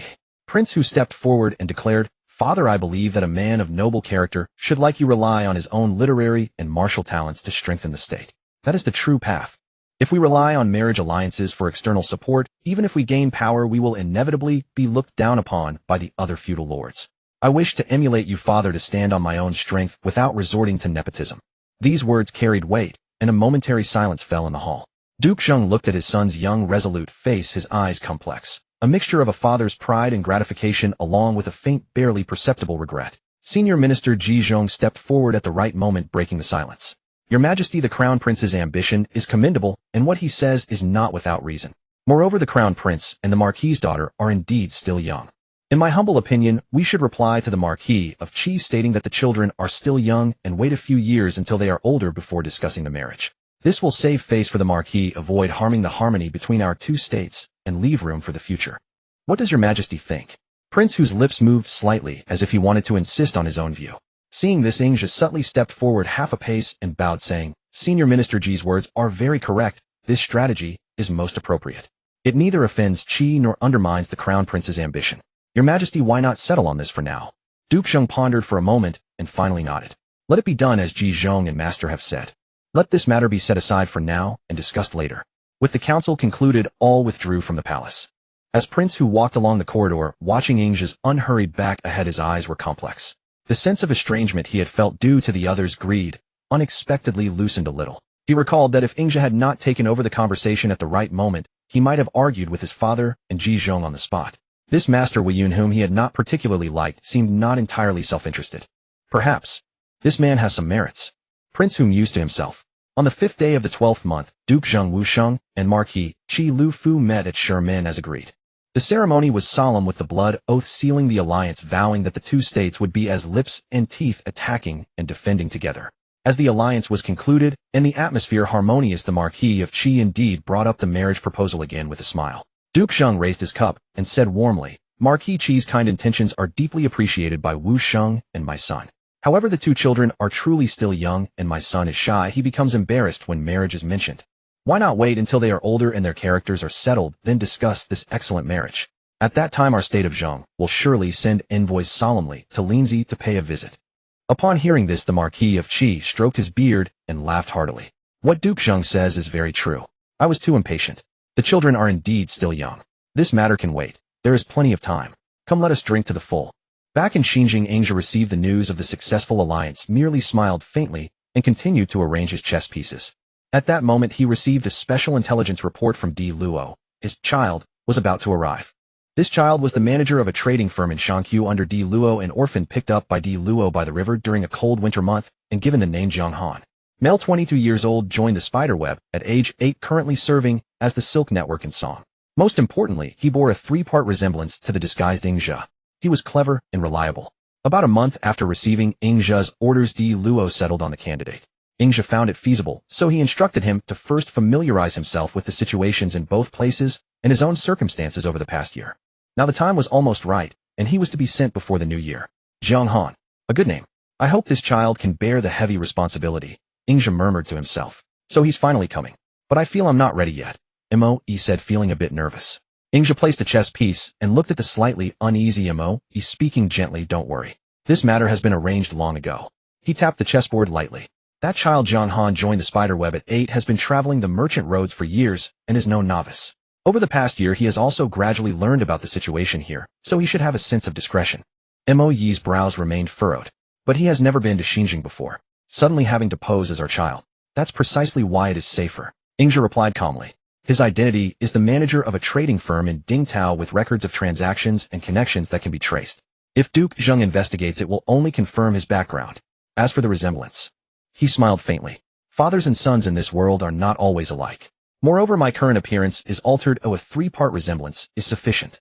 Moe was silent for a moment, then finally nodded. I understand. But how should we behave in front of others? Treat him as an ordinary mother and son would. Ingzhe put the chess pieces back into the box. Just call him Han. We can discuss the other details after he arrives. He looked up at the night outside the window. Since Di Luo chose him to come, there must be a reason. Let us wait quietly. Moe's expression relaxed slightly. Snow fell over Xinjiang as the new year approached. A green canopied carriage stopped in front of the Weiyun residence. The curtain was lifted and a young man in indigo brocade robes stepped down. His features were gentle, bearing a 3-part resemblance to the disguised Ingzhe. He looked up at the plaque, then brushed the snow off his shoulders. The old gatekeeper came out to greet him. The young man cupped his hands and said, Please report that Jiang Han has come from Shangqiu to pay respects to his father. The old servant was startled for a moment, then hurriedly turned and went inside. Before long, Ingzhe came out personally, took his hands, and his eyes welled with timely tears. Truly, Honor, you have grown up. Father. Jiang Han started to kneel, but Ingzhe held him firmly. Their eyes met, both calm and unruffled. In the darkness of the street corner, someone quietly noted this scene. The next day, the rumbling of carriages and horses once again resounded outside the gates. The gatekeeper rushed in, nearly tripping over the threshold as he cried out, My lord, the sovereign and High Minister Ji have arrived again. Ingzhe adjusted his robes and quickly went out to greet them. Zheng Bo and Ji Zhong had already walked into the courtyard with smiles on their faces, followed by a line of attendants carrying gift boxes. As the new year approaches, we stopped by to visit you, sir. Zheng Bo raised his hand to signal that there was no need for formalities, but before he could finish speaking, Jiang Han pays his respects to your grace. And my respects to the High Minister. A figure stepped forward nimbly. It was indeed Jiang Han. His eyes gleamed as he stared at the brocades and lacquerware boxes in the attendants' hands, murmuring rapidly, Is this brocade produced in the state of Chun? The market price is about 80 shells per bolt, but if transported via the Puyang trade route, shipping costs could be reduced by 20%. Ah, this lacquerware box has such a unique pattern. Could it be a new design from the land of Chu? Might I have the honor of inspecting it closely? Zheng Bo and Ji Zhong were temporarily rendered speechless, and the air fell silent for a moment. Ingzhe pulled his son behind him and offered a dry laugh in explanation. This child returned from Shangqiu a few days ago and brought back some local goods. With that, he quickly ordered the servants to fetch them. These are gifts for the sovereign and the High Minister. Jiang Han poked his head out from behind his father, his enthusiasm undiminished. The clay pots are from the old Lu family shop in the west market of Shangqiu. They are sturdy and perfect for holding water or storing grain. The silk linen was hand-woven by Auntie Li from the south gate. Though the pattern is simple, it is thick and durable, possessing a rustic charm of its own. Ji Zhong took a linen cloth, but before he could examine it closely, Jiang Han leaned in. The High Minister has an excellent eye.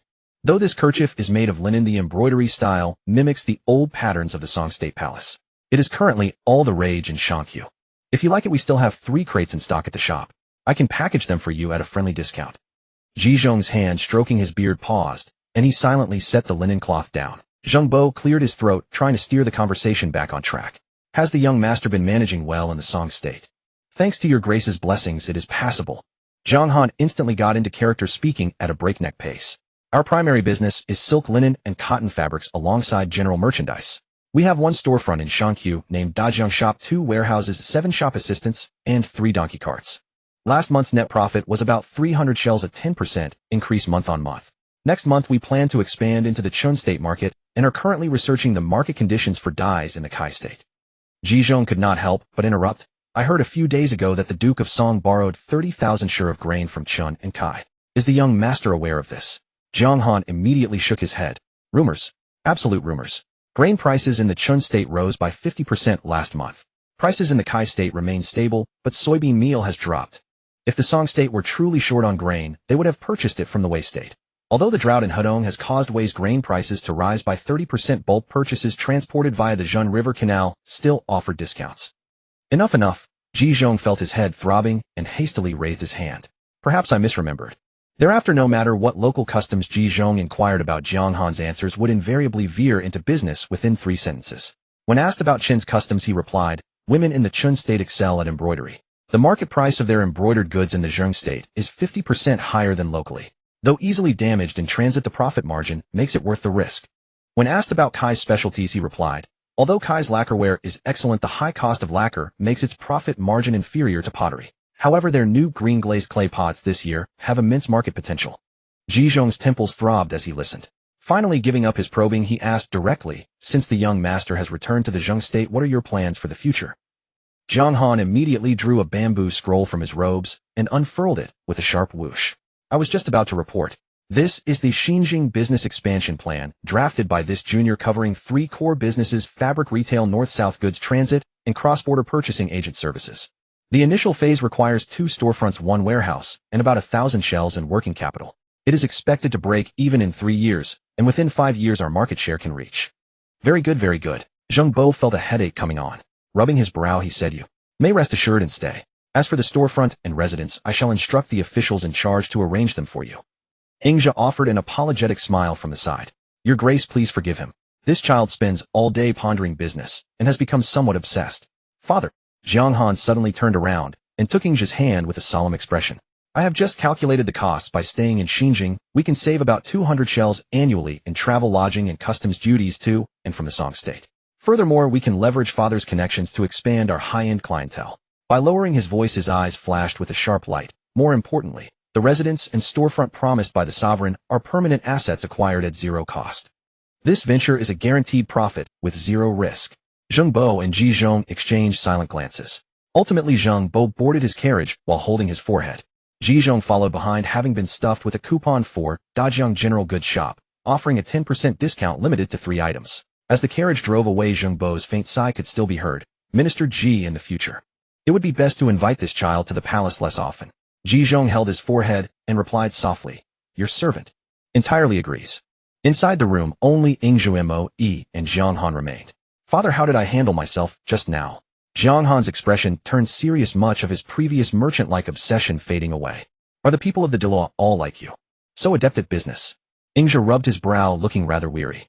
It is hard to say for others, but when it comes to management and calculation, I might rank among the very best, Jiang Han replied with candid confidence. Moe covered her mouth and giggled. I think it is quite wonderful. In the future this manor will surely be very lively. Very well.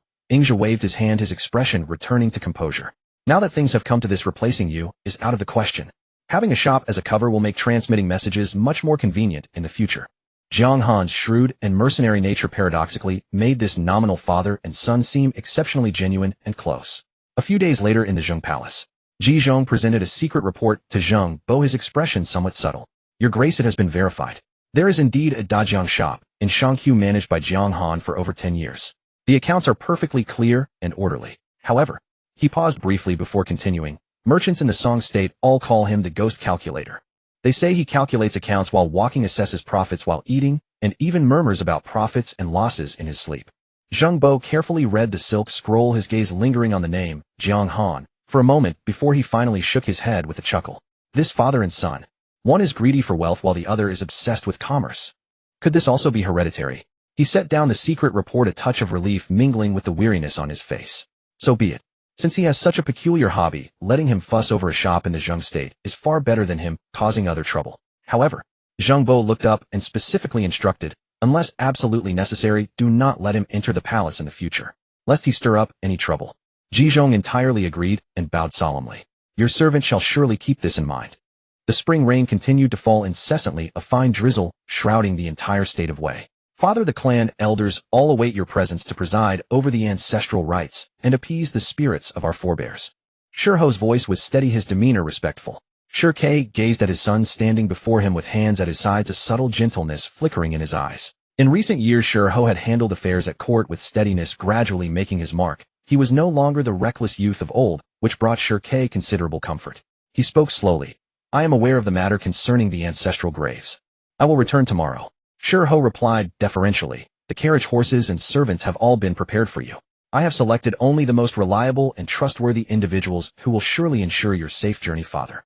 Shi Ke stroked his graying beard and nodded slightly. You have become increasingly thorough in your affairs. He paused, looking at his son's composed and obedient expression, and said with a weighty tone, However, after I leave, the court will be fraught with complexities. You must conduct yourself well. Shiho's heart tightened, yet his face remained calm as still water, even carrying a hint of humility of being acknowledged by his father. Rest assured, father. I shall certainly fulfill my duties with diligence, attend to the sovereign with utmost care, and dare not slacken in the slightest. I will not disgrace your teachings, or the Shi family's legacy. Shi Ke nodded. The past few years had given him considerable trust in his son's steadiness. He offered one final admonition. As a subject, you must strictly adhere to the duties of a minister. At court, every step and every action must be taken with great caution. Shiho made a deep bow, his tone sincere. I shall engrave every word of your teachings in my heart, father, and never forget them for all my life. Not until he had withdrawn from the study and crossed the courtyard with cold raindrops striking his face, did Shiho stop in the shadow of a corridor pillar, hidden from view, and silently let out a long pent-up breath that had been stifled in his chest. The relentless spring rain had fallen for 3 full days, washing the bluestone paths of the palace city until they gleamed. Ji-won, dressed in plain robes, had grown restless from the days of rain. He now came to the rear garden to admire the newly blooming peach blossoms, hoping to lift his dreary spirits. He did not notice at all that the guards on duty in the garden today had far more unfamiliar faces than usual, and their eyes were colder. A tall eunuch stepped forward with a bow and reported, Your Majesty, Minister Shiho has urgent military intelligence. Let him in, said Ji-won. Shiho entered with hurried steps, exchanging a lightning-fast glance with the reporting eunuch, then came forward in alarm. Your Majesty, disaster has struck. The men of Zheng have broken faith. Their army is already moving toward our borders. What a... Ji-won shot to his feet, veins bulging on his forehead as he slammed the table with a thunderous crash. Outrageous. That scoundrel Ji Wuxing. The treaty has barely lasted a year, and he dares to tear it up. What of the border garrison? Why is there no warning? Shiho hurried forward a few steps, raising a bamboo scroll high above his head with both hands. The scouts risked their lives to send back this report. The military dispatch is here. Please examine it immediately, Your Majesty. Fuming with rage, Ji-won reached out to take it. Just as his fingertips were about to touch the scroll, Shiho's knees buckled, and he fell straight to the ground, the bamboo scroll slipping from his hands and rolling to a stop exactly in front of Ji-won. Your servant deserves 1,000 deaths. The urgency of the military intelligence caused me to lose my composure, and my legs gave way. Wretch! Useless fool! Ji-won roared in fury, pointing at the scroll on the ground. Pick it up at once. Your servant is guilty of a capital offense. A capital offense.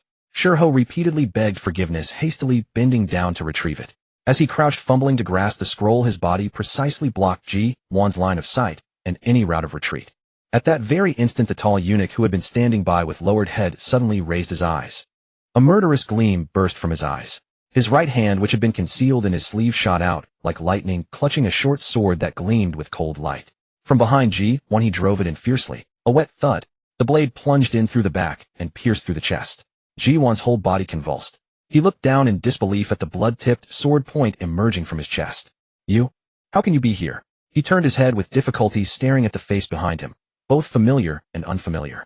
That eunuch was none other than Zhou Yu in disguise. He yanked the sword out and kicked Ji-won to the ground, his voice icy. "Elder brother, you have occupied this throne for far too long."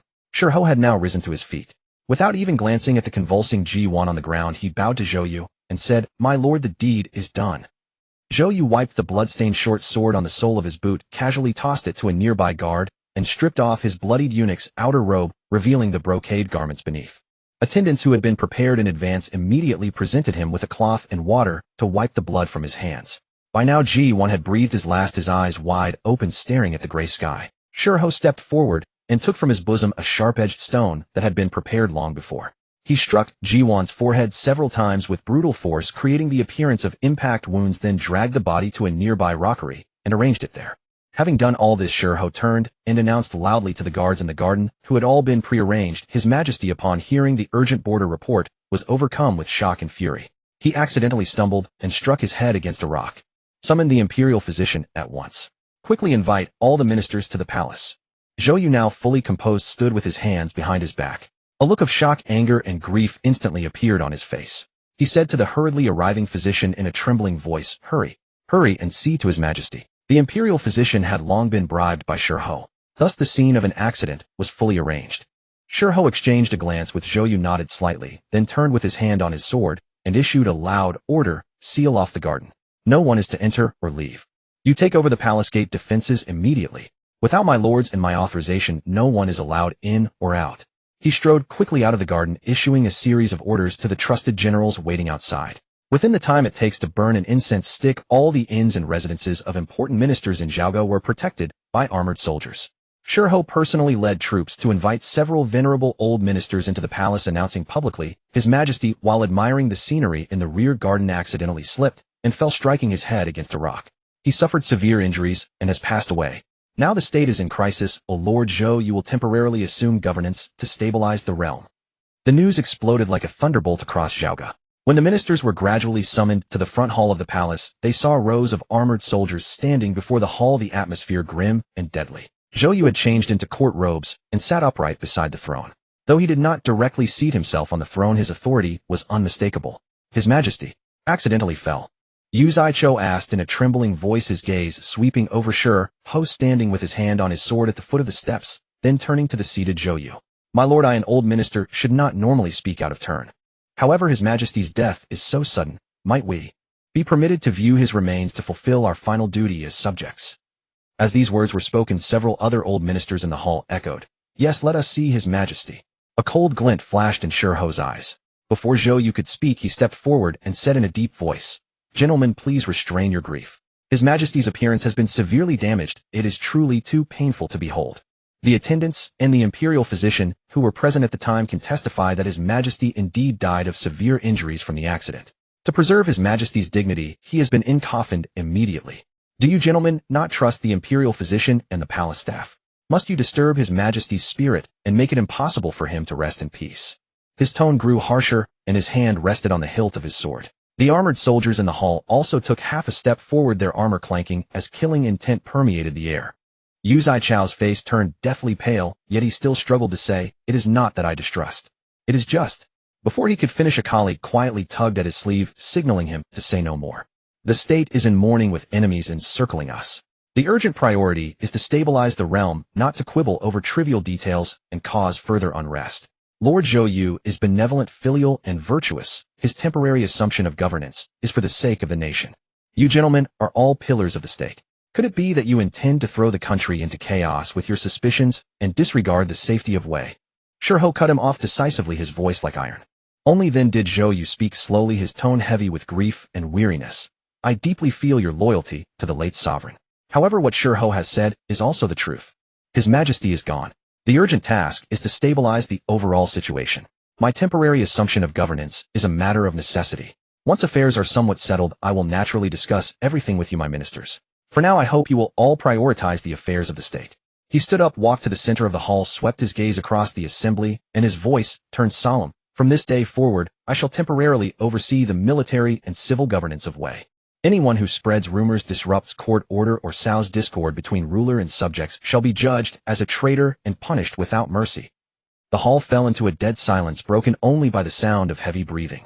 The cloud of suspicion surrounding the accidental fall and the adamant refusal to allow verification pressed upon everyone's heart like two heavy stones. Yet before the imposing array of armed soldiers no one dared to speak. The next day the decree of Zhou Yu's temporary governance spread throughout Zhaoga. 3 days later, urged by Shi Ho and a group of supporting ministers, Zhou Yu, ostensibly compelled by the state's needs, and with great reluctance formally ascended the throne as the new sovereign of Wei. In the Weiyun residence, Ingzhi also received a secret report from Zhu Wang. He unrolled the silk scroll, his gaze pausing on the words, "Zhou Yu assassinated the sovereign and usurped the throne." A faint trace of coldness flickered at the corner of his mouth. No sooner had Shi Ke left than his son hitched his wagon to Zhou Yu. Ingzhi held the silk scroll to the candle flame, watching it curl, blacken, and turn into a few flakes of ash. Quick work. With Zhou Yu in power, the flames will likely soon reach the borders of Zheng. My lord, should we send a message to his majesty?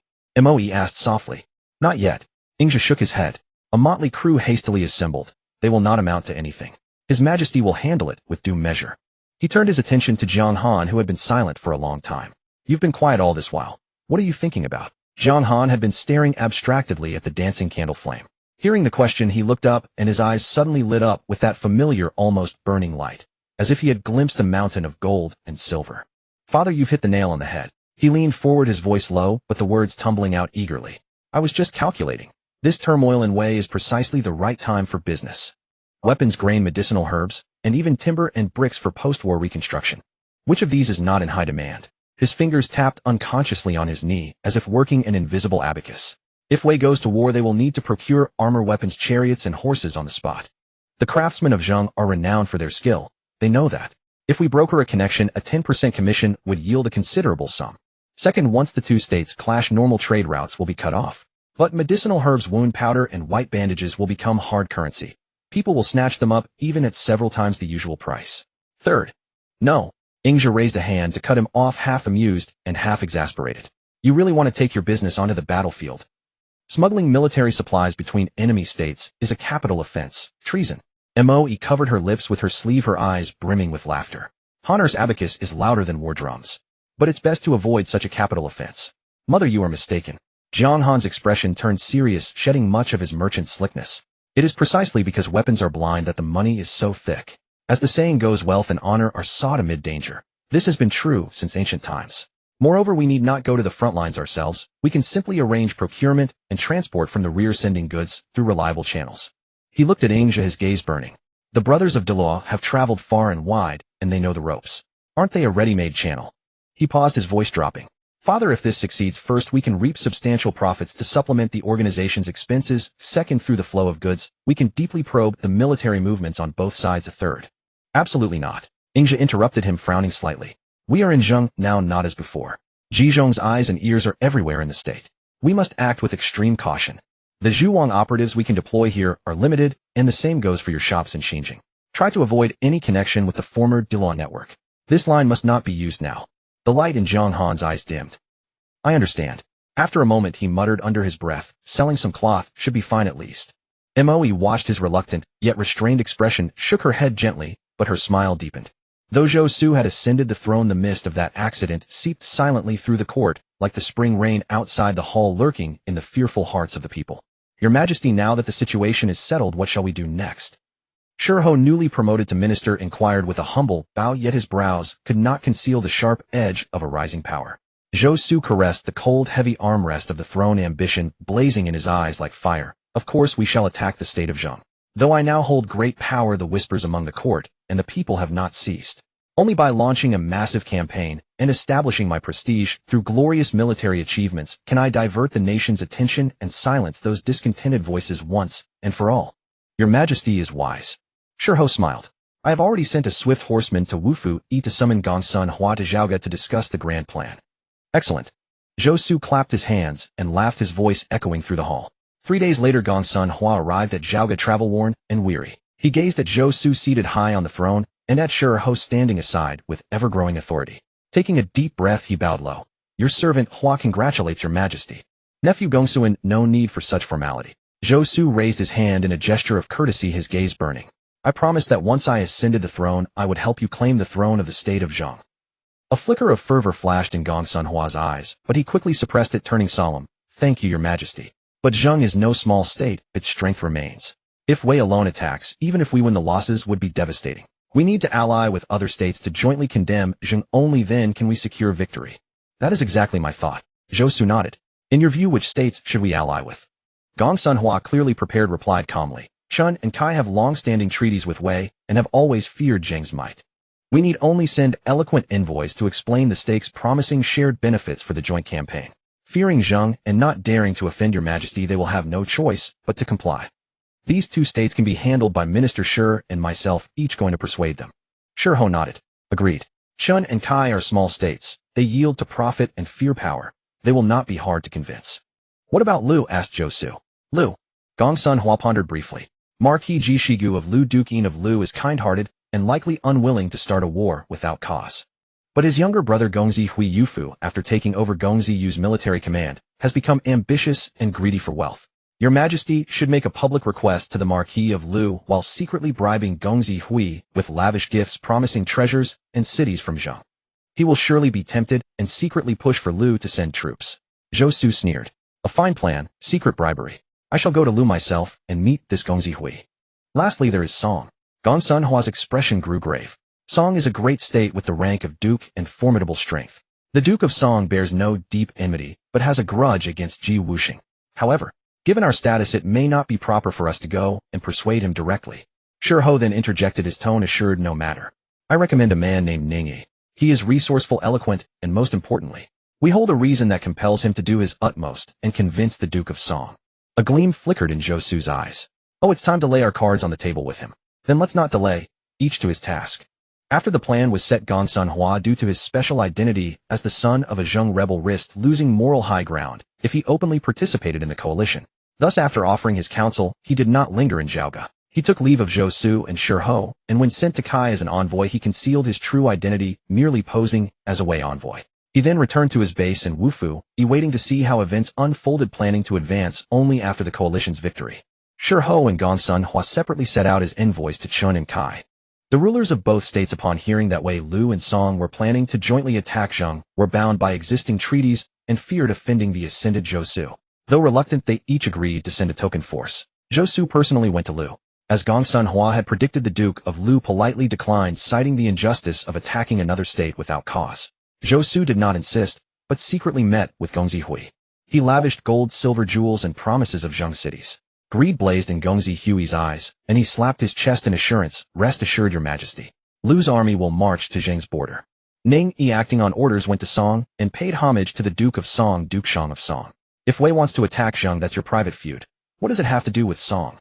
The Duke, having heard the purpose, replied coldly and refused outright. He had originally allied with Zhou Su to seize power, but Duke Mu of Song had personally passed the throne to him, so why entangle with Zhou Su and his ilk? Ning Yi unhurried cupped his hands and said, Your Duke is mistaken. Please dismiss the attendants. I have important matters to report. The Duke was suspicious, but seeing Ning Yi's solemn expression, he waved away the servants. When only the two remained in the hall, Ning Yi stepped forward slowly, his voice dropping to a whisper. Is it truly unrelated to Song? He looked up, his gaze like a thorn.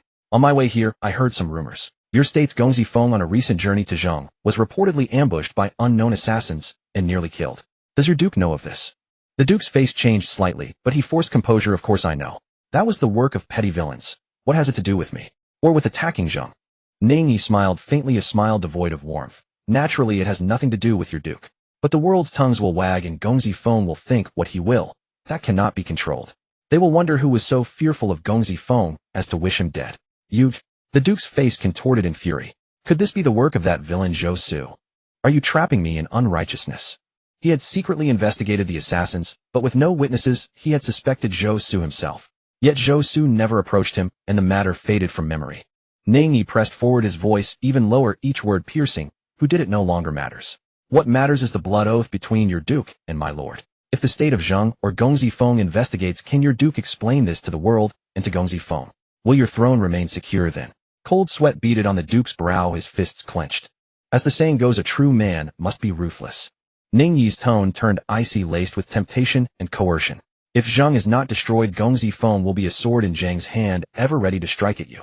Only by joining forces with my lord to completely eradicate Zheng, removing the threat forever, can your throne be as stable as Mount Tai. Then the fertile lands of Zheng can be shared with you. Will you sit and wait for the crisis to come, or strike first to eliminate the danger forever? I beg your Duke to consider. The hall fell into a dead silence. The duke's face shifted with uncertainty. Ning Yi's words coiled like a venomous snake into the darkest corner of his fear. Even if the assassin matter could be explained, how could he explain the ambiguous covenant? Thinking of Gong Zifeng and Zheng and the accusations and threats that might come. Finally, a ruthless glint flashed in his eyes. Enough. The duke slammed his hand heavily on the table, making his final decision. Tell Zhou Su that Song is willing to send troops. Zhou Su sought to establish his authority and secure his position. The Duke of Song sought to eliminate his mortal threat. Gongzi, Hui sought wealth and land. Chun and Kai sought self-preservation. Thus the 5 states, Wei Song, Lu Chun, and Kai, formed a temporary alliance to attack Zheng, each harboring their own agenda. Banners fluttered as the 5-state allied army like a black cloud pressing down approached the east gate of the Zheng state. War chariots arrayed with spears standing like a forest. The dull drum beats hammered a sense of panic into hearts. The defender of the east gate, upon seeing this, immediately ordered the gates shut and the drawbridge raised while dispatching a swift horse to send news to Xinjiang. In the court of Zheng state at Xinjiang. Report. The scout stumbled into the grand hall, his voice hoarse. Your Majesty. The allied forces of Wei Song, Lu Chun, and Kai have reached the east gate. They cover the mountains and fields, countless in number. The court erupted in uproar. Duke Zheng's face changed drastically as he rose abruptly. 5-state allied army. Quite a formidable display. Steeling himself, his gaze swept over the ministers. My lords, do you have any good strategies? Senior Minister Gongzi Lu-styled Zifeng stepped forward boldly, his voice resonating like a great bell. Your Majesty. Though the 5-state forces are numerous, they are but a rabble. There is no need for concern. Grant me a crack troop, and I will sally forth to meet them. I shall surely blunt their edge and exalt our nation's might. Senior Minister Ji Zhong, however, shook his head and analyzed calmly. Gongzi's courage is commendable, but the enemy outnumbers us. The disparity in strength is too great. A head-on clash may not be the best course. As I see it, Chun and Kai are small states with no deep enmity toward our Zheng. Their involvement in this campaign must be under duress from Wei and Song, not of their own will. As for the Lu army, I have heard that their troops were actually dispatched privately by Gongzi Hui Yufu, not on the orders of the Marquis of Lu. These 3 states are unlikely to fight with genuine resolve. Duke Zheng's eyes flickered. Minister Ji Yuming. Ji Zhong said calmly, divide and we can take the heart as the primary target. For Chun and Kai, we need only send an eloquent envoy to explain the stakes, making it clear that Zheng has no intention of aggression against them. They came out of fear of military might, but if they truly clash swords with Zheng, they will face retribution later. They will surely consider withdrawing. As for Lu, I am willing to go personally and meet the Marquis of Lu. The Marquis of Lu, Duke Yin, is magnanimous and has always valued integrity. If he learns that Zhou Yu's ascension was illegitimate and tainted with regicide, and that Gongzi Hui acted without orders, he will certainly not align with them. Once the Marquis orders it, Gongzi Hui will have no justification for battle, and the Lu army will naturally retreat. At that moment, another minister composed, and with deep eyes stepped forward. It was Ing Zhe. He clasped his hands. Your Majesty, Senior Minister Ji speaks most wisely. The mission to Chun and Kai can be entrusted to me. I will lay out the pros and cons to them, appealing to their emotions. I will ensure they remain neutral and stand aside. Duke Zheng felt somewhat relieved and asked, what about Song and Wei, the main forces of the alliance? How shall we deal with them? Ing Zhe, clearly confident, continued. The Duke of Song, Duke Zhuang of Song, has sent troops primarily for Prince Feng. Prince Feng, Duke Zhuang of Song, has a reputation for virtue and is in exile in our state. The Duke of Song feels as if he has a thorn in his back. He wishes to use Zhou Yu's power to eliminate Prince Feng, while Zhou Yu seeks to use Song's strength to attack us. Our current plan is to swiftly escort Prince Feng to Chang'e, a city of Zheng near Song. Then we leak the news that Prince Feng has left Xinjiang and is settled in Chang'e to the Song army. With his target gone, and fearing prolonged conflict may breed unforeseen troubles, the Duke of Song will have no heart to fight at the East Gate. As for Wei, Ing Zhe's tone turned cold. The death of Duke Wei, Duke Huan of Wei, is shrouded in suspicion. Zhou Yu was in exile before. How could he return to the state so swiftly and ascend the throne at such a convenient moment? Zhou Yu and Shi Ho publicly claimed that the former duke slipped and fell in the garden, an unfortunate accident. But the Duke of Wei was always robust. How could he suddenly slip and fall? Moreover, he was hastily buried without an open autopsy. Such a flimsy excuse could deceive only a 3-year-old child. Do the people of Wei not harbor suspicions? They merely fear the tyranny of Zhou Yu, and Shi Ho too afraid to speak out. He paused briefly, his sharp gaze fixed on Duke Zheng. Your Majesty, we need not confront Zhou Yu directly. We need only write a letter and send a reliable person secretly to the mansion of the elder minister, Yu Zaichou of Wei. He is a virtuous and highly respected minister. It is said that even in court he was the only one daring to question and demand an autopsy. In our letter we need not draw conclusions. We simply list the suspicious points of the slipping in the garden story, the coincidence of Zhou Yu's sudden ascension, and mention his reckless actions in uniting the states to attack Zheng in order to establish his authority at the expense of the people. Given Yu Zaichao's wisdom, loyalty, and special status, he will surely investigate. Regardless of the outcome, Zhou Yu and Shi He will be preoccupied with stabilizing their domestic situation. They will have no mind left for our Zheng. Duke Zheng clapped in admiration. Master Wei Yun's plan strikes at the heart, pulling the firewood from under the pot. But since Wei came to establish its might, if it gains nothing it will not easily withdraw. The East Gate is the shield of the capital, it must not fall. He turned to Gongzi Lu, his expression stern. Zifeng, lead a contingent of elite troops to reinforce the East Gate. You may engage the Wei army in skirmishes outside the city, but you must lose not win. After a short clash, pretend to be overwhelmed and retreat behind the walls holding firm. Let Zhou Yu believe that Zheng fears his military might and dares only to defend. This will temporarily satisfy his appetite for glory. By time for Shi He to act within Wei and preserve the main force at the East Gate. Minister Ji Yu must depart immediately for Lu and persuade the Marquis of Lu. Master Wei Yun, the matter of Qin and Kai is entrusted to you. The relocation of Prince Feng to Chang'e must also be arranged properly, and the news must be naturally leaked to the Song army camp. We obey your orders. The three replied in unison and set off to their tasks. In Lu Jizhong journeyed day and night, and met with the Marquis of Lu, Duke Yin of Lu. He vehemently denounced Zhou Yu's dubious ascension, the heavy suspicion of regicide, and his unjustified uniting of states to attack Zheng, an army devoid of righteousness. He also pointed out that Gongzi Hui had deployed troops without authorization, violating ritual law and the sovereign's command. The Marquis of Lu, who had never been convinced of the campaign against Zheng, felt even more ashamed. Many ministers in the court also strongly opposed it. The Marquis of Lu promptly ordered a halt to the supply of provisions to the frontline Lu army and dispatched a swift command strictly ordering Gongzi Hui to withdraw. Although greedy, Gongzi Hui dared not openly defy the order. Upon hearing that grain supplies were nearly cut off and morale was wavering, he reluctantly prepared to retreat. In the Qin and Kai camps, Ingzhi respectively met with the commanding generals of the two states. He analyzed the pros and cons. Zheng's strength was not weak. It could not be conquered in a single battle. Zhou Yu of Wei was a bloodthirsty man. Even if they won and divided Zheng's territory, given the greed of Wei and Song, how much would Qin and Kai actually get? But in the future you will face the wrath of Zheng. It is better to remain inactive. Preserve your strength. Zheng will remember this favor and repay you handsomely. Moreover, I might tell you that Gongzi Hui acted without the Marquis' approval. Lu will soon withdraw. Qin and Kai, who had been coerced into joining, found this reasoning sound and immediately agreed to wait and see. Prince Feng was escorted to Chang'e with great fanfare under the pretext of protection. Soon the spies the Duke of Song had planted in Xinjiang sent word back to the Song army camp. Prince Feng has taken refuge in Chang'e and is safe. Hearing this, the Duke of Song lost his will to fight at the East Gate. His original intention was to use the sword of others to eliminate Prince Feng, or at least force Zheng to hand him over. Now that Prince Feng had left the center of Zheng's power and seemed to pose no immediate threat, his main motivation for attacking Zheng vanished. Seeing that Qin and Kai were inactive and Lu was about to withdraw, his enthusiasm for the siege plummeted. As the four states lost their fighting spirit, Gongzi Lu arrived at the East Gate with reinforcements and climbed the walls to survey the distance. He saw in the Wei formation a figure in golden armor and red robe brandishing a long halberd, flaunting his might before the troops. It was Zhou Yu. Gongzi Lu, sensing his formidable aura, knew he was a powerful foe. But bound by the sovereign's command to lose not win, he had already formed a plan. Seeing that Qin and Kai were inactive and Lu was about to withdraw, his enthusiasm for the siege plummeted. As the four states lost their fighting spirit, Gongzi Lu arrived at the East Gate with reinforcements and climbed the walls to survey the distance. Gongzi Lu roused his spirit and met the attack with his own weapon. The two horses circled as they clashed. At first, Gongzi Lu tested his opponent. After 5 or 6 exchanges, he was secretly shocked. Zhou Yu was indeed fierce, his halberd strikes heavy and powerful. Though he had not exerted his full strength, the opponent's onslaught was relentless, even seeming to gain the upper hand.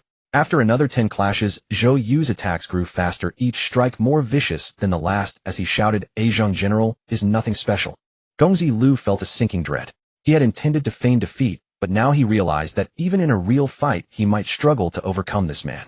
Zhou Yu spotted an opening and swept his halberd sideways. Gongzi Lu hurriedly parried. With a loud clang, his arms went numb and his weapon nearly slipped from his grasp. What strength! Gongzi Lu knew he could not prolong the fight. He feigned an attack, wheeled his horse around, and fled, shouting, "Zhou Yu is too valiant. Do not engage him head-on. Retreat! Retreat!"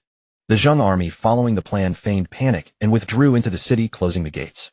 At this moment, elite guards outside the camp rushed in, bowing their heads to report, "Your Majesty, Chang'e sends urgent news." Cheng Guo took advantage of our main forces being away raiding Linxiu along the Ji River and looting 3 granaries outside the city.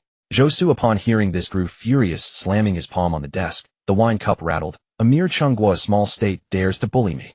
Shi He frowned and hurriedly advised, "Your Majesty, calm down.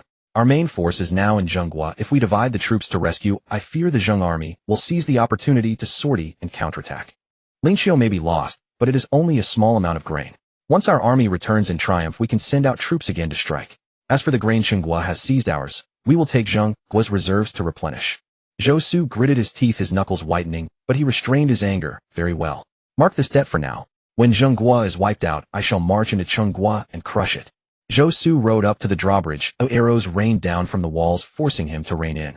From beneath the city, he raised his spear and laughed. Zhenghua rats, you only dare to cower inside the walls. Let me sweep through your fields and see how long you will hide. Shirho immediately ordered the Wei army to fan out, harvesting the ripe wheat outside the city. On the walls, Gongzi Lu stood with his sword drawn, his face calm as water. The deputy general exclaimed, "General, they bully us too much. I request orders to march out of the city and fight again." Gongzi Lu waved his hand, fixes his gaze on the vaunting Zhou Su outside the walls, and spoke coldly, "A commoner's courage is no measure of true strength. Today he cuts the wheat, tomorrow he will repay double. Order the entire army, keep the 4 gates tightly closed, and none may march out. When their grain is exhausted, their momentum will fail." Zhou Su, seeing Zhenghua's army hoist the banner of ceasefire, grew more arrogant, yet the city within did not respond to his taunts. Shirho, though sensing something odd, had no good plan for the moment, so he ordered the troops to harvest the crops to fill the army's rations, then would plan further. Meanwhile, in Wei State, Zhenghua's envoy quietly delivered an unsigned letter to Yu Zhou's residence. Yu Zhou opened the letter and read it carefully, though every line pointed to doubts about the death of the late Wei Huangong, and his hands trembled, tears streaming down his cheeks. Who is prompting me to investigate? Yu Zhou drew the letter nearer to the lamp. Blue smoke rose, the corners curling and blackening. Could there be a court insider fearing the power of Zhou Su and Shirho and not daring to speak? Very well, regardless of motive, the sovereign cannot die without a clear explanation. I, as an elder minister, must shoulder the responsibility. That very day in the court, he already doubted the late Duke's claim of a garden accident. This letter struck like a bolt of lightning, breaking open the long-buried cloud of suspicion in his heart and fueling a fierce desire to clear his liege's name and root out traitors for the country. The investigation proved more arduous than expected. The first person Yu Zhou questioned was the captain of the guards on duty that night. He was a man in his 40s with a scar, his eyes flickering as he spoke. That day I was on duty at the west gate far from the garden," the captain said, rubbing his knees. "We heard the disturbance and hurried over. The late sovereign had already fallen there. Who discovered it first? It was Shirho's own personal guard. Whose order sealed off the garden?" The captain's forehead sweated. It was Shirho himself issuing the order to protect the scene. To guard the scene, why were all the men who should have been on duty withdrawn and replaced by his own guards? The captain's lips trembled. "Your Excellency, I am only a gatekeeper. I do as I'm ordered from above. Please don't trouble the poor man." The conversation ended. The next day, Yu Zhou heard that the guard captain he had questioned had suddenly fallen ill and was sent back to his hometown. The clue went cold, but Yu Zhou did not stop. Through palace connections, he tracked down a palace maid who had been on duty that night. The girl was only 16, her voice quivering as she spoke. "That night I swept along the corridor and heard quarreling behind the rockery." Who was quarreling? I could not tell, but there was a voice like Shirho. The maid's face turned pale. "I dare not listen, I fled. Later I heard that the late sovereign." What was the quarrel about? The maid shook her head, desperately, tears in her eyes. "Right, Chancellor, I truly do not know. Please spare me, I have an old mother at home." Yu Zhou gave her some silver and sent her out of the palace. He knew that if he pressed further, the girl would likely not live 3 days. It was said Shirho had a confidant in the East Gate camp who whispered that the Right Chancellor was privately investigating the death of the late Duke Wei Huangong. He felt uneasy. He knew the Allied army was strong on the outside, but weak inside. The Lu state had retreated by the Lu Duke's orders, while Song Chun and Kai were clearly cautious, merely watching, unwilling to commit fully to the siege.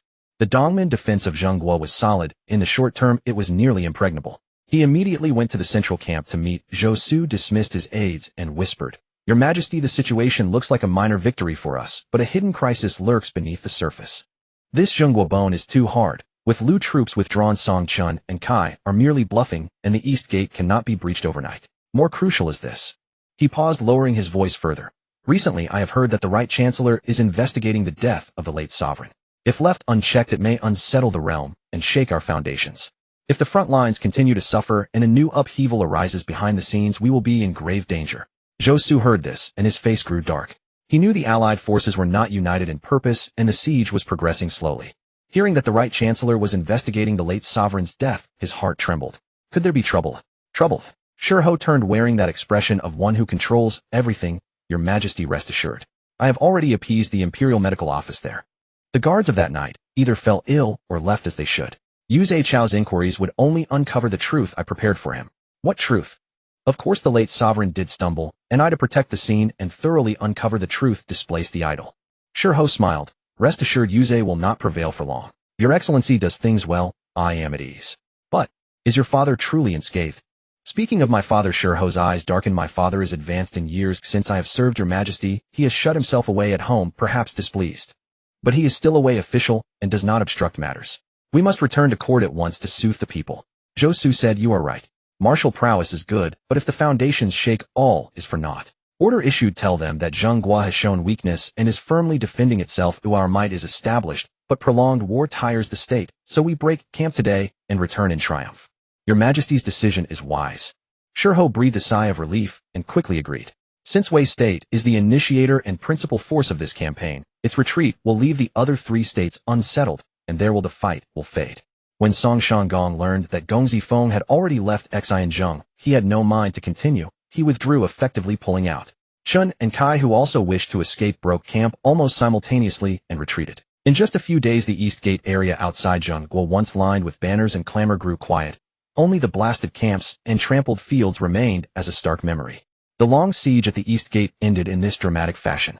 News returned to Xianzheng. The Zheng court rejoiced, praising Duke Zheng's strategy. Ji Zheng, Gongzi Lu, and others were commended for their handling.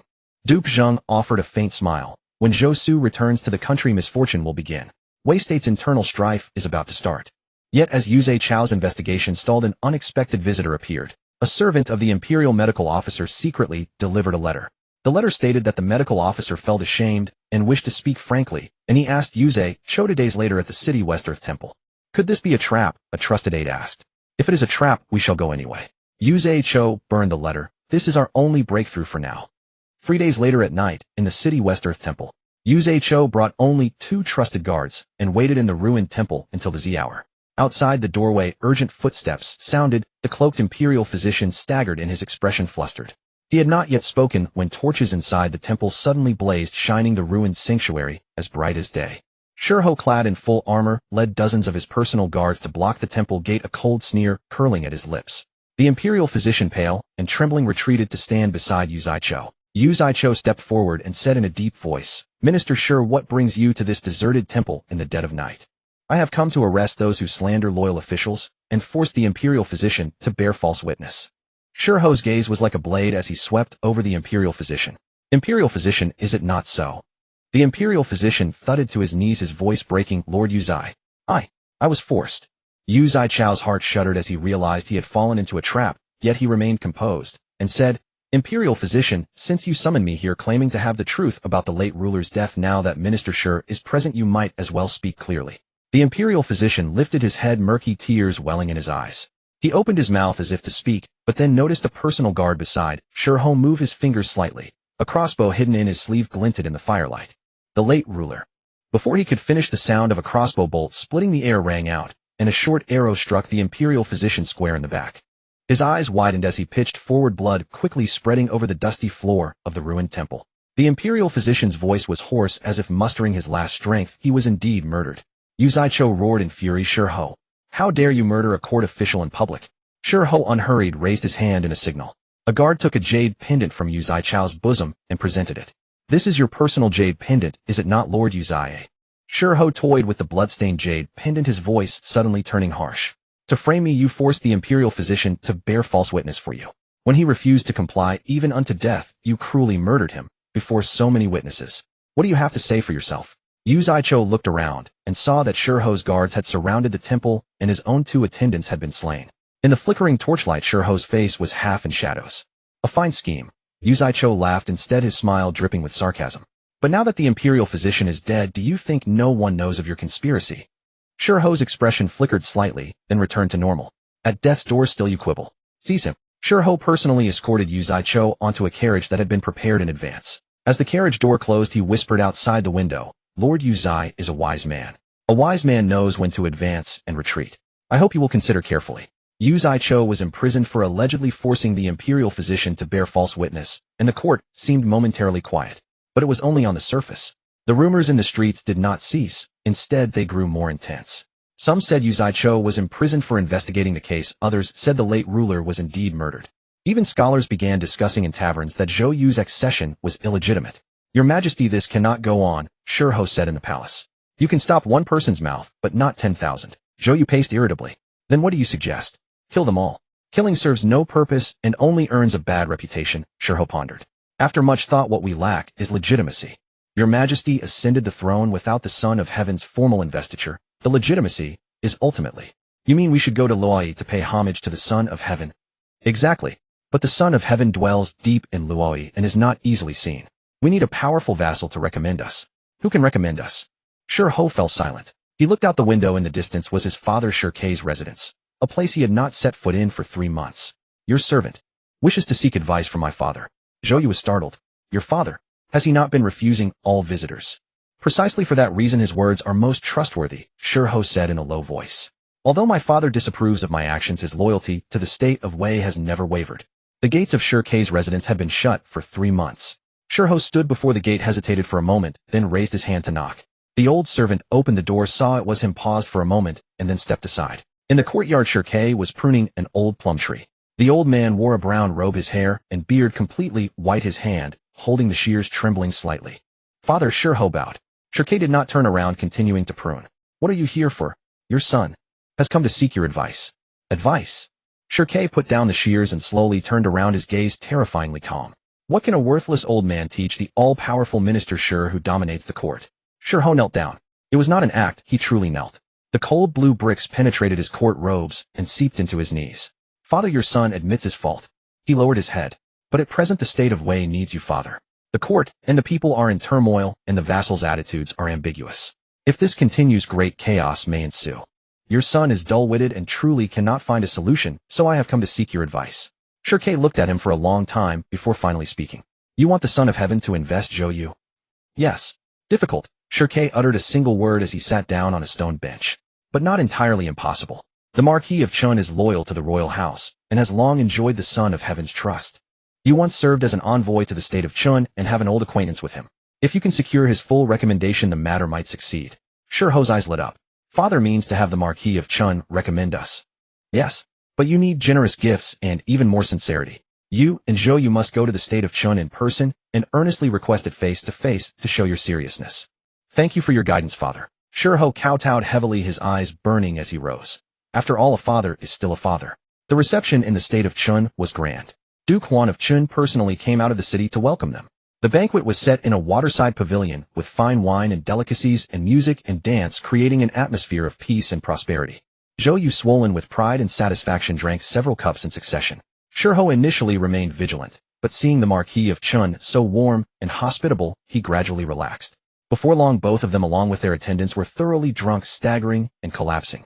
After 3 rounds of wine, the Marquis of Qin sighed. Speaking of which, I had several encounters with the late ruler of Wei. It is truly a pity that he passed away in his prime. Zhou Yu's smile stiffened. Shurho was about to respond when he suddenly felt dizzy. He looked at the wine in his cup, then at the Marquis of Qin's gentle smile, and his heart sank. This wine. Before he could finish, armored soldiers surged from all sides. The Marquis of Qin rose and declared in a clear voice, by order of the Son of Heaven, I arrest the traitors Zhou Yu and Shurho, who murdered their lord, usurped the throne, and brought chaos to the state of Wei. All other attendants, if you do not resist, you shall be spared. Any who dare to move will be punished as accomplices. Zhou Yu's attendants, already drunk, were terrified out of their wits and dare not move. They threw down their weapons and knelt. Although Zhou Yu was strong and Shurho was resourceful, they were now so drunk that their limbs were weak and their minds cloudy. After a few struggles, they were firmly bound by the fierce soldiers and could not move. The Marquis of Qin took out Shurkei's secret letter, read it aloud to the assembly, and exposed the crimes of the 2 men, conspiring to murder the ruler and usurp the state. Then he looked around at the officials of Qin and asked, these 2 criminals are guilty of heinous offenses. What do you think should be done with them?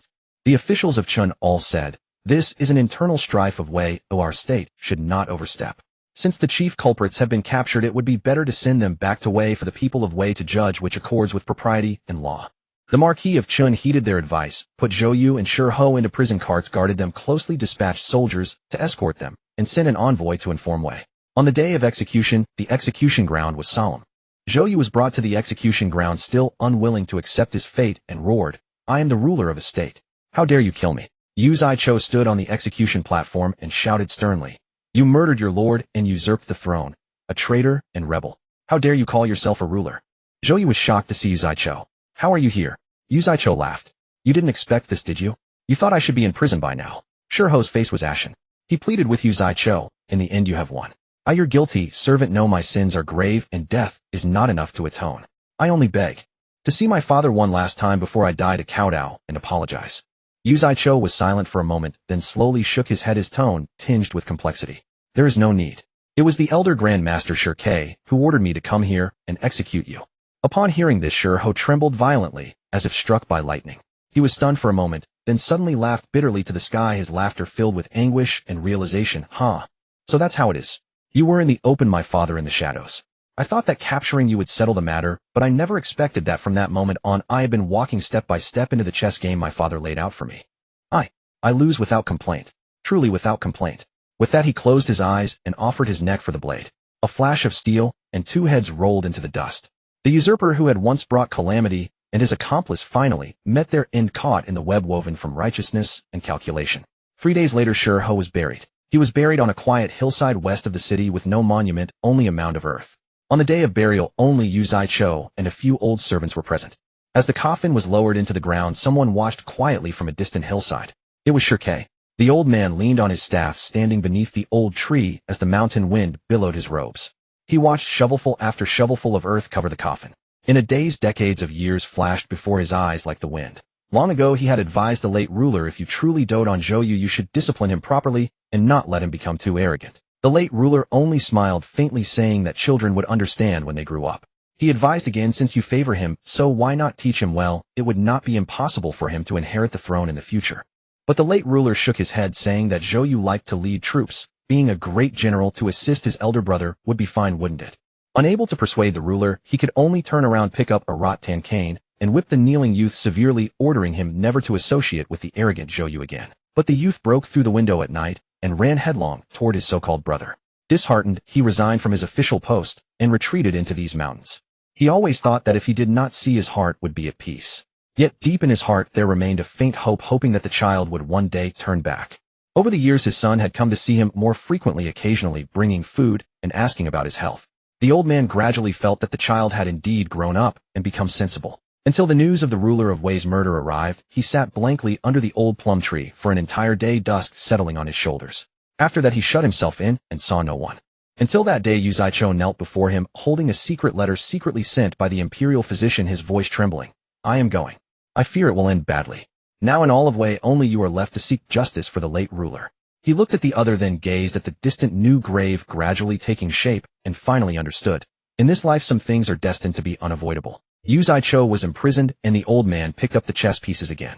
From persuading his son to go with Zhou Yu to Chun to seek investiture, to secretly contacting the Marquis of Chun to set a net, every step was precise and heart-wrenching.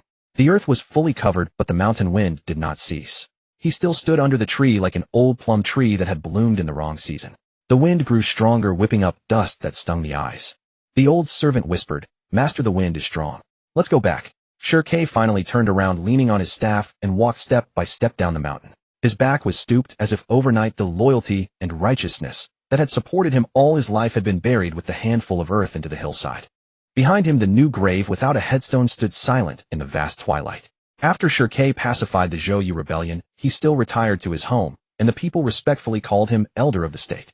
Tai Zaichou welcomed Prince Jin back from the state of Qing to ascend the throne, son of Duke Zhuang of Wei, historically known as Duke Xin of Wei. As for Gongsun Hua, far away in Wufu because of the fall of Shiho and Zhou Yu, he was also ordered to be confined for life, never to go out. News from the state of Wei had long been transmitted to Jiang Han through the secret lines of the newly opened Great River Market in the state of Zhang. When Jiang Han entered the study holding the confidential report, Ingzhe was staring absently at a half-finished chess game. Ingzhe put down the report, his knuckles lightly tapping the desk. After a moment, he sighed. Shirke ultimately chose righteousness over family. By eliminating this great scourge for Wei, he sent his own son to death. The torment within, no outsider can truly know. Jiang Han bowed and replied, his tone carrying the shrewdness and calm typical of a merchant father's insight is profound. However, our linen trade has been successful. The state of Wei requires a vast amount of mourning garments for the belated state funeral of the late Duke Huan. Upon receiving the news, I mobilized goods overnight, shipping all the stock from Shangqiu and Dingtao to Zhaoga, and made a tidy profit. Ingzhe glanced at him, shaking his head. Your mind. What can it hold besides wealth? Father, you are mistaken. Zhang Han replied with a smile. Linen is not bronze, iron, salt, or grain. It cannot be considered contraband. We conducted fair trade and relieved Wei's pressing need. They will owe us a favor. More importantly, with ample funds, the spiderweb's outposts in various states can operate more smoothly. Even if the ruler learns of this, I doubt he will fault us. Moe standing by spoke with a faint, indifferent tone that is indeed true.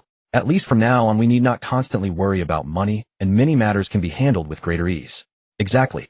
Zhang Han clapped his hands, then turned serious, withdrawing another tightly rolled piece of thin silk from his sleeve. Father Fengji has sent an urgent report from Jin. The actions of Bo Shan, the Zhuangbo of Tsiwa, have suddenly accelerated. Spies report that he is secretly gathering private troops and contacting neighboring tribes.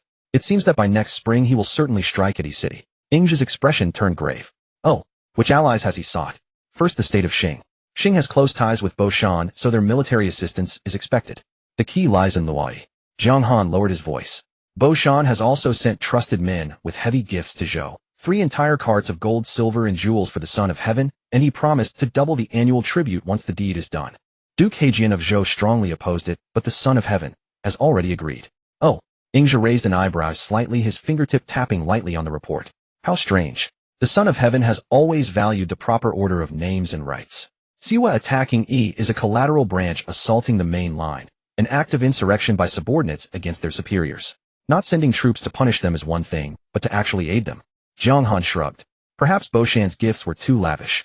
Since the Eastern Zhou moved east, the royal domain has shrunk day by day and the treasury is empty, truly in dire straits. It is likely more than just wealth.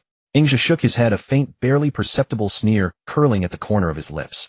After Duke Xiao of Jin, the Duke of Yi ruled for many years without ever entering Luoyi to pay court. He had long ceased to regard the Zhou court with respect. Now that Bo Shan uses humble words and lavish gifts, diligently offering tribute, the Son of Heaven is naturally pleased to install a compliant new ruler, thereby reasserting royal authority. However, he paused, his tone turning cold. Driving out wolves to swallow tigers depends on whether one can hold the reins. Bo Shan is ambitious. He is no one to willingly remain subservient. The Son of Heaven's move is likely to be thankless. He pondered for a moment, his fingers unconsciously tracing the chessboard, then suddenly said, once Jin falls into chaos, the balance of the central plains will be broken. Zheng has been advancing eastward aggressively in recent years, and our ruler has long harbored great ambitions. He will never miss this chance to meddle in Jin's internal affairs. Mo Yi's eyes flickered. Does the young master intend to lay the groundwork ahead of time? Exactly. A sharp gleam flashed in Ingzhi's eyes. The waters are already murky, but let them grow murkier. The longer Tsiwa and E-City are locked in stalemate, the more advantageous it is for Zheng, and for Qin as well. But this must be done in utmost secrecy, and our existence must never be exposed. Zhang Han immediately said, then shall we have Feng Zhi facilitate the Jinzheng alliance? Or secretly leak information to E-City? No. Ingzhi rejected firmly. Feng Zhi barely earned the trust of Bo Shan's informant. Once exposed, years of hard work would be destroyed. We must not step onto the field ourselves. He gazed out the window, a faint smile tugging at his lips. Given Bo Shan's nature, he would never seek only one ally and leave himself vulnerable. Perhaps at this very moment he is more anxious than we are. A few days later, in the court of the Zheng state, the atmosphere was heavy. The Zheng ruler placed a confidential letter on the table and looked around at his ministers. Bo Shan of Tsiwa has secretly sent an envoy to Zheng offering great benefits and wishes to request our troops to jointly attack E-City. After the deed is accomplished, not only will he reward us handsomely, but he is also willing to share with our Zheng state the market taxes and customs revenues from the lands of Wu and Xiang that border our borders. What do you all think?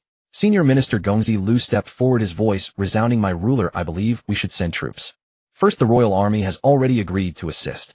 We can act under the king's command, which is legitimate, and it will help repair our relationship with the royal house.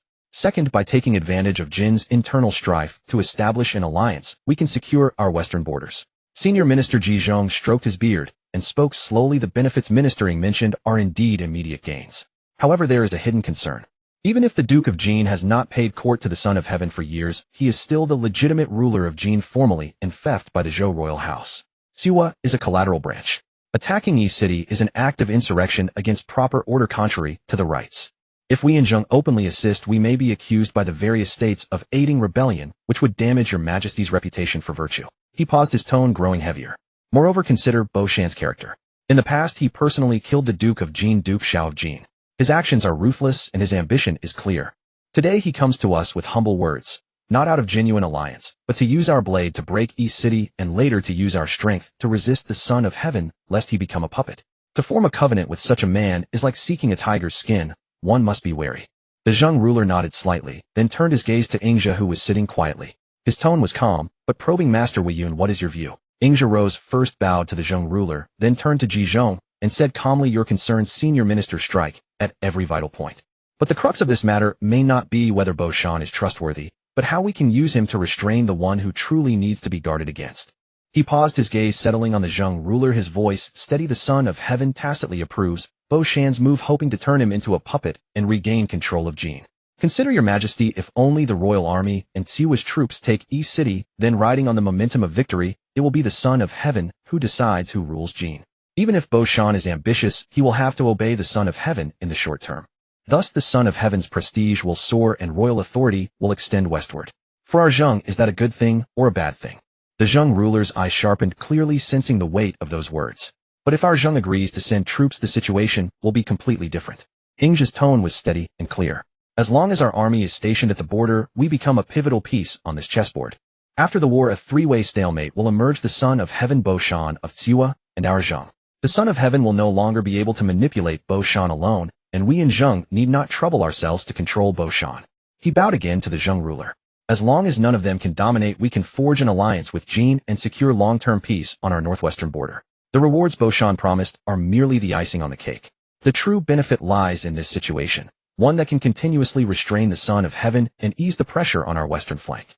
Therefore, Ingzhi concluded, your servant offers 3 humble suggestions. First, promise to send troops, dispatch 3,000 armored soldiers to create a show of force. Not the elite, but the second best, or else Bo Shan will think we are merely going through the motions. Second, conclude a secret pact with Bo Shan, agreeing to mutual non-aggression, mutual support, and eternal friendship. Third, as our Zheng and Jin will henceforth be allies, there will be increased exchanges of envoys and merchants. On this expedition, we can also survey the roads and mountains from southern Jin to our border, remove obstacles, and facilitate future communication, thereby strengthening the alliance. After listening, Ji Zhong stroked his beard and pondered for a long time before slowly nodding. Master's insight is far deeper. It does not vie for immediate gains in a single city, but strategizes for a long-term situation where the Son of Heaven, Jin, and we ourselves check each other. This allows our Zheng to maneuver between the Son of Heaven and Jin, leaving ample room to focus on expanding eastward. This plan is thorough and stable. The Zheng ruler pondered for a long while, his fingers lightly tapping the desk, a glint flickering in his eyes. His instincts told him that Jin's internal strife was not as simple as it appeared, yet he could not discern whether other forces were stirring it. Master Weiyun's plan was indeed the most prudent course at present. Finally, he made his decision very well. Let it be done as you propose. Ji Zhong, you will negotiate in detail with Tsiwa's envoy. The core of the covenant shall be mutual non-aggression, joint response to pressure, and eternal friendship. Master Weiyun, you and Gongzi Lu will discuss the specifics of the troop deployment. Your servants obey. The group acknowledged in unison and withdrew. Meanwhile, at the Luai Palace, the Son of Heaven sat on the throne, turning to the Duke Hejian of Zhou beside him. Duke Hejian, the royal house need not be overly cautious in every matter. Now that the royal army is reorganized, if this campaign succeeds, Jin will henceforth respect us as supreme. Duke Hejian of Zhou bowed with a low sigh, still earnestly remonstrating. What your majesty says is true, but Bo Shan is bold, ruthless, and ambitious. His humble words and tribute these days. I see them, but I feel they are not sincere. Moreover, the royal house should uphold proper succession and clarify the guiding principles. To indulge a collateral branch in usurpation may lose the hearts of the states. Proper succession. The Son of Heaven's face flushed with anger. And has the Duke of Jin ever shown me any regard? For years he has not come to court, nor offered any tribute. If this time we can subdue Jin and gain a powerful ally, even Zheng will not dare to slight the royal house in the future. Duke Hejian of Zhou said no more, only bowed his head, deeply sighing in his heart. Could it be that the dignity and decorum the late king had painstakingly maintained for decades through patience and effort are to be destroyed by this ruler? As winter gave way to spring, it was the 5th year of Duke Yin of Lu, 718 BC, marking the 26th year of Duke Zhuang of Zheng. The appointed day of mobilization had arrived. As the allied forces assembled, the 1,000 soldiers from the state of Qing were travel-worn, their armor battered and stained. The 5,000 troops of the royal army were superbly equipped, yet they exuded a rigid, bureaucratic orderliness. The 5,000 Tsiwa soldiers of Bo Shan Zhuang Bo displayed a fierce, raw courage, though they could not conceal the weary hostility of prolonged warfare. Only the 3,000 Zheng troops, standing apart, remained in absolute deathly silence. With 14,000 troops in total from the four parties, Yiqing was surrounded so tightly that not even a drop of water could leak through. Yin Shi and Wu Shi exchanged a glance, both seeing a profound gravity in the other's eyes. This silent discipline was far more unnerving than any boisterous ferocity. Although a brilliant smile graced Bo Shan's face, his grip on the reins tightened imperceptibly. He had originally assumed the state of Zhou would merely send a secondary force to save face, but the army before him. The Earl of Zhou indeed lives up to his reputation, he thought to himself. The defending garrison of Yiqing numbered only a few thousand. Seeing the immense power of the allied forces outside the walls, and even the banners of the royal army, their morale plummeted into panic. They kept the city gates tightly shut, stubbornly defending without venturing out. Yet Bo Shan was in no hurry to order an all-out assault. He merely instructed the royal army to camp to the east, the Zhou and Qing armies to the west, and positioned his own forces outside the southern gate, deliberately leaving the northern gate entirely unguarded. Inside the main command tent, Bo Shan, Ingzhi, Gongzi LV and others stood before a sand table depicting the local terrain. Gongzi LV had been observing the deployment outside the city for a long while. Finally, unable to contain himself, he whispered to Ingzhi beside him, "Sir, our army is strong, and our morale is high. Why do we not seize this momentum to breach the city in one fell swoop, instead of waiting here in vain and wasting our provisions?" This general truly cannot fathom Bo Shan's arrangement. Before Ingzhi could reply, Bo Shan, seated at the head of the tent, heard the words and turned around. His face was lean, but his eyes shone with intimidating brightness. Upon hearing Gongzi LV's words, a cold, almost mocking smile played at the corners of his mouth. Gongzi is a straightforward man to ask so directly. "I shall not hide it from you. The walls of Yiqing are high and its moat is deep. If the Marquis of Qin resolves to defend it to the death, even if our army manages to conquer it, we will surely suffer heavy casualties and be severely weakened. If the very foundation of my Tsuwa is depleted, how can I subdue and rule the entire state of Qin in the future?" He tapped heavily with his finger on the spot representing Yiqing on the sand table. Lowering his voice, his words carried a chilling insight into human nature. A frontal assault on a city is a poor strategy. Attacking the mind is the superior path. I have long since planted moles within the city and deliberately left the northern gate open as an escape route. We need only apply a bit more pressure, and once the internal accomplices rebel or their morale utterly collapses, the Marquis of Qin himself will likely flee through the northern gate. At that time, our fresh troops can strike their exhausted forces, either pursuing and annihilating them in the wilderness or easily taking an empty city. Is that not far better than a bloody clash of flesh and bone here? Hearing this, Gongzi LV's expression turned solemn, and he cupped his hands in respect. "So that is the plan. Bo Shan, your foresight is profound. This general understands now. Attacking the mind is indeed supreme. My utmost admiration." Beside them, Ingzhi only now spoke slowly, his tone calm. "Bo Shan's strategy is indeed one that subdues the enemy without fighting. I too am deeply impressed." His gaze swept across the isolated city on the sand table, then seemed to casually drift toward the direction of the royal army's camp outside the tent. Yet the thoughts and concerns in his mind were far more profound and far-reaching than the siege strategy before him. Even as they spoke, the tent flap was lifted, and Yin Shi and Wu Shi strode inside. Seeing Ingzhi, Yin Shi immediately furrowed his brow. Previously, it was only said that we would join forces with the state of Qing. We were unaware that the state of Zhou had also dispatched troops.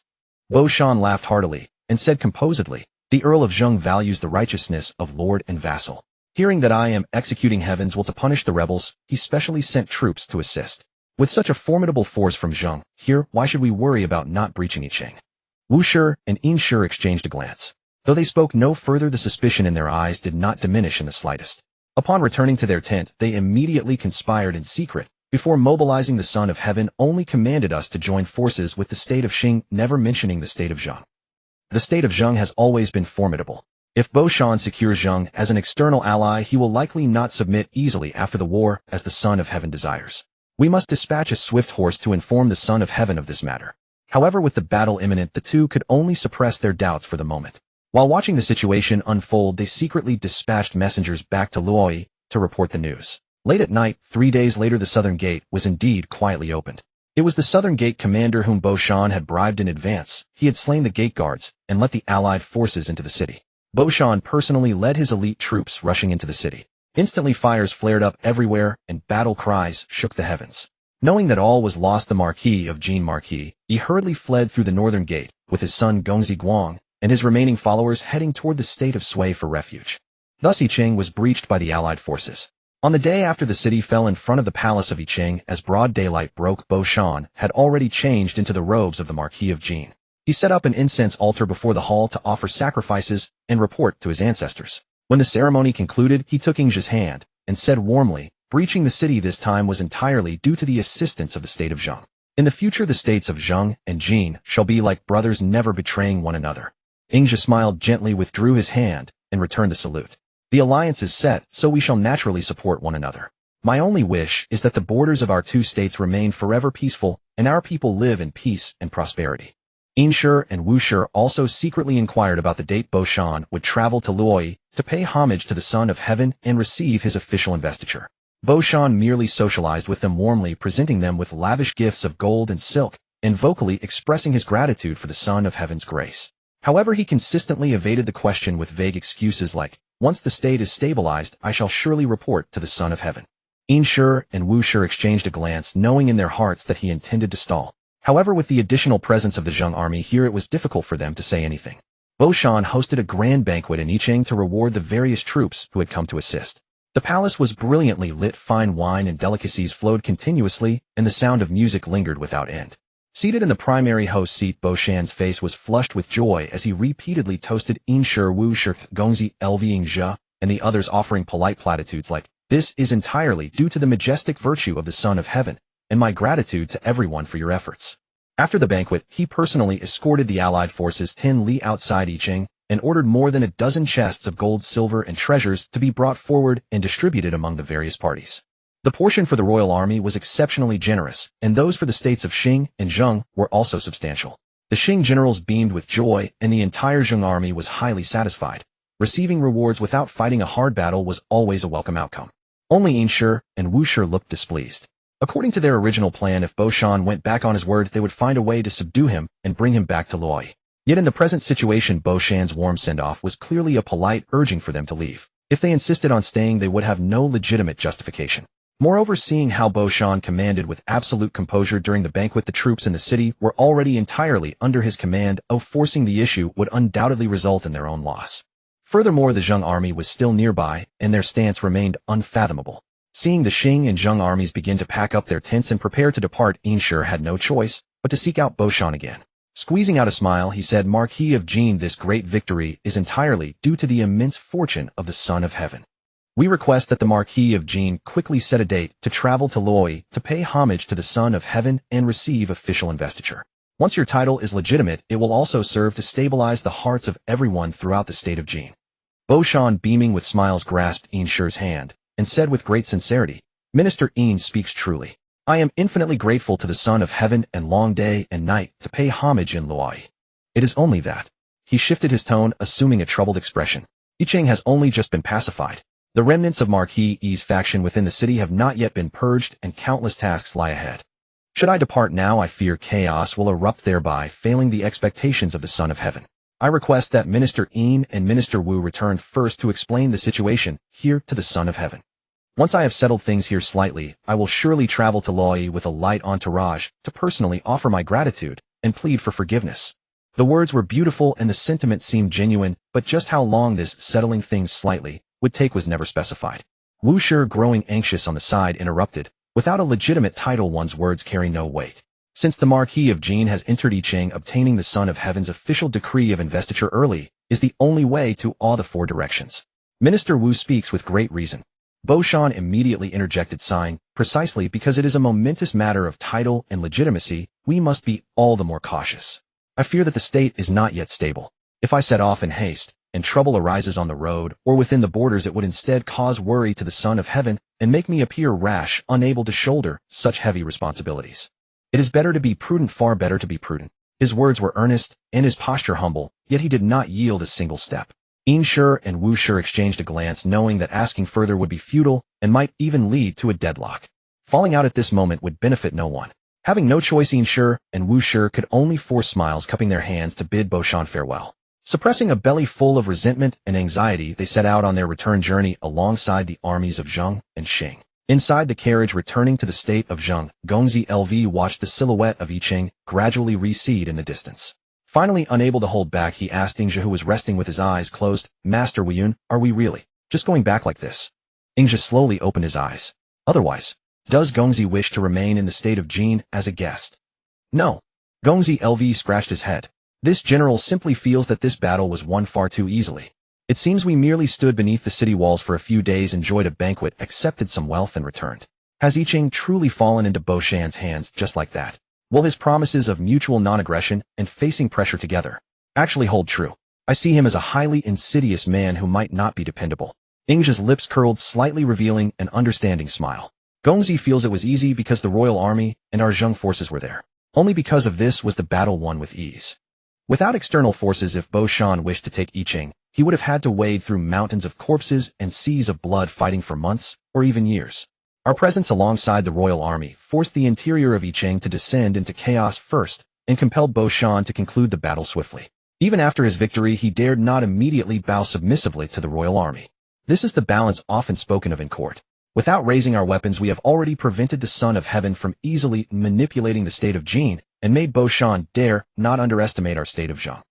This subtle silent deterrence is far more substantial than any paper alliance. Gongzi LV pondered this, and a look of understanding and admiration gradually appeared in his eyes.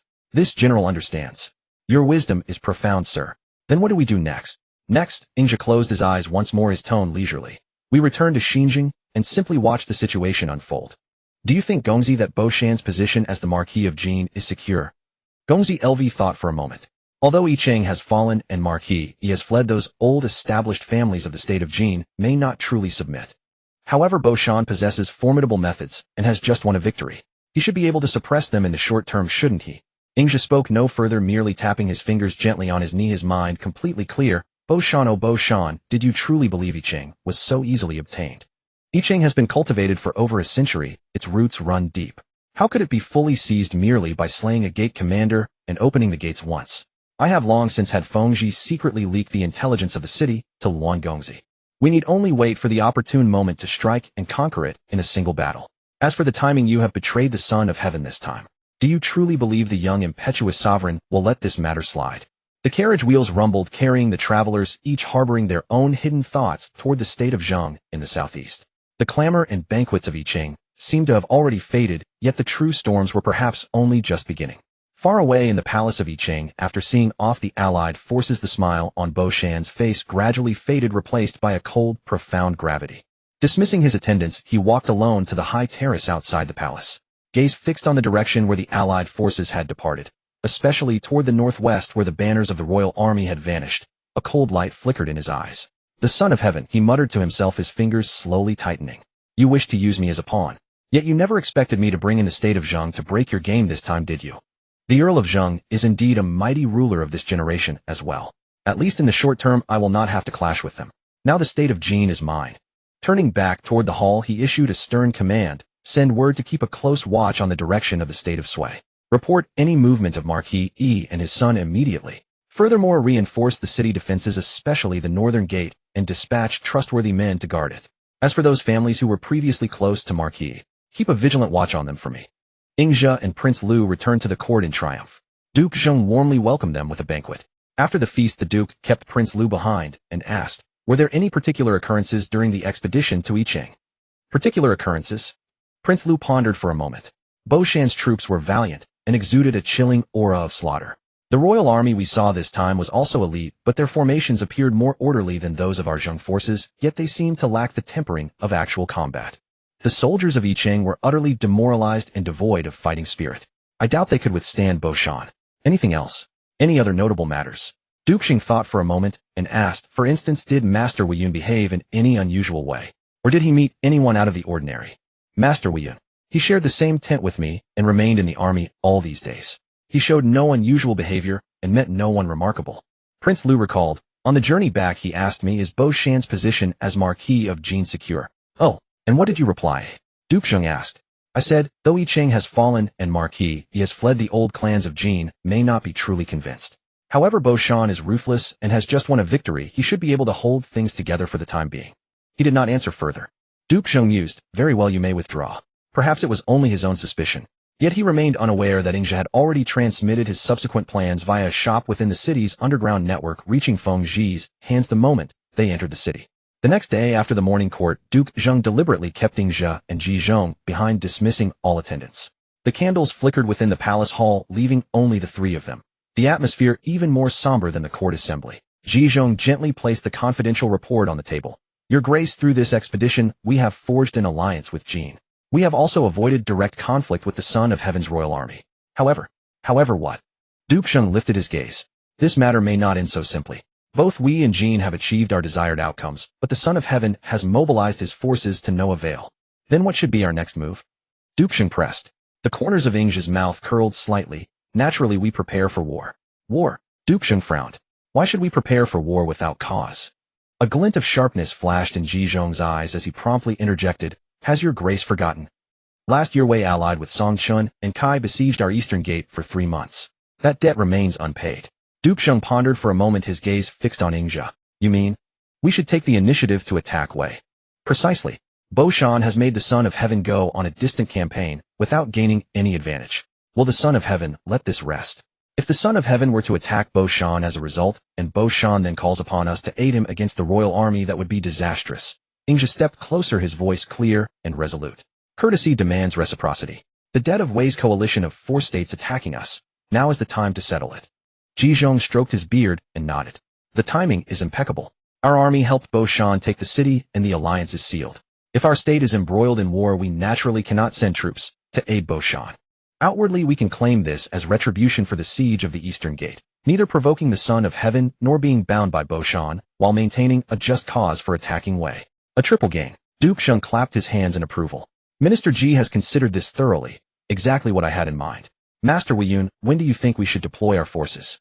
Ingja considered and replied, It is now the 3rd month. Let the troops rest briefly, and we can set out in the 4th month.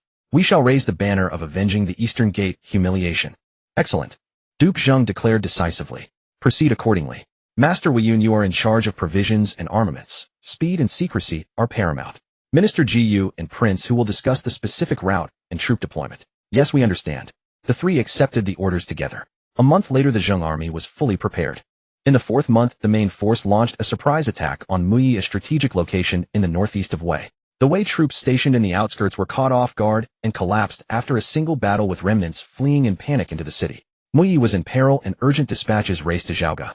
At that time, in the capital of Wei, Zhaoga, Ji Jin, Duke Xian of Wei, who had just ascended the throne, sat in the great hall with a deeply furrowed brow, his face full of worry. He had barely warmed his seat before encountering such a crisis. The pressure was immense. My ministers, he cleared his throat, trying to steady his voice. Zheng helped that traitor Bo Shan capture Yiqing and formed an alliance with Jin, strengthening their national power and prestige more than ever. Last year, Zhou Yu united Song Chun and Kai to attack Zheng, besieging their eastern gate for months. The Duke of Zheng will surely hold a grudge for that. Now that Zheng is secure in the west, Muyi is under siege. My ministers, what should we do? The hall fell silent.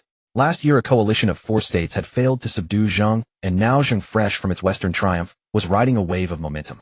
Wei had just pacified its internal strife and truly needed rest and recovery. The first to step forward was Yu Zhe-cho, who said, Your Grace's concern is well-founded. The Duke of Zheng is ambitious. He will never forget the Eastern Gate affair.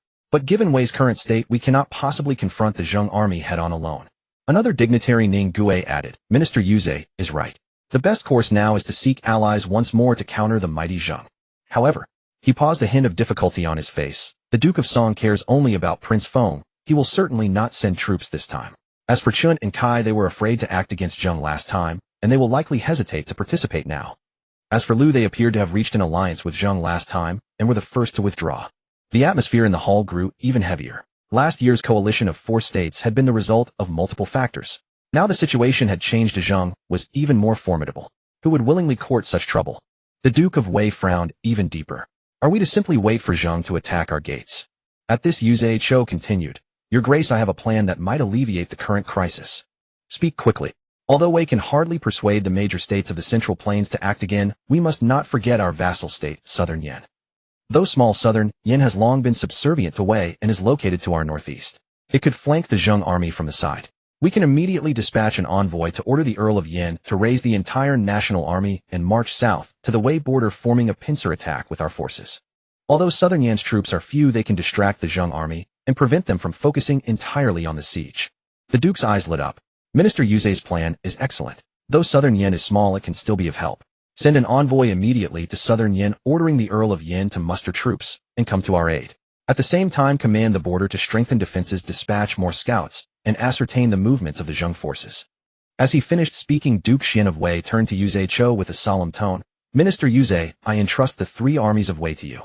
I appoint you as the chief commander to proceed immediately to Muyi and oversee the defense. You must hold Muyi and prevent the Zheng forces from advancing another step. Yuze Cho knelt and accepted the command, his voice ringing like a bell. Rest assured, your grace. I shall do my utmost to contend with the Zheng army to the end, defend Muyi to the death, and live up to your grace's trust. Yes. The ministers responded in unison. Envoys raced through the night to southern Yan. Meanwhile, at the Zheng border, war chariots rumbled, horse hooves thundered, and countless black-armored soldiers surged northward like a tide. The Duke of Zheng's avenging army had been drawn with ferocity. In the summer of the 4th month, on the fields of Mayan Wei, the great armies of Zheng and Wei finally faced each other across the vast plain. The Zheng banners stood like a forest, war chariots arrayed in ranks. Duke Zheng himself supervised the battle from his chariot, flanked by great generals such as Prince Lu and Ing Kaoshu. Especially the troops returning from the Western expedition, they exuded an unyielding aura of slaughter. Though they had not endured fierce combat in Jin, the ranks bore a tempered edge more formidable than before. In the Wei ranks, many soldiers showed signs of fear. The enemy that had remained unconquered by the coalition last year now came with the momentum of a great victory, specifically for revenge. The Wei general Yuze Cho personally led the Wei formation, surrounded by his own generals. Gazing across the field, the 2 forces were roughly equal in number, but the faces of the Wei soldiers were hard-pressed to conceal their anxiety and unease. This was hardly surprising. Last year's coalition had failed to defeat Zheng. Now Zheng arrived with might, and a just cause for revenge. The entire Wei state could not help but feel apprehensive. Meanwhile, in the northeast at Beiji, the region of Hulao Pass, another confrontation had already quietly unfolded. The Zheng flanking force, led by Ji Zhong like a ghost, intercepted the hastily advancing southern Yan army. The southern Yan soldiers were disheveled, and their formations loose. Faced with the sudden appearance of Zheng's elite troops, cries of alarm and commotion spread rapidly. Duke Zheng rode out in his chariot, his voice resounding across both armies. Yuze Cho. Last year Zhou Yu without cause dragged Song Chen Kai and Lu into invading our territory and besieging our eastern gate. Today this grudge shall be avenged. If you lead your troops to surrender, perhaps your ancestral temples may be preserved. If you refuse when my great army tramples through, I cannot guarantee that the land will not be ravaged. Yuze Cho stood firm in his chariot, his gaze resolute, and replied in a loud voice, Duke of Zheng. You invade a neighboring state. Is this the way of righteousness? What happened last year was the doing of Zhou Yu, who has since been executed. Today you press upon our borders with your army. The entire state of Wei can only fight to the death and defend Muyi. Duke Zheng said nothing but slowly drew his sword, pointing it toward the great formation of the Wei army. The war drums finally began to rumble. Over the plain of Mai, the wind and clouds suddenly shifted, and a war that would decide the fate of both states for the near future was about to erupt. This campaign against Wei was not merely revenge, it was a breaking of the stalemate. Luai, the royal palace. The son of heaven's face was livid. He slammed the jade tablet from his desk fiercely onto the ground. With a crisp crack, the exquisite jade shattered. Incompetent. 2 utterly incompetent fools. The grand royal army toyed with so easily by that rebellious traitor, wasting our provisions and coin, leaving my dignity in ruins. Within the hall, the attendants were so terrified they dared not even breathe. Just then Duke Jifu of Gua entered the hall for an audience. Seeing the situation and learning the cause, his face also filled with wrath. He strode forward and spoke in a booming voice, May the Son of Heaven appease his anger. That Earl Shan of Tsiua is nothing but a rebellious traitor who dares to hold the Son of Heaven in such contempt and make a mockery of the royal army. Though I lack great talent, I am willing to share the Son of Heaven's burdens. I shall lead the elite troops of Gua, join forces with the royal army, and launch a joint campaign against this rogue. I will surely sever his head to uphold the laws of the land. Hearing this, the Son of Heaven's expression softened slightly, and he praised the Duke of Gua is indeed loyal and courageous, excellent. I hereby appoint you as the Grand General. Marshal your forces and march against Shan as soon as possible. You must crush this rebellion and show the world the might of the throne. To the side, Duke Heijian of Zhou frowned slightly. Stepping forward, he spoke cautiously, Son of Heaven, the Duke of Gua's loyalty and valor are known to all. However, Shan has just captured Yiqing, and his momentum is at its peak. Moreover, he is a cunning man, as since he dares to defy the royal army, he must have prepared. Launching a hasty campaign now might play into his hands, allowing him to wait at his ease for our exhausted troops, making a swift victory difficult. It would be better to prepare thoroughly, contact those within Jin who remain loyal to the royal court to act as internal allies, and then strike with thunderous force when the opportunity arises to ensure absolute success. Before the Son of Heaven could reply, a guard rushed into the hall to report to the Son of Heaven. Prince Guang, the son of Marquis Yi of Jin, requests an audience outside the palace. He claims to have a monumental injustice to report. Prince Guang, the Son of Heaven, and the Duke of Gua exchanged glances. Bring him in. Moments later, a young prince dressed in plain mourning attire and wearing an expression of profound grief stumbled into the hall. Before he could properly bow, he threw himself to the ground, knocking his head against the floor and weeping aloud, "Son of Heaven, please, the Son of Heaven must deliver justice for your humble servant.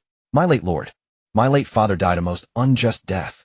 His weeping was so wretched that it stirred the hearts of all who heard it. The Son of Heaven gestured for his attendants to help him up, saying gently, "Prince, do not grieve so. If there is an injustice, speak of it slowly." Prince Guang raised his pale face, tears streaming down as he sobbed. "When my late father was on the throne, Shan of Tsuwa bullied us with his might. He repeatedly invaded and pressured us, seizing our lands and slaughtering our people. To avoid his wrath and preserve our ancestral temple, my late father could only swallow his anger, and even because of this, he missed the proper rites of audience with the Son of Heaven. It was never an intentional slight. Who could have known that Shan, with his wild ambition, would conspire with traitors within to ruthlessly breach Yicheng? My late father was forced to flee, living in constant terror along the way. Shortly after reaching Sui, he fell ill from grief and anger, dying with deep resentment in his heart. Now before his bones are even cold, that traitor sits comfortably in the court of Qin, usurping the title of Marquis. I beg the Son of Heaven, in memory of my late father's generations of loyalty to the royal house, to seek justice for your humble servant, for my late father, and for the state of Qin. If this can be done, the entire state of Qin will surely obey the Son of Heaven's every command, serving forever as a shield for the royal house." Having spoken, he kowtowed repeatedly. Hearing this, a look of remorse appeared on the Son of Heaven's face, and he sighed deeply to think it was so. "In the past, I mistakenly believed Shan's slanderous words and wronged the Marquis of Qin, leaving a loyal subject to suffer injustice while the traitor ran rampant. It was truly my failing." He rose from his seat, stepped forward, and personally helped Prince Guang up, saying solemnly, "My minister, please rise. A traitor who murders his lord and usurps the state deserves to be executed by anyone in the realm. I have decided that the Duke of Guo shall dispatch his troops to join the royal army and launch a campaign against Shan of Tsuwa to bring justice to you and your father. Once the rebellion is quelled, I shall establish you as the successor to the title of Marquis of Qin, restoring the prestige of Yicheng." Prince Guang knelt and bowed once more, choked with tears. "The Son of Heaven is wise. On behalf of my late father and the subjects of Qin, I bow in gratitude for the Son of Heaven's immense grace." Seeing Prince Guang come in person, speaking with such sincerity and representing the legitimate lineage of Qin, which could indeed win over the hearts of the Qin people, Duke Heijin of Zhou took the opportunity to say, "Since we have the prince to act as our internal ally and champion the righteous cause, the people's hearts can be rallied. Launching a campaign now is righteous and justified, yielding twice the results with half the effort. In Tsuwa, within Shan's estate, what? The Son of Heaven has ordered Duke Jifu of Guo to serve as the Grand General, mobilizing the royal army, and even plans to install that brat Prince Guang." Receiving the secret report, Shan stood up, abruptly, shocked and enraged. He paced quickly across the hall. "Where is the Earl of Zheng? Has there been a reply from Zheng? Has the envoy not returned yet?" In his anxiety, the travel-worn envoy entered, kneeling to report, "My lord, the Earl of Zheng. He says." "What did he say? Speak quickly." Shan's heart sank. The envoy lowered his head and said, "The Earl of Zheng says that although he has an alliance with our state and should offer aid, the forces of Zheng are currently split into two fronts, confronting the main army of Wei at Muyi and facing the army of southern Yan at Beiji. The situation is critical. As the ruler, he dares not leave for even a moment, and there are no spare troops to deploy from his state. He asks my lord to be patient for now, but once he repels Wei and southern Yan and resolves the crisis in the east, he will surely step in to mediate." "Enough!" Shan roared in anger, cutting the envoy off. "Repel Wei and Yan. Easier said than done. By the time he resolves his eastern crisis, my Tsuwa will likely have been trampled into dust by the royal army. What a cunning and calculating man Ji Wuxing. He took the initiative to launch a campaign against Wei, ostensibly to avenge an old grudge, but in truth he wants to sit back and watch me clash with the royal court. Once both sides are exhausted, he can reap the benefits from both. Yet despite his scheming intentions, he leaves not a single flaw to be exploited." His face was terrifyingly grim as the pressure of the allied forces of the royal army and Guo bore down on him like a massive boulder. Deprived of any potential aid or mediation from Zheng, he had to face the Son of Heaven's wrath alone. On the Wei front, in the military camp of Zheng, after Shan's envoy departed in frustration, the Earl of Zheng dismissed his attendants, leaving only Ying Zhe. Just as expected, the troubled expression on the Earl of Zheng's face vanished, replaced by a cold smile. In the end, Shan still came to beg for aid. "Unfortunately, I simply cannot spare myself at the moment." Ying Zhe smiled. "Your lordship handled this exquisitely. You preserved the bond of alliance while leaving Shan with nothing to complain about. Now that the Son of Heaven's sword hangs over Tsuwa, Shan can barely protect himself. He no longer has the peace of mind or the capacity to question whether our campaign against Wei is appropriate. And we in turn have avoided the risk of being dragged into the internal strife of Qin." Even as he spoke, Ying Zhe's finger moved slowly across the parchment map, finally resting on the name Linxiu. Look here, my lord, Ingzhe's voice was low and calm. During Wei's internal turmoil last year, the state of Qing took advantage of the chaos, sailing down the Ji River to launch a surprise attack on Wei's Linxiu, plundering their granaries. This year, the main force of Wei is pinned down at Muyi in a stalemate with our army, leaving their rear vulnerable. And now it is the autumn harvest season. Earl Wuxing of Zheng's eyes gradually lit up. Are you saying that Qing will strike again? Undoubtedly so, Ingzhe replied resolutely. The state of Qing is small and weak, accustomed to living under Wei's shadow. Having tasted sweetness last year, and seeing Wei still entangled with our forces this year, how could they let this opportunity slip by? According to border dispatches, the people of Qing have already gathered on the northern bank of the Ji River. With the autumn harvest imminent, and the main Wei army tied down here, the people of Qing will be like hungry wolves catching the scent of blood. There is no way they will remain idle. I predict they will almost certainly act again. Stroking his beard in deep thought, the Earl of Zheng's eyes gleamed. If Qing truly dares to strike, Wei will surely face a fire in its own backyard. By then the Marquis of Wei will be besieged on two fronts. He must either divide his forces to rescue his rear, or initiate peace talks, Ingzhe interjected.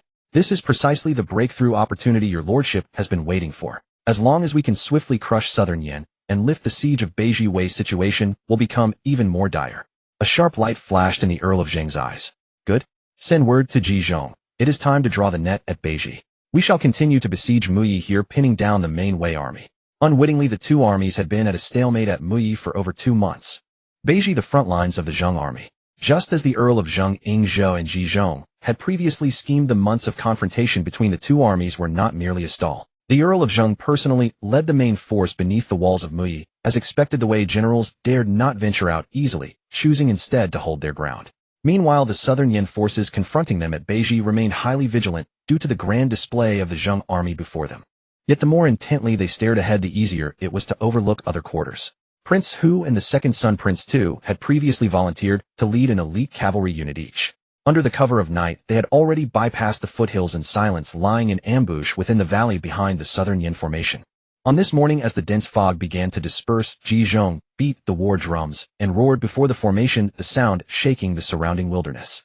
The soldiers of southern Yan had their bows strung and blades drawn, completely focused on the front. Suddenly, battle cries erupted from behind, as two Zheng cavalry units pierced through their flank like sharp blades.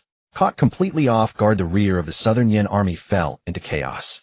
Almost simultaneously, Ji Zhong waved his battle flag forward, and the main force of Zheng surged ahead from the front like a tidal wave. Besieged from both front and rear, their lines of command severed. The terrified soldiers of southern Yan were utterly routed in less than half a day, discarding their armor and weapons as they fled. Within a few days, reports from both fronts reached the Zheng military camp.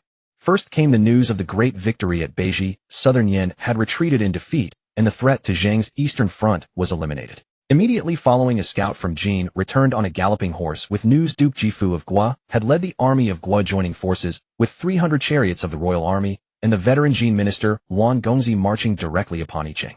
Shan had originally intended to hold the city at all costs, but unexpectedly the veteran ministers within the city seized the opportunity to turn against him, secretly contacting Wan Gongzi and the royal army. As soon as chaos broke out inside the city, the forces outside launched a general offensive. Seeing that all was lost, Shan fled in panic, with only a few trusted retainers retreating in disgrace to his stronghold in Siwa. The Son of Heaven officially enfeoffed Prince Guang as the new Marquis of Jin. The news of southern Yan's defeat arrived, causing the morale of Wei's army to waver. At this moment, the rice in the fields was about to turn golden when urgent reports came from the southeast. Cheng's troops had once again appeared along the Ji River, seemingly intent on repeating last year's ploy of exploiting the chaos to raid the granaries of Linxiu. The ruler and ministers of Wei convened through the night, all agreeing that they could not afford to be caught between two fronts. Compared to the formidable forces of Zheng, Cheng's opportunistic looting was far more detestable. It would be better to temporarily cease hostilities with Zheng, freeing their hands to utterly crush Cheng's grain-raiding army and safeguard the lifeline of Linxiu. Having settled on this plan, they dispatched an envoy to the Zheng camp to sue for peace, conveying the message: as long as no territory was ceded, all terms were negotiable. The Duke of Zheng sat upright in his tent, listening to the envoy's statement. He slowly set down the bamboo slip in his hand. There is no harm in calling off the war, he said, his tone calm, yet carrying an unyielding authority. However, the grain and gold plundered by your state last year must be repaid twofold. Furthermore, the Wei army shall not advance a single step east of Muyi. The envoy's face paled, his lips trembling slightly, as he hesitated. The terms your highness proposes are far too harsh. After a truce between Zheng and Wei, we would naturally not advance eastward. But the events of last year were the work of the rebellious minister Zhou Yu, who has since been executed. To demand that we pay double compensation for last year's affairs when our state has just suffered internal turmoil and our treasuries are depleted is truly impossible to arrange. Before he could finish, he saw a faint, almost imperceptible smirk curl at the corner of the Duke of Zheng's mouth, and his heart tightened. The Duke of Zheng lifted his gaze, his eyes blazing like torches piercing straight into the envoy's soul. Your Excellency finds it harsh. Then I would like to ask, where are Qing's troops now outside the walls of Linqiu? Did your ruler and ministers deliberate all night to gather these reparations first, or to wait for Linqiu's granaries to be plundered clean by the men of Cheng? The envoy shuddered violently, all color draining from his face. He had never imagined that the news of Qing's dispatch would have reached the Duke of Zheng's ears, and so swiftly. He opened his mouth to argue, but found himself utterly speechless. The Duke of Zheng spoke the truth. The Cheng army had already crossed the Ji River and was less than 100 li from Linqiu. If they delayed any longer before Zheng could even withdraw, Linqiu would fall into Cheng hands. By then Wei would lose not just a few granaries, but the entire eastern bulwark. The Duke of Zheng observed his crestfallen demeanor, his tone softening slightly, yet still carrying immense weight. I will give you half an hour to consider. Either accept the terms and I will order my troops to withdraw immediately, allowing your state to fully defend Linqiu, or we continue the standoff, and once the men of Cheng have succeeded, I will march west. By then, caught between two fronts, your state will face far more than double reparations. The envoy's expression shifted, unpredictably, cold sweat beading on his brow. He bowed his head in thought, then finally let out a long sigh, and slowly bent at the waist. Your Highness speaks wisely. My state accepts all of your Highness's conditions. With Wei having ceased hostilities with Zheng, they immediately redirected their forces to strike Cheng with full might. The Cheng army attempted to repeat their old tricks, but found the Wei troops well prepared and were met with a fierce counterattack, routed all the way back into Qing territory. The battle at Muyi had just concluded. The Duke of Zheng and Ingzhi stood before the camp, watching the chariot of the Wei envoy disappear into the twilight. Behind them, the campfires flickered to life as soldiers gathered their weapons and tallied the captured supplies. Though the eastern campaign was over, everyone knew the flames of war would not be extinguished so easily. Report. A horseman galloped from the south. Before his mount had even stopped, the messenger threw himself to his knees. Your Highness, urgent dispatch. The Duke of Song, citing disrespect from the state of Zhou, has launched an attack on Zhou. The ruler of Zhou has already dispatched an envoy to Xinjiang to beg for aid. Ingzhi exchanged a glance with the Duke of Zheng, both understanding the situation. Song, you've delivered yourself to my doorstep. The Duke of Zheng turned and strode toward the great tent, his robes billowing in the night wind. Pass the order. We break camp at dawn and return to Xinjiang for counsel. 3 days later, in the court of Xinjiang, the envoy from Zhou prostrated himself at the steps, weeping bitterly. The Song army has breached our outer city and will soon reach the capital. The Duke of Zheng is the hegemon of the East. If you stand idly by, the ancestral temples of Zhou will not survive. Zhou is willing to serve as the vanguard for Zheng's forces, offering grain and supplies to fuel your army. The Duke of Zheng had the envoy helped to his feet, then swept his gaze across the assembled ministers. What do you all think? Gongzi Liu stepped forward first, his voice booming. Your Highness, this is a heaven-sent opportunity. Last year, Song joined Wei to besiege our eastern gate. That grudge remains unavenged. Now that the Duke of Song is attacking Zhou, this is the perfect time for us to strike Song and settle the score. With Zhou willing to guide us, we can march straight to Shangqiu and make him taste what it's like to have his capital surrounded. Kaoshu mused. What the prince says is certainly reasonable. But our army has just returned from Muyi. The soldiers are weary, and our supplies need replenishment. Moreover, Song is not like Wei. Its state power is formidable. If we plunge recklessly deep, we may find ourselves in a stalemate. Minister Ing overestimates the difficulty, said Jizhong. Song's main force is engaged in Zhou, leaving its heartland vulnerable. If we strike unexpectedly and swiftly, we are sure to achieve a great victory. Only then did Ingzhi speak slowly. We can attack Song, but we must guard against others exploiting the chaos. Exploiting the chaos. The Duke of Zheng turned his gaze. Indeed, Ingzhi stepped forward. If Song is in danger, it will surely seek help from Liu. Since the Battle of the Eastern Gate last year, the Marquis of Liu has maintained a tacit understanding with our state. If Liu stays put, Song will be isolated. I am willing to write a letter to the Marquis of Liu explaining the stakes. A glint of sharp light flashed in the Duke of Zheng's eyes, and he nodded immediately. Our main force has rested, and is ready. Grain has been sufficiently transported from Outsong. Now is the optimal time to strike Song. Proceed with your plan. Gongzi Liu, you will lead 300 troops as the vanguard, departing in 3 days, heading straight for Shangqiu. Ing Kaoshu will command 2000 as the rear support. I will personally lead the central army. This time we shall wash away the shame of the Eastern Gate. In Shangqiu at the Song Palace, Zheng has dispatched troops. The Duke of Song Shanggong shot to his feet, his face ashen. How many? Where are they? The scout lay prostrate, trembling. No less than 300. They have passed less than 100 li from Shangqiu. The hall erupted in uproar. An old minister stamped his foot. I told you not to casually attack Zhou. Now Zhou is leading Zheng straight to our Shangqiu. Zheng is using this as a chance for revenge. The Duke of Song forced calm. What's the panic? Send an envoy to Xiufu. Immediately beg the Marquis of Lu for aid. Promise him a heavy reward as thanks. In Xiufu at the Lu Palace. The Marquis of Lu gazed at the state letter and gift list presented by the Song envoy, silent for a long time. Marquis of Lu. The envoy ventured cautiously. Zheng is unjust, attacking a neighboring state without cause. If Shangqiu falls, the balance of the Central Plains will be broken. Lu and Zheng are neighbors. Zheng's next target might be. Envoy. The Marquis of Lu interrupted suddenly, setting the letter gently on the table. You said just now, where are the Zheng troops? They are currently locked in a standoff at the Songjing border. A standoff? The Marquis of Lu smiled, but the smile did not reach his eyes. Don't deceive me. The Zheng vanguard is already 30 li outside Shangqiu. Is that not the truth? Cold sweat poured from the envoy. This frontline intelligence sometimes varies. The Marquis of Lu rose, clasping his hands behind his back as he gazed out of the hall. Last year's Eastern Gate campaign. Do you think I don't know how Song withdrew? Today you come seeking aid, yet you won't even speak the truth. With such insincerity, how can I be expected to help? Marquis of Lu, please understand. The envoy knelt urgently. It's just, show the guest out. The Marquis of Lu waved his hand and turned away without another glance. When the envoy was escorted out of Xiufu, his face was deathly pale. He knew that Lu's reinforcements were hopeless. Outside Shangqiu, the Zheng army camp. Report. The Lu envoy has left Xiufu, and there are no signs of Lu troops mobilizing. Upon hearing the news, the Duke of Zheng smiled faintly. The Marquis of Lu truly understands the situation. He turned to Gongzi Liu. How are the siege engines prepared? Scaling ladders and battering rams are already awaiting your command. No rush. The Duke of Zheng looked toward the Song banners fluttering atop Shangqiu's walls. First starve them for 10 days. When their grain is exhausted and their troops weary, we can attack then. In the Song palace night. Lu refuses to save us. The Duke of Song slumped on his throne, his eyes bloodshot. Is heaven determined to destroy my state of Song? Your Highness. Sima Kong Fujia suddenly stepped forward. I have a plan that may break the siege. Speak quickly. The main force of Zheng is here, so their homeland must be empty. Chang'e is a key southern city of Zheng, defended by no more than 300 troops, mostly elderly and weak. Moreover, Kong Fujia lowered his voice. Gongzi Feng is there. The Duke of Song's pupils contracted.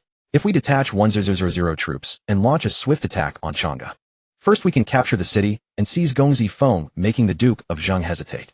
Second, when the Duke of Zheng hears that his backyard is on fire, he will be forced to divert troops to rescue it, and the siege of Shangqiu will naturally be lifted. The hall fell silent for a moment. The Duke of Song slowly rose, a flicker of fire rekindling in his eyes. This plan is risky, but being trapped in a solitary city is also a death sentence. If we can capture Gongzi Feng, we may force Zheng Wuxing to retreat. Kong Fujia, I entrust the safety of Shangqiu and myself to you. He looked southward toward the direction of Chang'e, where Gongzi Feng resided. Ji Wuxing, you want to besiege my capital? Then I will strike at your heart. 10 days later, outside Chang'e, Kong Fujia stood before the newly erected camp, gazing at the not-so-imposing city. The Zheng banners on the city wall fluttered loudly in the wind. The defenders had clearly spotted them, and figures scurried along the battlements. General, when shall we attack? A deputy asked.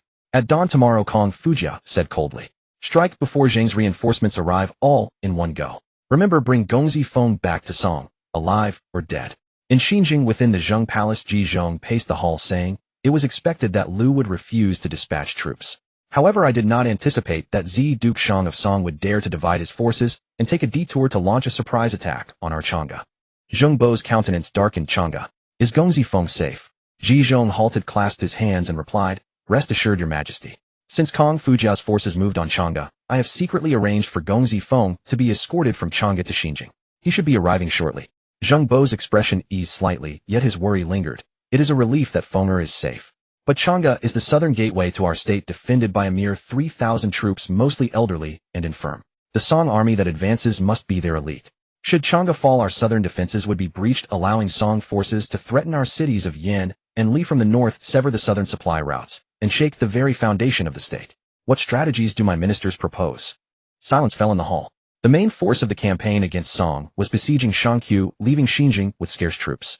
At that moment, Ingzhi stepped forward and spoke clearly. I have 3 strategies for your majesty's consideration. Speak. The superior strategy: continue to reinforce our main army at Shangqiu and launch a full-scale assault on the city. This would place Song in a dilemma: either recall Kong Fujia from Chang'e to defend, or watch Shangqiu fall to our siege. If Song divides its forces to aid Shangqiu, our army can ambush them mid-route with ease. Should Song refuse to split its forces once we capture Shangqiu, Kong Fujia's army will be demoralized and lose the will to press the siege on Chang'e. Yet this strategy carries great risk. If Shangqiu resists stubbornly or Chang'e falls or other states exploit our distraction, our army would be trapped in dire straits. The middle strategy immediately mobilize available troops from within the state and rush to relieve Chang'e, striking the besiegers from both within and without. However, Ingzhi paused. Our state has just concluded a truce with Wei and launched a campaign against Song. Our troops are exhausted and the supply of provisions is strained. Moreover, the Song army attacking Chang'e is well prepared and rested, while our weary forces would be uncertain of victory. There is also the fear that other states, seeing our interior weakened, might stir new troubles. The inferior strategy, Ingzhi turned to the assembly. Chang'e may be small, but its walls are strong and its provisions ample. The defending commander Gao Qumi is both courageous and resourceful. With 3,000 troops holding the city, even 10,000 Song soldiers will find it difficult to capture quickly. Instead of assaulting Shangqiu or rushing to rescue Chang'e, we should first forge an alliance with Chun, cutting off one of Song's arms. Simultaneously send envoys to the Zhou capital to seek an audience with the Son of Heaven. The Duke of Song has been disrespectful to the royal house in recent years. If we can obtain the heavenly mandate to punish Song on behalf of the Zhou king, our campaign will be justified and other lords will find it difficult to come to Song's aid. At that time, attacking Song would yield twice the result with half the effort. Zheng Bo pondered long, his fingers tapping lightly on the table. The superior strategy. Shangqiu is Song's capital with high walls and deep moats. The Song people will defend it to the death. It cannot be taken quickly, and prolonged stalemate invites too many variables. The middle strategy. Indeed, as you said, our troops are exhausted. Splitting them to rescue Chang'e would pit weary soldiers against a prepared enemy fraught with peril. Moreover, the stance of states like Wei and Lu remains unclear. If they attack while our forces are divided, how would we respond? His gaze fell on Ingzhi and he spoke slowly. It seems only the inferior strategy is viable. Yet, Qin has always been an indecisive state, maintaining ties with both Song and Wei. Would they so easily ally with us? And regarding the Zhou king, the previous matter of demanding grain likely left a grudge in his heart. To obtain the royal mandate against Song, how can it be so simple? At this moment, Ji Zhong interjected. Your Majesty, the matter of Chun is manageable. First send an envoy with goodwill. If he refuses, a glint of coldness flashed in his eyes. I will dispatch elite troops to raid their borders, plundering their wealth and capturing their people. Chun is weak. Struck by such a blow, they will be terrified. Then I will send another envoy with lavish gifts to negotiate peace. The Marquis of Qin, seeking self-preservation, will surely agree to an alliance. This is the strategy of first the sword, then the olive branch. As for the Son of Heaven, Ji Zhong continued, he may still resent the earlier demand for grain, but Prince Hu's safe return was largely due to the Duke of Zhou Heijian, who mediated in Chengzhou. Your Majesty may prepare generous gifts and secretly visit the Duke of Zhou, explaining the situation. The Son of Song's recent irreverence toward the royal house is an established fact. Furthermore, when the royal court previously punished Siwa, Bo Shan, our state did not intervene. Now that a new Marquis of Jin has been installed, we can use the pretext of congratulating him to enter the court and demonstrate our submission. The Son of Heaven, seeking to balance the lords, may well be willing to use our power to reprimand Song. After much deliberation, Zheng Bo finally decided, we shall follow the inferior strategy. First seek peace with Chun. Minister Ji, this task is yours. In extraordinary times, extraordinary measures are needed. Act swiftly and discreetly as you have proposed. As you command. In Wanqiu, capital of Qin, Ji Zhong arrived bearing Zheng Bo's goodwill and proposal for an alliance, but was politely yet firmly rebuffed by the Marquis of Chun. The Marquis of Chun sat on his throne, his face troubled. Minister Ji, it is not that I am unwilling to reconcile with Zheng Bo, but Chun is weak, caught between Zheng Song and Wei. Our only means of survival is the principle of trust and righteousness. We previously allied with Song and Wei to campaign against Zheng, achieving no great success, yet the covenant remains. If today I abandon Song and Wei to ally with Zheng, how will Chun defend itself when Song and Wei come to demand an explanation? Though Zheng is strong, can it guarantee Chen's safety? Wufu, a minister of Chun, whispered from the side. Your Majesty, Zheng is a great state. An alliance with it would bring more benefits than harm. Song is now in dire straits. Enough. The Marquis of Chun waved his hand resolute. Chun has its own way of survival. Shifting allegiances only invites calamity. Minister Ji, please return. Ji Zhong said no more, clasped his hands, and withdrew. Back at the inn, he maintained his composure, merely whispering a few instructions to his attendant. Several days later, a 5,000-strong elite force suddenly appeared on Zheng's border, swiftly invading Qin's territory. They broke through several checkpoints, seized vast amounts of wealth and grain, captured over 1,000 border residents, and then, before Qin's reinforcements could arrive, rapidly withdrew into Zheng and vanished. Ji Zhong returned from the raid and reported to Zheng Bo, our military might has been displayed. Now if we send another envoy to negotiate peace with the Marquis of Qin, he will not dare to refuse. Before he finished, Gongzi, who stepped forward and bowed, "Father, let me go." Zheng Bo looked at his young son, raising an eyebrow. Even Minister Ji could not succeed in person. You are still young and inexperienced. How can you persuade the Marquis of Qin? Gongzi, whose eyes were clear, but his tone was resolute. Minister Ji used force to intimidate, which may have bred resentment in the Marquis. I wish to approach him with sincerity and explain the stakes clearly. Even if the Marquis does not accept, we will not lose face. I will do my utmost to fulfill the mission. Zheng Bo gazed at him for a moment, then turned to the silent Ingzhi. Since that is the case, Mr. Wu Yunai ask you to accompany him and guide him in matters that arise. I shall obey. Ingzhi bowed in acceptance. Ingzhi and Gongzi, who taking the looted treasures and commoners, once again set out for the state of Qin. The news of the attack on Qin's border reached Wanqiu, shaking the ruler and ministers of Qin to the core. Marquis Qin was both shocked and enraged, yet utterly helpless. The Zheng army came and went like the wind, evidently a well-prepared elite force. The Qin military was utterly incapable of pursuing or retaliating. Just as the Qin ruler and his ministers were anxiously deliberating how to counter the next possible heavier blow, from Zheng a palace attendant hurriedly reported, "Your Majesty, Gongzi Hu of Zheng and his guest advisor Ingzhi request an audience outside the palace. They say they come by order of the Earl of Zheng to return the treasures and people that were plundered by border outlaws a few days ago, and to express their apologies." Marquis Qin and his ministers exchanged bewildered glances filled with suspicion and uncertainty. After a moment's hesitation, Marquis Qin said, "Let them in." Gongzi Hu and Ingzhi entered the hall, followed by the Qin people who had been returned by the Zheng army, along with carts laden with treasures. Though young Gongzi Hu carried himself with composure and dignity, he solemnly bowed to Marquis Qin and spoke earnestly. "Your subject, who by order of my father has come specially to apologize to Marquis Qin. My father once said that Marquis Qin and he, both being ministers of the great Zhou, should be in harmony. The other day, due to some misunderstandings between the two states, my father sent Minister Ji to renew friendly relations, but Marquis Qin did not agree. Perhaps the border generals misinterpreted the ruler's intentions, thinking the two states were at odds, and thus took it upon themselves to dispatch troops, harassing your border people and seizing their treasures and people. When my father learned of this, he was enraged and has severely punished the offending generals. Today he specially ordered me, his subject, to return all the looted treasures and people, and on behalf of my father to offer apologies to Marquis Qin. My father wishes to form a brotherly alliance with Marquis Qin, pledging eternal friendship. I wonder what Marquis Qin thinks of this." Marquis Qin looked at Gongzi, who stood in the hall, with perfect courtesy, neither humble nor arrogant, and then glanced at the returned subjects and treasures. A tumult of emotions stirred within him. This tactic of striking first, and then offering courtesy, was both forceful and left room for maneuver. As Marquis Qin fell silent, his gaze swept across the side curtains of the hall, and he vaguely saw his own daughter, Qin secretly watching from behind the screen. As Gongzi Hu spoke, he happened to look up, and for an instant met the pair of clear, curious eyes peering through the gap in the curtain. Qin seemed not to have expected to be discovered. She was momentarily startled, but then instead of averting her gaze, she gave him a gentle smile, before turning and departing. Gongzi Hu's heart stirred, yet he maintained his composure. Marquis Qin observed this scene, and when he looked at Gongzi Hu again, handsome in appearance while spoken, he couldn't help but feel a favorable impression. He was silent for a moment, then finally let out a long sigh. "Since the Earl of Zheng has shown such goodwill, how can I refuse? Let the past misunderstandings be set aside. Let the states of Qin and Zheng form a brotherly alliance, never to invade each other." Marquis Qin sees clearly. Gongzi Hu bowed again, a sincere smile spreading across his face. After the alliance was concluded, Gongzi Hu and Ingzhi stayed in Wanqiu for a few more days to settle the details of the treaty. Gongzi Hu conducted himself properly, showing great respect to Marquis Qin and the ministers of Qin, thus winning much goodwill from the Qin court. Before their departure, both sides agreed to exchange envoys in the 12th month of the following year to hold oath-taking ceremonies in Zheng and Qin respectively. Ingzhi noticed, however, that Gongzi, who seemed particularly attentive to the Qin palace, often lost in thought. It must have been that brief encounter in the hall that day had left a mark on his heart. On the day before leaving Qin, Gongzi, who paced in the courtyard of the guest house, his gaze frequently drifting toward the palace, as if reluctant to leave.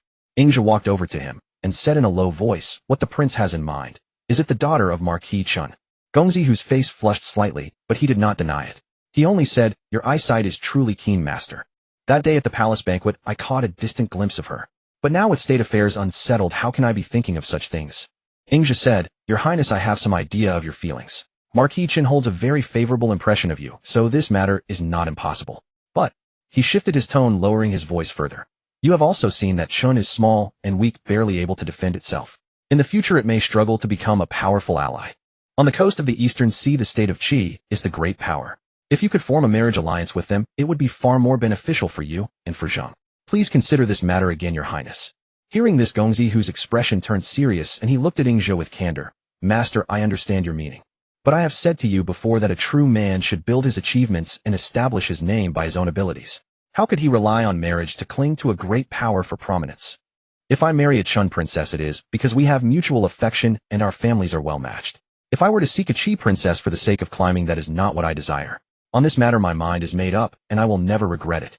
Watching Gongzi, whose clear and resolute eyes, a myriad of emotions surged within Ingzhe. Should he praise him as a gentleman with a noble spirit and commendable ambition, or sigh over his ignorance of the times and excessive naivety? If he were born in a time of peace with such a character, he might become a benevolent ruler who preserves the legacy. But in this era of warring states where the strong prey on the weak, should I help him?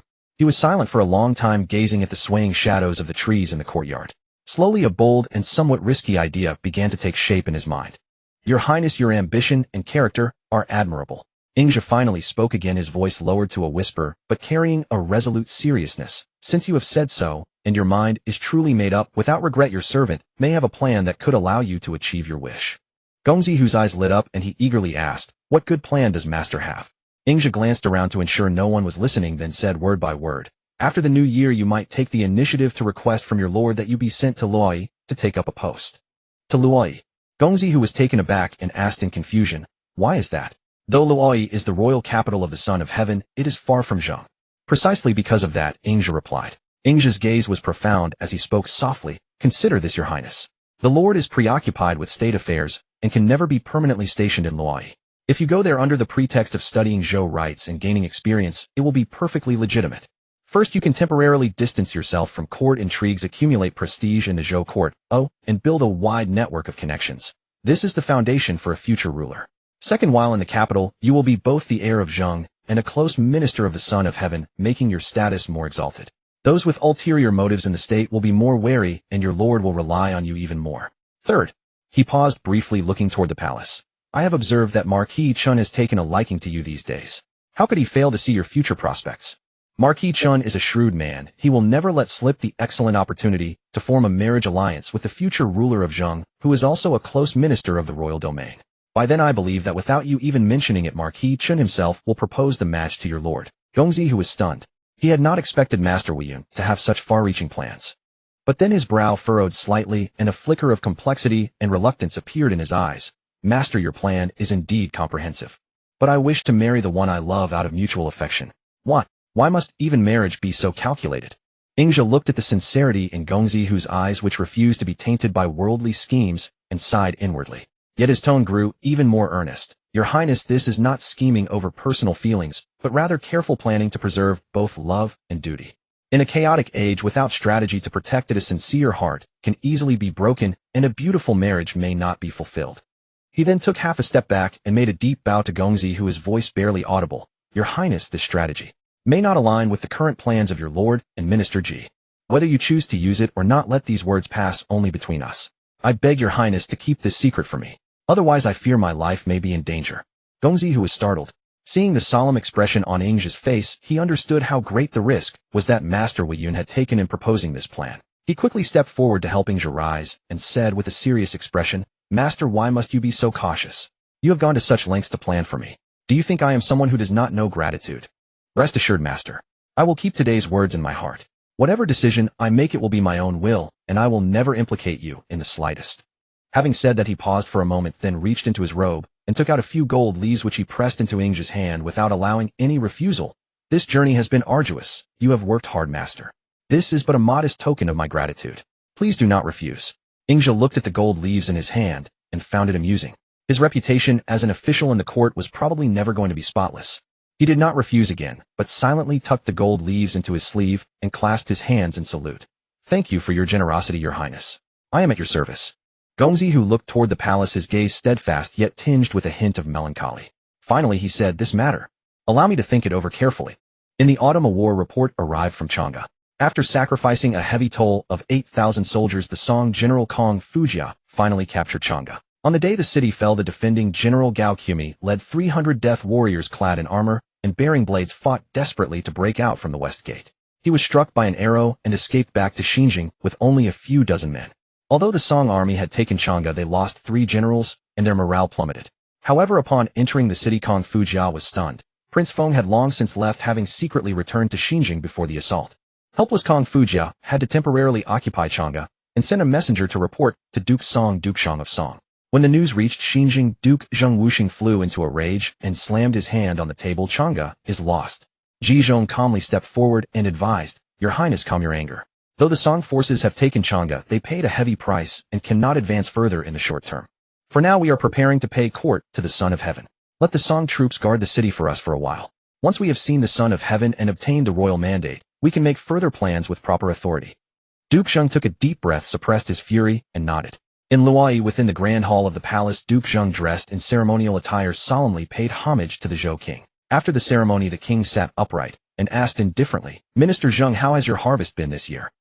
Duke Zheng's heart tightened, as he thought the king still remembers the year I seized grain. But on the surface he replied respectfully, "By the grace of your majesty, the harvest has been adequate this year." A faint ambiguous smile curved the king's lips. "That is good. This year's new grain I can finally keep for myself." After a pause he added, "Considering that you, Minister Zheng, have suffered famine in the past, I specially grant you 10 carts of millet for emergencies." Upon hearing this, Duke Zheng's face turned pale. His fingers dug deep into his palm as he struggled to suppress his surging rage.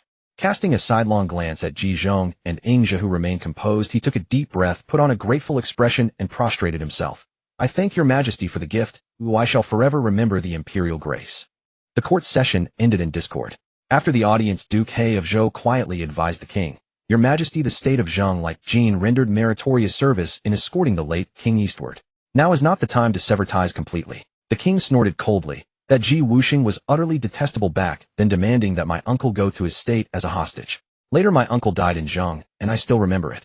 Moreover, he once secretly allied with Bo Shan and ruined my great plans. If he hadn't later shown sense and refrained from meddling when I attacked Bo Shan, I would have sent troops to deal with him long ago." Duke He of Zhou advised, precisely because he knows to restrain himself and dares not act rashly. It shows he still holds the Son of Heaven in awe. If we can win over Zheng and Jin, why worry about the other lords not submitting? The king fell silent. Back at the inn, Duke Zheng's face was still full of anger. "Look, those 10 carts are clearly old millet from years past. How dare the king humiliate me like this?" "You two remain so calm," Ji Zhong said gently. "Whatever the king bestows, even if meager, is still a favor. If we break ties now, we cut ourselves off from the royal house. How would other lords view you, my lord?" Ingzhe added, "I have heard that this year's harvest in the royal domain is poor. The king would rather lose face by giving old grain, showing he values empty reputation and is short-sighted. My lord, there is no need to dwell on momentary anger." Duke Zheng's anger still lingered. "What do we do now?" Ji Zhong said, "Let me first contact Duke He of Zhou privately." No sooner had he spoken than a servant announced, "Duke He of Zhou is here to visit." Upon entering, Duke He spoke with extraordinary courtesy, saying that the king's words were merely spoken in anger and that he already regretted them, urging Duke Zheng not to harbor resentment. Before leaving, he unexpectedly presented 2 carts of colorful silk, casting a subtle smile at Ji Zhong. After Duke He departed, Duke Zheng asked in confusion, "What does he mean by this?" Ji Zhong smiled and whispered, "The king has 2 sons, the elder named Tuo, the younger named Ko. The king dotes on the younger son and has privately instructed Duke He to look after him. He may be considering changing the crown prince." Today Duke He came to curry favor, undoubtedly seeking a foreign ally for the younger son. "My lord, accepting these colorful silks will serve a great purpose." "What purpose?" "My lord, your visit to the king is known to all the lords. On the way back, place the silks on the 10 carts, cover them with brocade, and proclaim them as royal gifts. Then place vermilion bows and arrows, symbols of the king's authority to launch punitive expeditions, on the carts. In the future, when you act on the king's orders, who would dare to disobey?" Duke Zheng clapped his hands and laughed. "In that case, we can now use the king's mandate to attack Song." Ingzhe shook his head. "The time is not yet ripe. We have just agreed with Qin state to exchange envoys and swear an oath in the 12th month of next year. If we move troops now, we risk losing trust with our neighbor. Better to delay for a year, stockpile grain and train troops, and act after the alliance with Qin is solid." Duke Zheng pondered for a moment and found it reasonable, nodding in agreement. On the journey back, the 10 carts of royal gifts rolled along in grand procession, the colorful silk covering the old millet and the vermilion bows and arrows gleaming in the sunlight. Along the way, commoners and envoys from various states whispered among themselves, believing that Duke Zheng was deeply favored by the Son of Heaven. In Xinjiang, at the Great River shop, Jiang Han fiddled with the abacus, counting the copper coins on the table, his eyes full of smiles. "Father, see, wasn't I right? The king's harvest was poor this year, but he was too proud to buy grain openly and secretly had Lu State purchase it for him. Through this resale, we made a small profit. Rest assured, even if Duke Zheng learns of this, he won't blame us. Ingja shook his head with a wry smile. Honor, you are exceptionally gifted. If you confine yourself to commerce, wouldn't that be a waste of talent? Hearing this, Jiang Han immediately knelt and said urgently, Father, why do you say that? Since childhood, I have had no parents. Apart from Lord Delua, it is you and Mother who have treated me the best. If I have any regret, it is only that I didn't come to serve you sooner. Ingja's heart warmed, and he helped him up. He could not acknowledge his own child, but this son, before him, treated him like a father. In this chaotic age, orphans like Jiang Han numbered in the tens of thousands. The spider web could only catch a drop in the ocean. If this troubled world could find peace sooner, would there be fewer people left homeless and separated? He patted Jiang Han's shoulder gently and said in a warm voice, Good child, we are father and son. No need for such great formality in the future. Time passed, and another spring ended. In the early spring of the 7th year of Duke Qin of Lu, 716 BC, there was still a chill in the palace of Xinjing. Prince Hu stood before Duke Zheng Wuxing's desk, as if he had been pondering for a long time, then spoke solemnly, Father, this year, I wish to go to Li on your behalf to report to the Son of Heaven. Duke Zheng looked up from his book surprised. Oh, what suddenly gave you this idea? Prince Hu bowed and replied, I have heard that there is some discord between you and the Son of Heaven over past matters. Now, although our state of Zheng is strong in soldiers and horses, we are still vassals of the Son of Heaven. My purpose in going is first to apologize on your behalf and ease the tension, second to gain experience, broaden my horizons, and make friends with worthy men from the royal domain and other states, so that I may serve the country in the future. Duke Zheng stared at his son for a moment, then stroked his beard and laughed. These ideas. Did Master Weiyun teach you in private? Prince Hu said earnestly, These are all thoughts I have been pondering day and night myself. Although Master Weiyun often teaches me from books, these diplomatic considerations are my own. Though he did not agree with Ingja's methods, he decided to keep his secret. Duke Zheng paused for a moment, seeing his son's clear and determined eyes, not a casual remark, and nodded in approval. Very well. Since you have this intention, go and gain experience. On the road you may consult Duke He of Zhou on all matters. Do not act on your own, and remember to observe propriety. Prince Hu and his party arrived in Luoyi. King Huan of Zhou still harbored resentment toward Duke Zheng, but seeing Prince Hu's dignified appearance, proper conduct, and courteous responses, he could not help but feel fondness. Privately he sighed to his attendants, Duke Zheng has such a son, truly a man of noble character. It was already late summer in the 7th year of Duke Qin of Lu as July approached. Within the state of Xinjing, preparations for war were intensifying. The forges of blacksmiths never ceased their flames, piling up halberds, spears, and swords like mountains. In the fields the autumn harvest was in full swing, with carts laden with grain streaming ceaselessly into the granaries. The entire state of Zheng, while savoring the rare bumper harvest, kept a vigilant eye on the movements of the Song state to the east. Yet Song presented a completely different scene. Upon hearing that the Earl of Zheng, after his audience with the Zhou Son of Heaven, had not only escaped reprimand, but also received the vermilion bow and arrows symbolizing the authority to wage punitive expeditions, Duke Zheng of Song felt profoundly uneasy. He summoned the Grand Minister of War Kong Fujia and asked with worry, the Earl of Zheng has obtained the Son of Heaven's bow and arrows. What does he intend to do? Does he mean to strike or not? Our army has been on alert day and night, and the garrison soldiers are utterly exhausted. If this continues, trouble may arise.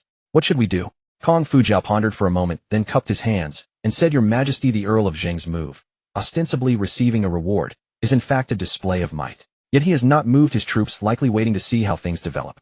Rather than drain our resources in vain, perhaps we could try to negotiate peace with Zheng. Duke Zheng frowned. Negotiate peace? If he demands the return of Chang'e, how shall we reply? Kong Fujia shook his head. Chang'e was taken by our soldiers at the cost of their lives. There is no reason to return it. But if we can stabilize Zheng through a peace treaty and give our troops a chance to catch their breath, that would be the best course of action. Moreover, he lowered his voice, now that Zhou Yu is dead in Wei, and Duke Xian of Wei, having reigned for 3 years, has consolidated his power, we should also renew our alliance with Wei to check Zheng. That is the long-term plan. After much deliberation, Duke Zheng found Kong Fujia's reasoning sound and nodded. Do as you say. First send a peace overture to test Zheng's intentions. Not long after Song's peace letter arrived in Xinjing, the Earl of Zheng unrolled the silk scroll, a cold smirk curling at the corner of his mouth. Z invites me to meet at the Su ground on the 17th day of the 7th month to discuss peace. My dear ministers, what do you make of the Song people's scheme? Senior Minister Gongzi Lu, fiery-tempered, slammed the table and stood up. Peace? How arrogant. If they truly want peace, let them return Chang'e first. Otherwise, no negotiations. Grand Minister Zhai Zhong stroked his beard and said slowly, Gongzi Lu is mistaken. The Song people lost 3 generals and 8,000 soldiers to take Chang'e, a heavy price. Chang'e is now like meat in their mouths. They will not easily spit it out. Demanding its return at this moment will only provoke their anger. At that point Ingzhe, who had been sitting quietly, spoke calmly. In my humble opinion, losing Chang'e is regrettable, but it is not the most pressing issue now. We have agreed with Qin to formally conclude an alliance in December, and formal exchanges are to begin next year. If we become entangled with Song now, Qin will grow suspicious, and it may ruin the grand plan. Better to accept the peace for now, lull the Song into complacency, and use this time to train our troops, stockpile grain, and secure our rear. Then we can wait for the right moment. The Earl of Zhang's gaze swept across the three faces, and he finally decided. Good. Let it be as Master Wu Yun says. Let the Song keep Chang'e for now, we'll not mention it. The most urgent task now is to form an alliance with Qin and stabilize the southeastern front. Send word to Song I agree to the truce. On the 17th day of the 7th month, we shall meet at Su ground. With the alliance settled, Ingzhe was about to rise and leave the court when his heart suddenly raced violently, and darkness engulfed his sight as he collapsed to the ground. Ingzhe slowly opened his eyes to the familiar texture of the tent canopy, the bitter scent of medicinal herbs filling his nostrils. He moved slightly, immediately feeling a dull, heavy tightness in his chest. Master, you're awake. Moe, who had been keeping vigil by his bedside, leaned forward, her delicate hand gently supporting his shoulder, her voice trembling with an almost imperceptible fear. Beside her, Jiang Han's face was pale, his eyes fixed on Ingzhe as if afraid he might disappear again. What happened to me? Ingzhe's voice was hoarse. He tried to sit up, but was stopped by a wave of dizziness, so he sank back onto the soft pillow. Moe brought a warm bowl of medicine to his lips and said softly, "You have been unconscious for half a day. The imperial physician just examined you." He said an old injury flared up, compounded by a chill, causing a reversal of qi and blood, which led to the fainting. However, she paused, her clear eyes carefully scrutinizing Ingzhe's face. "I suspect the main cause is that your heart is beating too fast and too wildly, as if sensing danger to a blood relative, thus disturbing your spirit. Master, how do you feel now?" Jiang Han also leaned in, his voice choked with tears. "Yes, father, when you suddenly collapsed in the hall, just now you scared me to death. When we carried you in, your face was as white as a sheet, without a trace of color." Ingzhe forced a reassuring smile and rubbed his brow. "Thank you for your concern. I feel much better now, but my chest is still tight, as if a stone is pressing on it." He frowned, pressing a hand to his chest. Strange, his heart was beating fast and erratically, as if something of immense importance was rapidly draining from his life. Such an instinctive, almost panicked throb could not be explained by mere court discussions or an old injury. Never before had such a sign occurred. Moe and Jiang Han exchanged a look, and her expression turned grave. After a moment of silence, she took out a roll of light-colored silk of unusual texture from her bosom, lightly stroked it with her fingertips, and then handed it to Ingzhe. "Master, perhaps this is not entirely due to old injuries or a chill." Moe's voice dropped, carrying a rare solemnity. "When you fainted, Tianxi just delivered an urgent intelligence report. After reading it, I felt that this matter might be connected to your racing heart."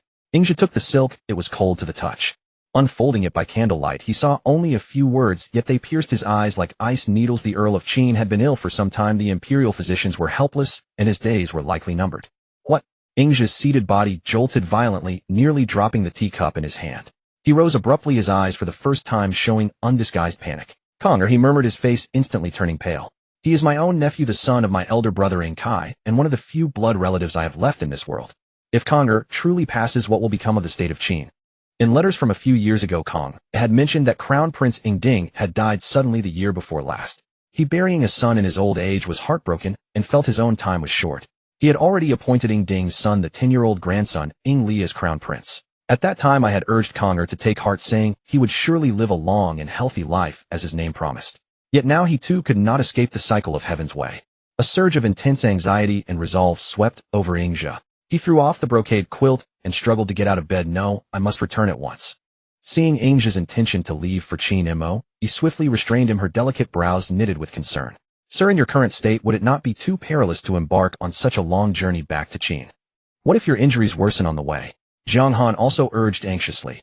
"Yes, father, and how could Zheng Bo so easily let you leave? If the Lord comes to visit in the coming days, or if urgent court affairs summon you." Ingzhe took a deep breath, forcibly suppressing his turbulent emotions, yet his gaze grew ever clearer and sharper. "You are both right, but this actually reminds me. On the 17th of July, Zheng Bo will go to Su to meet with the Duke of Song. Originally, he might have taken me along. Now that I am gravely ill, it is the perfect excuse to slip away." He looked at the two, his words quickening, yet his thoughts remarkably clear. "If my guess is correct, the Lord will depart in 3 days. As a ruler, traveling his entourage is cumbersome, bound by ritual and protocol. The meeting, the round trip, and the encampment, and socializing will take at least 22 days. But I, riding fast, can make the round trip to Qin in about 12 days. Ample time." Moe still hesitated. "But your wound and pulse. It's fine, no longer a serious concern." This matter is perhaps my second brother's blessing from beyond. Ingzhe waved his hand, his gaze drifting toward the deepening night outside the window. Externally, we'll say the old wound has triggered a cold requiring quiet rest and avoidance of visitors. The imperial physician's diagnosis will serve our purpose. In these 3 days, make proper arrangements especially to handle any visitors who might come. Mo. listened, pondered for a moment, and a resolute glint flashed in her eyes. Sir, perhaps I should accompany you. The journey is long, and your wound is not yet healed. If I am by your side to look after you, I would be more at ease. Ingzhe immediately shook his head, his tone categorical. No. If you leave, who will handle the affairs of this mansion and the contact with Tianxi should anything change? You are my most important aide here. You cannot leave, even for a step. Jiang Han also urged, then let your son accompany you. My martial arts may not be top-notch, but I can at least protect you, father. Ingzhe frowned slightly, his gaze sweeping over the two. Neither of you can go. If I claim to be ill, and you both leave Xinjiang one after another, the mansion will suddenly lack its pillar and young master. Would that not arouse suspicion? Moreover, he paused, his voice dropping a few notes. My departure must be flawless, leaving no trace for anyone to investigate. After a moment of contemplation, he seemed to reach a decision. If you are uneasy, let Lei Jie accompany me. He is steady in temperament, skilled in martial arts, and adept at posing as an ordinary guard, drawing no attention. With him by my side, he can handle any emergencies on the road. Moe pondered for a moment, and finally spoke. With Lei Jie going, I am somewhat reassured. But sir, you must be cautious in all matters. No matter the situation, in Qin, return as soon as possible. Looking at the deep worry lingering between his brows, she sighed inwardly. Birth, aging, sickness, death. These are the unavoidable sufferings of mortals. Yet for those who have mastered the art of a day feels like a year. Each farewell to a loved one means enduring 1,000-fold prolonged torment alone. Ingzhe responded, the worry in his eyes easing slightly, but the deeper sense of urgency remained undiminished. In the coming days, do what you normally do. Do not panic. Especially pay attention to the court's movements, particularly any anomalies from Jizhong and Gongzi Lu. Rest assured, we will handle matters here. Jiang Han and Moe answered in unison. Ingzhe leaned back on the couch, staring at the flickering flames, his mind already seething with turmoil. The safety of Qin, the life or death of his nephew, the chess game in Zheng. Countless threads intertwined in his thoughts.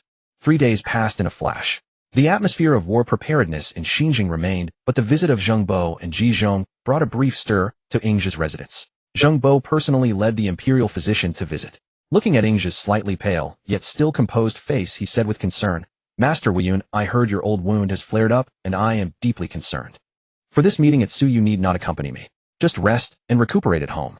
The physician stepped forward to take his pulse, and after a moment reported, Your Majesty, this gentleman's old ailment has triggered a cold with signs of rebellious qi and blood.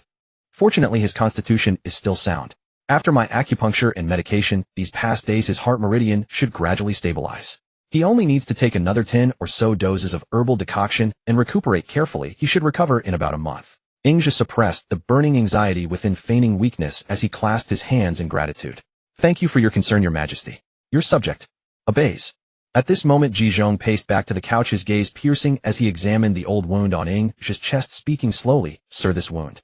Forgive my bluntness, it appears to be an arrow wound, and the location is perilous, directly threatening the heart meridian. An ordinary person sustaining such a serious injury would have long lost their life. It is truly a miracle that you have survived safely until now. May I ask, sir, where exactly did this wound come from? Ingzhe knew that if he did not give a reasonable explanation, now Ji Zhong's suspicions would be hard to dispel. He closed his eyes for a moment, and when he opened them again, a just right blend of grief and pain appeared in his gaze. You are not aware, Minister. This wound is the eternal pain in my heart. His voice was low, as if lost in memory. It was many years ago when the Rhone barbarians rioted, burning, killing, and looting, committing every evil.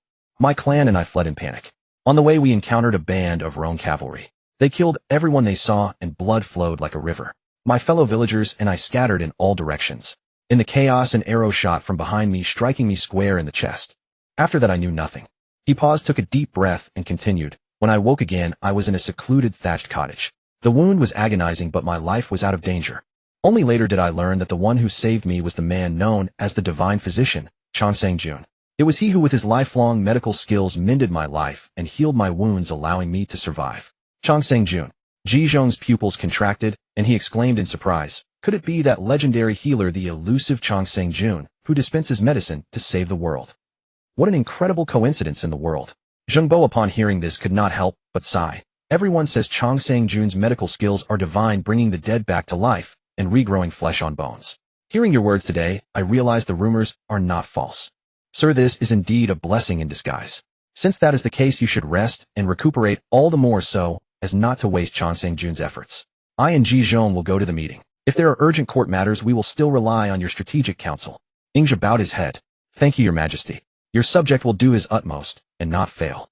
After seeing off Zhengbo and Ji Zhong, Ingzhi's sickly demeanor instantly vanished, replaced by an unyielding resolve. Has the Lord left? He asked in a low voice. Moe emerged from behind the screen, nodding. They just left the mansion. They should have already set out for Su. Has Lei Jie arrived? He is waiting in the woods 10 li outside the city to receive you. Ingzhi stood up, stretching his limbs. Though there was still a dull ache in his chest, his spirit had mostly recovered. Good. Proceed according to plan. He turned to Zhang Han. Han the steward Ada of the Grand River Merchant House. Is he the one you personally promoted and absolutely trustworthy? Zhang Han, though puzzled, answered promptly, yes. Ada has been with me for 5 years, utterly loyal. He has an ordinary appearance, no distinguishing features, and is least likely to attract attention. Then use him. Ingzhi's words quickened. Ada keeps a low profile and rarely socializes. Most people would not notice him. Go and invite him here, then confine him in the cellar. Treat him well with food and drink, but do not let him set foot out until I return. Externally say he has gone to Jin to purchase goods. Zhang Han's eyes lit up.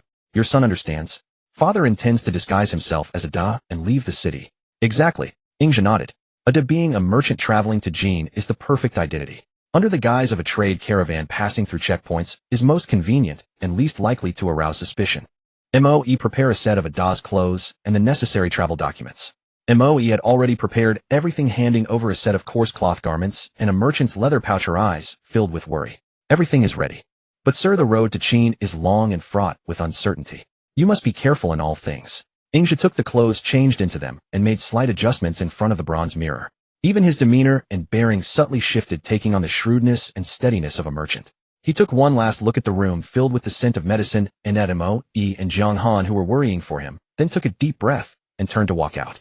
Don't worry. I know what I'm doing. Wait for my return.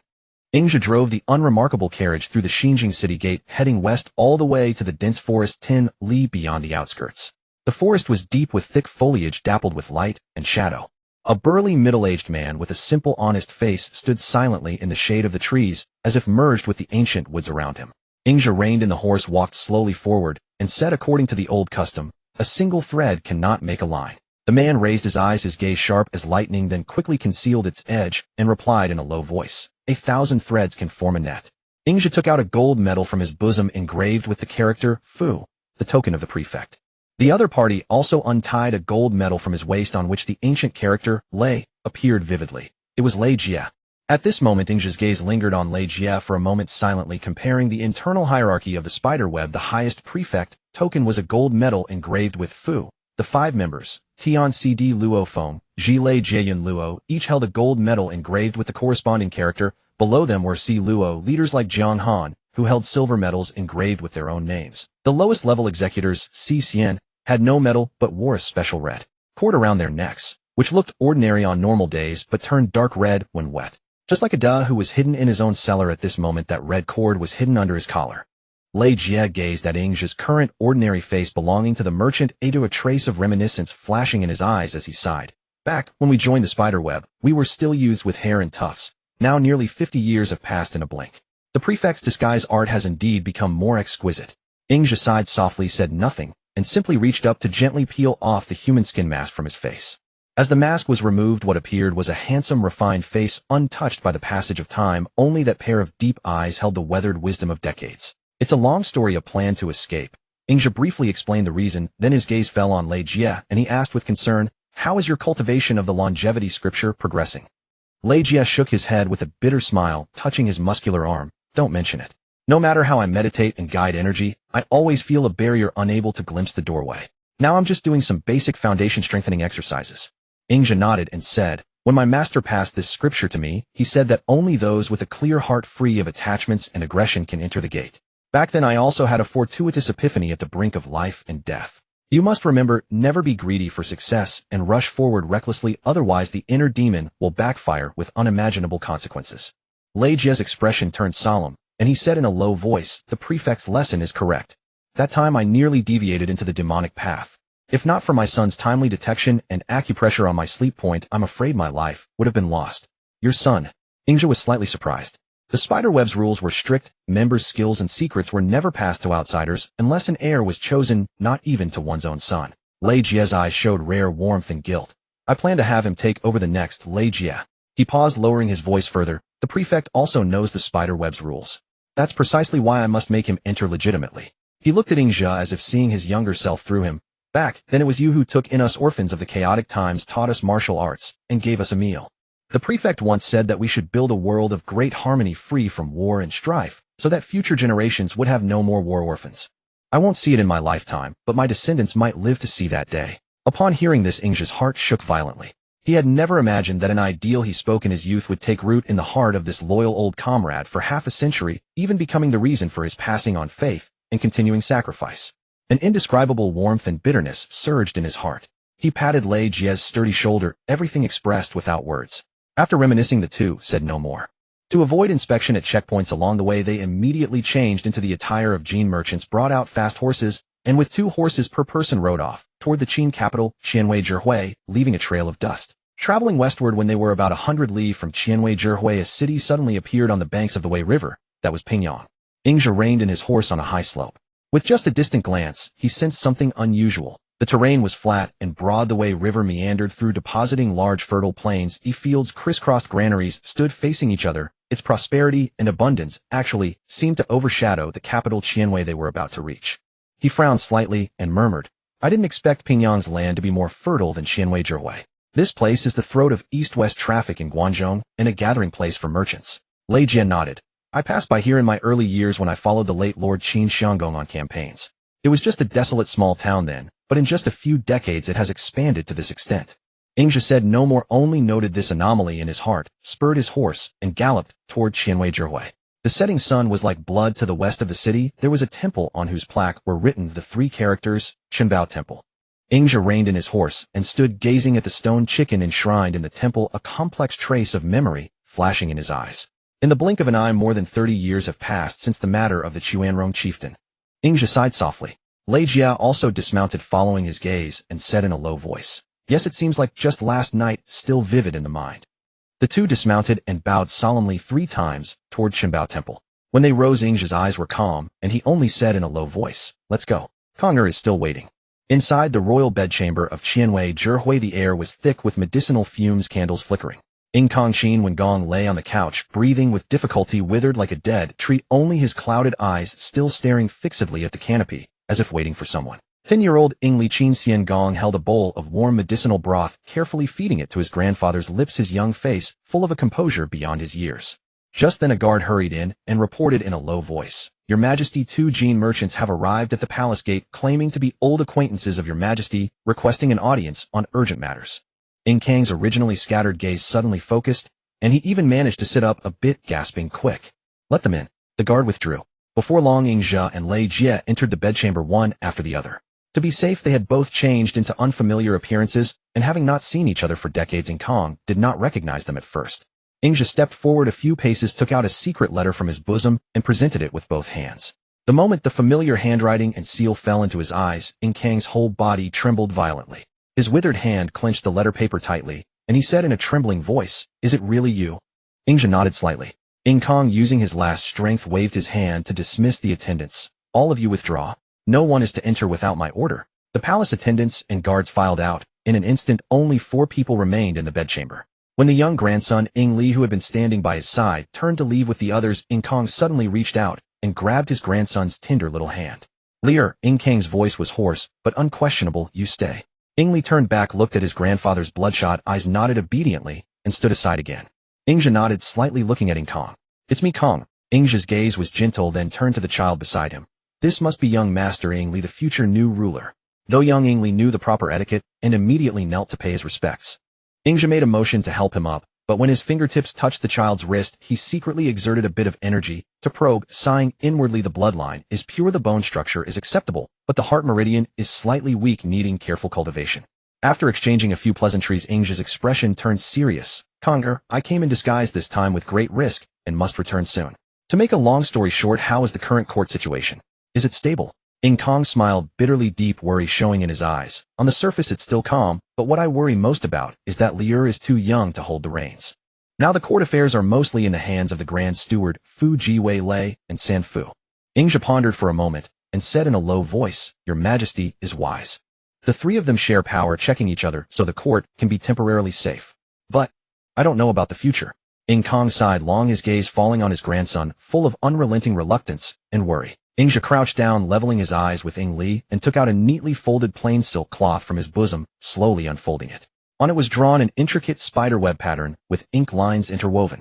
He handed the silk to Ing Li, his tone gentle but unequivocal. "Li'er, remember your great-uncle's words. If someday you encounter an urgent crisis and have no one trustworthy around you, you may send a trusted confidant with a secret letter to the Chunbao Temple in the west of the city." Ingzhi extended his index finger, gently tapping the center of the spiderweb pattern, and instructed word by word. "Remember, when writing the letter, you must add this spiderweb mark at the end of the paper, then drop it into the belly of the stone chicken in the temple. As long as this mark is seen, someone will settle it for you. This is a token of life and death. No third person must know of it except you, understand?" Although Ing Li did not fully understand the profound meaning, he felt the unprecedented seriousness of his grandfather, and great-uncle immediately straightened his small back and nodded solemnly. "Li'er understands. I will not disappoint great-uncle's trust." Ingzhi then said to Ing Kong, and Ing Li word by word, "Kong earlier, rest assured. From now on, every generation of Qin's rulers can do the same. The master of the spiderweb may change, but the spiderweb will forever be loyal to Qin." Upon hearing this, Ing Kang's eyes finally burst with a glimmer of light, and he gasped, "Good. Good." With trembling hands, he took out a warm, translucent jade half-disc carved with a coiled hornless dragon from his bosom. The jade disc was deep in color, a symbol of the Qin royal house. "Third uncle." Ing Kang's voice was hoarse, but carried an unquestionable solemnity. He pressed the jade disc into Ingzhi's palm. "This is the heirloom dragon pattern jade disc of the Qin royal house.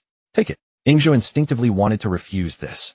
"Kong, this is a symbol of sovereign authority. How can it be lightly given?" "Third uncle, take it. Strictly speaking, you are also a member of the Qin royal house." Ing Kong interrupted him, though his breath was weak, his eyes were exceptionally sharp. "I am about to fail, and Li'er is young. The court is treacherous, I fear. I fear that if you return for the safety of Qin in the future, you might be stopped at the palace gate, bound by those cumbersome rituals." He gripped Ingzhi's hand tightly, his fingernails almost digging into the flesh, and said word by word, "This jade disc represents my will. In the future, if you return with this jade disc, you may reach the deepest palace without announcement. No matter who is on duty, they shall not stop you. Whether you wish to see me or see Li'er, it should be as convenient as coming home." Ingzhi looked at the dragon pattern jade disc, still warm with body heat in his palm, his heart shaken. After a long moment, he solemnly put it into his bosom. "Kong, I will take this dragon pattern jade disc." As if suddenly remembering something, Ing Kong asked, "Third uncle, tell me the truth. How do the Qin troops compare to the various states of the Central Plains?" Ingzhi answered directly. "The Qin army is bold and fierce. Its military system is just taking shape. Its numbers are less than Chu, its organization less mature than Zheng, its combat effectiveness not as elite as Tua. Overall, it still lags behind the Central Plains by a notch. But I will find a way to buy time for Qin." Ing Kong slumped back onto the couch, gazing out the window at the setting sun about to sink below the horizon, his eyes seeming to pierce through the palace walls, seeing the vast, desolate Longxi land to the west. A very soft sigh escaped his throat, a sigh mixed with unwillingness and resignation. "All my life, amid the toil of war, my greatest wish was to see Qin's banners cross the Shaohan Mountains and plant on the Central Plains soil. What a pity that heaven does not grant me more years. This eternal endeavor of conquering the East." In the end, he coughed violently, tears of physical pain seeping from the corners of his eyes. Finally, he just waved his hand weakly, his voice barely audible, "Left for future generations to accomplish." A generation of heroic ruler in the end never saw the day Qin marched east out of Hanga Pass. With full unwillingness and regret under the tearful eyes of his 10-year-old grandson and the silent gaze of his great-uncle, he closed his eyes and passed away. Lei Jie silently stepped back and bowed deeply to Ing Kong on the couch, his head remaining lowered for a long time.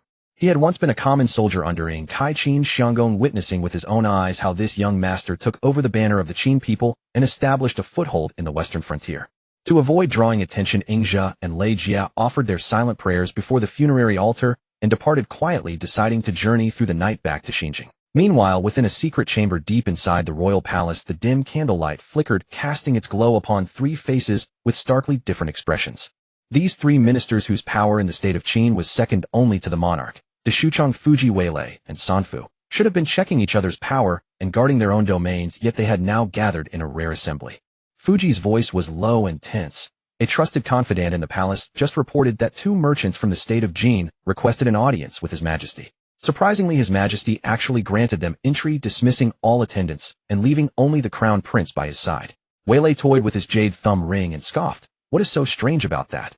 Our state frequently trades with Qin. Perhaps they were negotiating some grand business venture. Did you summon us all here just for this trifle? Sanfu let out a cold snort. What grand business venture would require dismissing everyone? Even if it concerned armaments and provisions, there would be no need for such secrecy. Fuji nodded, his tone turning grave. Sanfu speaks the truth. Furthermore, according to the report, those two arrived empty-handed. How did they look anything like merchants? Have you ever seen merchants seeking an audience with a monarch without bringing any goods? Weilei frowned. Then, perhaps they were discussing a confidential trade. You were merely trying to justify it. Sanfu countered sharply. Weilei simply asked directly, then tell me what on earth is going on. Fuji fell silent for a moment before speaking slowly. Even if Weilei's explanation holds water, there is one detail that is highly abnormal. The moment they departed, His Majesty passed away, and the Crown Prince is currently occupied with preparing the funeral rites, showing no unusual behavior whatsoever. Weilei's expression shifted. Are you implying those two were assassins? And the Crown Prince, being too young, did not dare to cry out. Sanfu shook his head. Though the Crown Prince is young, he possesses the bearing of a sovereign and is by no means a coward. If there were indeed an assassination attempt with the Crown Prince's temperament, he would have surely sounded the alarm. Those two could never have escaped unscathed. Moreover, given His Majesty's physical state. Sanfu did not finish his sentence, but everyone understood that the monarch's life was already like a lamp running out of oil. There was simply no need to strike at such a time. Fuji interjected. Thus they did not come to assassinate, but were crucial figures whom His Majesty insisted on seeing on his deathbed. Yet they left immediately after their discussion, not even staying for the funeral rites. This indicates the matter is of utmost urgency and brooks no delay. Fuji continued in a deep voice, precisely. What matter could weigh so heavily on His Majesty's mind in his final moments that he would break all conventions to summon two Qin merchants of unknown origin? Weilei grew somewhat irritated. Then what do you think it could be, eh?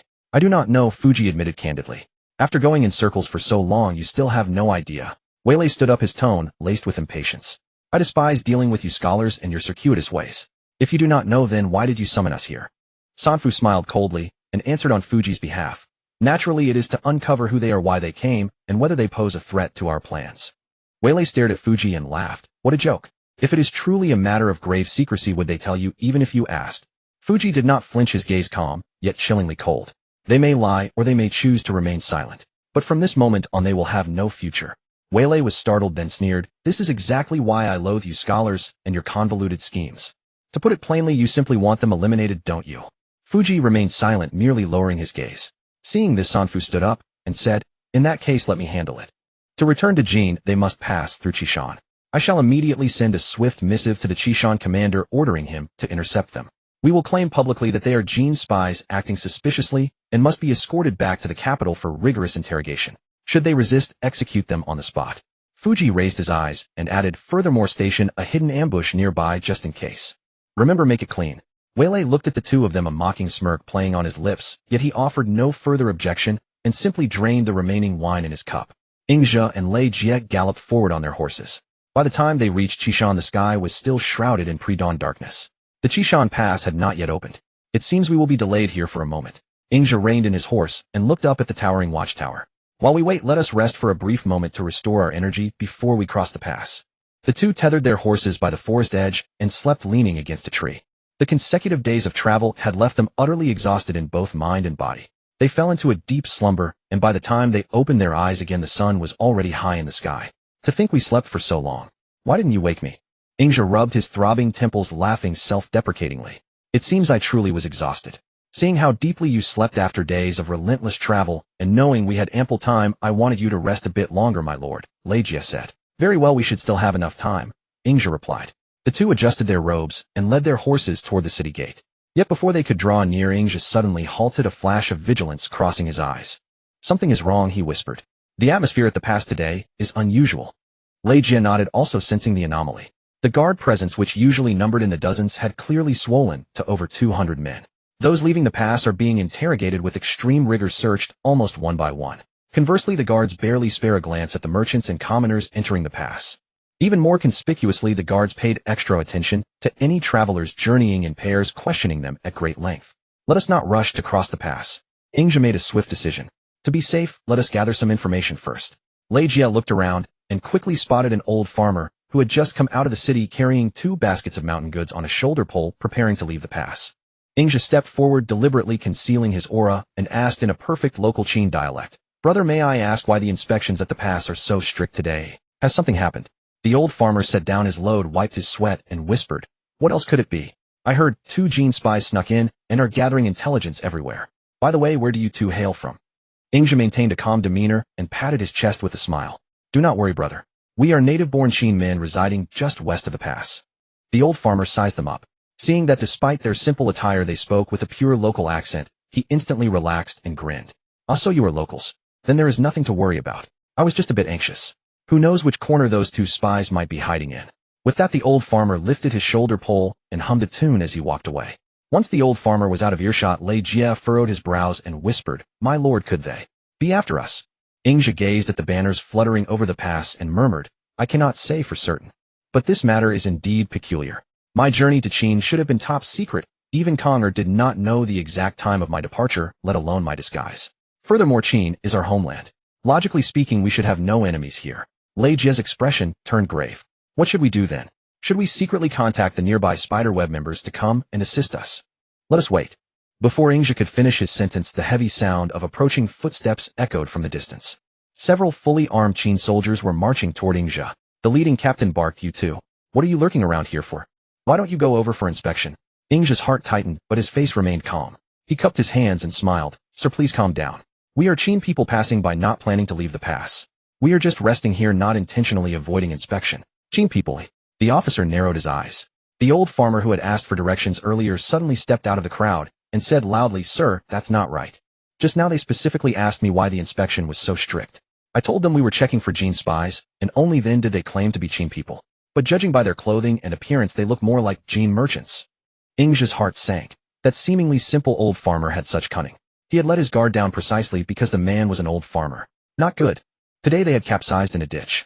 The officer saw the 2 men's expressions change and abruptly drew his sword, shouting, "Surround them. These 2 are suspicious. Seize them and take them back to camp for harsh interrogation." At the command, several Qin soldiers who had been lying in ambush swarmed forward, their gleaming halberds instantly sealing off all escape routes. "Sir, misunderstanding. We are really Qin people." Lei Jie cupped his fists and shouted, trying to explain. However, the officer's eyes held only cold, murderous intent with no room for negotiation. "Whether it's a misunderstanding or not, we'll find out after you're taken to camp. Seize them." Ingja thought, this is bad. This was no inspection. They were determined to arrest them. He glanced at Lei Jie from the corner of his eye, and Lei Jie understood. All right, we'll cooperate. Let's not harm the peace." Ingja raised his hands, feigning surrender, and stumbled forward as if off balance. Just as 2 soldiers relaxed and approached with oxhide ropes to bind them, Ingja whispered, "Now." His figure moved like a ghost, grabbing one soldier's wrist and twisting and pushing in one motion. At almost the same time, Lei Jie let out a roar like a wild bull, charging a mountain, sending the soldier in front of him flying backward. The Qin soldiers had never expected the 2 to resist arrest, nor such formidable skills, and they lost the initiative. The 2 seized the opportunity to reach the horses.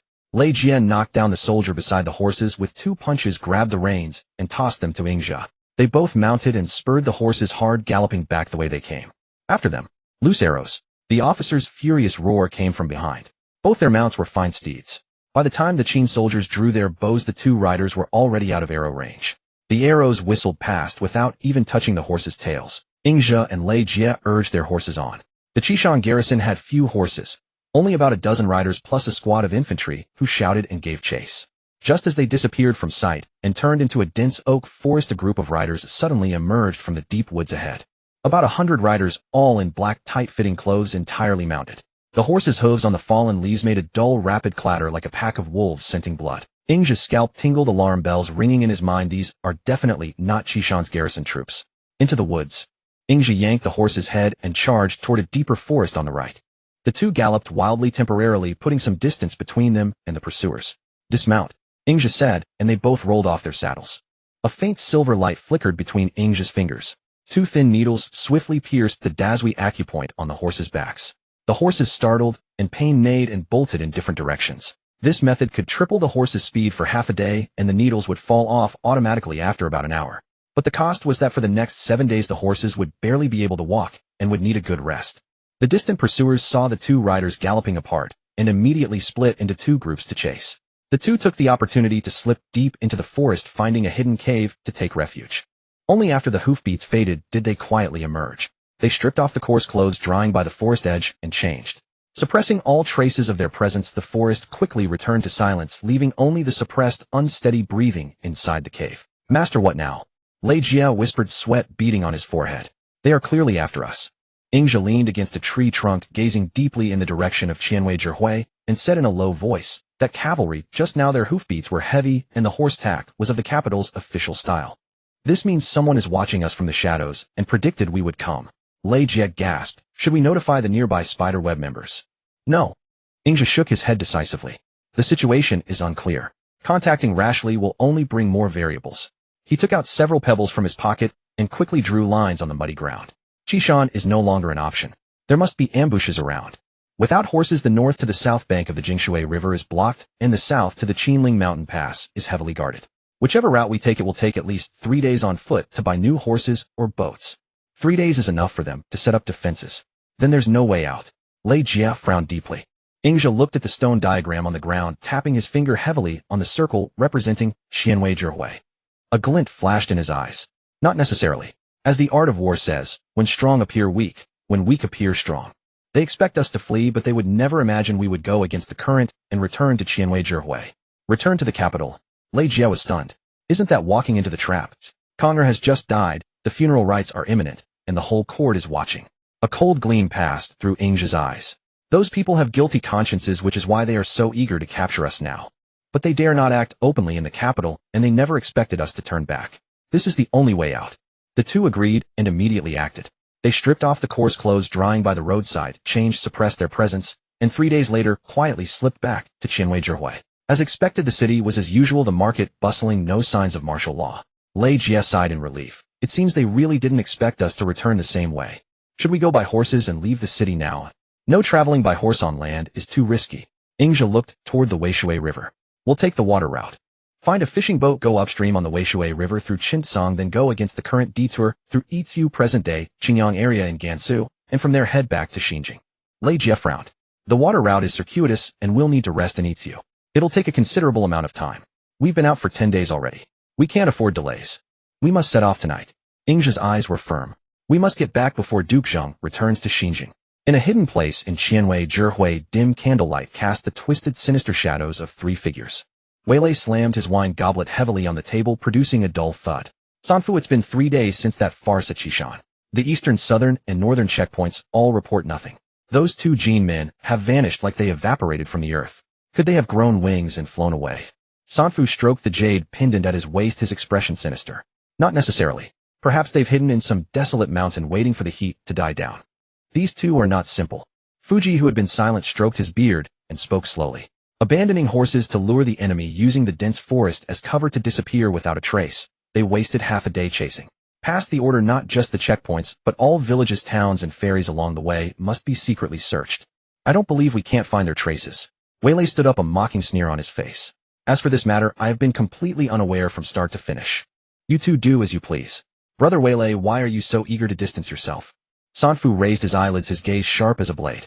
On the surface, the 3 of us are political enemies, but privately we are already connected in spirit. Moreover, the capture is official business.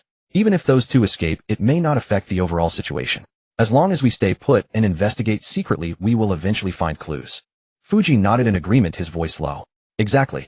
They must be hiding somewhere, barely surviving. Be patient and news should come soon. The small boat sailed upstream under the cover of night, using the faint light of dawn to avoid several shoals and hidden reefs. At the bow, Ingzhi held a long pole, steadily pushing through the silt of the shallows. At the stern, Lei Jia labored at the oar blades, churning, sending up splashes that shattered the reflections of stars and moon in the water. 3 days had passed, and both men possessed astonishing arm strength. The boat's speed was nearly double that of an ordinary fishing vessel. The mountain shadows on both banks grew increasingly unfamiliar and desolate, and the air began to carry a rancid, gamey scent from the grasslands.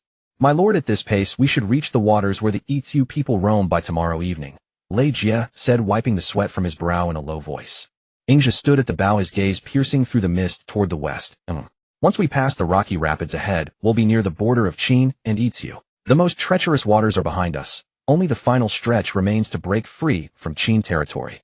Lei Jia said, at this pace we should reach Yizu by tomorrow night. Almost simultaneously in a secret chamber at the confluence of the Qin and Wei rivers, candlelight flickered within. Wei kicked over the charcoal brazier beside him, sending sparks flying, illuminating his face red with rage. Is this what you meant by them hiding somewhere to eke out an existence? 6 days? A full 6 days. Have they settled down somewhere in our Qin state? Sanfu frowned deeply, his fingers tracing the winding Wei River line on the map, back and forth, his voice dry. In theory, it's impossible. The Qishan Ferry to the east, the Jingshui South Bank to the north, and the Qinling Mountain Pass to the south. These 3 days of reports show no movement. Could their patience be so great? Or are they not in a hurry to leave, planning to hide in a cave for 10 days, or half a month, waiting for the garrison to relax before slipping away? Impossible. Fuji cut in sharply, his hands stilling on his beard, a sharp glint in his eyes. If they intended to hide, they wouldn't have traveled through the night at the Qinwei confluence. That suggests they were pressed for time. Yet they vanished for 6 days. This defies common sense. Wei sneered, taunting casually. Why are you always fixated on the north, south, and east? Couldn't they have gone west? Sanfu, as if struck on a sore spot, looked up sharply. West? That would be backtracking, wouldn't it? Wait. Fuji's eyes locked onto the marked cross on the upper reaches of the Wei River, Shinsong, and the vast region further west. His pupils contracted abruptly, his finger tracing the river westward, and his voice suddenly turned sharp and trembling. If they backtracked, returned to the Qinwei confluence, and then... Fuji jerked his head up, a fierce light blazing in his eyes. They took the water route, upstream into the territory of Itsu. The chamber fell into a dead silence. The muscles on Sanfu's face twitched, then paled. Right from the Qinwei into the Wei River upstream, bypassing all land checkpoints, straight into the heart of Itsu. That would take them completely out of our sphere of influence. Weilei's sneer froze, instantly turning into incredulous chagrin. Now you've gotten clever. It's already 6 days. I'd say they've long since reached Itsu. Fuji slumped back onto his mat with a long sigh, the earlier sharpness utterly gone. Not necessarily.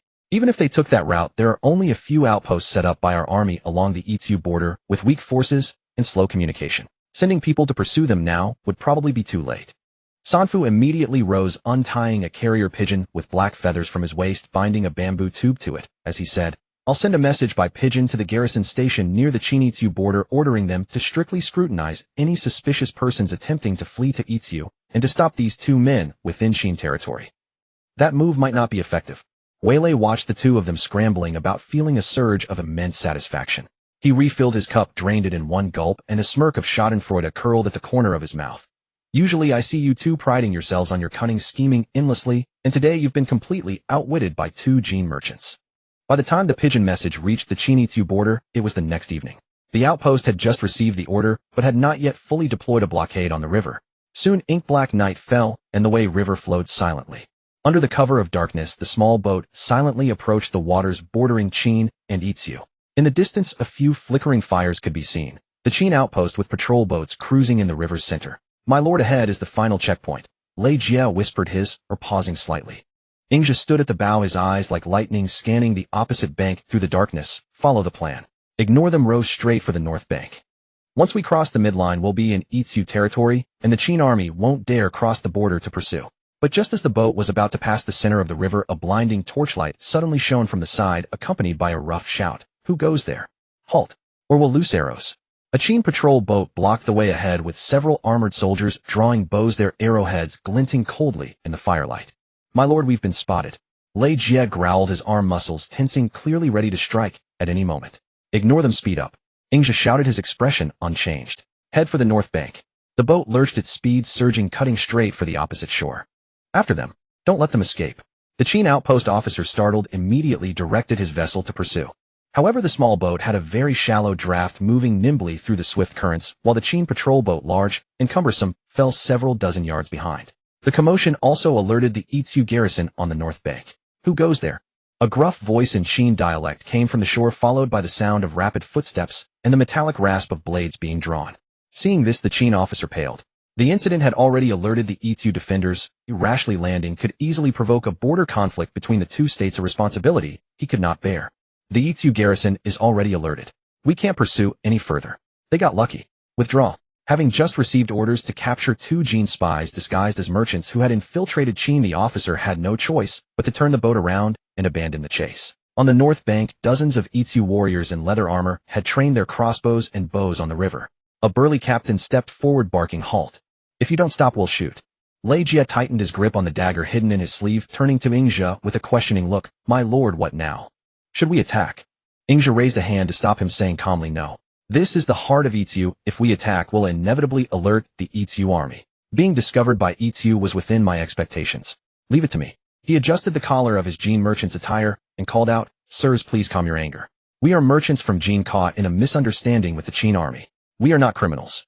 Kindly take us to see your king. I have a great business proposal to discuss with him. The Yizu captain, startled, looked them up and down with deep suspicion. Stop the boat and come ashore, or we really will shoot. Who are you? Why are the Qin soldiers chasing you? Our Yizu king is not someone just anyone can see. If there's nothing important, not only you, but even I will be punished. Seeing this, Ingja said no more and signaled Lei Jie to slowly bring the boat to shore. As soon as the small boat touched bottom, Yizu warriors surged forward, surrounding the two. The captain remained vigilant, his gaze fixed on them, hand resting on his blade. Ingja calmly stepped ashore and faced the questions. He spoke evenly. Sir, please calm your anger. We are indeed Grand Jin State.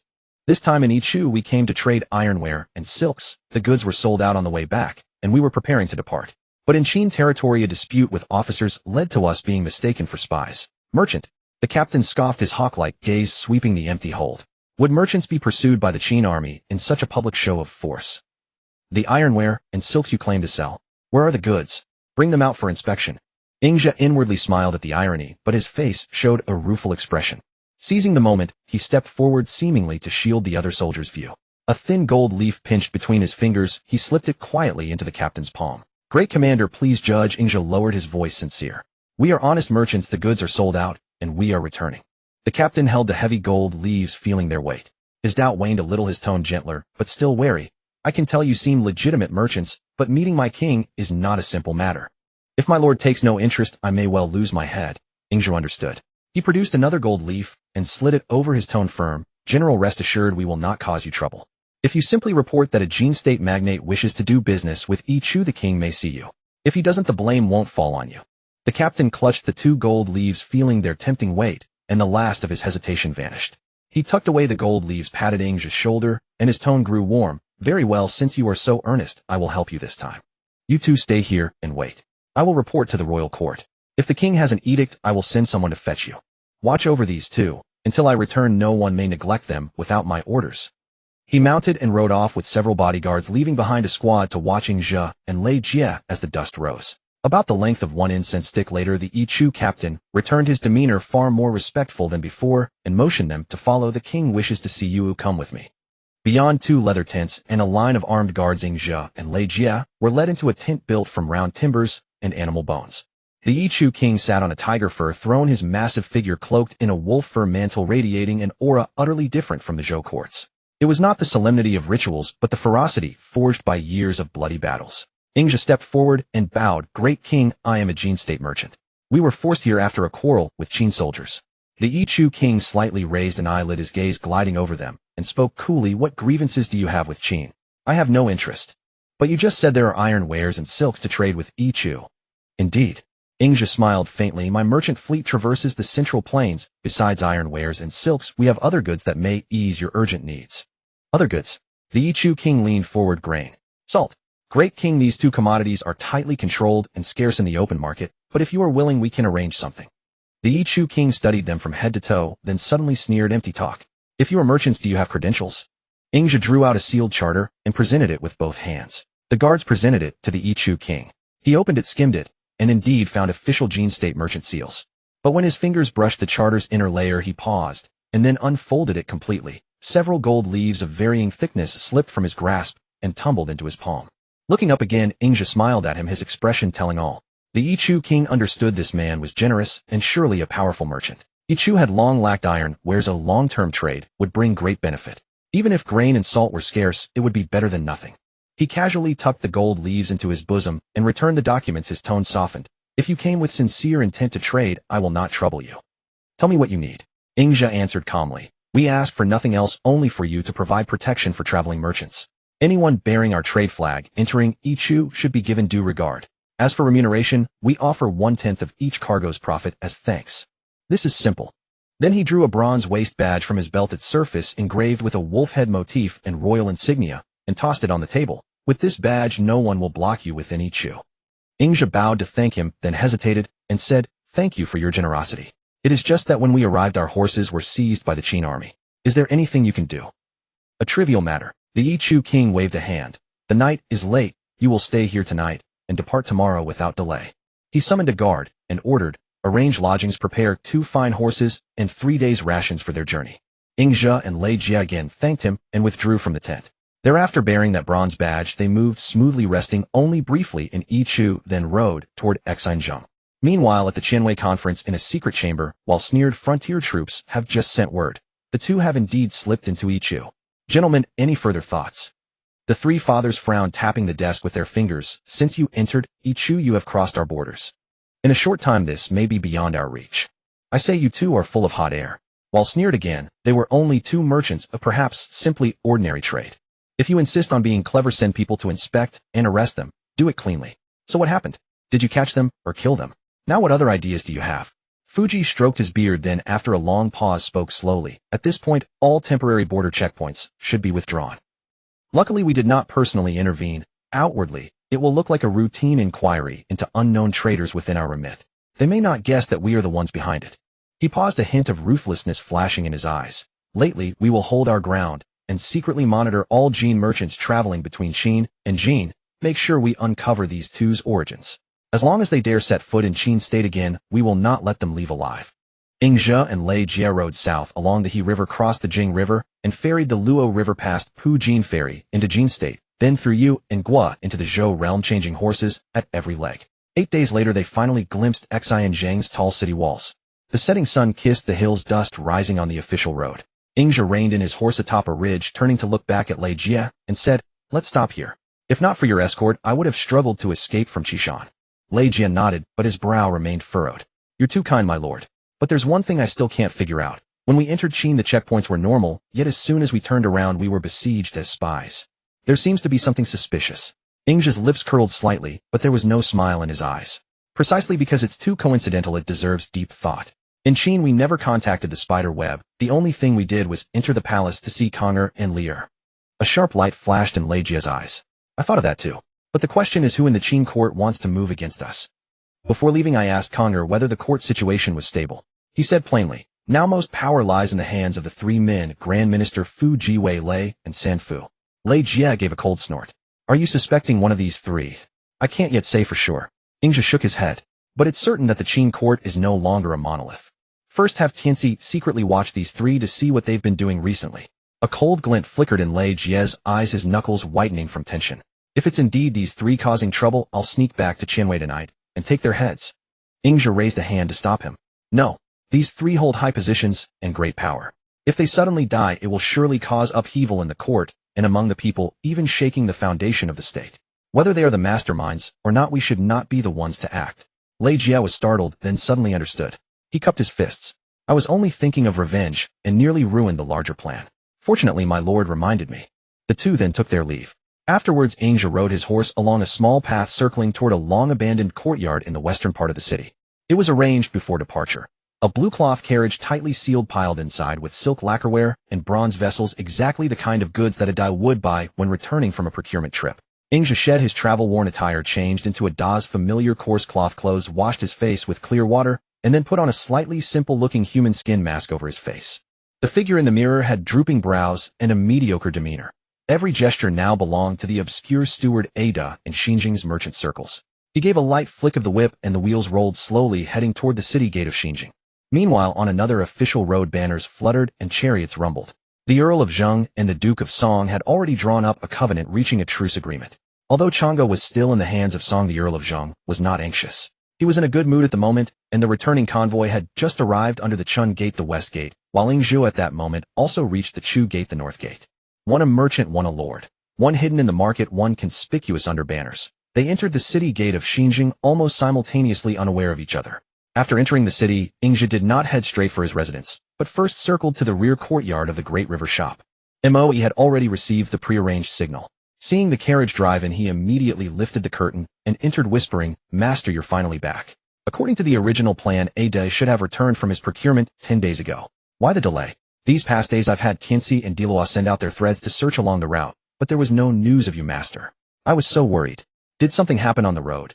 Seeing the deep concern in Moe's eyes, Ingzhe felt a pang of guilt and said softly, "Don't worry, I've returned safely, haven't I?" There was indeed an incident on the way. Let me tell you the details another day. Has the Earl of Zheng returned? The Earl of Zheng has also just entered the city. He should be in the palace now. But he is concerned about your illness these days and has sent Minister Ji Zhong with a royal physician to visit. They should be arriving soon. Ingja said no more. After getting off the carriage, he did not go through the main gate, but instead slipped into a secret passage in the rear courtyard of the Great River Shop, a passage excavated years ago, but never used, making it exceptionally cold and gloomy. He groped his way forward and soon emerged from behind a rockery in the inner courtyard of the Weiyun residence. He changed back into the guise of Master Weiyun, donned a plain robe, and lay back on the familiar sickbed, pulling the covers over his lower body. He had already splashed some medicinal broth beside the bed and scattered some dregs on the floor. The entire room was filled with the smell of herbs, just as it had been days before. Jiang Han hurried in from the side door and whispered, "Father, I have followed your instructions. These past days I have come to visit 3 times a day, but you have not yet recovered and have not gone out." Ingja smiled slightly. "Good.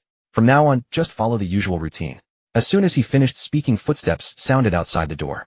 Ji Zhong appeared with his usual calm demeanor, followed by a royal physician carrying a medicine box. He stepped into the room, his gaze brushing lightly over Ingja's pale face, and said warmly, "Master Weiyun, the first thing his lordship did upon returning from the Zhou alliance was to worry about your health. He specially ordered me to bring the royal physician for a follow-up examination." Ingja coughed weakly, twice, his voice hoarse and barely audible. "I trouble his lordship. With this illness, I miss the Zhou alliance. It is truly, cough, a regret. I wonder if the Duke of Song kept his word." Ji Zhong nodded slightly. "His lordship and the Duke of Song have signed a truce covenant. Rest assured and focus on recovering, master. These trivial matters are handled by his lordship and myself." At this moment, Jiang Han, who had been standing by the bed, suddenly stepped forward and cupped his fists. "Minister Ji, these past days I have been fetching medicine for my father using the batch of high-quality herbs bestowed by the palace. The properties are mild, and my father has indeed shown improvement after taking them. However, the Imperial Medical Bureau only prescribed a 3-day dose. These past days I have been paying out of my own pocket and buying more from the Great River Shop to continue the treatment." He said with a smile, "Since his lordship is so considerate of my father, why not take this opportunity to ask the physician to prescribe a few more doses? First, it will save me the trouble of running to the pharmacy every day. I second, for any future purchases of medicinal herbs for the palace, might as well let the Great River Shop handle it. The Great River Shop is honest and fair and can even offer a 10% discount to the palace." Hearing this, the physician's brow twitched almost imperceptibly. His brush paused in midair over the prescription pad for a long while before he finally squeezed out a sentence: "This. The procurement of medicinal herbs for the palace has its own regulations set by the Imperial Medical Bureau and the Directorate.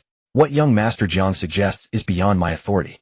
Ji Zhong, listening from the side, felt a sinking sensation in his heart. The last time he accompanied his lordship to visit the sick Jiang Han was still busy at the shop. Today, he was standing by the bedside, immediately talking business. This young man, so young, yet willing to make money from anything. He gave a light cough, cutting off the conversation that should not continue, and said flatly, "Young Master Zhang's filial piety is commendable, but matters of accounts and procurement follow a strict system in the palace. This cannot be substituted. For now the priority is Master Weiyun's health." With that, he gave a slight glance toward the physician, signaling him to write the prescription quickly and not delay further. Catching the hint, the physician hurriedly lowered his head and scribbled a few strokes hastily, adding a few herbs, mumbling vaguely, "All right, a few more doses, mainly rest and recuperation. Let the Grand Master rest well, and he will recover in a few days." He then rose and wanted to leave. Ji Zhong also said no more, merely giving a slight bow, his tone warm but distant. "Master, rest assured and recuperate. I shall not disturb you further. Physician, let us go." He then turned and walked out, his steps faster than when he entered. Seeing this, Ingja quickly coughed and said to Jiang Han, "Honor, do not be rude." But Jiang Han still wanted to take the opportunity to inquire whether the palace procurement could be handled by the shop. "Father, I wasn't being rude. I was just discussing business with them." "Hey, Physician Minister Ji, we can discuss the specifics. Don't go." The two were not willing to pay him any attention. Without looking back, their footsteps hurried outside the door and soon faded away down the corridor. Moe could no longer suppress her laughter after Ji Zhong and the imperial physician left the residence. Jiang Han asked, "Mother, why do you laugh? Is this not a good deal? If it were not so, Lord Ji would not have departed so easily." Moe looked at the child's earnest expression and smiled. "Indeed, it is a good deal. You continue to follow up on it." Ingja lay on the bed, the aches of consecutive days of travel surging through his limbs, yet the most painful was his head. He simply could not fathom whether Di Luo's decision to send Jiang Han was truly the right choice. Though it was to resolve the crisis, judging by his demeanor, he was utterly serious. Jiang Han escorted Ade back to the Great River Shop, and then tactfully took his leave. Moe helped Ingja remove his disguise and change into the plain robes of Master Weiyun. Listening to his brief account of the perilous journey to the western frontier, her face drained of color, and she gently pressed her chest, saying, "In the future, master, please refrain from such dangerous ventures. Even the spider web is not built to endure such blade-licking turmoil." After Ing Zhe had washed and dressed Mo, Yi turned to the matter at hand. "Now that the trade route through Yizu has been opened, who do you intend to manage it? Shall we let Jiang Han gain experience, or pass it to Di Luo?"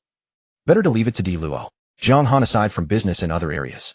Ing Zhe rubbed his throbbing temples and mused, "Duke Zheng and men like Ji Zhong are still watching closely. It is not appropriate for him to be in the public eye." Mo sighed, a flicker of pity in her eyes. If the child learns of this, he will surely be disappointed. When he spoke of business, just now the light in his eyes was genuine. He truly wants to accomplish something great. Ing Zhe recalled the scene of Jiang Han negotiating with Ji Zhong by the sickbed, and the corner of his mouth twitched slightly. He thought to himself that this decision was undoubtedly wise. "In the days I have been away from Xinjiang, has anything significant occurred in the city?" Ing Zhe abruptly changed the subject. "Within Xinjiang, all is calm." Mo said, her expression turning grave. "But in Tsiwa, a great upheaval has shaken the state of Jin." "Oh, Tsiwa," Ing Zhe remarked calmly. Could it be that Bo Shan, who fled back after his defeat at Yicheng, has finally succumbed to illness and breathed his last? "Exactly so," Mo nodded. "About half a month ago, Bo Shan of Tsiwa passed away from illness. The title has now passed to his eldest son, the new Earl of Tsiwa, named Cheng." Ing Zhe furrowed his brow slightly, as if recalling. Earl Cheng of Tsiwa. That heir who is nearly 40, yet has always remained out of the public eye, never governing. "The very same," said Mo. He had lived in seclusion, leaving all external affairs to his father Bo Shan. Now that he has suddenly ascended, Feng Ji is at a loss to gauge this man's true nature. He wished to consult you, but since you were unreachable, he could only hold his position and observe. "You did well." Ing Zhe sighed softly, his gaze turning deep. "Nearly 40. It is not necessarily that he was unwilling to govern, but rather that until now all matters in Tsiwa, great and small, were controlled by Bo Shan. Either he is a mediocrity without any sharp edges, or he is like Duke Zheng, a hidden, deeply patient, and cunning overlord." He paused, tapping his fingers lightly on the table. "But for now, Prince Guang of Jin is reorganizing the court, placating the people, and strengthening the army with a clear intention to bolster the ducal house. The Son of Heaven is also openly and covertly supporting the Marquis of Jin. The new ruler of Tsiwa will inevitably have many internal matters to handle, so he will not dare to act rashly in the short term." He looked up and instructed Mo, "Send word to Feng Ji to continue lying low and observing. Whether from Tsiwa or Yicheng, report any changes immediately." In the palace of Song's capital, Shangqiu, Duke Shang of Song removed his heavy crown, reflecting on the recent alliance meeting in Zheng. Though they had sworn brotherhood with blood, he had felt the overbearing influence of Duke Zheng at every turn. 2 years earlier, Song had attacked the state of Zhou. The Lord of Zhou had sought help from Zheng, which led to a surprise Zheng raid on Song's outer city, causing heavy losses to Song's army. Later, Song retaliated with full force, besieging the city of Chang'e for over a year, finally conquering it, but at great cost to its own strength. Now that the treaty was signed, Duke Shang of Song still had no outlet for the bile in his heart. He abruptly slammed his wine goblet onto the table and said bitterly to Grand Marshal Kong Fujia beside him, "We have sacrificed soldiers and exhausted our national strength only to receive a worthless piece of paper. The root of all this trouble lies with Zhou. Now they sit unscathed. Where's the justice?" Kong Fujia's eyes shifted, and he leaned in, lowering his voice. "Your grace, calm your anger. Song has just laid down arms with Zheng. If we raise another unprovoked campaign, it will invite criticism from the other lords. However, if your grace wishes to vent this rage, it is not without means. Someone else will act on your behalf." "Oh." Duke Shang of Song raised his eyes. "Who?" A cold smile curled at the corner of Kong Fujia's mouth. "The state of Lu. Marquis Ji Yun of Lu is greedy for gain and has long coveted the lands of Zhou. I will compose a letter and provide him with a pretext to attack Zhou. Then Lu will gain profit, and your grace will have your revenge. Why not do it?" So Kong Fujia took up his brush, wrote a letter in the name of the Duke of Song, and dispatched a trusted envoy to deliver it secretly to Lu. The letter was filled with provocations, stating to the Marquis of Lu in no uncertain terms, "Formerly Song attacked Zhou to punish its breach of faith. Unexpectedly, the men of Zhou stirred up trouble and begged for troops from Zheng, causing Song's campaign to fail. Such treacherous, fickle men are a plague upon the realm. Though Song and Zheng have now made peace, the Lord of Zhou remains as cunning as ever. Marquis of Lu must beware. Your state with its strong soldiers and sturdy horses, why not march south, act in heaven's stead, and assert your national might?" The Marquis of Lu, who had long coveted the lands of Zhou, received the letter as if it were a treasure. He clapped his hands and laughed. "The Duke of Song speaks my very mind. Zhou has betrayed its trust. It deserves severe punishment. This is the perfect opportunity to display our national prestige." He immediately mustered a great army and marched with overwhelming force toward Zhou. Days later in the palace of Xinjing, it was Ingzha's first court appearance since his recovery from a serious illness. Duke Zheng looked at the map on the table and said gravely to the assembled ministers, "Next year marks the once every 5 years grand sacrifice at Mount Tai. But the Son of Heaven has not attended in decades, rendering the ceremony a mere formality. The land of Beng granted by the Son of Heaven to our ancestor Duke Huan of Zheng has now become a worthless chicken rib." Ji Zheng stroked his beard, understanding. "Your Grace refers to that exclave at the foot of Mount Tai. It lies deep within Lu's territory. Our troops stationed there face supply difficulties, and the officials we send either disobey orders or pay lip service. Truly a chicken rib." At this moment Ingzha coughed softly and spoke slowly. "I have been pondering this matter as well. Since your Grace has raised it, I venture to offer a suggestion. If your Grace considers Beng useless and a drain on resources, I have a plan. Why not exchange it for a piece of land with Lu?" Duke Zheng was taken aback, his brow furrowing. "Exchange land? Easier said than done. Which piece of land? And the Marquis of Lu is greedy. Would he agree?" Ji Zheng mused for a moment, a gleam of understanding flashing in his eyes. "Oh, Master, are you referring to the land of Su within Lu's borders?" Ingzha nodded with a smile. "Exactly. Though nominally belonging to Lu, Su is a deep exclave within our territory, equally inconvenient for them. More importantly, Su was granted by the Son of Heaven to Lu for the sacrifices to the Duke of Zhou, a place of high ritual significance. Now that the grand sacrifice at Mount Tai is but a shadow, while the sacrifices to the Duke of Zhou have never ceased, Su's value slightly exceeds that of Beng. This exchange is a sure win for us." Duke Zheng clapped his hands in approval, but then showed a troubled expression. "This plan is excellent, but might it be wishful thinking?" Ingzha smiled. "To take one must first give. We can first deliver the title deed of Beng to Lu, demonstrating our sincerity." Duke Zheng's expression stiffened, and he stood abruptly. "Impossible. If he obtains Beng, he might turn his back and refuse to hand over Su. Then I would lose everything." Ingzha remained unruffled, already prepared with a countermeasure. "Rest assured, your Grace. We can draw up a covenant. Before the formal transfer of Su is completed, Lu may send troops to jointly garrison Beng with ours, but they shall not interfere in local affairs. This gives them face while retaining a safeguard." Duke Zheng was stroking his beard, weighing the pros and cons, when a chamberlain hurried in from outside the hall and knelt to report, "Your Grace, an envoy from the state of Zhou requests an audience. It appears to be an urgent military matter." The sovereign and his ministers all turned solemn. The court session on the land exchange was temporarily set aside, and their gaze shifted to the waiting envoy from Zhou, who stood anxiously outside the hall. The envoy from the state of Zhou stood outside the hall, his robes drenched in sweat, as he presented the urgent missive. Within the great hall, the Duke of Zheng gazed at the plea for help from Zhou, his brow furrowed in deep thought before he passed the letter to Ji Zheng. After reading it, Ji Zheng murmured thoughtfully, "Zhou has suffered such a calamity, it is only natural for them to seek our aid." However, Ing Kaoshu stepped forward and admonished, "Though the Lu army is no match for ours, it is still a state of 1,000 chariots. If we, the state of Zheng, mobilize our forces for every such minor state, we risk being drawn into endless conflicts." Gongzi Lu also wore a worried expression, saying, "Yet this move by the Marquis of Lu is clearly instigated by the state of Song. If we stand idly by, the vassal lords may accuse us of lacking honor, and it will be difficult for us to maintain our standing in the future." Ji Zheng smiled faintly and retorted, "Zifeng, you worry too much. Lu's campaign against Zhou is nominally to uphold justice, but in truth it covets land. As for Zhou, it is a weather vane. Once it used our hand to strike Song, and now it seeks to use our hand to resist Lu. Such double-dealing individuals are unworthy of rescue. Aiding them would only harm our relations with the Marquis of Lu." The Duke of Zheng nodded in agreement, saying, "Minister Ji speaks truly." Moreover, he paused, his gaze sweeping over Ingzha as if recalling the earlier discussion about the Su lands. "I have just made peace with the Marquis of Lu and have important matters to discuss. If we fall into discord again over Zhou, it would jeopardize the larger plan." Thus the Duke of Zheng declared in a clear voice, "Pass the order, reply to the envoy of Zhou that the Marquis of Lu and I have just reconciled, and it is not convenient to raise an army over this matter. For this the state of Zheng can offer no assistance." Upon hearing this, the envoy from Zhou turned ashen and departed in dismay. Bereft of Zheng's support, Zhou stood alone and was soon routed by the Lu forces. In the end, the Lord of Zhou had no choice but to grit his teeth and offer a vast amount of gold, silver, and fine horses, only then persuading the Duke of Lu to withdraw his troops and barely preserving his state. After the court session, Ingzha stood beneath the palace walls, gazing at the setting sun on the horizon, his heart filled with a chill. In this chaotic age, minor states were like floating weeds at the mercy of others. His fingers unconsciously traced the warm jade dragon pendant in his bosom as the image of Congress' dying, unwilling eyes surfaced once more. No, Qin must become stronger. On the second day of the 12th month, outside the city of Xinjing, the High Alliance altar prepared by Zheng for the state of Chun stood ready with sacrificial offerings in place. Though Prince Wufu of Qin was seated as an honored guest, his heart was filled with a different sentiment. A year ago, when Zheng had taken the initiative to seek an alliance with Qin, it was he who had advocated accepting Zheng's proposal to avoid the scourge of war.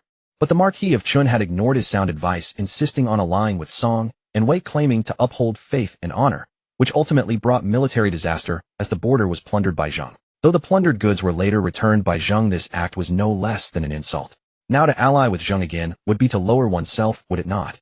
The north wind swept withered grass across the altar, and the ox blood in the jade vessel rippled in fine waves. Wufu's gaze fell on the jade container holding the ear blood of the ox, his chest seething with resentment. Had it not been for the sake of Qin's state, he would have stormed off long ago. Thinking of Qin Bao, Duke Huan of Qin, who was merely a few months older, Wufu fumed. Why should he cause the trouble, yet I be the one to make a spectacle? The ceremony began, and the Zheng master of ceremonies recited the covenant in a loud voice. All who join this alliance, let Qin and Zheng be friends and never invade each other. He who breaks this oath shall be struck down by the gods. Wufu unconsciously rubbed his fingers against the cold edge of the jade vessel, his gaze drifting over the altar and far into the direction of Kai in the southwest, a faint, barely perceptible sneer curling at the corner of his lips. As long as Mother persuades the Marquis of Kai to send troops in Kai, the throne of Qin will be mine in time. Please, Prince, perform the blood oath. Only when the Zheng minister urged him loudly did Wufu snap back to reality. He hurried forward, dipped his finger into the salty ox blood, and smeared it hastily on his lips. Even the ever-composed Ji Zhong could not help but frown at such perfunctory behavior. Ingja, standing behind the Duke of Zheng, took in the entire scene. After the ceremony ended, he stepped closer to the Duke of Zheng and said in a low voice, "My Lord Wufu was distracted today. During the blood oath his eyes darted and his fingers trembled, not from fear, but because he harbors a great secret, one he is unwilling to share with our state of Zheng. This man may not be genuinely submitting, he has other designs." The Duke of Zheng's expression remained unchanged, and he said calmly, "You worry too much, sir. Qin is a small state with few people, what waves can it stir?" "Better safe than sorry," Ingzhu insisted. "When we send an envoy to Qin for the alliance, let a capable person go to observe Wufu's true intentions." The Duke of Zheng pondered for a moment, then nodded. "Liang's will go to Qin. Listen and observe more, but do not reveal yourself."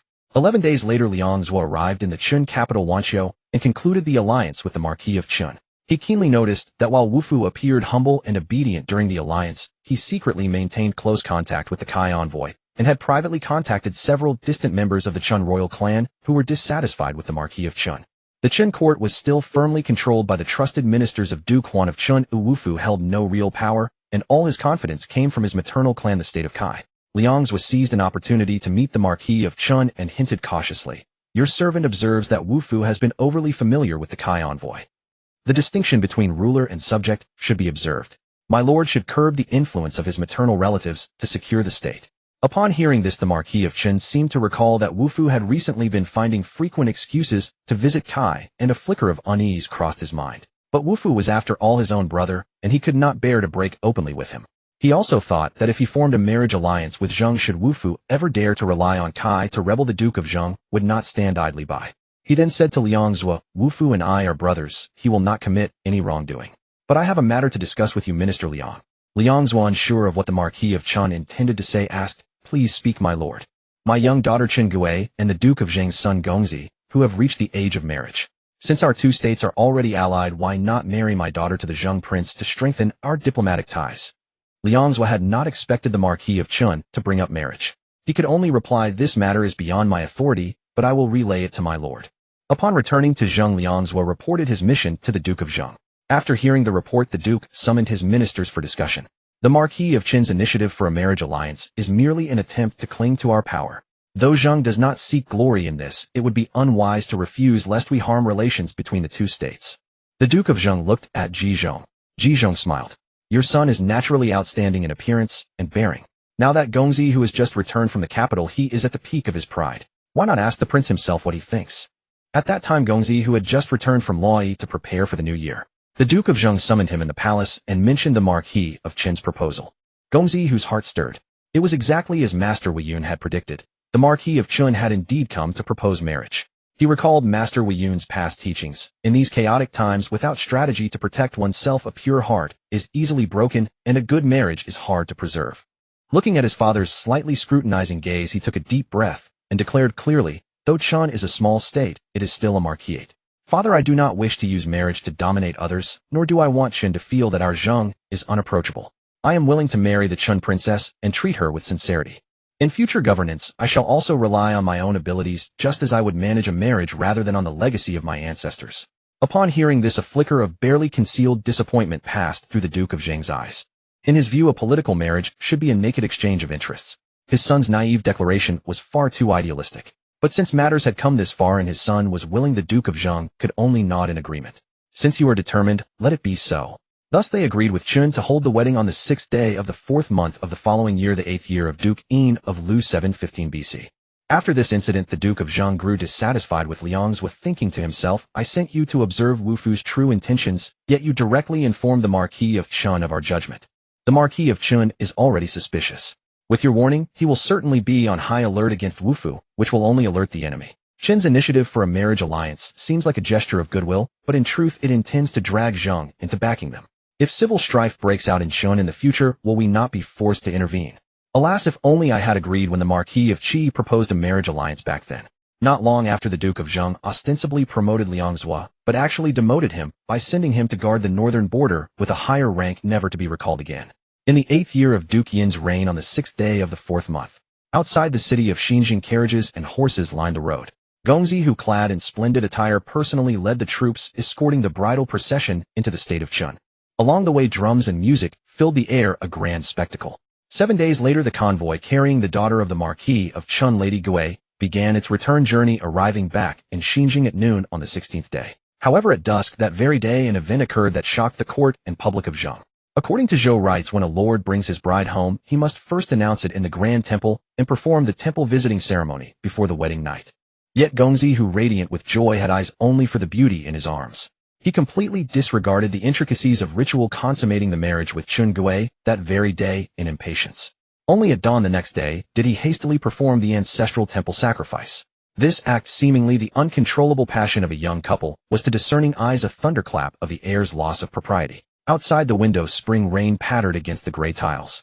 Ingzhi gazed at a chess endgame. He had set up himself, his knuckles tapping lightly on the table, producing a dull sound. Could he not even wait a single day? Ingzhi's voice betrayed no emotion, yet carried a hint of barely concealed weariness. Even if just for appearance's sake, he should have knelt in the grand temple for half an hour longer. Moe draped a robe over him and softly consoled. Perhaps Gongzi, who has harbored a deep affection for decades, and now that his wish is fulfilled, his emotions overwhelmed him, causing him to momentarily forget the gravity of ritual. Forgot. Ingzhi turned, candlelight flickering in his deep-set eyes. If it were an ordinary scholar, it might be forgiven. But he is the heir of Zheng, the future helmsman of the state. This forgetfulness discards not only decorum, but the very foundation of the state. I have heard that even the accompanying Qin dignitary returned to his lodging with a face dark with displeasure, privately criticizing Gongzi, who for flouting the rites and deceiving the ancestors. He paced to the desk, gazing at the map of Zheng's territory, his brow furrowed. Initially, seeing him amiable and prudent in conduct, I thought I would recommend him to the Marquis of Zheng. Now it seems, did I make the wrong choice from the start? Moe asked softly. Does the master regret it? Regret? Ingzhi gave a bitter smile and shook his head. Since things have come to this, regret, or no regret, is meaningless. I simply suddenly feel that I may have overestimated him. I originally thought that although he lacked the Marquis of Zheng's wolfish ambition to expand territory, he could at least be a capable ruler of a stable state. If he could stabilize Zheng, he would contain the northern state of Jin, buying Qin a breathing space. Now it seems. He paused, a note of disappointment in his tone. Perhaps his heart was set on romantic attachments, and he is ill-suited for the heavy responsibilities of the court. Moe looked worried.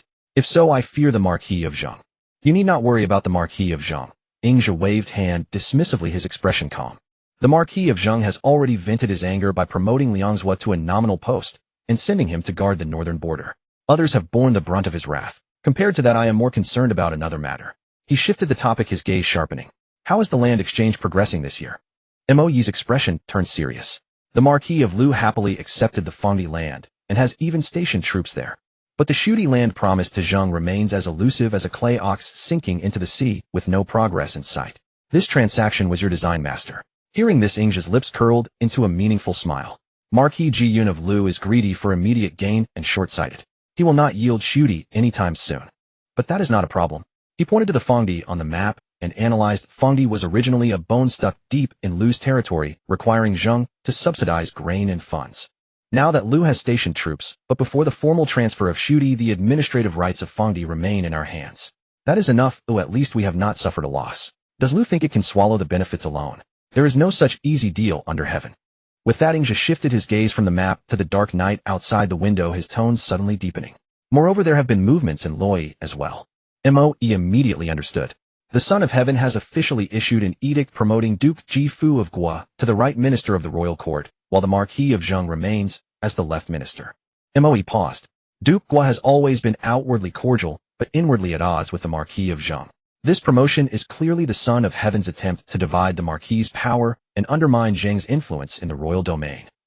Has the Marquis of Zheng been angered? Ingja's lips twisted into a sarcastic smile. Angry certainly, but now is not the time. What kind of man is the Marquis of Zheng? If he were to sever ties with the Zhou court over a mere Duke Gua, would he not end up bearing the same reputation as the state of Song for defying the royal house? Thus, even if the Marquis of Zheng is furious to deal with Song, he will not fall out with the Son of Heaven now. He must swallow this anger first. Moe saw the light, then a hint of worry crept in. I see. Then will the plan to strike Song this year be affected? Now that Gongzi, who is just married and acted so recklessly, if war breaks out, morale might waver. Ingja fell silent for a moment, then placed the final piece on the chessboard with a crisp click. You have hit the nail on the head. Ingja withdrew his hand, his gaze deep. Originally, according to the Marquis's plan, this year was indeed the optimal time to dispatch troops. But now with Gongzi, whose wedding, it is truly inappropriate to stir up conflict. Therefore, the campaign against Song will likely be postponed until next year. This year, Zheng's focus remains on stabilizing internal affairs and accumulating national strength. Moe nodded thoughtfully. And what about Qin? Ingja's eyes flashed coldly. As for Qin, has Tianxi sent any news? Moe, understanding, lowered his voice. Precisely what I wish to report now. After lurking in Yongsheng for many days, Tianxi discovered a highly peculiar matter. Oh, tell me. Fuji Weilei and Sanfu. Moe enunciated each name. These three are at each other's throats in court, arguing over trifles, as if they were mortal enemies. But Tianxi secretly tailed them, and found that they frequently meet in private, have close dealings, and are secretly investigating your connection with Lei Jie, even plotting something. Ingja's pupils contracted as he instantly grasped the key information. Their sphere of influence is only within Qin territory. Lei Jie and I are rarely in Qin, they will find nothing. It appears my initial direction was wrong. I thought it was just one of them causing trouble, but now it seems the pursuit of Lei Jie and me was likely a joint plot by all three. Moe clenched his fists, a fierce glint in his eyes. Master, since we have found the culprits, shall we act? Not yet. Ingja cut him off decisively. He stepped close to Moe, his voice lowered to a whisper, but with immense weight. These three hold high positions in Qin, with numerous partisans. Moreover, they have not yet committed any true rebellion. If we strike now, their deaths would be unexplained, causing turmoil in Qin, and even shaking the state's foundation. That is not what I wish to see. He turned westward, his gaze piercing through the heavy rain to the homeland. Then we just let them off. Moe was reluctant. Let them off. Ingja sneered, a cold light flashing in his eyes. The Marquis of Zheng endured Gongshu Duan for over 20 years. Why can I not endure them? The Jin spies they previously sought to capture. Did I take offense? As long as they are truly loyal to Qin, let this matter rest for now. But if they are sowing chaos for their own gain. He extended a finger, lightly tracing an invisible line on the table. The ones who clean them up will not be the spider web. That would only win them a reputation for integrity. What I want is for them to tear each other apart in the mire of power, to be disgraced and stigmatized before the eyes of all. Send word to Tianxi, continue to lie low, and keep a close watch on them. In early autumn, the scent of osmanthus drifted through the palace grounds of Xinjing, the air carrying a gentle chill. Within the grand hall, Duke Zheng sat upon his throne, his expression composed, though an undercurrent of gloom lingered in his eyes, born of the turbulent situation within the royal domain. He glanced across the ministers arrayed below the steps, and spoke slowly. The Marquis of Qi has dispatched an envoy to Zheng, inviting me to join him in a journey to Loi to pay homage to the Son of Heaven. He also brought word that Qi is willing to act as mediator, helping our state resolve the old grievances with the states of Wei and Song from the campaign at the Eastern Gate. Distinguished ministers, what are your thoughts? The atmosphere in the hall immediately grew tense. Ingja stood among the civil officials, his gaze lowered and features tranquil, yet within him stirred hidden currents of thought.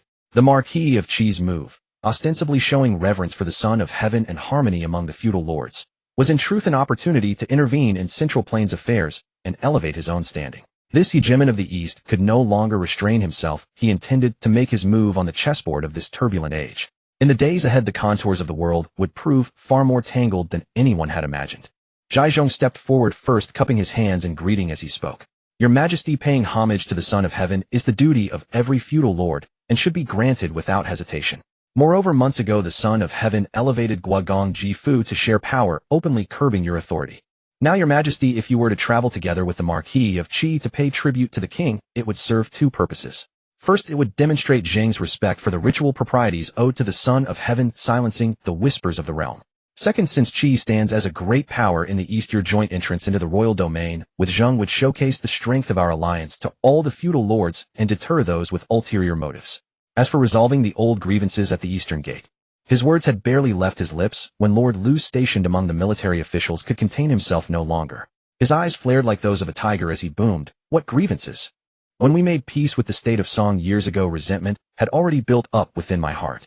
The ancestral lands of Chang'e remain under Song control, and how can we pretend to seek reconciliation with them while this indignity still burns unavenged? Never."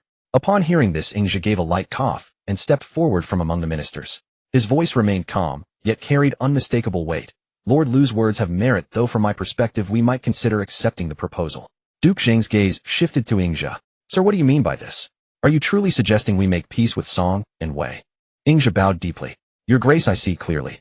A truce and alliance among the three parties would not signal weakness or retreat. Since the Marquis of Qi is willing to mediate, he provides the feudal lords with an honorable path toward peace. Moreover, this alliance would only address the old grievances at the eastern gate. Should any lord harbor ill intentions or show disrespect in the future, we could then raise arms to punish them. A different justification altogether." Upon hearing this, Zhai Zhong's eyes lit up as understanding dawned. "Your insight is profound, sir. Prince whose wedding this year has the entire nation in celebration, making it unsuitable to provoke conflict. Rather, we should seize this opportunity to rest and recuperate for another year, gathering our strength. When next year comes, if any feudal lord despises the royal house or invades neighboring states, we shall have the mandate to punish them in the king's name. A righteous cause that leaves no room for others to claim their alliance as justification." "Precisely so." Ingzhi nodded slightly before offering an even more refined suggestion.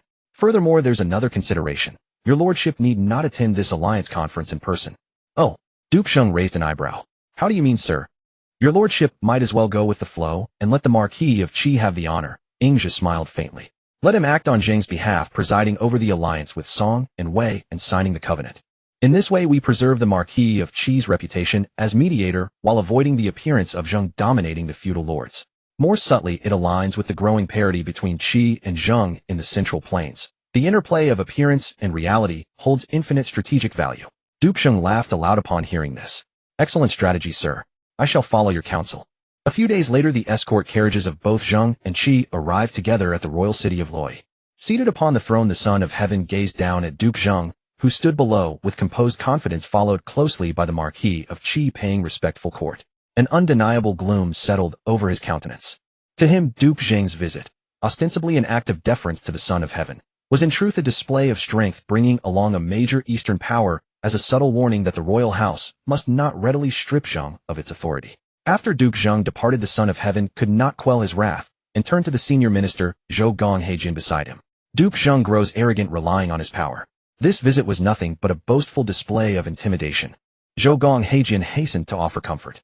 "Your Majesty, please compose yourself. Though Duke Zheng may harbor arrogant thoughts, the fact that the Marquis of Qi, ruler of a great eastern state, accompanies him to pay court demonstrates that your Majesty's authority still commands the feudal lords. At present, it would be unwise to openly break with Zheng. We should instead work to win over the feudal lords and gather support. That is the path to lasting security." Hearing this, the Son of Heaven's expression softened slightly. He fell silent for a long time before finally saying nothing more. Back in Xinjiang, Duke Zheng acted according to Ingzhi's plan, requesting that Duke Xi of Qi take on the task of traveling to Song and Wei to finalize the alliance treaty. With the alliance affairs settled, Duke Xi of Qi made no haste to return home. Instead, he hosted a banquet at the lodging house, inviting only Duke Zheng to share a few cups. After several rounds of wine and the exhaustion of delicacies and nuts, Duke Xi of Qi casually brought up the subject. "Years ago, your Grace of Zheng told me that Prince Hu was still in his youth, and that I should not rush into marriage arrangements. I never expected that before I knew it the young lord would already be married. Time truly flies." Duke Zheng's hand holding the cup paused, almost imperceptibly, a trace of awkwardness flickering in his eyes. He understood perfectly well that beneath the casual remark about passing time lay a reminder. The marriage alliance with Qi that he had politely declined years ago was now being brought up again. Setting down his wine vessel, Duke Zheng offered a slightly apologetic smile. "At that time my son was young and his character had not yet been formed. I merely wished not to make hasty arrangements regarding the marriage pact, lest we later fail to accord the princess the respect she deserves. It was never my intention to decline outright." Duke Shi of Qi waved his hand dismissively, his gentle smile, carrying deeper meaning. Alas, we are both marquises of equal standing. There is truly no question of any mismatch between our houses. Besides, for a man of ambition, having concubines is rather commonplace. He paused briefly at this point, gazing directly at Duke Zheng, his tone softening, yet each word clear and deliberate. Provided the principal wife's position remains secure, everything else is of minor consequence. Since we are allies, we ought to look out for one another. I would never treat either side unfairly.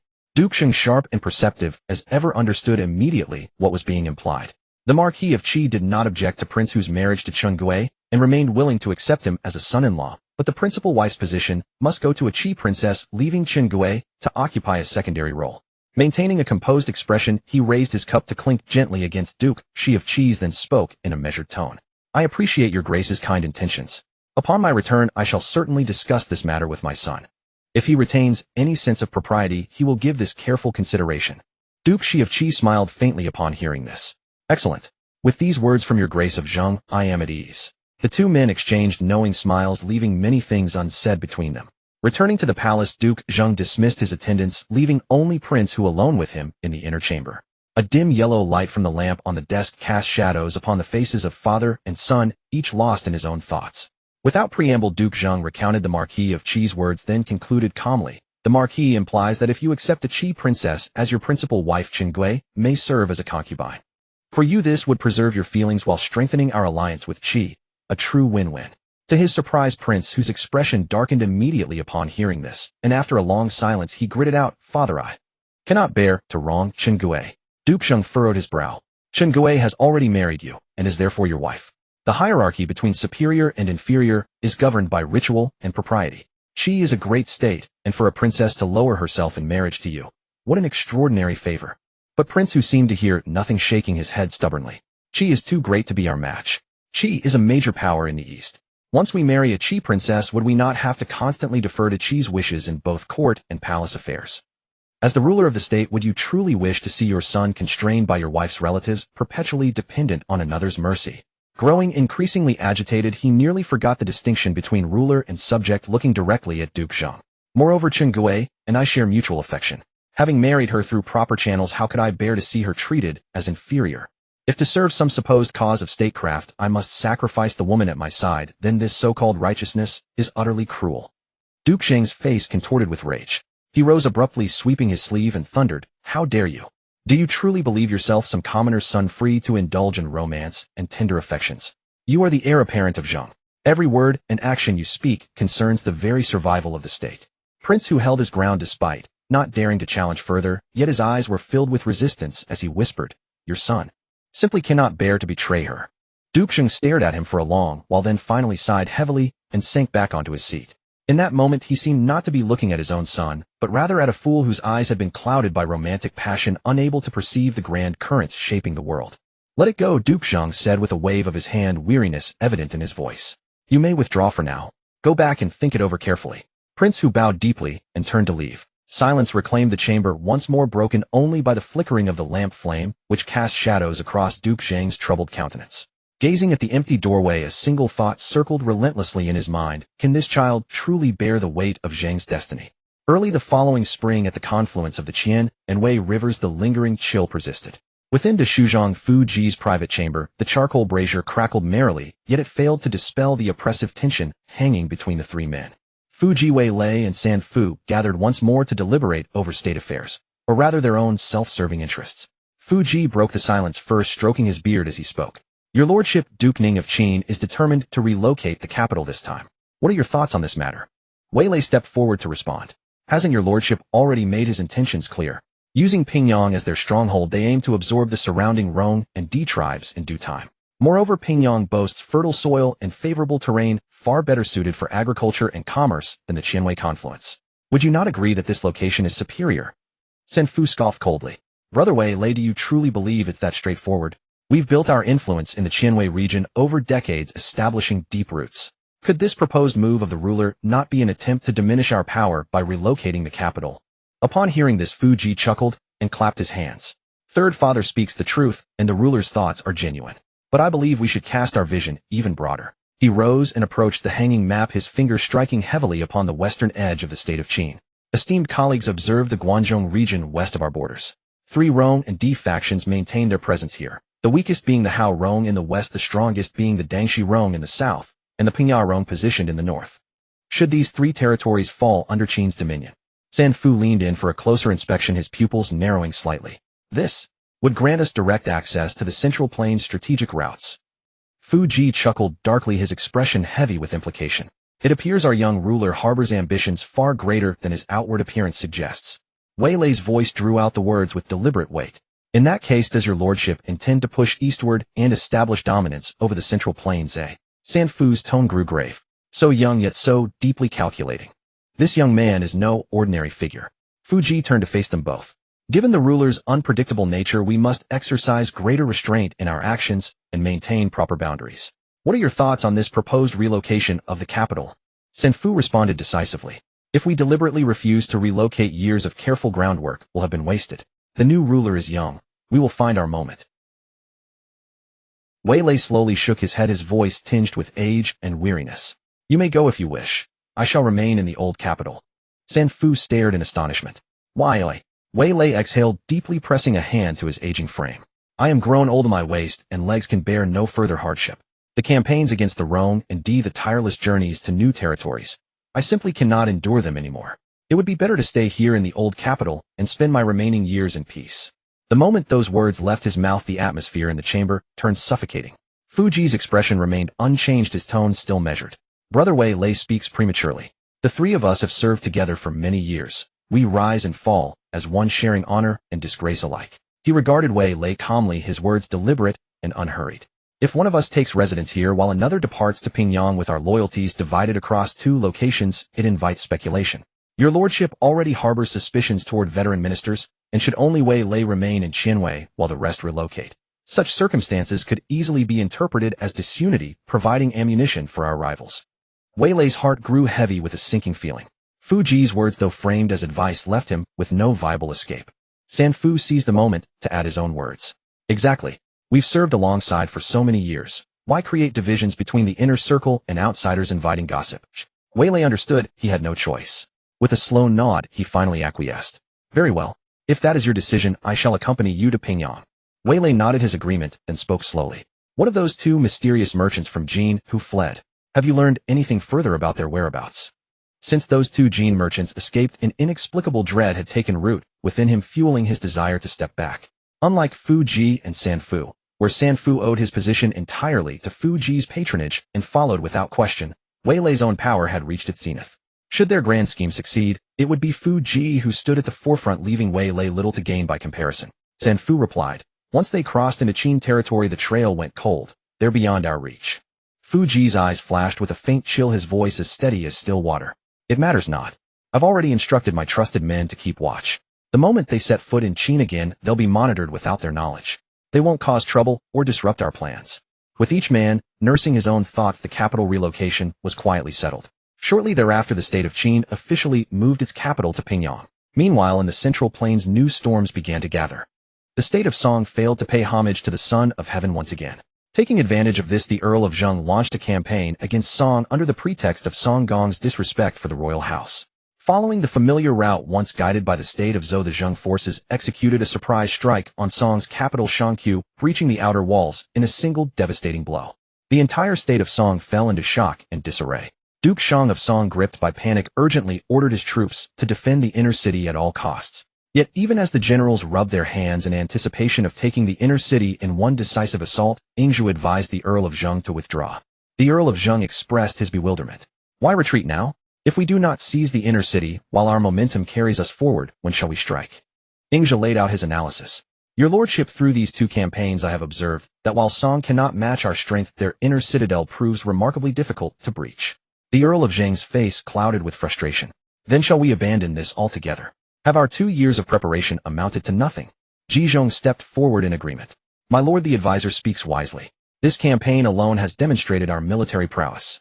Yingzhu continued. High Minister Ji raises a valid point. Song remains a powerful state, and Zheng alone cannot subdue it entirely. Since the Duke of Song has shown contempt for the king, this offense warrants the combined indignation of all feudal lords, not merely Zheng's burden to bear. A sharp gleam flashed in Zhizhong's eyes. Precisely. The states of Lu and Song have long harbored grievances against one another.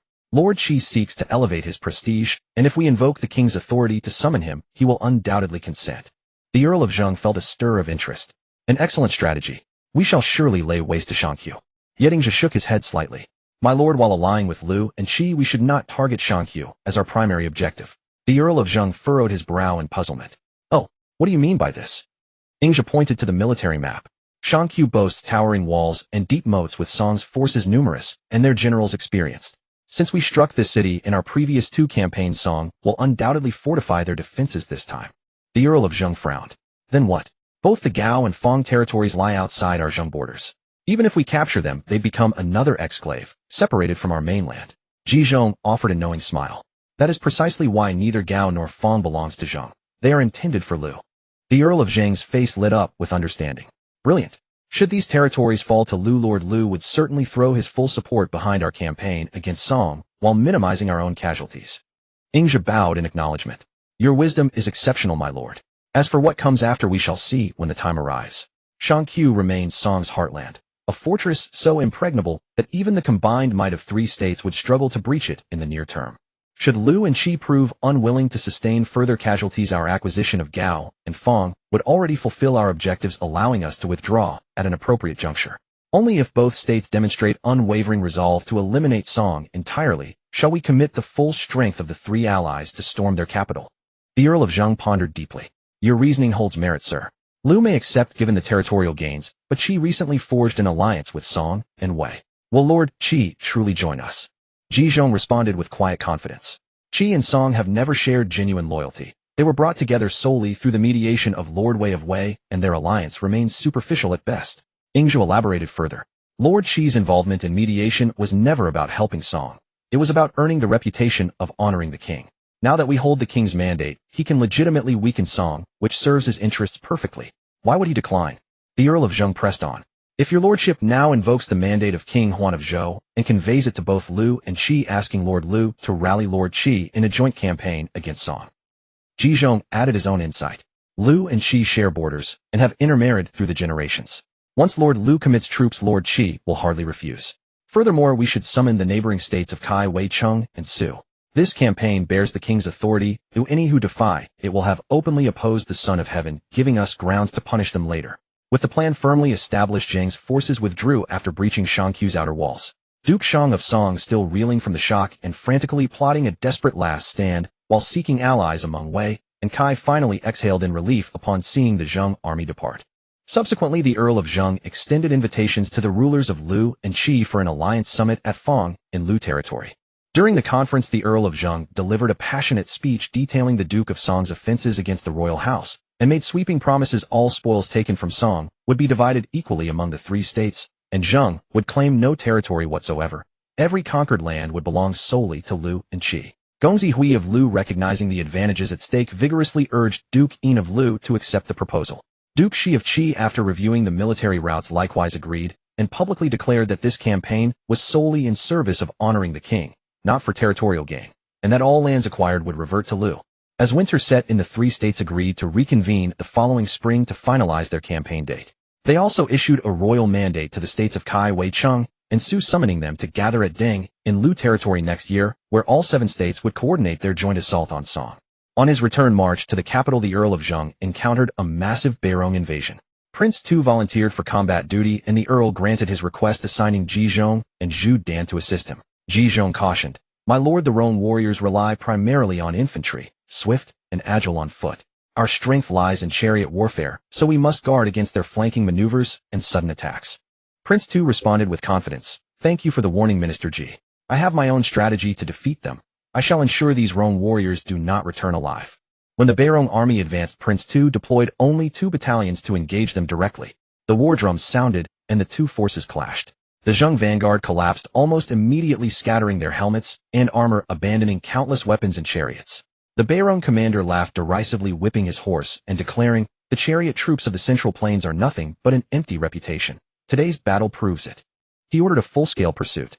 The Beirong warriors chased down their fleeing enemies while looting whatever they could find, their formation stretching so thin that the front and rear ranks grew dangerously separated. At that critical moment, Zheng war drums erupted. Zhu Dan struck from the front while ambush forces emerged simultaneously from both flanks. The Zheng troops who had been in full retreat suddenly reversed course and counterattacked. The Beirong forces caught completely off guard, their formation shattered by this unexpected assault.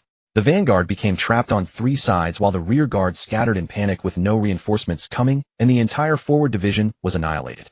The Beirong commander could only flee north with his remaining scattered troops. In early spring of the following year, it was the appointed time for the alliance of 7 states, yet only 3, Zheng, Lu, and Qi, arrived. Wei Kai and Song, being allies, naturally did not come. The small states of Cheng and Su were unwilling to meddle in the affairs of the great powers. But all of this was within the calculations of the Duke of Zheng. He had never expected those 4 states to come in the first place. It was enough that they did not aid Song. In May, the allied forces of the 3 states, under the banner of Heaven's Mandate to punish transgression, marched from Guan to attack Song. Knowing that Lu coveted territory, the Duke of Zheng promised that whatever they captured would belong to Lu. With such a reward, the Lu general Gongzi Hui fought with exceptional zeal, leading his troops at the forefront, routing the Song army, who fled in disarray, abandoning their armor. After the initial victory, the Duke of Zheng ordered in Kaoshu and Gongzi Hui to attack Gao City, with Gongzi Lu providing backup. He also ordered Gongsun Zidu and Yi Zhongyan, younger brother of Duke Shi of Qi, to attack Fang City, with Gao Qumi in support.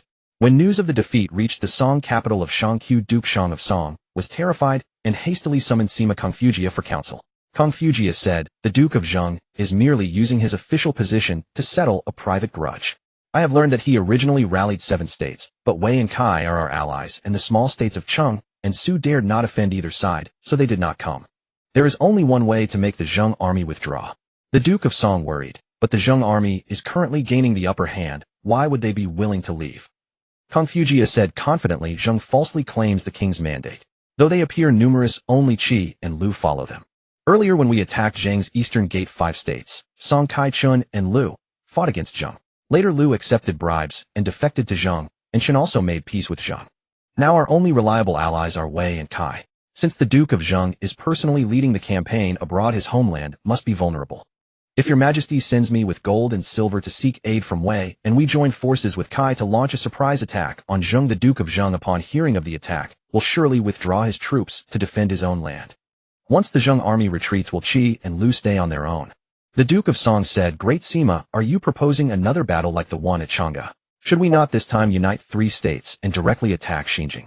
Kongfugia shook his head. "Xinjiang's walls are too high, much like our Song capital. It would likely be impossible to capture. It would be better to turn and attack the neighboring state of Dai. If we can annex Dai into our territory, Song will no longer fear being cut off from behind." The Duke of Song was overjoyed and immediately mustered 20,000 elite troops, sending Kongfugia with gold, white jade, and colored silk to Wei to seek aid that very night. The Duke of Wei, Duke Xian of Wei, accepted the gifts and sent Yu Zaichou and Kongfugia with troops via a secret route straight to Xinjiang. Yet upon arriving outside the city, Kongfugia did not launch an attack. Yu Zaichou asked in surprise, "Why not attack?" Kongfugia replied, "This is a surprise raid. We must quit while we are ahead. Xinjiang's walls are strong. If the Duke of Zheng returns with his troops, we will be caught between 2 enemies and will not even have time to flee. Better to change course and head for Dai, using the pretext of borrowing a passage to take it by surprise, so our journey will not be in vain." Thus the Songwei allied forces sent a messenger to Dai to request passage. The Duke of Dai, suspicious by nature, closed the city gates and refused to open them.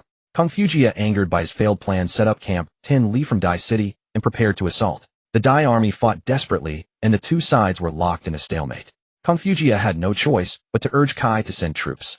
Reports of Ing Kaoshu capturing Gao City and Gongsun Zidu breaching Fang City arrived one after another, boosting morale in the Zheng camp. The Duke of Zheng leaned against his desk, his gaze fixed on the word Shangqiu on the map. A faint smile had just appeared on his lips when a guard outside the tent rushed in with 2 urgent letters. His face pale. "My lord, Xinjiang is in danger, and the Duke of Dai begs for help." Unfurling the letters, the scrawled handwriting revealed a joint Wei and Kai army had attacked the outskirts of Xinjiang. Though they had not breached the city, they had stirred panic among the people. The other letter from the Duke of Dai was tear-stained, describing how the Song and Wei armies had reached Dai City, and because their request for passage was refused, were about to launch a full assault. The Duke of Zheng's fingers tightened abruptly. He pushed the letters onto the table, his gaze sweeping over the strategists in the tent, finally resting on Ingzha. "What do you think, master?" Ingzha picked up the letters, his finger lightly tapping on the word Dai City, his brow furrowed. "My lord, since Gao and Fang have fallen, the initial goal of punishing Song has been achieved. Kongfugia's sneak attack on Xinjiang is merely a reprise of the Chang'e strategy, but he overlooked the state of Dai. Is Dai such a tiny state worth such a massive effort? The Duke of Zheng feigned ignorance. Ingzhi replied steadily, though Dai is a small state, it is the throat of the southeast from Xinjiang. If Song takes Dai, our future campaigns against Song will be cut off. If we take it, we can use it as a shield blocking Song, and Wei to the north, and controlling the Hui barbarians to the south. I suggest we ally with the Duke of Dai, secretly ambush the allied forces on their left flank, leaving the right flank open. When our reinforcements attack from the rear, and the Dai army opens the city to coordinate, we will crush their main force beneath Dai City. A glint flashed in the Duke of Zheng's eyes. He tapped his knuckles lightly on the table 3 times, then suddenly laughed. Your strategy is sound, but what if the Duke of Dai refuses to leave the city when the time comes? Then we would be trapped in a perilous situation. Moreover, Dai's position is so critical. If we help him this time, what about next time? I cannot risk myself for him repeatedly. He rose, clasping his hands behind his back, gazing at the darkening sky outside the tent, and said to Gongzi Lu, rather than leave this future trouble, it is better to turn the tables. You go to Dai claiming to be our relief force. Once they open the gates, we will enter, help them defend the city, and then take control of Dai. Ing Kaoshu and Gongsun Zita, you two follow the master's plan. The generals in the tent were momentarily stunned, then exchanged knowing looks. The Duke of Zheng immediately issued orders secretly, send a messenger to Dai City, promising reinforcements. Meanwhile, quietly prepare the troops, waiting for the right moment to execute the plan of rescuing Dai while seizing it. Ingzhi thought to himself, though this plan is clever, it is too ruthless. Using the pretext of aid to annex a state may gain a city, but might it exact a greater price in the future? The candlelight flickered in the tent. Yi Zhongyan, still in his armor with the fatigue of battle evident, could not hide his urgency. Duke of Zheng, we have just taken Fang and Gao. This is the perfect time to press the attack on Song. Why have you suddenly ordered a halt? Gongzi Hui nodded in agreement, his eyes gleaming with desire for land. He still remembered the Duke of Zheng's promise that whatever we capture belongs to Lu, and this was the best moment to expand the gains. The Duke of Zheng picked up his wine cup, took a small sip, and sighed with feigned helplessness. Generals of the great states, you may not know that I am acting on the king's mandate, to punish Song, to uphold the laws, and root out rebellion. Now that Gao and Fang have fallen, Song has been duly punished enough to report back to the king. Moreover, Shangqiu's walls are high, and its moat deep. If we 3 states launch a direct assault, we may suffer heavy losses. He set down the cup, his gaze sweeping over the 2 men. These 2 cities, Gao and Fang, were taken by the joint forces of the 3 states. I dare not claim them for Zheng alone. You may each take 1 city. Yi Zhongyan, upon hearing this, declined with a cupped hand. The Duke of Zheng acted on the king's order. Qi merely assisted. How could we covet cities? This is absolutely unacceptable. Gongzi Hui, however, brightened his earlier eagerness, turning into elation. Without further refusal, he immediately cupped his hands and thanks, many thanks for the generous gift, Duke of Zheng. I will surely live up to your trust.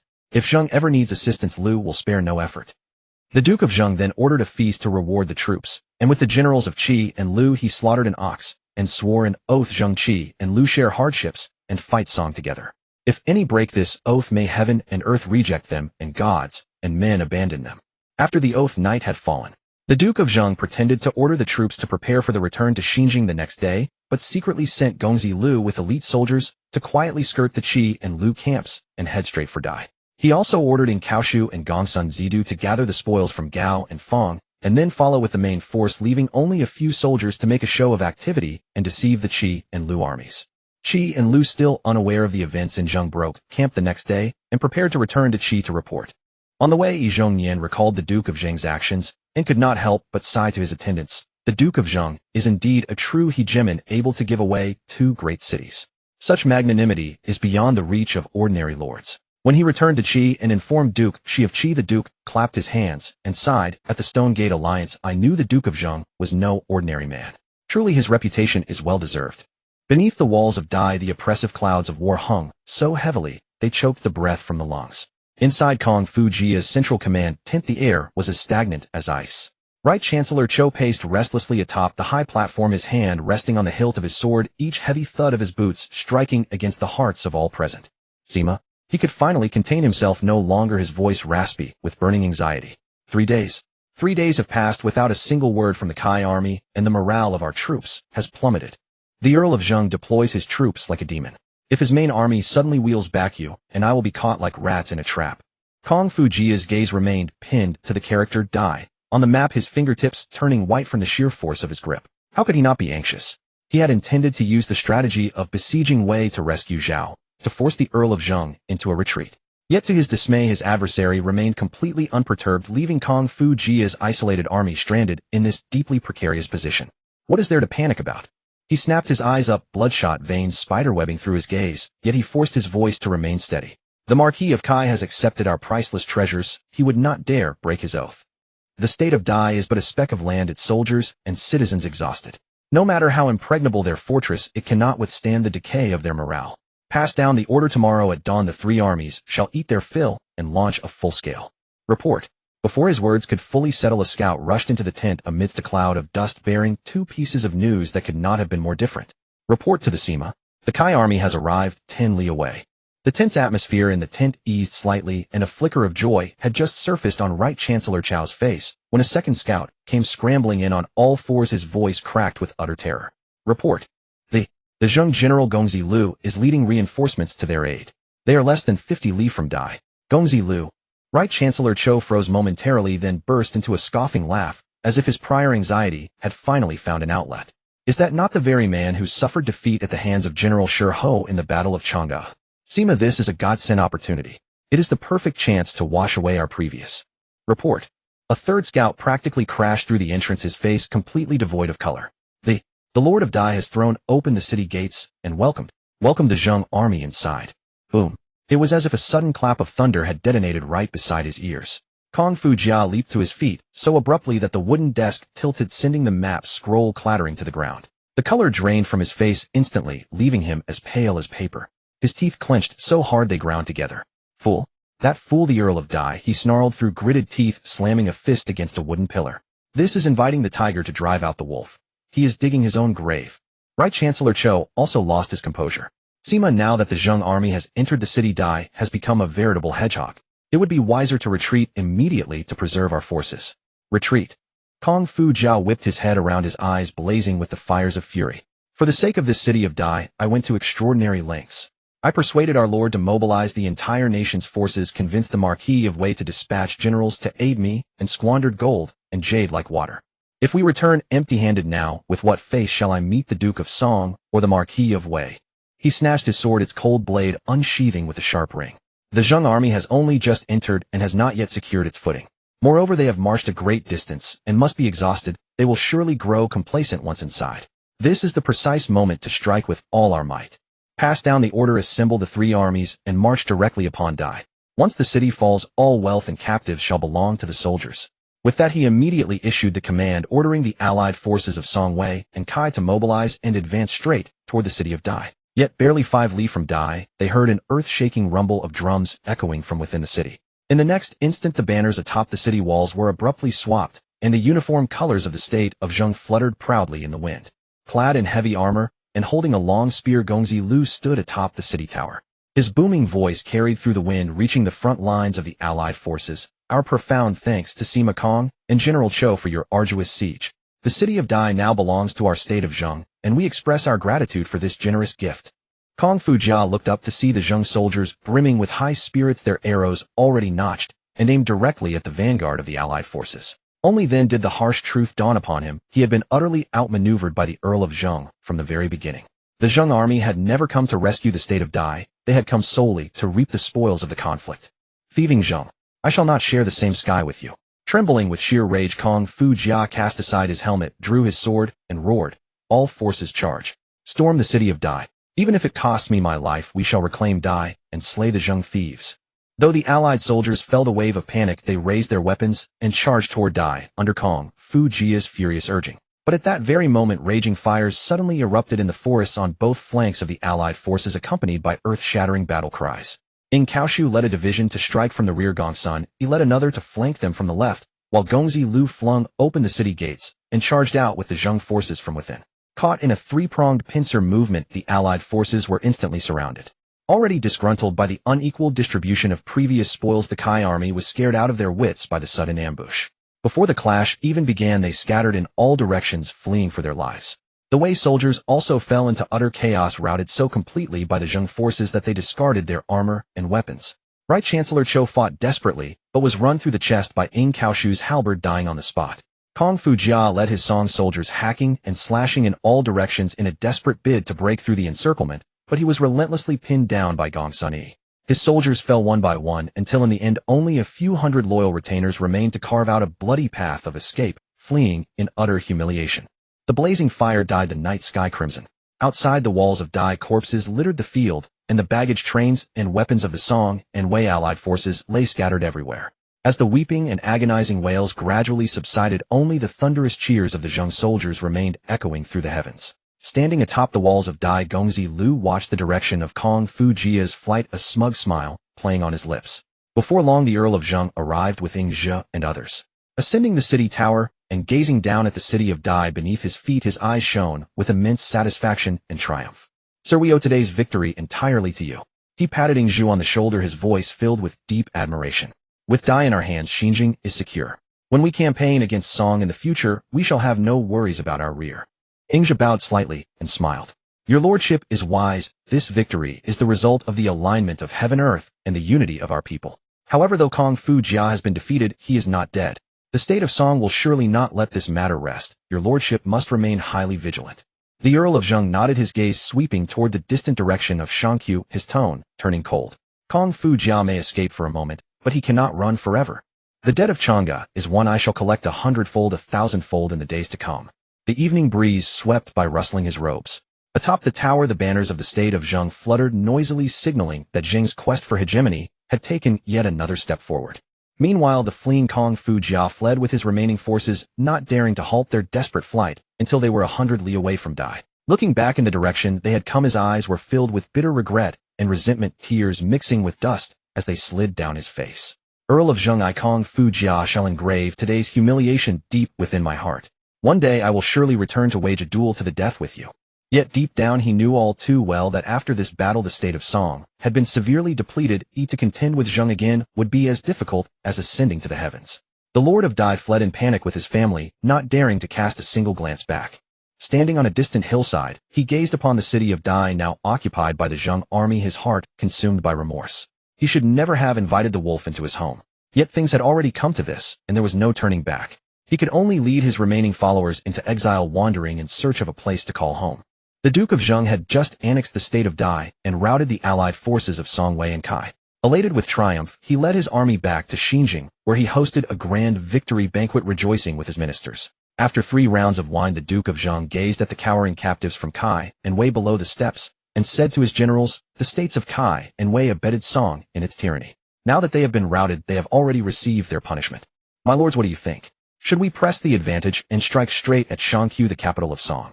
Or should we halt for now, allowing the people to rest and recuperate?" The generals were about to volunteer for battle, but the senior minister Ji Zhong stepped forward, clasped his hands, and said, "My lord, I have a plan that may relieve your concerns." The Duke of Zheng smiled. "Pray speak, Minister Ji." Ji Zhong presented his counsel.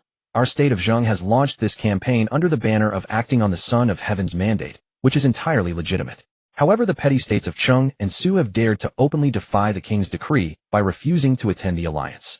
Such insolent and rebellious behavior, if left unpunished, may encourage other feudal lords to follow suit. I believe we should mobilize an army to call them to account." The Duke of Zheng pondered. "You have a point. But between Cheng and Su, which should we strike first?" Ying Zhe stepped forward and replied calmly, "My lord, Cheng is near the state of Qi, while Su borders our Zheng. Since we intend to brand them with the charge of defying the king's mandate, we must do it in a manner that is perfectly justified. I request that you dispatch a general to join forces with the Marquis of Qi to first attack Cheng. After success, we can cede the entire territory of Cheng to Qi as recompense for their alliance. Then we can ask Qi to turn their forces and join us in attacking Su, whose lands will naturally belong to Zheng. Thus both Qi and Zheng will gain what they need, each benefiting. Once both states are in hand, we can present the victory report to the Son of Heaven, which will also silence the murmurs of other feudal lords." The Duke of Zheng laughed heartily. "Excellent plan. Then let us follow your advice and take Cheng first." He paused and asked, "But we have a tripartite alliance with Qi and Lu. Should we inform Lu about our actions?" Ying Zhe smiled faintly. "Your insight is keen, my lord. Although Cheng is near Qi, it also borders Lu. Previously, Lu has already seized Fong and Gao from Song. Only Qi has gained nothing so far. As for whether to invite Lu to join, it would be better to offer this favor to the Marquis of Qi and let him decide." The Duke of Zheng followed the plan and dispatched an envoy to Qi. The Marquis of Qi had long coveted Cheng, so he immediately agreed. However, he knew well that Prince Hui of Lu was insatiably greedy. If he allowed him to participate in dividing Cheng, it would surely cause trouble. He therefore said that the small state of Cheng did not require Lu's troops. The forces of Qi and Zheng alone would suffice. Thus Qi sent Yi Zhongnian as commander, and Zheng dispatched the great general Gongzi Lu as its general. They joined forces and marched straight toward Qin. The allied army descended upon the border, and Qin, unable to resist, soon saw its capital fall and was forced to surrender. The Marquis Shi of Qi took the opportunity to seize control of the ruler of Qin, reducing him to a vassal. On the victorious return journey, Gongzi Lu made an agreement with the Qi army. In the 5th month of the following year, they would invite Lu to meet at the place of Lai for a joint campaign against Su. With his mission accomplished, Gongzi Lu led his troops back to Zhang. One day the army advanced to a wooded mountain area on the border of the state of Dai. The terrain was steep and the trees were dense. Suddenly a stealthy arrow whistled through the air, striking Gongzi Lu in the right shoulder. The arrowhead pierced his armor, and blood immediately stained his battle robe. In excruciating pain, Gongzi Lu flew into a rage and, gritting his teeth, bellowed, "What coward dares to wound me?" He ordered his troops to charge toward the direction from which the arrow had come. There were no more than a few dozen ambushers in the woods, all of them death-defying warriors. After a fierce skirmish, they were soon slaughtered to the last by the Zhang army. Clutching his wound, Gongzi Lu ordered the arrow-shooting leader brought before him and demanded harshly, "What bandit dares to ambush the army of a superior state?" The leader, his face covered in blood, threw back his head and laughed loudly, his voice like a great bell. "Bandit, I am a minister of the state of Dai. When the 3 states of Song, Wei, and Kai invaded our borders, our people and soldiers stood united, holding fast and awaiting reinforcements, never once contemplating surrender. When our ruler saw your Zhang army approaching, he opened the city gates to welcome you, treating you as honored guests. But what did you do? The moment you entered, you seized control of our ruler, occupied our capital, and in the end drove our ruler into exile. Is this the righteousness of your state of Zhang?" Gongzi Lu listened to this accusation, every word soaked in blood and tears, and was momentarily speechless.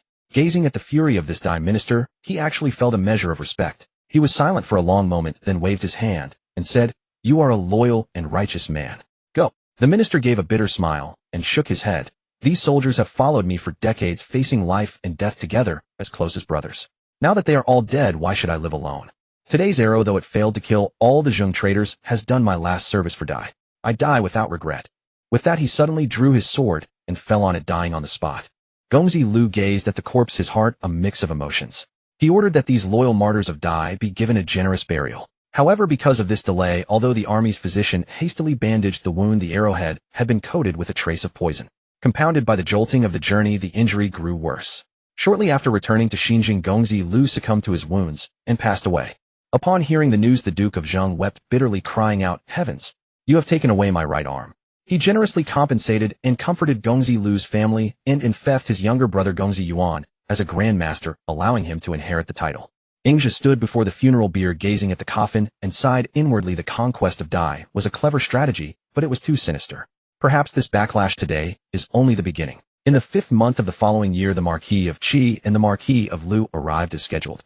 The 3 states held an alliance meeting, agreeing to unite their forces on the 1st day of the 7th month to attack Su. The Duke of Zheng returned to his state, performed sacrifices in the ancestral temple, and then conducted a grand military review at the parade ground. For this review, the Duke of Zheng devised a unique plan. He ordered artisans to restore the great banner, reading, "Acting on heavenly mandate to punish the guilty," and prepared 3 grand chariots drawn by 4 horses each. Ascending the platform, he proclaimed, "The state of Su has failed to pay court. I by heaven's mandate shall punish them. Now I establish 3 trials to select the vanguard. First, a test of divine strength. Second, a test of martial skill. Third, a test of valor. The one who wins all 3 rounds shall receive this grand chariot and the vanguard seal." First trial, lifting the cauldron to test strength. The Duke of Zheng ordered strongmen to carry forth 1,000 Jin bronze cauldron and place it before the platform. Grandmaster Xia Shuang stepped forward first. With a thunderous shout, he exerted his single arm and lifted the cauldron 3 feet off the ground, steady as Mount Tai. Thunderous applause erupted from below. Prince Zidu, young and impetuous, refused to be outdone.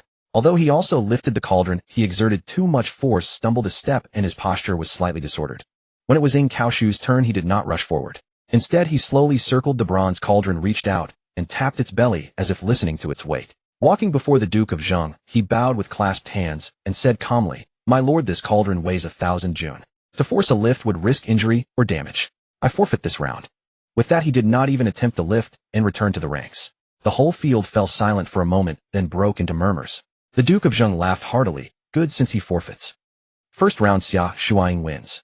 Second trial, displaying skill with the banner." The Duke of Zheng ordered the great banner 12 feet tall, inscribed with "Acting on heavenly mandate to punish the guilty," to be erected. The banner was heavy, the pole stout, adorned with 24 golden bells. When shaken by the wind, its sound could be heard for miles. Xia Shuang stepped forward first. He He grasped the banner with both hands, pulled it up and advanced, and retreated 3 steps, displaying a magnificent aura. However, the pole trembled slightly, and the bells jangled somewhat chaotically. When it was Gongzi Zidu's turn, his left arm still throbbed with pain. The excessive force from lifting the cauldron had aggravated an old injury in his shoulder and elbow. Every movement now felt like a needle prick. But prideful as ever, how could he show weakness? Clenching his teeth, he stepped forward, wrapped his arms around the pole, and with a mighty heave lifted it. However, to swing it with the wind, like Xia Shuang, was beyond his strength. He managed to turn left and right a couple of steps, but the banner dragged limply. The bells clattered disorderly, like withered lotus leaves in the wind, completely lacking rhythm. The generals below saw his pale face and sweat beading on his forehead, and knew he was forcing himself. It was then that Ing Kaoshu stepped forward. He took a deep breath, lifted his robe with his left hand, and with his right hand uprooted the banner pole, setting its base against his instep. Using the momentum, he spun his body. The enormous silk banner instantly whirled like a millstone. When the banner folded, the bells were silent. When it unfurled, they rang out. Spinning left and right, he danced the banner into the form of wind-swaying lotus leaves, the bells ringing clear and crisp in unison. Second round, Ing Kaoshu wins. Third trial, horseback archery speed race. This was the decisive round. The Duke of Zhou ordered the 3 men to set up targets 100 paces away. They must gallop at full speed and not only be fast but also turn back and shoot an arrow to hit the bullseye, all while ensuring the banner did not fall to the ground. At the command, the 3 set off together. Gongzi Zidu was as swift as a thunderbolt, spurring his horse wildly, clearly going all out. As he neared the finish, he turned and loosed an arrow that flew like a shooting star, striking the bullseye with a thud. However, due to the excessive speed, he nearly lost his grip on the banner pole, barely managing to yank it back with sheer arm strength. A risky victory. Xia Shuang was as steady as a rock, slightly slower than Zidu. His arrow hit the edge of the red center, and his banner remained upright. Almost immediately after Gongzi Zidu's arrow, Ing Kaoshu urged his horse forward, seemingly lagging by a step. Everyone thought he had no chance, but he remained completely calm. He drew his bow and nocked an arrow, not aiming at the target, but at the point above the bullseye, the arrow of Gongzi Zidu still quivering. With the twang of the bowstring, the second arrow pierced the air, and without deviation struck the arrowhead of Zidu's arrow. With a crisp clink, Zidu's arrow was knocked out of the target, while Ing Kaoshu's arrow slipped in and lodged firmly in the very center of the bullseye. At the same time, he controlled the reins with one hand, the great banner, acting on heavenly mandate to punish the guilty, flapping loudly behind him, yet never falling. The entire field fell silent for a moment, then erupted into thunderous cheers. In the third round, though Ing Kaoshu was a step behind, he won the final round with his stunning technique of arriving later, but striking first, seizing the arrow to secure victory. The Duke of Zhou, seated on the platform, let his gaze linger for a moment on Zidu's pale face, then turned to Ing Kaoshu, who had danced the banner like the wind. He sighed inwardly. Zidu is brave, but he does not know how to conserve his strength. Ing Kaoshu can be said to be both civil and martial. By deliberately forfeiting the first round to display wisdom and conceal his edge, he won the next 2 rounds. This shows the depth of his strategy. The Duke of Zhou was greatly pleased and was about to declare Ing Kaoshu as vanguard and bestow upon him the grand chariot. Unexpectedly, Zidu was already seething with rage. Having always been favored, how could he endure such humiliation? Completely disregarding the rules of the 3 trials, and even the Duke of Zhou on the platform, he grabbed his halberd and charged like a madman toward Ing Kaoshu, who was in the midst of giving thanks. You villain! How dare you cheat? Taken by surprise, Ing Kaoshu saw Zidu's ferocious charge, and knew that confronting him head-on would surely endanger the Duke of Zhou's ceremonial retinue. Thinking on his feet, he grabbed the great banner, snatched a spare chariot guard from the shaft, and retreated while fighting. Zidu pursued him out of the parade ground, but was firmly blocked by Gong Sunhua. Pointing at Ing Kaoshu's retreating figure, he ground his teeth and cursed. Today you stole my chariot, one day I will surely take your life. Seeing Zidu's loss of composure, the Duke of Zhou hastily said, when 2 tigers fight, one is sure to be hurt. Do not be angry, Zidu. I will bestow upon you a set of golden armor, and Xia Shuang will also receive generous rewards. Ing Zhou saw that Gongzi Zidu's resentment was far from calm, and thought to himself that this was ominous. When Zidu had roared in anger, there was clearly murderous intent in his eyes. He immediately stepped forward and said to Ing Kaoshu, Zidu has already harbored lethal intent. From now on, do not show off again. Ing Kaoshu, still basking in his triumph, laughed and said, Master, do not worry. I will simply keep my distance from such a petty-minded person in the future. For the moment, he paid it no heed. On the first day of the 7th month, 1,000 war chariots from the states of Qi, Lu, and Zhang converged beneath the walls of Su. Though Su held its solitary city with steadfast resolve, its ruler was deeply beloved by the people, and soldiers and civilians alike united in resistance, relying on the towering arrow towers and the deep wide moat to repel the allied forces of the 3 states. Duke Zheng ordered Ing Kaoshu to serve as the vanguard, while Xia Shuang and Gongsun Zidu were to coordinate and support from the flanks. On the day Kaoshu received the vanguard seal, he deliberately circled around Zidu's camp. That night he sat alone in his tent polishing the great banner inscribed with, "By heaven's mandate, chastise the wicked." The candlelight flickered across his angular face. A trusted soldier whispered a warning. General lately physician Gongsun has been practicing archery at the training grounds, his every arrow striking the bullseye. Kaoshu merely smiled faintly. Let him be. In this campaign against Su, the foremost merit shall be mine alone. On the 10th day of the siege, seeing the fierce offensive mounted by Su, the armies of Lu and Qi secretly instructed their soldiers to hold back and not strive for glory. In truth, it was only the troops of Zheng who fought with all their might.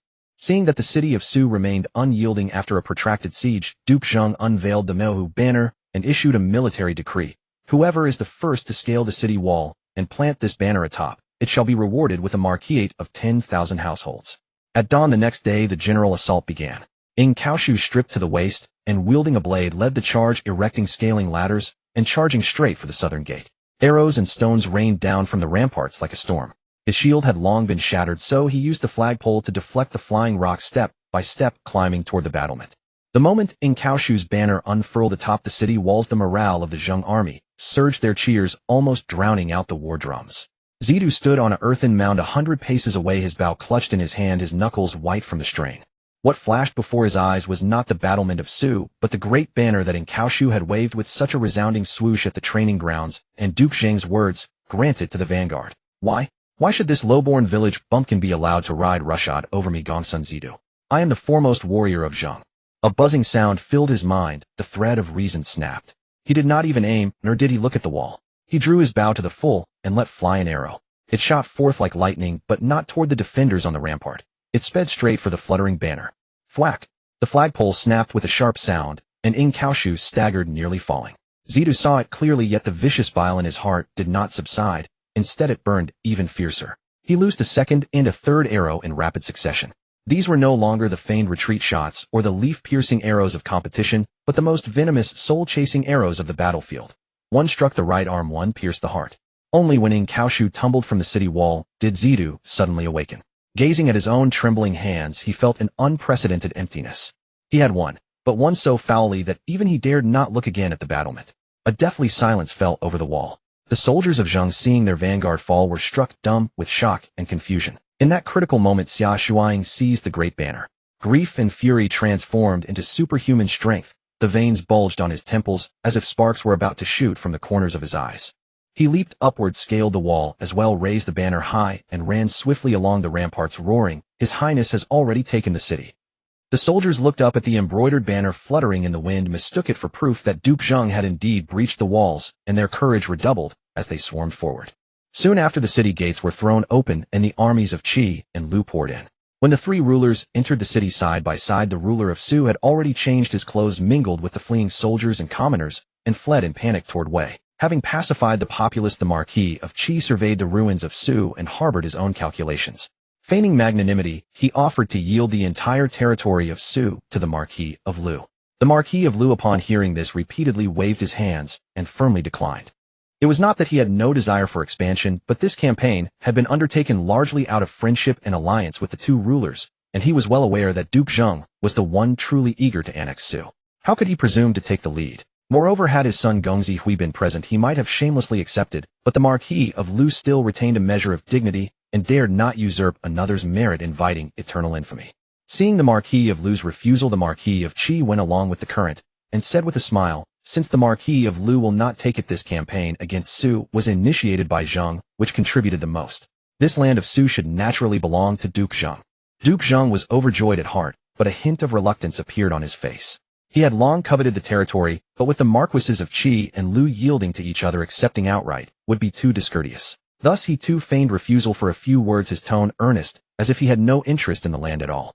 As the three were deliberating, a messenger reported, "A senior official of Su named Bailey has come leading a young boy and requests an audience." The three rulers summoned them in. Bailey prostrated himself on the ground, weeping and kowtowed as he begged, "I beseech you to allow my lord to leave behind a line of descendants to offer incense to his ancestors."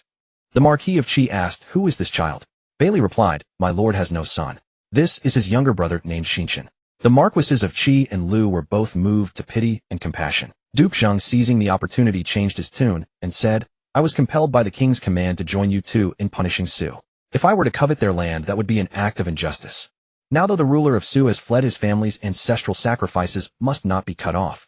Since his younger brother still lives, and with the help of senior official Bailey, they have both lord and minister. It would be fitting to return Su to them. Bailey said, I only sought to preserve an orphan for my lord in this time of national ruin and the flight of its ruler. Now that the land is in your grasp, how dare I entertain such hopes? Duke Zheng replied, I am sincere in my desire to return Su to you, but I fear that your lord's younger brother is too young to govern the state's affairs. I will send someone to assist him. Thus he divided Su into two parts. The eastern half was given to Bailey to serve Xinshan and dwell there. The western half was placed under the charge of Zheng's senior official Gong Sunhua. In name it was to assist Su, but in reality it was akin to surveillance and control. The Marquis of Lu, unaware of the deception, thought Duke Zheng had handled matters properly and praised him repeatedly. Bailey together with Xinshan bowed in thanks to the three rulers. The three rulers then returned to their own states. Duke Zheng led his army back in triumph, generously rewarding Xia Shuang for his loyalty and bravery. Yet whenever he thought of Ing Kaoshu's tragic death on the city wall, his heart ached as if pierced by a knife. That cold arrow that had slain the vanguard had clearly come from within his own army, yet after searching through the entire force no one knew who the killer was. Left with no choice, Duke Zheng followed the ancient ritual and erected an altar. He ordered every 100 soldiers to offer a pig and every 25 to offer a rooster and a dog. He summoned a shaman to compose a curse calling down vengeance upon the hidden murderer to console the spirit of Ing Kaoshu in the heavens. For 3 consecutive days smoke and flames obscured the sky and the sound of curses never ceased. Gongsun Zidu stood among the crowd watching Duke Zheng's anguished expression, and a faint, barely perceptible sneer curled at the corner of his mouth. Only one person standing silently by a pillar in the corridor caught that fleeting smile of Zidu's. That person was Ingzhe. He gently stroked the talisman hidden in his sleeve and sighed inwardly. Years ago in Kaoshu, and I had a brief encounter. After Duke Zheng swore to meet his mother in the Yellow Springs, I took the opportunity to recommend him to my lord's service. I thought a hero had found his path, but I never expected such a calamity to befall him. Gongsun Zidu, Gongsun Zidu. Others may not know where that hidden arrow came from, but how could I not know that it was you, a petty man consumed by jealousy of the worthy? Since Duke Zheng seeks the true culprit, let me help his highness lend a hand. After the ceremony, Duke Zheng held a feast to reward the troops. Ingzhe took the opportunity to silently dissolve a nightmare talisman into Zidu's wine cup. Unaware of the trick, Zidu drained the cup in one gulp. That night, strange events began. After returning home, whenever Zidu sank into the depths of dreams, he would see Ing Kaoshu drenched in blood, holding a broken banner, standing before his bed, demanding his life. At first it appeared only in dreams, but later it extended to daytime hallucinations with the wailing cry of "Return my life," echoing in his ears. Terrified, he would wake up screaming night after night. He grew haggard, and within little more than a month he fell gravely ill and vomited blood unto death. When the news of the tragedy reached the palace, Duke Zheng was stunned for a long moment, then hurriedly rushed to Zidu's mansion. The man on the bed had a purple-black face, faint traces of blood at the 7 orifices. A deathly sight, most gruesome. Duke Zhuang reached out to close his eyes, but the eyelids would no longer shut. Duke Zheng's heart trembled violently, his thoughts churning. Could it be that the curse performed under the altar that day actually possessed such divine power? Judging by Zidu's condition, the arrow that killed Ing Kaoshu was indeed shot by his hand, without a doubt. At this thought, Duke Zheng was filled with indignation, but then a piercing regret followed. Had I known this curse would be so effective, why did I resort to such a desperate measure that day? Now though the true culprit has been exposed, I have also needlessly lost an unparalleled fierce general of mine. This price is far too great. He gazed at Zidu's unwilling corpse and let out a long sigh. In that sigh, 3 parts were shock at the tragedy and 7 parts were grief over the depletion of Zheng's national strength. To appease the people and to commemorate Ing Kaoshu's filial piety, Duke Zhuang, still following tradition, built a shrine in Ing Kaoshu's hometown of Ing Valley, where offerings were made in all 4 seasons. That Ing Valley is the present-day Dangfeng area in Hunan. This temple was later called the Ing Senior Official Temple, also known as the Pure Filial Piety Temple, and its incense has continued unbroken to this day. Within the Luai Palace, King Jilin stood with his hands behind his back on the high platform, gazing into the distance eastward. The evening breeze stirred his crown tassels, yet could not dispel the gloom between his brows. Earl Wusheng of Zheng had annihilated the Su state and carved up its territory. Though nominally it was punishing the guilty in the name of heaven, the former lands of Su were now largely in Zheng's grasp. The Zheng state's power was at its zenith, already too large to be easily controlled. What was more infuriating was that the 4 cities, Wu, Lu, Wei, and Yu, which should have been under the direct jurisdiction of the royal house, had long been occupied by Zheng, practically becoming the private garden of the Earl of Zheng. Wu Sheng has gone too far in his arrogance. The king snorted coldly, clenching his fists within his sleeves. Yet at this moment, he had no certainty of victory in battle. He could not seize by force only outwit. If I could recover those 4 cities at the least cost. The king's gaze shifted, falling upon a scroll on the table concerning the Su state. The Su state was the descendant of Su Funsheng, the Minister of Justice. Its ancestors had rendered great service to the royal house, but the recent generations had grown increasingly arrogant, repeatedly defaulting on tributes, and lately showing signs of disobedience to royal commands, even hinting at secession. The Su state refuses my orders, does it? Well then I shall let Zheng and Su fight each other. A cold smile curled at the corners of the king's lips, his mind already made up. The Earl of Zheng wants to expand, the Su state wants to assert independence, and I want to reclaim the cities that belong to the royal house. The next day at court, King Huan issued a seemingly ordinary decree in recognition of the Su state's generations of loyal service. 12 cities, Wen Yuan, Shi Fan, and others, were specially designated as the Su state's fief. At the same time, the royal house was willing to exchange these 12 cities with Zheng for the 4 cities near Lui, Wuluwei, and Yu. When the news reached Xinjing, the Earl of Zheng stared at the silk scroll in his hand, his brow deeply furrowed. This was no exchange, it was a cunning scheme to kill 2 birds with 1 stone. The 12 cities of Su, though nominally fiefs, were mostly fertile lands where the Su clan had taken root for generations, their connections deeply entrenched. How could they be easily relinquished? If Zheng attempted to take them, it would inevitably clash with Su, weakening a vassal's power regardless of victory or defeat. And if the 4 cities were given to the royal house, the land would return to the king's hands. O king, what a clever move of empty-handed trickery! The Earl of Zheng tossed the silk onto the table, his eyes dark. Unfortunately, you underestimate the power of Zheng. That night the Earl of Zheng summoned his ministers for council. The candlelight flickered, casting shadows on the earl's furrowed brow. Civil and military officials stood below in silence, the atmosphere heavy as iron. The royal decree has been issued. What do you all think? The earl spoke, his voice low but dominating the wind outside. Before his words had faded, one man stepped forward. It was Ingzhe. He strode directly to the map hanging on the wall, his finger cutting like a blade across several key points. My lord, the king's scheme is venomous, but not without flaws. If we consider the fertility and gains of the land alone, I believe we should divide the matter into 2 parts. His finger pointed to the Henei region. Zhou, Xingqi, Huai, and Tue lie close to our border and command the Yellow River crossing. Currently, the garrisons there are weak and defenses are lax. If our army strikes with lightning speed, we can take them all within a fortnight. He paused, his voice deepening. However, cities like Mengxiang, Wen Yuan, Fan, along with Xicheng and Zanmao, though seemingly vast and fief, are mostly enclaves. They are interspersed and surrounded by the Zhou royal house, Su state, and other feudal powers disconnected from our homeland. Like duckweed floating in the air, even if temporarily incorporated into the map, without a large army stationed year-round, they are impossible to control effectively. The Su state watches like a tiger, and the king is nearby, ready to reclaim them under any pretext or join forces with other states to encircle us. Choosing the lesser of 2 evils. Ingzhe withdrew his hand and turned his gaze burning. Though plagued by enclaves, these cities are still easier to control than the 4 cities, Wu, Lu, Wei, and Yu, which are right next to Luoyi, constantly under the king's blade. Those 4 cities, nominally our territory, are actually a rope around Zheng's neck held by the royal house. Once war breaks out, they will bear the brunt, and our supply lines will be extremely difficult. Your words, sir, align with my thoughts, another voice chimed in. The crowd turned to see Ji Zhong. He spoke with conviction. My lord, Minister Ing sees the immediate situation while I look at the future trend. Since the royal decree has been issued, the legitimacy is ours. These lands will sooner or later belong to our state.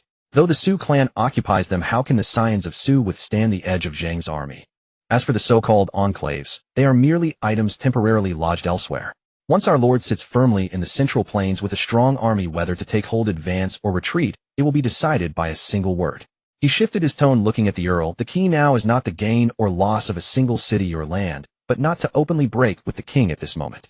Though the royal authority has declined, the feudal lords still fear the word righteousness. If we openly defy the order over this trivial exchange, we will give others a handle. If Qi Lusong and Wei use this as a pretext to unite and attack Zheng, though strong, will inevitably be surrounded on all sides. Silence fell in the hall. The Earl of Zheng slowly rose and walked to the window. Outside, the night was as dark as ink, with the faint outline of Xinjing city visible in the distance. He recalled the hardships his father and grandfather had endured to build the state, the tragic sight of Ing Kaoshu's blood staining the city walls, the unclosed eyes of Zidu, and how he himself had struggled to survive and grow in the gap between the Zhou king and the feudal lords. Minister Ji, Master Wei Yun, both of your arguments are sound. After a long moment, the earl turned back, the sharpness in his eyes receding into a deep resolve. The king's decree cannot be defied, but nor can he take advantage for nothing. Since we must exchange those 4 cities, Zheng will accept the 12 cities of Wen Yuan, Qi, and Fan.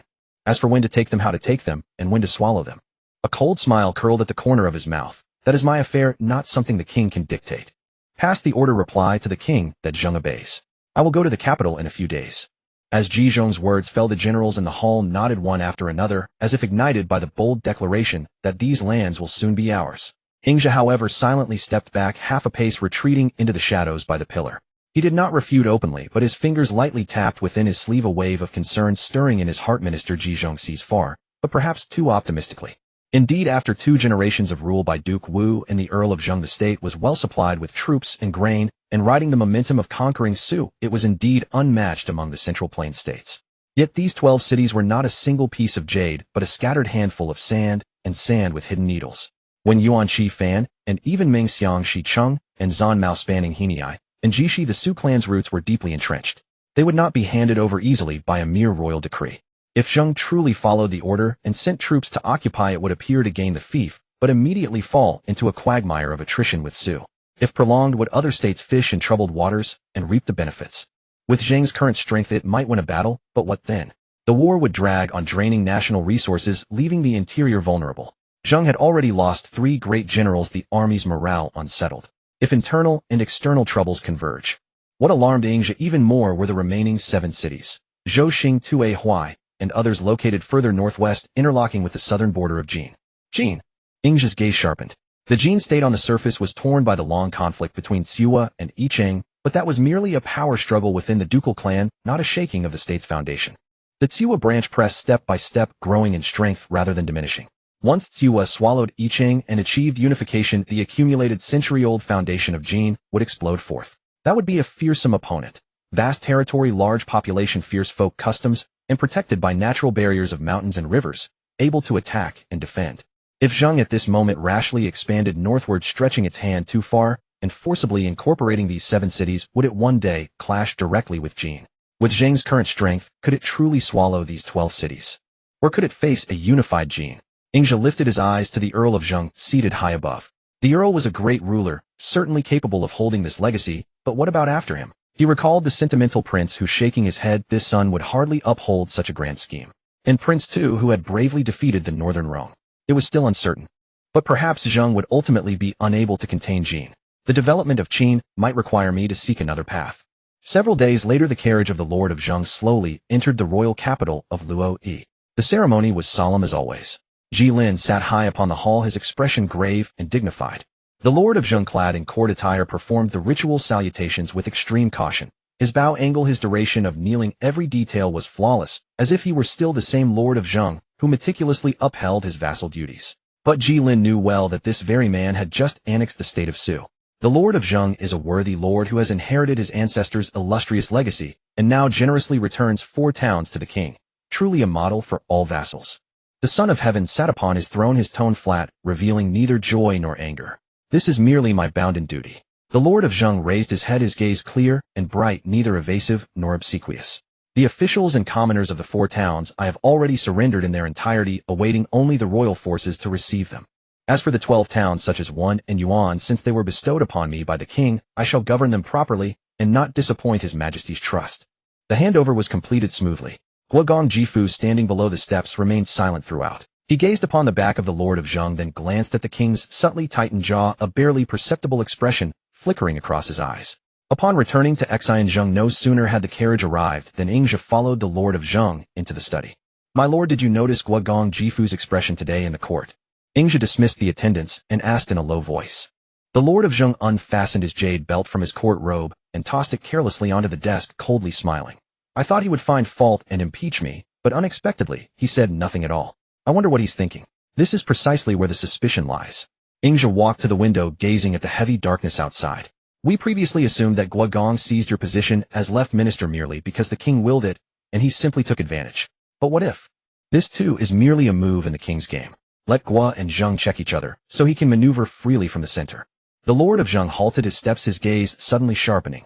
Are you suggesting that Guogong himself may not necessarily wish to be my enemy? Let's put it to the test. Ingzhi turned back, his tone calm. If he truly conspires with the king, he will certainly strike while the iron is hot. If he still possesses self-awareness, he should recognize that Guo is small, while Zheng is great. Conflict harms both, while cooperation benefits both. 3 days later, at a countryside villa outside Xian Zheng, Guogong Jifu brought only 2 attendants standing outside the gate dressed in plain clothes with his hat brim pressed low. By flickering candlelight the 3 sat around with no others present. Jifu spoke, his tone distant, yet carrying undeniable pressure. This place is secluded far from the court. I am rather puzzled. What important matter brings the Lord of Zhou here today? The Lord of Zhou smiled, though the smile did not reach his eyes. Nothing special. Today I simply wish to reminisce about old times. You and I have served together for many years, and it is rare to have a peaceful chat in this countryside. Upon hearing this, Jifu stroked his beard and bantered with a knowing look. Reminisce. If I recall correctly, was there not quite a lot of dissatisfaction from the Lord of Zhou toward me in the court not long ago? The misunderstanding seems rather significant. The Lord of Zhou clasped his hands and laughed. Shame, shame. All my past actions were merely my own stubbornness. Today I have come precisely to resolve this misunderstanding and restore our former friendship with the minister. Only then did Jifu burst into hearty laughter, the aloofness in his demeanor vanishing completely. Misunderstanding. What misunderstanding is there? You and I are both ministers entrusted by the king. We ought to cooperate actively and assist His Majesty while contributing to the state and the people. That personal grudge is nothing. Ingzhi understood. Lord Song had been launching wars against neighboring states in recent years and had annexed some surrounding small states. With Song's expansion approaching the royal domain, it also pressed against Gua. Thus Song was not merely Zheng's enemy. The king and Gua also harbored deep wariness toward it. He spoke thus: what your lordship and the Duke of Gua have said is absolutely correct. If we are to stabilize the realm, there is indeed one pressing concern we cannot afford to ignore. His gaze turned to Jifu, his tone gradually deepening. The state of Song. Previously Lord Song defied royal orders and was punished. Kong Fujia suffered heavy losses and his prestige greatly diminished. But in recent years, relying on their numerous troops and capable General Song has been nibbling away at neighboring territories everywhere. Their power has quietly crossed the borders, directly threatening the royal domain and Gua's gates. If we allow them to grow further, what will be endangered is not merely Zheng's stronghold of Chang'e, but also Luoyi's stability and Gua's very survival. Such a situation surely is not what your lordship and the minister would wish to see. Jifu nodded. What the master says is absolutely correct. Lord Song exhausts the nation with warfare, and the people harbor resentment. It is said that Kong Fujia now has lost the people's support within Song. If we could strike them another heavy blow, Lord Song's position might become rather unstable. A sharp gleam flashed in the Lord of Zheng's eyes, his mind racing. If Song falls into chaos, would not Gongzi Feng, who is in exile in Zheng, be precisely an opportunity? But after further reflection he asked, even if we are to attack Song, by what pretext? Disregarding royal orders again. That alone is insufficient. Ingzhi clasped his hands and replied, disregarding royal orders is one reason. But my lord, do not forget that Chang'e is still in Song's hands at this moment. The moment the words Chang'e left his lips, the Lord of Zheng's expression abruptly darkened. That was Zheng's humiliation. A few years ago Song had seized Chang'e during the chaos, and to this day refused to return it. Several times Zheng demanded it back, but the Song side turned a deaf ear. The Lord of Zheng's fists clenched tight, his knuckles whitening. Chang'e. I have not dared to forget it for a single day. Ingzhi seized the moment to counsel. This campaign against Song shall be justified as reclaiming Chang'e and stabilizing the royal domain. Zheng shall be the main force, while Gua rallies the vassals under the banner of royalty and attacks from the flank. With the authority of the royal army, the state of Wei surely would not dare aid Song. One battle will surely reclaim Chang'e, restoring it to Zheng's territory, while Song suffers great losses. As for the spoils after the war, he looked toward the Lord of Zheng, who spoke, since we cooperate, naturally we shall share the benefits equally. Rest assured, Duke of Gua. Jifu pondered for a moment, then nodded. Very well. Gua seeks no excessive profits, only that we cooperate more in our future endeavors. The Lord of Zheng understood clearly. Naturally, we shall surely unite as one and seek development together. This grudge of Chang'e I shall settle with my own hands this time. Several days later, at the assembly platform of Zheng, drumbeats thundered like thunder, banners blotted out the sun. 20,000 Zheng soldiers stood in 3 formations, left, center, and right, like a dark mass as still as mountains. Their armor gleamed coldly under the autumn sun. Spears and halberds formed a forest piercing the heavens. The Lord of Zheng wore rhinoceros armor, over which was a deep crimson battle robe embroidered with interlaced dragon patterns. A precious sword hung at his waist as he stood alone on the high platform. His gaze swept across the formation. The deference he had shown in the Luoyi court had completely vanished, leaving only the grim aura of one seasoned in battle. Hearken, all generals. The Lord of Zheng's voice was not loud, yet transmitted clearly across the entire parade ground through a speaking device. The ancient land of Chang'e, his territory dyed with our former lord's blood. For over 5 years it has been occupied by Song. Lord Song defies royal orders, repeatedly initiating conflicts, causing the people to suffer and the royal domain to be unsettled. Can you endure such an unjust state? We cannot. The three armies roared in unison, the sound rolling forth and shaking the dust from the review platform. Zhu Dan, the Lord of Zheng, called out. Your subordinate is here. Zhu Dan stepped forward holding a scroll of silk and a great banner embroidered with the character Zheng. I appoint you as Quartermaster General, overseeing all provisions and supplies. Ensure that our frontline soldiers have no worries. Your order shall be obeyed. Zhu Dan, your subordinate is here. I appoint you as Vanguard Commander. Led 5,000 troops of the left army through Huanyuan Pass, advance directly to outside Chang'e City, construct fortifications. Upon encountering Song troops, act according to circumstances. Do not engage in decisive battle, merely pin their main force. Your order shall be obeyed. Gao Qumi, your subordinate is here. Gao Qumi replied. The Lord of Zheng drew his sword from his waist and shouted sternly. I appoint you as Deputy Commander of the Central Army. Carry this sword and accompany me on personal campaign. This expedition is not for plunder, but to reclaim our lands and avenge our shame. Any soldier of Zheng who dares to harass the common people after entering Chang'e shall be executed without mercy. Your order shall be obeyed. Orders given, the entire army set forth. 20,000 soldiers marched along both banks of the Wei River, dust clouds blotting out the sky. Ingzhi did not ride a horse, but sat in a light war chariot drawn by two sturdy horses traveling parallel to the Lord of Zheng's main carriage. Master, the Lord of Zheng lifted the carriage curtain, gazing at the winding army ahead, spoke softly. Zhu Dan stays behind in the rear, Gao Qumi is vanguard. These are all arrangements in the open. But Chang'e City Song's forces have fortified it for years and strengthened the walls. Yet he seems to have forgotten who the true master of Chang'e is. Ingzhi lifted a corner of the carriage curtain, pointing toward the mountain range visible in the distance. My lord, please observe. West of Chang'e, the remnants of Mount Song block the way. Kong Fujia assumes our main army will surely approach via the main road, so his frontal defenses must be heavily garrisoned. But if there were an elite force capable of using the cover of night to climb the long-abandoned, sheep-intestine slope and circle around to Chang'e's flank and rear, specifically to Wuqiu, where Song's forces have stored their firewood and fuel. Burn their firewood, cut off their cooking fire, Song's forces will surely panic.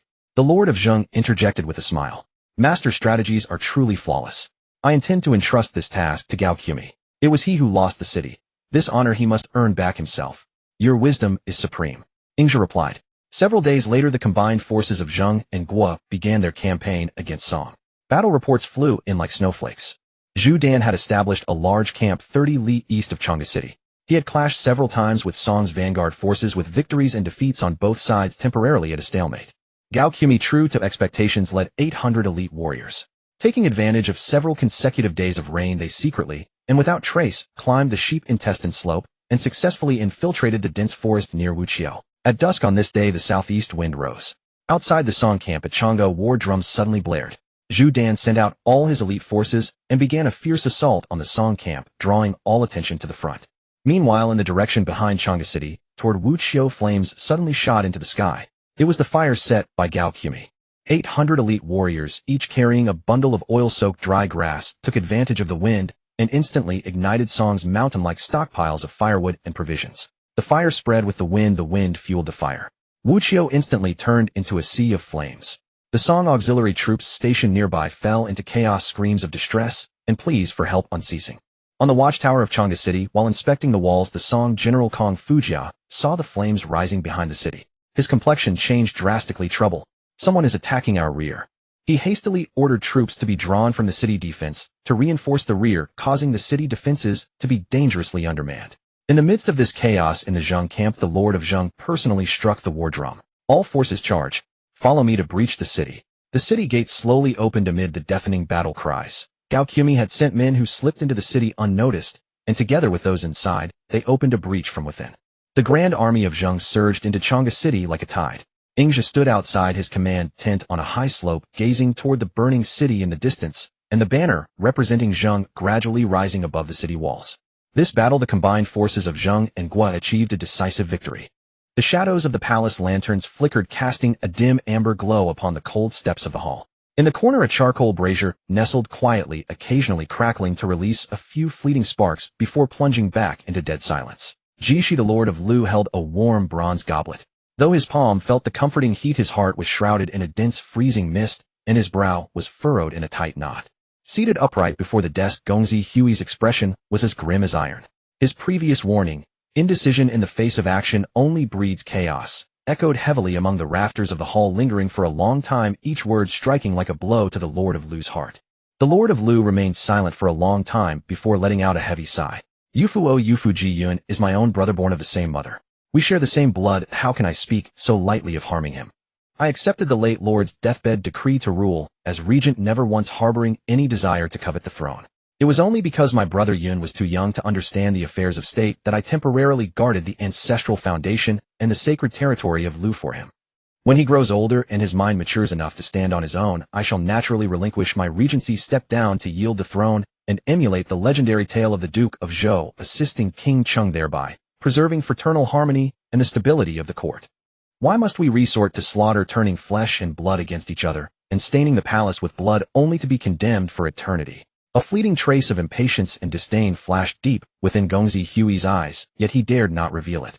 Maintaining his reverent and solemn demeanor, he bowed slightly, and said, "Your lordship's benevolence and magnanimity, as well as your devotion to fraternal duty, command my deepest admiration. However, while your lordship guards your own pure intentions, you fail to see the treacherous depths of the human heart." Shifting his tone slightly, he added with gravity, "Within the court and across the realm, rumors and slander have never ceased. Many imperial clansmen and ministers whisper in private, claiming that your lordship has occupied the regency for too long, holding absolute power and controlling the court, and that you have long since coveted the supreme throne with no intention of returning power to Gongzi Yun. Slander is a fearsome thing, your lordship, who repeated defamation can destroy a man." Gongzi Hui bowed his head slightly, his tone earnest. "Today they merely gossip in secret, but tomorrow they will surely use this as a pretext to force your abdication and launch a rebellion. When that day comes, your lordship will be trapped in a dilemma where your meritorious service will be twisted into the crime of usurpation. How unjust would that be? Rather than sitting idly by and waiting for disaster to strike, it is better to eliminate the threat beforehand to ensure peace once and for all. As long as your lordship gives the nod, I can execute a flawless plan without causing any alarm in the court." The Lord of Lu shuddered, his eyes snapping up, filled with shock and bewilderment. "What is the meaning of this? Do you actually expect me to murder my own flesh and blood and violate the sacred laws of humanity?" Gongzi Hui raised his eyes and quietly gazed at the Lord of Lu for a moment. Having seen through his indecisive nature, he ceased his indirect probing and spoke plainly. "I act solely for your lordship and the greater good of the state of Lu. If your lordship insists on prioritizing fraternal affection and refuses to act, I shall naturally obey your command and would never dare to take matters into my own hands." Assuming she was merely reluctant, he shifted his tone. "However, I must speak candidly, human hearts are fickle and the world is unpredictable. In the future, when Gongzi Yun assumes personal rule and hears these rumors, he may not feel grateful for your lordship's yielding of the throne. Instead, he might suspect that you once harbored intentions of usurpation. By advising your lordship today, I have already placed myself in great peril. If this matter is dropped and Gongzi Yun settles old scores in the future, I will be the very first scapegoat. I ask for nothing else." Gongzi Hui bowed once more, his attitude humble. "If your lordship trusts and employs me once this matter is resolved, I do not seek vast fiefdoms or lavish rewards of gold and silver. I only ask to be appointed as the Taizai to share your burdens and manage state affairs for life, stabilizing the court of Lu." Distraught and filled with horror and resistance at the thought of fratricide, the Lord of Lu wished only to end this perilous conversation immediately. Unwilling to hear another word of such treacherous schemes, he waved his hand wearily. "Speak no more of this. Speak no more of this. As for the position of Taizai, we shall discuss it later once the court is stable." Gongzi Hui made a deep bow and respectfully withdrew from the hall. As the heavy palace doors slowly closed, shutting out the warm glow of the interior, the humble and submissive look on his face vanished instantly. His features hardened into a mask of cold ferocity and bone-chilling malice. "Discuss it later?" He sneered, in his heart murderous intent surging in his eyes. "If I spare him today, he will surely not spare me tomorrow. She is indecisive and easily swayed. Sooner or later he will be swept away by the rumors, and when that time comes he will undoubtedly offer my head as a tribute to please the new ruler and save himself. Rather than waiting for death, I must strike first." At the first light of dawn the next day, before the morning dew had dried, Gongzi Hui changed out of his court robes into plain cloth garments. Dismissing his attendants, he quietly slipped into Gongzi Yun's residence. At that time, Gongzi Yun was still an innocent and naive youth who had never witnessed the dark conspiracies of the court or the treachery of human nature. Seeing Gongzi Hui's solemn expression and anxious gaze, his heart tightened with a sudden, inexplicable dread. Upon entering, Gongzi Hui fell to his knees with a thud, his voice choking with urgent, tearful desperation. "My lord, lately I have been unable to eat or sleep, harboring a terrifying danger in my heart. I dare not refrain from risking my life to bring you this warning. If I remain silent any longer and your lordship is harmed in the future, I would be a man devoid of loyalty and righteousness." Gongzi Yun was deeply shaken. He hurried forward to help him up, his voice trembling with panic. Minister Yufu, why do you do this? Please speak freely. Gong Zihui raised his head, his eyes bloodshot, his words dripping with anguish. Intentionally lowering his voice, he delivered each devastating blow. Last night, while I was attending the court, the Lord of Lu summoned me privately in secret.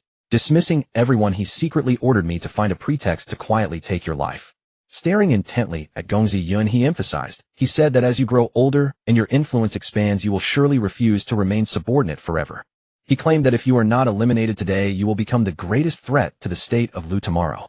He charged me to pull you up by the roots to eliminate all future trouble. Gong Ziyun's face turned deathly pale, a sudden chill running through his body. His lips trembled uncontrollably, his eyes filled with disbelief. Minister Yufu, how can you say such things? This is absolutely impossible. My regent brother has always been exceptionally kind to me, raising and educating me with the utmost care. He has never mistreated me in the slightest. How could he harbor any desire to kill me? Your lordship is too benevolent and pure. You cannot see through the calculated schemes of others. Gong Zihui crawled forward on his knees, closing the distance between them, his tone both urgent and fierce. He has held the regency for years, commanding the military and controlling the court. Having tasted absolute power, how could he easily surrender it to another? His previous promises to return power were nothing but deceptive pacification. Now that you are growing into adulthood and blocking his path to supreme rule, he naturally intends to strike you down. With the military under his command, taking your life would be as easy as turning his hand. Gong Zihui pressed on, deliberately intensifying the youth's terror. Unable to bear seeing you murdered innocently, I have risked my life to bring you this news today. If your lordship insists on disbelief and tolerates this threat, I shall depart immediately and pretend I never spoke of it. In the future, I can only weep as I escort your coffin to your grave.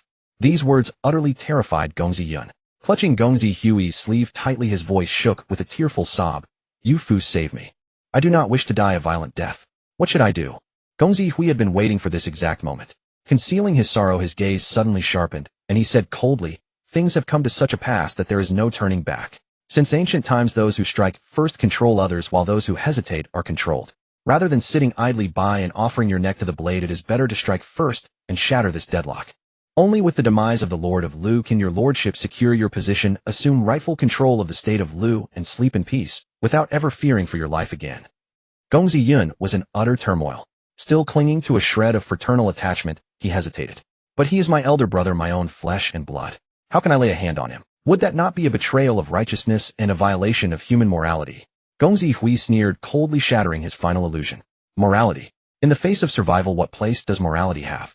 If he cared for fraternal bonds, he would not have secretly plotted to put you to death. Your lordship must remember, if you do not kill him today, you will be the one dead tomorrow. At this critical juncture of life and death, you must not succumb to foolish mercy. Seeing Gong Ziyun's resolve waver and his mind sway, he softened his tone, offering mock comfort while sealing the trap. Your lordship need not stain your own hands with your brother's blood. You need only nod and give your silent consent. I shall bear all the danger and carry out the deed myself without requiring any effort on your part. I have already identified a heaven-sent opportunity that is absolutely foolproof. His heart in disarray, Gong Ziyun asked tremulously, where? The sacrifice of Zhongwu. A sharp gleam flashed in Gong Zihui's eyes.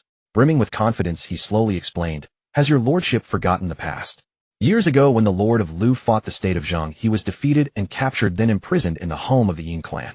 To secure his release and save his life, he personally swore a solemn oath before the deity, Zhongwu, promising to guarantee the Yin clan's prosperity and security for generations. Since then, every November, he personally travels to the Zhongwu temple to perform the sacrifice and stays at the residence of the Wei clan afterward. At that time, far from the palace guards, and with his vigilance relaxed, he will have no heavy escort. It is when his defenses are at their weakest. A truly heaven-sent opportunity.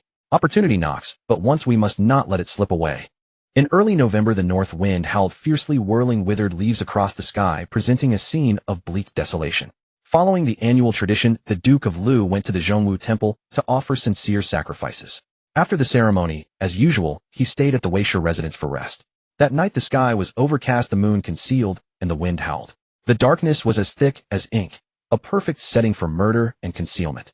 Duke Yin lay quietly on his couch, reading bamboo scrolls, his mind still savoring the peace and tranquility of the day's divine worship. His heart was filled with thoughts of revering the gods, self-reflection, and living a stable life, utterly unaware that deadly danger had already crept to his doorstep. Gong Zihui had already prepared elite assassins. Under the cover of the deep night, they climbed over the walls like specters, silently approaching the inner chambers.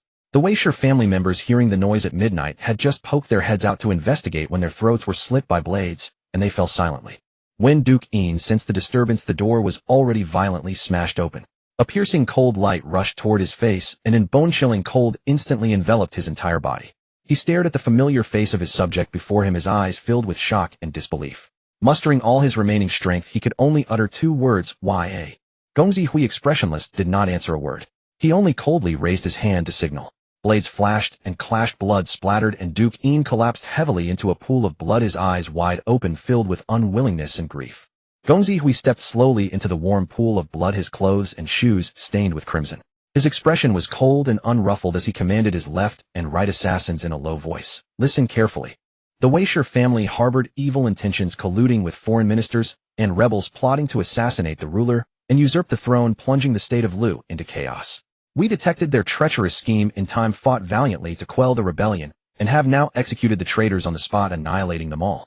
After a night of bloody storm, the entire Weishur clan was mercilessly slaughtered. The crime of colluding with the enemy to assassinate the ruler was firmly nailed down, leaving no room for rebuttal. The next day at the break of dawn, the court was in turmoil. Gongzi Yun ascended the throne amidst fear and relief, becoming known in history as Duke Huan of Lu. Gongzi Hui, still wearing his court robes stained with blood, entered the palace to report and calmly accepted his appointment. Finally, he achieved his long-cherished wish and donned the crown of Grand Chancellor that he had dreamed of day and night. He stood on the high platform overlooking the land that had just undergone a bloody baptism. There was not a trace of guilt or compassion in his heart, only the cold arrogance of power firmly in his grasp. Ji Shi, who had always sought to emulate the Duke of Zhou, pursuing fame and benevolence with indecisiveness, had ultimately met an unnatural death, truly going to see the Duke of Zhou. And I, Gongzi Hui, from now on will wield the power of the state of Lu. As long as I firmly hold this position of Grand Chancellor and tightly control the court, even if the Duke of Zhou were to be reborn, he would have to show me deference. The new ruler had just ascended, and the court situation was unstable. Grand Chancellor Gongzi Hui deliberately set the welcoming banquet for the Zheng state envoy in the side hall, intentionally avoiding the solemn main hall. Beyond the courtyard walls outside the hall lay the desolate garden where Duke Yin was assassinated the previous night. As the evening breeze passed, a faint lingering scent of blood seemed to hang in the air, weighing heavily on the hearts of all present in the hall. Holding a warm bronze wine vessel in his hand, Gongzi Hui wore a suitably sorrowful expression as he slightly raised his cup toward the chief envoy of Zheng Jizhong and the accompanying minister Ingja seated at the head. In a tone of deep grief and humility, he said, "Recently the state of Lu has suffered a great upheaval. The late ruler Duke Yin unfortunately was treacherously framed and murdered by the wicked Weishur clan, suddenly passing away. The new ruler has just ascended the throne, overwhelmed with grief and unable to attend to affairs. The people's hearts are unsettled and everything is rushed. In hosting you two envoys from afar, there have been many neglects and omissions. I hope the state of Zheng will kindly forgive and overlook them." The chief envoy of Zheng Jizhong sat upright at the banquet, his expression indifferent, watching coldly from the sidelines, showing neither joy nor anger and uttering not a single word. Upon hearing this, Ingja, who was beside him, slowly raised his eyes. His gaze passed through the flickering candlelight, as if falling on Gongzi Hui's face, yet also as if piercing through his form to look at the deep darkness outside the hall. In a calm tone laced with hidden sharpness, he said, "Grand Chancellor, there is no need for such ceremony. The Weishur clan's assassination of the ruler and rebellion was an unforgivable crime, intolerable by heaven's principles. Their execution was their own fault." Shifting his tone slightly, he wore a faint smile, each word carrying probing and veiled threat. "However, there are many rumors outside. I heard that before the Weishur clan was executed, they repeatedly cried out in grievance, claiming to be innocent, and that they were maliciously framed and black was turned into white. I wonder how your state's court historians will record this incident of regicide and the crime of the Weishur clan." As soon as these words were spoken, the atmosphere in the hall suddenly froze. Gongzi Hui's heart was suddenly startled, his fingertips trembling slightly. The wine vessel in his hand shook, spilling a few drops on the table. The icy cold seeped through his brocade robe straight into his heart. He forcefully suppressed the surging waves of shock in his heart, took a deep breath, quickly concealed his loss of composure, and barely managed to force a calm smile. He smoothly shifted the topic. The court historians wield the brush to record history, documenting the rise and fall of the court, good and evil, merits and faults. This is an internal affair of the state of Lu, and outsiders need not inquire. You two have traveled a long distance, weary from the journey. I presume you have not come to inquire about old cases or hear bloody tales of the past. May I ask what orders the Earl of Zheng has? Please speak frankly." Ingja smiled faintly and directly got to the point. "Grand Chancellor, you are straightforward and clear-minded. Then I will not beat around the bush. The Earl of Zheng sent me here to ask the state of Lu one question: when will the land of Shutian, which was exchanged between Zheng and Lu in the past, be formally handed over and returned to Zheng? Gongzi Hui's brows instantly furrowed, and his heart sank heavily. The land of Shutian was territory that Zheng had exchanged with Lu for the land of Bong. During Duke Yin's lifetime, he coveted the wealth of Shutian and repeatedly made all kinds of excuses delaying the fulfillment of the agreement. He thought to himself, now the new ruler of Lu has just ascended, the court is turbulent, the people's hearts are unsettled, the treasury is empty, and military preparedness is lax. This is precisely when the state's power is at its weakest. If the state of Zheng were to take advantage of the Shutian issue, using it as a pretext to send troops to attack Lu, the foundation of Lu would not be solid, and it would certainly be unable to resist, making the perilous situation difficult to salvage. After much deliberation, he slowly put down the wine vessel in his hand, his tone tinged with helplessness and evasion. Minister Ing, it is not that I deliberately delay. It is just that the state of Lu has recently suffered a great mourning, and the court situation is unsettled. The household registers, borders, documents, and rituals are not yet in order. Hasty transfer may lead to omissions. I beseech the state of Zheng to grant an extension of time. Ingja let out a soft laugh, his smile cool, carrying an inexorable pressure. He looked up at the pitch-black garden outside the window. Grand Chancellor, you say the state of Lu is not ready, but our state of Zheng has long been prepared and ready to set out. The army has already been fully assembled and can march into Shutian at any time, awaiting a satisfactory reply from the state of Lu. Whether to honor the treaty and maintain goodwill or to meet on the battlefield, all depends on a single thought of the state of Lu. Ji Zhong, who was beside them, finally spoke. His tone was calm, but concealed a threat. He smoothly mediated, yet actually applied pressure. Grand Chancellor, please understand. Our state of Zheng has recently recovered Chang'e, and our army has returned victorious. The morale is high, and our military edge is sharp. However, the states of Zheng and Lu have been friendly for generations, always addressing each other as brother states. My ruler has no intention whatsoever to attack the state of Lu. He raised his wine vessel, his gaze heavy as he looked at Gongzi Hui. 3 years ago, the state of Zheng had already fulfilled the agreement by returning all of Bingdi to the state of Lu, taking not a single inch. Now much time has passed. The land of Shutian should also be returned to Zheng as agreed, to conclude the old treaty between the two states and fulfill the harmony of friendly relations. Gongzi Hui's forehead beaded with fine cold sweat, and his back was already soaked with chill. He knew full well that today's matter could no longer be delayed or evaded. Zheng was using both soft and hard tactics, pressing step by step. If he stubbornly refused, it would give the other side the perfect excuse to send troops, and the state of Lu would surely face disaster. Seeing that the time was ripe and the state of Lu had no way out, Ingja shifted his tone, sheathed his sharpness, and threw out a soothing bait. Of course, the Earl of Zheng has always been generous and righteous, not someone who is unyielding and aggressive. If the Grand Chancellor would graciously agree today, transfer Shutian on schedule, and settle the old treaty between the two states, the state of Zheng is willing to additionally present a pair of exquisite jade by discs as evidence of the sincerity of Zheng-Lu friendship to forever cement neighborly relations. Having said this, he raised his hand to signal.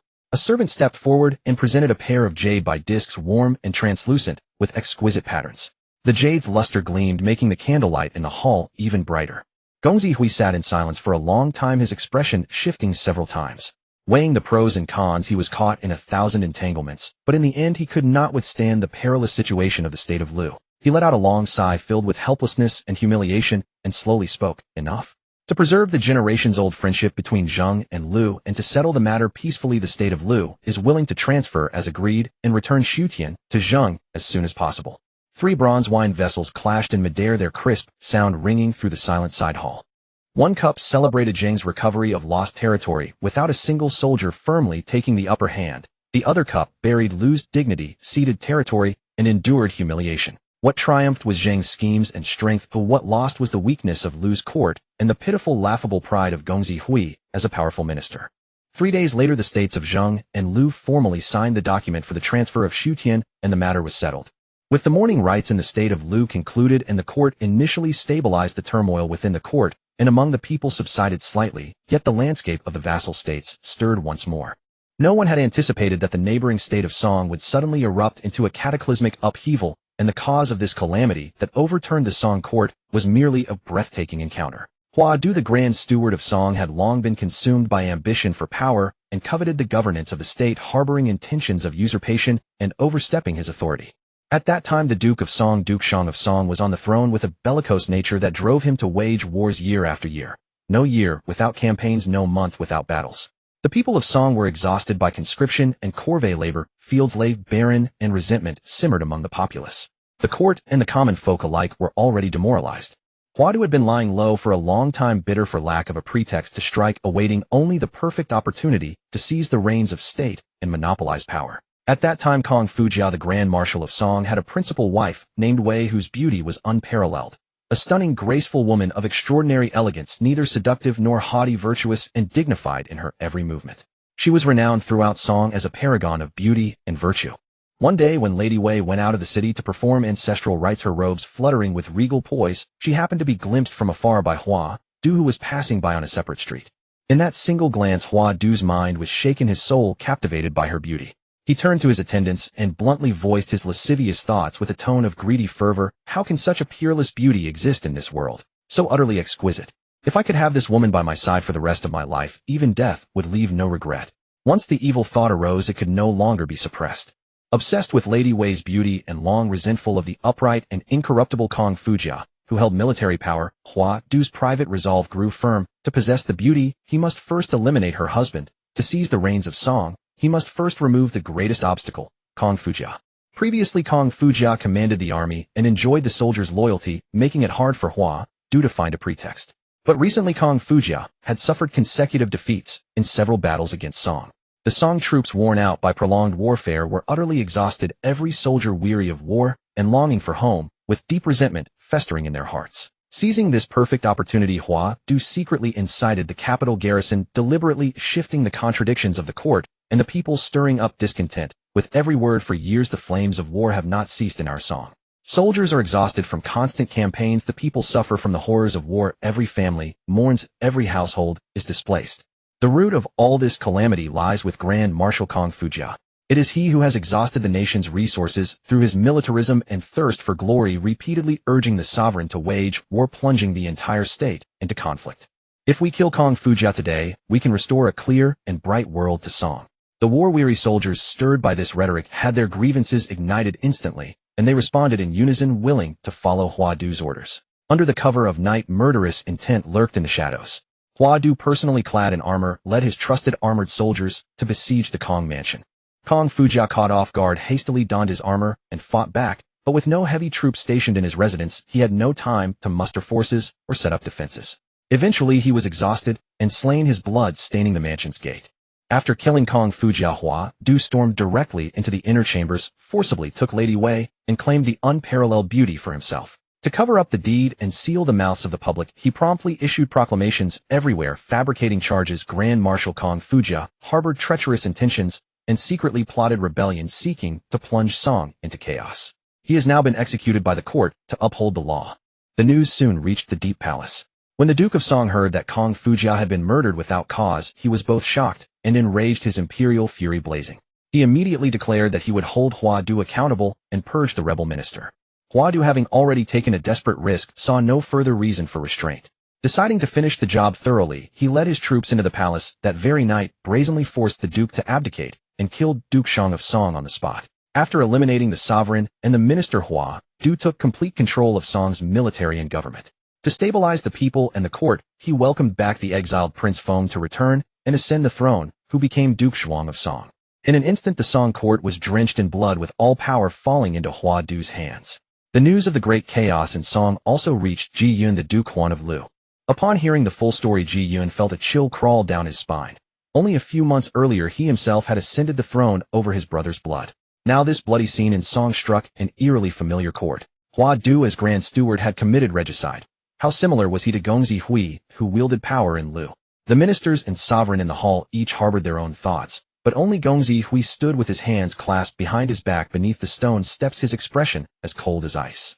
Ignoring the surrounding clamor, he said calmly to Duke Huan of Lu, "The chaos in Song is their internal affair. As long as their troops do not cross into our borders, it is heaven's blessing for the stability of our Lu." Yet hidden beneath those words, his eyes held the deepest wariness. He was never afraid of such brutish tactics as those in Song. The true sword hanging over his heart was the covetous state of Zheng. The Duke of Zheng, a master of strategy, could easily use the pretext of Song's chaos to march eastward. With Lu's newly established and unstable foundation, it would face a catastrophic disaster. Just as the ruler and ministers of Lu were burning with anxiety, a secret envoy from Song arrived in Lu after a night of urgent travel. Well aware of his own illegitimate status, Huadu urgently needed the endorsement of neighboring states. He even went so far as to part with the treasured bronze ritual vessel, the Gao tripod, a sacred heirloom of the Song state seized from the conquest of the Gao state years ago. This grand gift was both a pledge of allegiance and a bargaining chip. Gong Zihui caressed the tripod for a long time, a flash of sharp light in his eyes, and quickly made his decision. Using the tripod as a pretext, he urged Ji Yun, since Hua Du has presented this great national treasure as a token of sincerity, our Lu should grant him a favor and formally recognize Prince Feng's throne. Thus, after accepting the Gao tripod as symbol of immense benefit, Lu not only ceased criticizing Hua Du's regicide, but also took the lead in sending envoys to Song to congratulate Prince Feng, Duke Zhuang of Song, on his accession. A bloody case that had shaken the states was thus glossed over in the exchange of this bronze vessel. Meanwhile, in the deep palace of Xinjing, candles blazed bright. The Duke of Zheng had received the secret report from Song, but was in no hurry to decide. He tapped his fingers lightly on the table, a rare trace of doubt furrowing his brow. This Hua Du is a man of wolfish ambition. His voice was low, and his gaze cut through Ji Zhong and Ingzhe like a torch. He sent a secret letter seeking my endorsement and offered generous gifts to curry favor. Yet this man has committed regicide and usurped power with no moral boundaries. I suspect, are these words of submission genuine or merely a delaying tactic? If it is a feigned surrender, would our Zhang's rash involvement not invite disaster upon ourselves? Hearing this, Ji Zhong stepped forward, his eyes gleaming with seasoned cunning, and spoke with conviction. To refute the sovereign's concerns, my lord, you worry too much. Hua Du is not yet firmly established. He fears the punitive campaigns of the other states more than anyone. In my view, sending Prince Feng back to ascend the throne is the key to breaking the deadlock. Heaven has granted Zheng this opportunity to swallow Song. He then laid out 4 key advantages with clear reasoning. First, cease hostilities. Duke Shang of Song in his 10-year reign pursued militarism and was determined to attack Zheng. Once Prince Feng ascends, the decade-long border threat from Song will be resolved. Second, secure allegiance. Hua Du needs our support to cleanse his reputation, and Song will inevitably follow Zhang's lead in foreign affairs. Third, dismantle alliances. With Song neutralized, Wei and Kai become isolated, the Song-Wei-Kai anti-Zheng alliance will collapse without a fight. Fourth, create a strategic buffer. If Song is under our influence, it will be a buffer zone guarding our central plains, allowing us to advance or retreat. After hearing this, the Duke of Zheng nodded slightly, finding it reasonable, and then ordered Prince Feng, who was a hostage in Zheng, to be summoned. Soon Prince Feng entered the hall. He appeared gentle and humble, but in truth his thoughts were deep and calculating. The Duke of Zheng stared into his eyes and asked coldly, Zifeng, if I send you back to Song to ascend the throne, how will you treat my state of Zheng? Prince Feng prostrated himself in a deep bow and spoke earnestly, my entire restoration depends on your support, my lord. If I ascend the throne, I will reward you generously with gold. For the rest of my life, the entire state of Song will follow Zhang's lead without a hint of disloyalty. The Duke of Zheng stroked his beard and laughed heartily, confident that his move was secure and would yield great gains. But Ingzhe, standing in the shadow of the hall, watched coldly, a silent alarm rising in his heart. Prince Feng's current submission was all out of fear of the Duke's power. This man had always been ambitious. During his stay as a guest in Zheng, he had been at odds with Prince Tu and had secretly cultivated ties with the benevolent and generous eldest prince, who forming an external alliance. As long as the Duke of Zheng lived, his prestige held the central plains in check enough to chain this wolf. But once the Duke passed away, if Zheng fell into internal strife over the succession, this man would surely turn and bite. At that time, with Wei and Qi lurking in the north, Zheng could no longer easily control its neighboring states. Ingzhe stroked the jade pendant at his waist, repeatedly weighing whether to speak frankly and point out the hidden danger. While he hesitated, a palace guard hurried in and knelt on one knee. To report, your majesty, an envoy from Kai is outside requesting an audience. The leisurely atmosphere of planning Song and Lu affairs in the hall suddenly froze as the ruler and ministers of Zheng, who had just been scheming over the Central Plains states, now faced the colossal power quietly rising in the south. With a solemn expression, the Earl of Zheng dismissed the attendants, keeping only Ji Zhong and Ingzhe, and led the envoy from Kai into the side hall for discussion. The envoy from Kai, without any polite formalities, presented a border report stained with dust and blood, speaking in a frantic tone. Xiong Tong, the Viscount of Chu, is no longer the barbarian of Jingshu he once was. Over the decades, he has swallowed up the states of Sui, Jiao, Yun, Luo, and all the Ji surnamed states along the Han River. The entire Han River line has fallen into Chu's hands. The gateway to Nanyang is wide open, and the Chu army is only a few days' march from the borders of Kai. Ingzhe bent over the map, studying it closely, and said, my lord, Chu can emerge from the Han River through Deng, cross the Nanyang Plain, strike directly at Kai, and then advance to threaten the southern borders of Zheng. There was one point Ingzhe left unsaid. Deng, which guarded the throat between north and south, was the home state of Deng Man, both the wife of the Earl of Zheng and the queen of Xiong Tong, King Wu of Chu. Deng's wavering stance directly determined the safety of the Central Plains southern front. King Xiong Tong of Chu, unwilling to remain content with the rank of Viscount, harbored the ambition to usurp the title of king and cast his gaze upon the great affairs of the Central Plains. His declaration to observe the politics of the Central States was already an announcement to the world of his intent to march into the heartland. "My lord," the envoy from Qi said, drenched in cold sweat, bowing deeply in desperate plea, "Qi stands in the direct path. If Qi falls, the southern borders of Zheng will immediately suffer the ravages of war." The Duke Zhuang of Zheng remained silent for a long time, gazing at the territory of Qi on the map spread across the table. Set aside past grievances and form an alliance with Qi to defend against Chu. Zheng, situated in the heart of the Central Plains, was surrounded by enemies on all sides. The northern front required vigilance against Qi and Wei, while the eastern front was fixed on Song. It was utterly impossible for Zheng to divert a substantial force southward to resist the Chu army. Ji Zhong and the Earl of Zheng exchanged a glance, understanding each other. Without words, forging an alliance to jointly resist Chu was the only path forward. "Tell the Marquis of Qi." The Earl of Zheng spoke with a steady voice, carrying the authority of a hegemon. "Past conflicts are set aside. Zheng is willing to form a southern defensive alliance with Qi, acting as mutual support to lock down the Chu barbarians' northern passage." With a handshake, the envoys of Zheng and Qi sealed the pact, and a defensive line spanning the southern Central Plains was established. This treaty, a measure for both states' self-preservation and a passive response by the Central Plains lords to Chu's aggressive expansion, temporarily stemmed the tide of Chu's northward advance. The ink of the Zheng-Qi alliance had barely dried when dire news from the north shook the Central Plains. In the spring of 709 BC, as the land of Jin thawed and grass grew amid the Orioles' song, a bloody battle for the survival of the Jin house began on the banks of the Fun River. Feng Zhi was a pawn Yingzhi had planted in Jin on behalf of the state of Qin. He had been carefully maneuvering, exploiting the long-standing internal strife between the main line of Jin and Cua, mediating and pulling strings on both sides, keeping Jin divided and weakened, thereby buying precious time for Qin to gradually accumulate strength and wait for an opportunity to expand eastward into the Hedong region. Xingting, situated between Yiqing and Cua, was forced to oscillate between the two sides for survival. But to force Xingting to declare its allegiance, the Marquis of Jin, Prince Guang, rashly decided to personally lead a campaign against Xingting. After reading the dispatch, Yingzhi's face darkened. For generations, the main line of Jin has been hampered by Cua. Now the Marquis of Jin is lightly launching an attack on Xingting. It seems like a proactive move, but in truth it falls into Cua's trap. The attendant in black robes replied in a low voice. The Earl of Cua, known for his patience, has been steadily encroaching on Jin territory for decades. He will certainly not miss this opportunity. Yingzhi frowned, a hint of helplessness in his tone. If Prince Guang had held his defensive positions relying on the terrain, he could have delayed for years. But he chose to attack.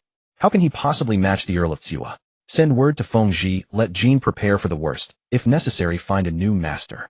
The attendant acknowledged the order and immediately left to deliver the message. A few days later, a secret envoy from the Earl of Zheng arrived, dusty from travel, bearing a confidential letter from an agent in Cua. After reading the letter, the Earl of Zheng's expression grew grave. He passed it to Ji Zhong and Yingzhi with a soft sigh. The internal strife in Jin has allowed Cua to grow strong. In the end, the chaos will inevitably result in Cua's victory. Yingzhi finished reading the letter, his brows deeply furrowed. If Cua truly replaces Jin, it will become another powerful state in the north. Then our Zheng will have Jin to the north and Chu to the south, caught between a rock and a hard place. Ji Zhong slowly shook his head. You are overthinking, sir. Cua and the main line have been locked in conflict for nearly a century. Even if they achieve a great victory this time, they will need years to consolidate Jin's territory and win over the clans. In the short term, they will have no strength to go south. Seeing the alliance in the Central Plains, the Chu people will also pause their northern advance, focusing on securing the lands they have seized. These 3 to 5 years will be a golden opportunity for Zheng to strengthen its foundations and secure its hegemony. Even as he spoke, he inwardly weighed the uncertainty of how long this brief peace could last. He paused, his fingertip resting on the words Cua on the map. But there is one thing we must not overlook. The Earl of Cua is no ordinary lord. The confidential letter detailed the entire battle of the Fun River, each word carrying a chill. Long before Prince Guang planned to attack, Xingting spies in Yiqing had already sent word to Cua. His advisors urged the Earl of Cua to seize the opportunity and strike directly at Yiqing, but the Earl of Cua held his sword and did not move. If we attack now, we would be helping the Marquis of Jin suppress the rebellion, thus uniting his people.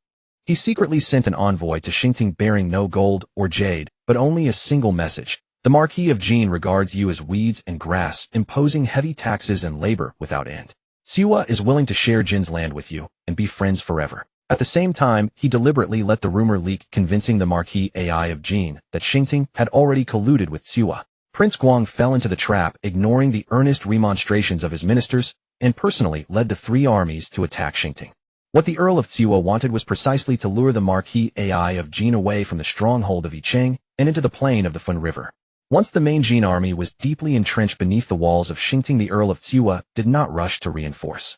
Instead, he dispatched 2 surprise detachments. One light cavalry unit circled behind the Jin army and burned all their grain and supplies. The other several hundred elite soldiers stripped off their armor, disguised themselves as fleeing refugees, and mingled into the chaos of the Jin army. The Battle of the Fun River erupted. Though the Jin forces were numerous, they were already like birds startled by a bow. The Earl of Tsiwa stood on his war chariot, not ordering a charge, but only commanding the archers to shoot the Jin warhorses. The warhorses fell, the chariot formations fell into disarray. The Marquis of Jin's chariot became entangled by trees and could not move, and he was captured by Hanwan of Tsiwa. The Tsiwa assassins mingled among the fleeing Jin soldiers, suddenly shouted from the rear, "The Marquis of Jin has been captured alive. All is lost." The Jin soldiers' psychological defenses collapsed completely. Luan Gongshu, calm in the face of crisis, gathered the remnants and held a high ground to fight to the death. The Earl of Tsiwa brought Prince Guang before the battle line and called out in a clear voice, "Minister Luan, your father Luan Bin was once a tutor to the former Lord of Tsiwa. We are of the same blood. Your loyalty and bravery are commendable, but you serve the wrong master. If you surrender, I will treat you with the rights of a high minister and share the governance of Jin." Luan Gongshu refused to surrender and died fighting. The Duke Wu of Tsiwa sighed at his loyalty and personally arranged for his burial with full honors. The generals requested to exterminate the Luan clan, but the Earl of Tsiwa refused. He summoned Luan Gongshu's 10-year-old son Luan Ji and comforted him, patting his back. "Your father was unparalleled in righteousness and valor. I deeply regret his loss. You must carry on his will. One day you will be a pillar of Jin." This combination of killing and mercy, preserving the heir and winning hearts, instantly shattered the resistance of the remaining forces in Yiqing. Many former officials who had sworn to serve the main line now secretly communicated with Tsiwa, waiting to see which way the wind blew. Zhizhong set down the confidential letter, his expression stern. "My lord, this man is a master of the art of kingship. He does not indulge in cruelty when killing, nor does he bestow favors carelessly. Every step is calculated." He gave Luan Gongshu a grand burial and spared the Luan clan, all to win the hearts of the noble families of Jin. When Tsiwa unifies Jin, he will surely turn his army south to contend with Zheng for domination of the Central Plains. The Earl of Zheng gazed at the map, at the surging Fun River and the towering Taiying Mountains, and remained silent for a long time before slowly uttering, "This man is a true hegemon. We must never underestimate him. Let us hope that the internal strife in Jin lasts a few more years so we can prepare ourselves." He hoped the internal strife in Jin would drag on for a few more years, giving them time to prepare. After this devastating defeat in the court of Yi City, unease permeated every heart. Seizing the momentum, the shadowy agent Feng Ji maneuvered the political landscape, installing the young son of the Marquis of Jin as the new ruler, known as the Little Marquis. The new sovereign, young and frail, was still immersed in the grief of his father's demise, while Tsiwa had already assumed a different guise. The Marquis of Jin was imprisoned in a detached palace of Tsiwa, provided with ample food and clothing, yet like a caged beast, utterly unaware of the upheavals outside. When he learned that Yi City had abandoned him and installed a new ruler, he spat a mouthful of clotted blood and fell into a swoon on the spot. Upon hearing this news, the Earl of Tsiwa, known as Bo Chung, feigned fury, hurling his bronze wine vessel to the ground with a crash, shards scattering everywhere. "How dare that little brat! I hold their ruler in my grasp, yet Yi City dares to set up a new sovereign, treating me as if I were nothing." He rose abruptly, ready to muster troops and march against Yi to crush the foundation of the main lineage. "My lord, you absolutely must not." Hanwan stepped forward, blocking the court. In the past, our late Earl Zhuang Bo wielded immense military might, breaching Yi City multiple times, and when victory seemed certain, what was the outcome? Hanwan's voice was low and probing. The Earl of Tsiwa, Bo Chung, paused in his movement, his fury gradually subsiding. Their ancestor Earl Zhuang Bo had pressed the Jin too hard and overawed the royal house, provoking the Son of Heaven's wrath. The Duke of Gua led the king's army and allied forces to attack Tsiwa, and years of foundation were destroyed in a single day, forcing Tsiwa to retreat to its homeland, its ambitions thwarted at the brink of success. This historical episode was the deepest lesson for 3 generations of Tsiwa. Hanwan continued, "If we forcefully attack Yi today, we will repeat the mistakes of our forebear. Though the Son of Heaven is in decline, his authority remains. Though the main lineage is weak, the aristocratic clans still endure. If we press too hard, the old ministers of the Jin house will unite and fight to the death, and they will surely summon aid from the royal court and other feudal lords. The years of patient endurance by Tsiwa will be ruined in an instant." Bo Chung suppressed his anger and said coldly, "What does my uncle suggest? We must maintain the appearance of righteousness so that all under heaven know this war was provoked by the Marquis of Jin, and that Tsiwa only acted in self-defense." A restrained smile curled at the corner of Han Wan's lips. As for the imprisoned Prince Guang, keeping him alive is a calamity, setting him free is a menace. Bo Chung understood instantly. Keeping him is useless, freeing him would cause trouble. Then let him die of illness in prison. Han Wan nodded. My lord may send an envoy with lavish gifts to East City to offer condolences and apologize, proclaiming to the world that Tsiwa has no ambition to covet Jin and will forever cease hostilities. In the prison palace of Tsiwa, the Marquis Ai of Jin, already ill from the defeat and pent-up anger, grew worse. Tsiwa deliberately sent no physicians and administered no medicine, allowing his illness to spread unchecked. Within a few days, Prince Guang indeed died of illness in prison. Subsequently, Tsiwa's escort sent the coffin of the Marquis of Jin back to East City with 100 chariots laden with bronze vessels, silks, and jewels piled before the ancestral temple of East City. The envoy's words were mournful and his demeanor respectful, placing all blame on the deceased Marquis of Jin, completely exonerating Tsiwa and emphasizing its passive self-defense and compassionate intent. The old ministers of East City saw through it all. Their hearts were filled with rage and hatred to the marrow, but the state was weak and the army exhausted, leaving them powerless to resist.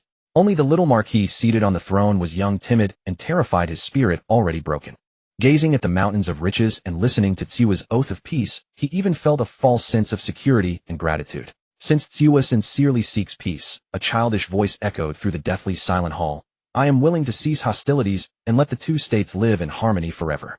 The old ministers exchanged glances, none daring to contradict the new sovereign's decree in the court. Hidden in the shadows, Feng Zhi witnessed it all, and a long sigh escaped his heart. The new master he had painstakingly supported was so naive and weak, unable to discern treachery. He immediately wrote a secret report and dispatched it to Xinjing. The new ruler of East City is as innocent as a newborn. The Earl of Tsiwa is as sinister as a gray wolf. A wolf tending sheep. The ancestral temple of Jin will not last long. Ingzha unrolled the scroll, read it, and remained silent for a long time. He had previously thought the Earl of Tsiwa, Bo Chung, was merely a warlike hero, but now he realized that this man's inner cunning and ability to swallow a state through soft power were even more terrifying than those of King Wu of Chu. The Chu barbarians advanced northward by force of arms. Tsiwa swallowed Jin by winning hearts. Naivety is more fatal than stupidity. Ingzha mused, tapping the table, a sense of weariness creeping over him. A foolish ruler could still be managed by strong ministers, but a naive ruler would only gift away his kingdom. He immediately took up his brush and issued an order to Feng Zhi. The little Marquis is unworthy to be the master of the main lineage. Prince Min, the younger brother of the late Marquis Ai of Jin, is reserved, patient, discerning, and resourceful. We should strive to install him as ruler. If East City has no wise sovereign again, the entire state of Jin will surely fall to Tsiwa. The ink on the bamboo slip was still wet, and outside the window the night deepened with heavy dew and a river of stars descending. The brief respite for the Central Plains feudal lords was far shorter than anyone had anticipated. The state of Zheng had temporarily relieved the threats from Chu in the south and Jin in the north, but the unresolved disputes between Song and Lu in the east remained a gnawing danger. Prince Hui of Lu knew that as long as Duke Zhuang of Zheng dominated the Central Plains, Lu would never know peace. He maneuvered extensively, finally handing over the Lu territory of Shutian to Zheng under the guise of neighborly friendship, temporarily stabilizing the situation. The day the land deed was sealed, he immediately entered the palace to see the Marquis of Lu, striking at the heart of the matter. Though Shutian is now Zheng's, their hegemonic ambitions are unpredictable. For Lu to secure lasting peace, we must forge a strong alliance to protect ourselves. The Marquis of Lu, Duke Huan of Lu, pondered for a moment and asked slowly, form an alliance with Qi or with Song? Prince Hui replied resolutely, Qi without a doubt. Song is now outwardly strong but inwardly weak, plagued by internal strife, not to be relied upon. Qi dominates the Eastern Sea with well-supplied troops and a prosperous state. If we can obtain a Qi princess as the Marquis's wife, the bond of marriage between Qi and Lu will be so firm that even if Zheng has a wolf's heart, it will not dare to lightly invade Lu. In the Qi capital of Linzi, Duke Shi of Qi was staring at an old marriage proposal in silence, just as he received the letter of betrothal from Lu. Previously, he had intended to betroth his beloved daughter Wenjiang to Prince Hu of Zheng, but Zheng had always procrastinated and evaded, leaving the marriage pending indefinitely. What truly chilled the Duke's heart was a scandal he had stumbled upon late at night, when Jiang and Crown Prince Shiro had met in the garden, speaking tenderly and behaving improperly, far exceeding the bounds of sibling propriety. At that moment, the Duke of Qi felt as if struck by lightning. If this matter leaked out, the honor of Qi's ancestral temple for 100 years would be shattered, and both Wenjiang and Zhuer would become the laughingstock of the world.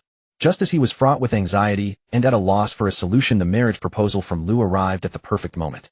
For him, this marriage was not about alliance benefits. It was the only way to resolve the calamity, cover up the shame, and eliminate the peril forever. The Duke of Qi immediately made the decision, agreeing to the marriage with the Marquis of Lu. When Crown Prince Zhou heard of this, he burst into the inner chamber, bloodshot eyes full of private passion and resentment, and demanded fiercely, "Father, why are you marrying Wen Jiang off to Lu so far away?" The Duke of Qi, both angry and fearful, shouted harshly, "You unfilial son! Do you truly not know your own wrongdoing?"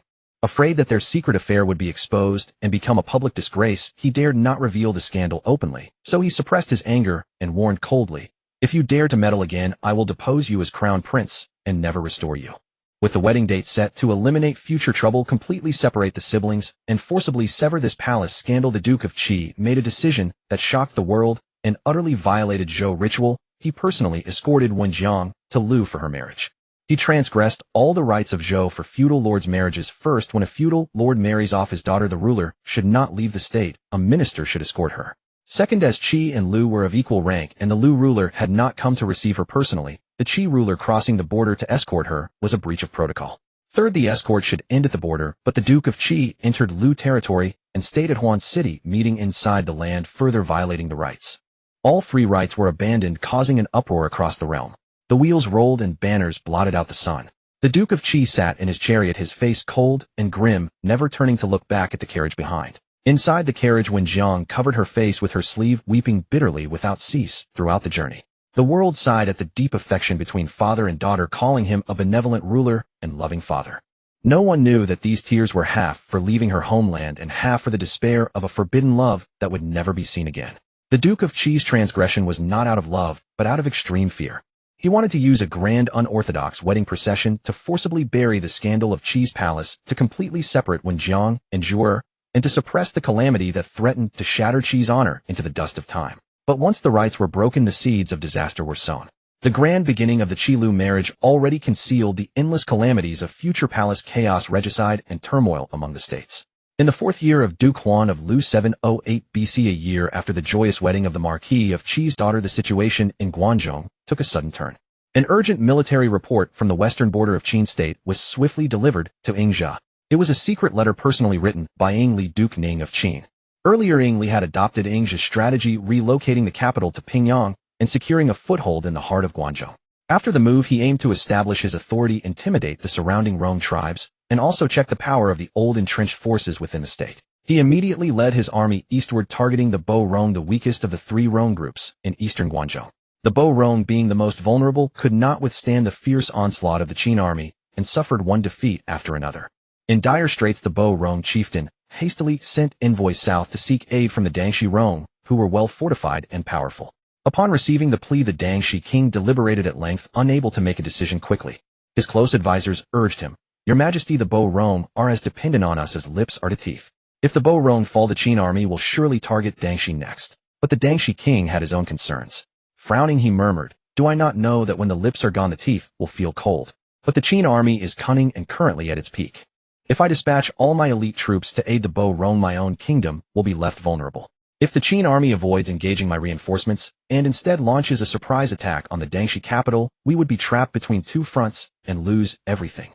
After much deliberation, the Dangxi king ultimately sent only a small force northward to assist the Bo Rong, hoping to merely tie down the Qin army, symbolically unwilling to commit his full strength. Unbeknownst to them, this was all part of Ying Li and Ying Jia's plan. During the pre-war strategy sessions, Ying Li had told his generals the Dangxi Rong holed up in their strong city are always timid and focused on self-preservation. When we attack the Bo Rong, Dangxi will not dare to send out their entire force, fearing an attack on their own rear. As expected, seeing the Dangxi reinforcements weak and ineffective, Ying Li decisively altered his deployment. No feint needed, commit all forces. The Qin elite launched a full-scale assault on the desperate Bo Rong. In a single battle, the Qin army crushed the main force of the Bo Rong, seizing nearly the entire Weibei plain and forcefully tearing open the gateway for Qin's eastward expansion from Guangzhou. With this great victory, the Qin army cut off the communication routes between the Pingyao Rong and the Dangxi Rong, completely isolating the two Rong tribes. With no external support, the Dangxi Rong found themselves in a hopeless situation. The Qin army pressed their advantage, steadily encroaching, capturing several strongholds, and finally breaching the Dangxi capital. The main Dangxi force was annihilated, with only a few remnants scattering and fleeing for their lives. These two consecutive victories greatly elevated the prestige of the young new ruler Ying Li in morale in the Qin court sword. However, this rapid rise in power alarmed the three veteran senior commanders, Fuji Weilei and Sanfu. These three were old ministers who had served the previous ruler, holding military power and deep roots, and had long dominated the court. Seeing the young monarch repeatedly win battles and gain increasing prestige, they felt both fear and jealousy. Sanfu whispered to Fuji and Weilei, "The Lord ascended the throne young, and now, with repeated military achievements, the hearts of the court and people are all with him. Our power as old ministers is waning day by day. If this continues, we will surely be sidelined." Fuji said in a deep voice, "Sanfu is right. We must seek a military achievement to establish our own authority to curb the Lord's momentum and secure our positions in the court." Weilei said calmly, "You two take care of it as you see fit." Sanfu smiled lightly, "Then I'll be direct. Last year a civil strife broke out in the neighboring state of Rui. The ruler of Rui Bowen was besotted with beauty and indulged his concubines. His mother Rui Jiang seized the opportunity, accusing him of licentious misconduct, and forcibly exiled her own son to Wei City in the east of the Yellow River north of present-day Ruiqing County, Shaanxi. The world thought it was a mother-son conflict, but in truth Rui Jiang aimed to depose her own son, install a puppet, and seize sole control of the state of Rui. Fuji said arrogantly, "Rui is in turmoil with a young ruler and mother-son discord.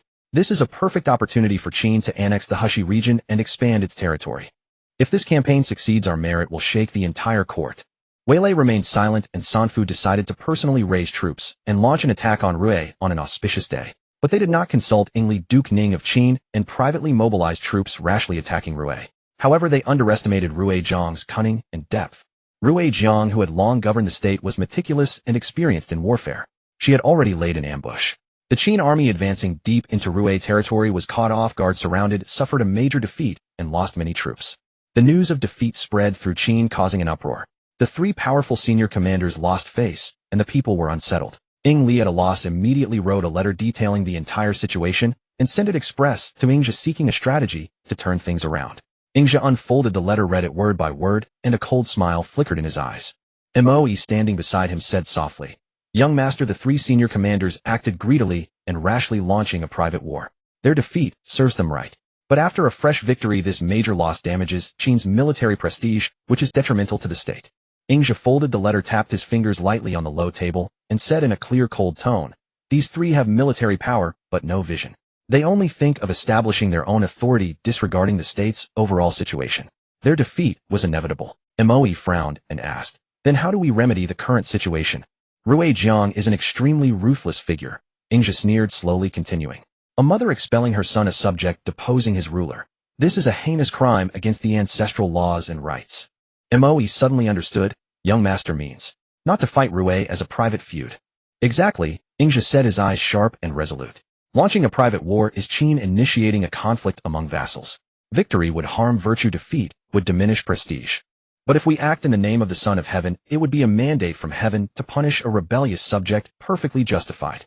He immediately wrote a reply instructing the messenger to deliver it swiftly to Ingli, strictly ordering him to abandon the idea of private warfare, to prepare gifts, and go to court to present a memorial to the Zhou Son of Heaven detailing Rui Jiang's rebellious crimes, and to request a joint royal expedition to punish Rui. Upon receiving Ingja's reply, Ing Li was enlightened and followed the plan. He gathered countless rare treasures and personally went to Loi to pay homage to the Son of Heaven. In the hall, Ing Li assumed a humble posture, spoke earnestly, and first kowed out to the Son of Heaven. "Your subject Ing Li pays homage to the Son of Heaven." The Son of Heaven sat on the dragon throne and said indifferently, "You Marquis of Qin have long been in the western border, constantly dealing with the Rong tribes. Why have you come to court today?" Ing Li bowed deeply and said earnestly, "For 100 years our state of Qin has been isolated by the various western Rong tribes, blocking the path through Guanzhong, preventing us from paying homage to the Son of Heaven and serving the royal domain. Thanks to the Son of Heaven's blessing, in recent years I have led the army in bitter battles, successively pacifying the western Rong tribes and opening the Guanzhong thoroughfare. Today I am finally able to enter the court and behold the Son of Heaven's sacred countenance." This flattery greatly pleased the Son of Heaven. Seeing this, Ingli shifted his tone and solemnly accused, "But I have recently heard that turmoil has arisen in the state of Rui. Its queen mother Rui Jiang has audaciously driven away the ruler and deposed the heir, committing the acts of a subject, expelling a ruler, a mother deposing a son, completely violating the rights and laws of Zhou. Furthermore, there are rumors that Rui Jiang has secretly colluded with the Rong tribes, harboring rebellious intentions." He looked up straight at the Son of Heaven and declared loudly, "If such rebellious ministers are not punished, all the vassal lords will follow suit. Where will the kingly authority and the rights be?" I implore the Son of Heaven to raise the royal army to punish the rebellious minister, to rectify the rights under heaven, and to discipline the vassals. The Son of Heaven had long harbored ambitions to dominate the realm, and was constantly wary of the Rong tribes and vassals overstepping their bounds. Hearing that Rui Jiang had secretly colluded with the Rong and violated the rights, he was already furious.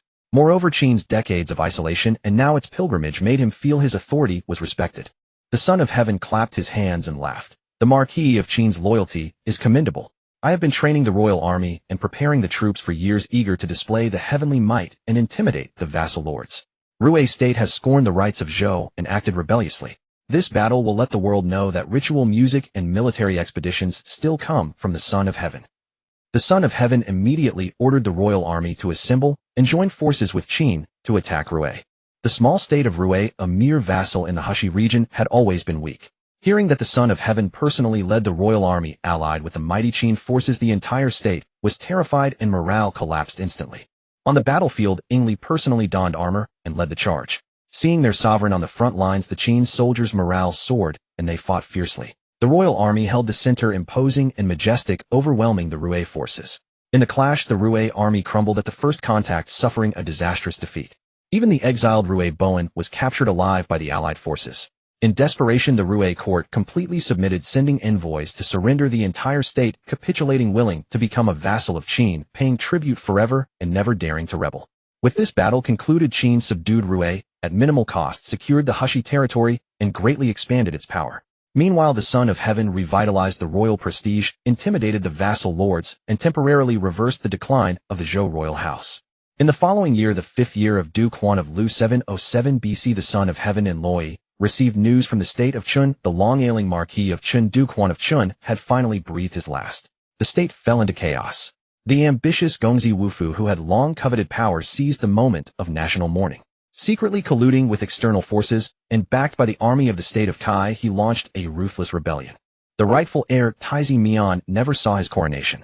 He was brutally slain by Wufu's blade. Yet regicide and usurpation could never be justified. Though Wufu seized control of Qin's court, he bore the infamy of murdering his sovereign and heir.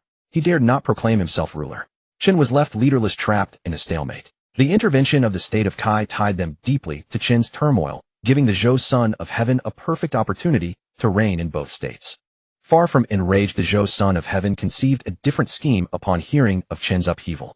He decided to personally travel to Chun to offer condolences. He stepped into the solemn funeral hall, his gaze sweeping over the bowed Wufu beside the coffin.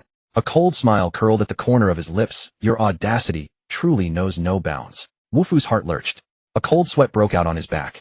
He knew well that his crime, murdering the heir and plunging Chun into chaos, was grave enough, and the involvement of Kai only made him more vulnerable to accusation. He lowered himself, further prostrating respectfully. Your servant truly does not understand what the Son of Heaven means. The Zhou Son of Heaven's gaze was like a sharp blade fixed on Wufu. His tone was languid, yet laced with biting mockery. In his early years, the old Marquis of Chun was always respectful and courteous to me. But later somehow he became foolish, swayed by Zheng Bo's sweet words. He even made a marriage alliance with Zheng, siding with that treacherous Zheng at every turn. Tell me, is that not utterly outrageous? In a flash, Wufu understood. He had not yet decided how to respond, but the Son of Heaven showed no intent to hold him accountable for killing Taizi Mian. What the Son of Heaven truly cared about was never Qin's internal strife, but the growing arrogance of the state of Zheng. These words served both to test Wufu's loyalty and to indirectly pressure the state of Kai, which had backed Wufu, aiming to bring both Chun and Kai under his control. Having grasped the stakes, Wufu did not hesitate for a moment.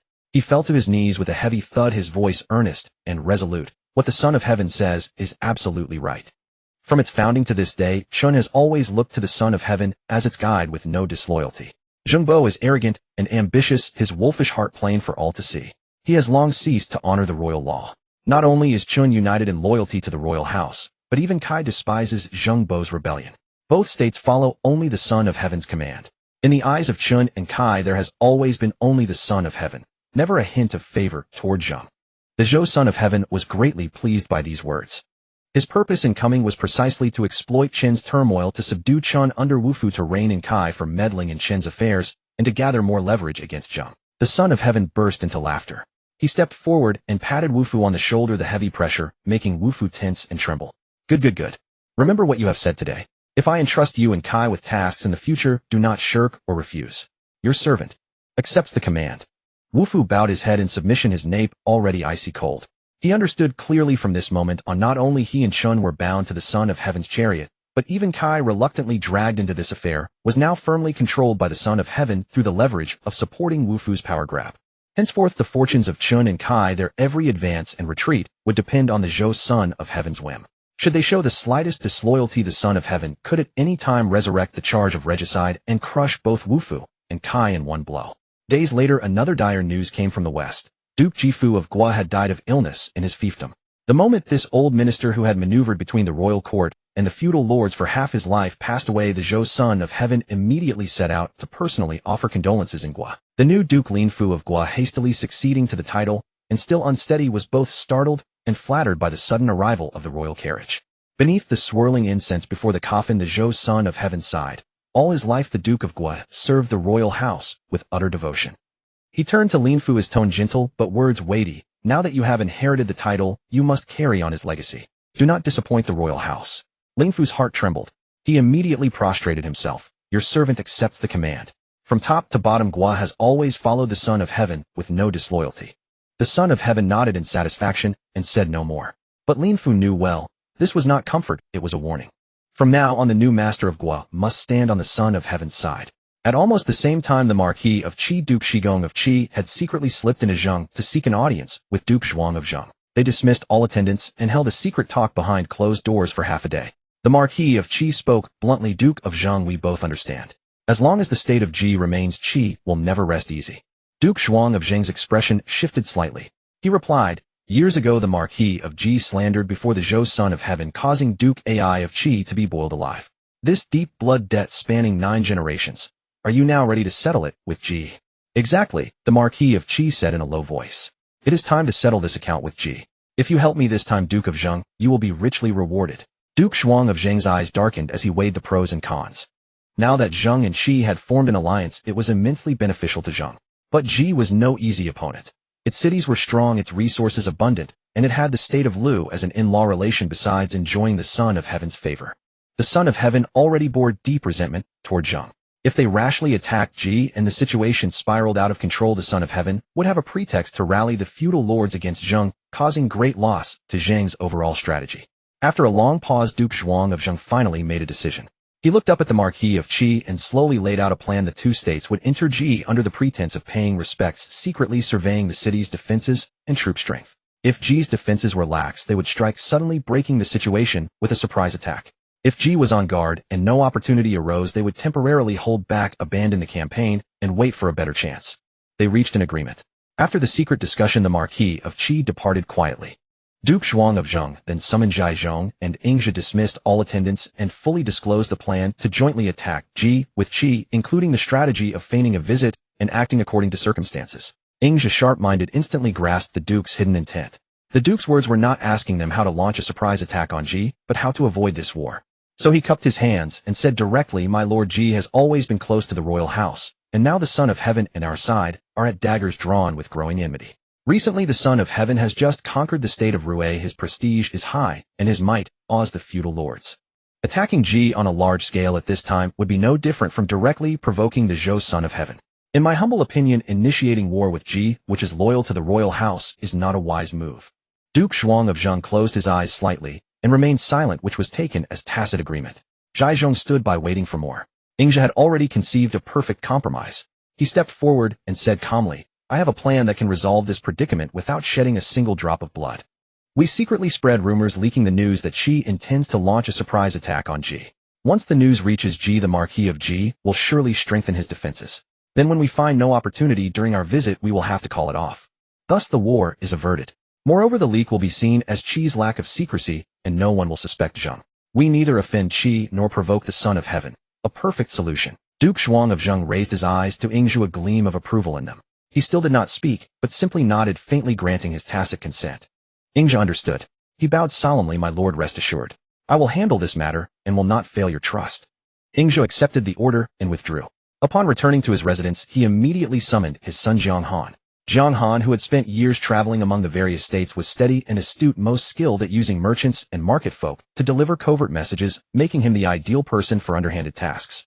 This time I entrust you with a grave mission. You must depart at once for Lu State, openly claiming that Qi State lacks sufficient grain and military equipment and has ordered you to purchase supplies within its borders. Ingzhi leaned close to Jiang Han's ear, lowering his voice to a whisper. This journey must appear discreet, yet you must inadvertently let the information reach Lu State's ears. Spread the rumor that Qi intends to launch a surprise attack on Ji State under the guise of an inspection. Gauge your actions with discernment and leave no trace that points to any involvement from Zhang. Jiang Han laughed. Father, this is simple. This time I will surely make a tidy profit and make Lu State believe it was Qi's doing. The next morning he led a group of men disguised as Qi merchants, secretly pushing empty carts, and quietly entered Lu State under the pretext of purchasing supplies.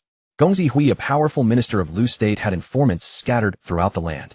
When he heard that a group of Qi people had suddenly entered the state and were frantically buying grain and weapons, their unusual behavior aroused his suspicion. He immediately dispatched several skilled spies to secretly follow and investigate. Before long his men uncovered that Qi State intended to ally with Zheng State to plot against Ji State. Gongzi Hui listened to the report with a furrowed brow. Lu and Ji had been allies for generations, interdependent as lips and teeth. If Ji suffered military calamity, Lu could hardly remain unscathed. He had no time to weigh the truth of the rumors, nor to discern which side had leaked the secret, assuming only that Qi had been careless and exposed its murderous intent prematurely. He immediately selected swift messengers who rode day and night to Ji State, informing the Marquis of Ji of the imminent coalition of Qi and Zheng. The Marquis of Ji, shocked and wary, knew that both Qi and Zheng were formidable powers and dared not slacken in the slightest. He promptly ordered a statewide alert, reinforced city defenses, conscripted troops, and guarded every pass. The entire nation swiftly entered a state of war readiness, leaving no opening to exploit. News eventually reached both Qi and Zheng. Duke Shi of Qi, learning that Ji had already fortified and the surprise attack had completely failed, also discovered that someone had leaked the information while purchasing weapons and grain in Lu. He was furious and exasperated. He berated his close ministers on the spot, demanding a thorough investigation of the accompanying personnel, convinced that someone in his own state had been careless during procurement, causing the secret to leak and ruining the long-planned scheme. From start to finish, he never suspected the Earl of Zheng, placing all blame on internal Qi negligence, bitterly regretting that the effort had fallen short. The Earl of Zheng, feigning regret, sighed repeatedly over the missed opportunity, but breathed a sigh of relief inwardly. Since the surprise attack was no longer feasible, both sides had to let it go, and the plan to invade Ji died a natural death.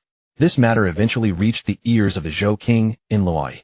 The Zhou king flew into a rage upon hearing the news. Ji State had always been loyal to the royal house, a crucial pillar for maintaining stability in the east. That Qi and Zheng dared to secretly scheme against Ji was a blatant affront to the royal court and a disregard for royal authority. His pent-up fury erupted completely. Qi was too far to dispatch a punitive expedition, but he had long wanted to remove the thorn that was Zheng.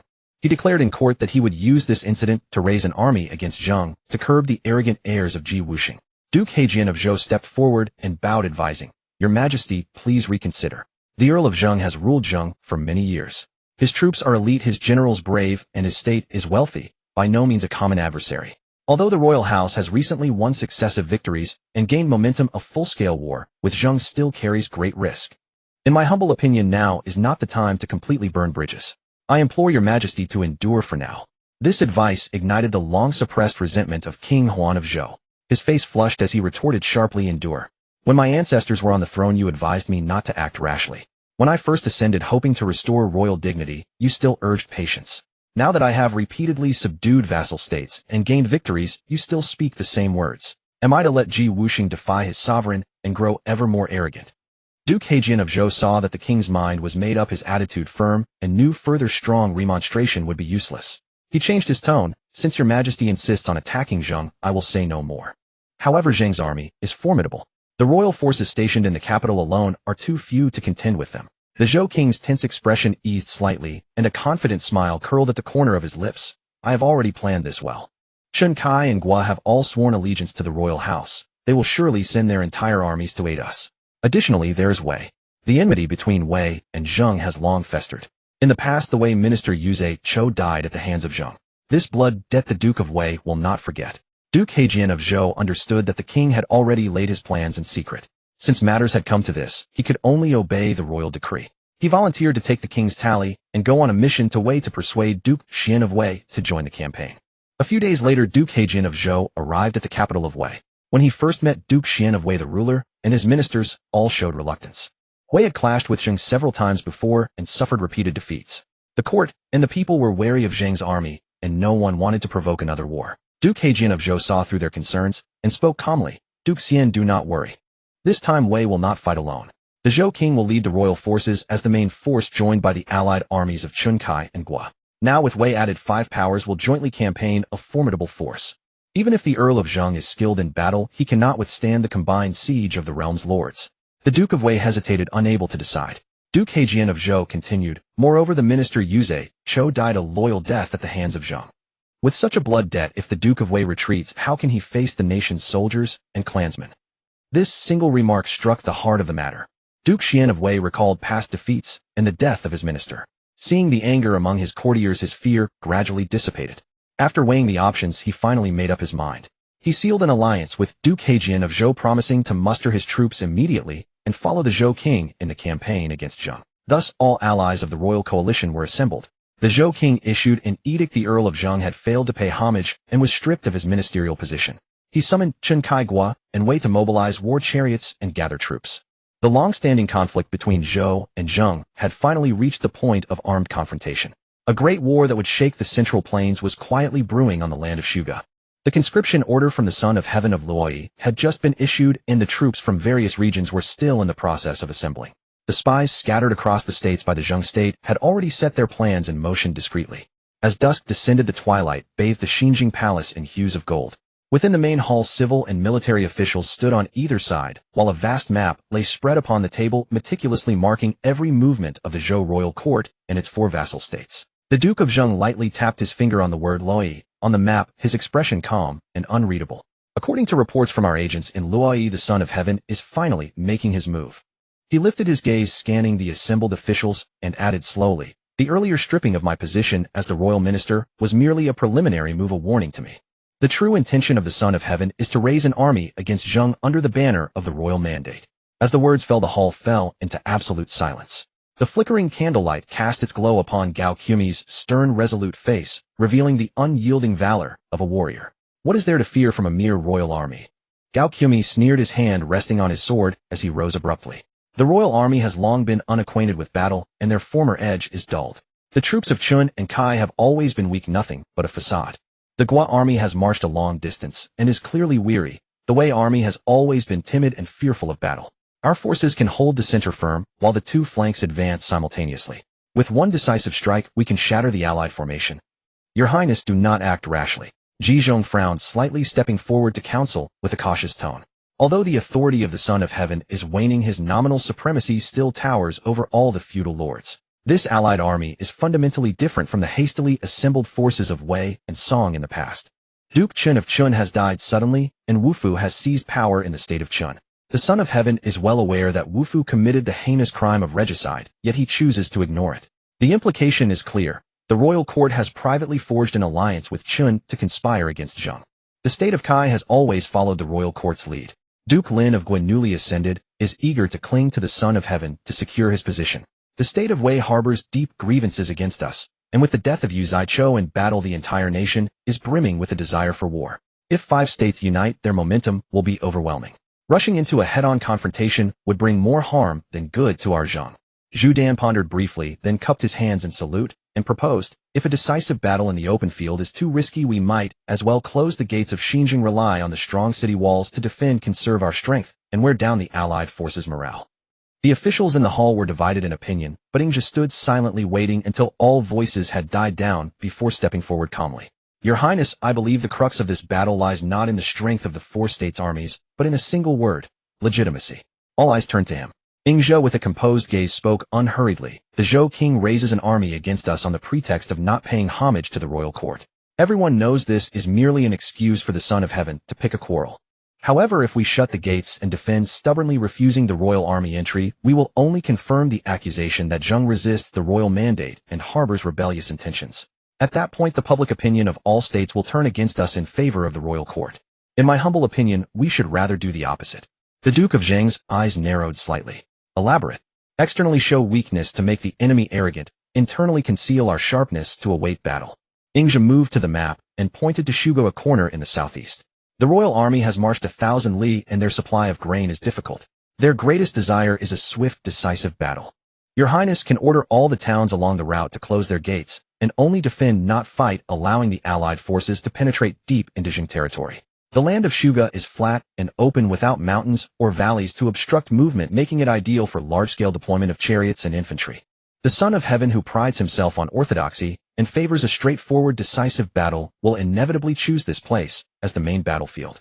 By then our army can advance into Shuga ahead of time, form ranks, and wait using our well-rested home forces to meet the weary traveled allied troops. He paused, then continued, the Zhou king may act arbitrarily with his power, but he cannot stop the mouths of the feudal lords across the land.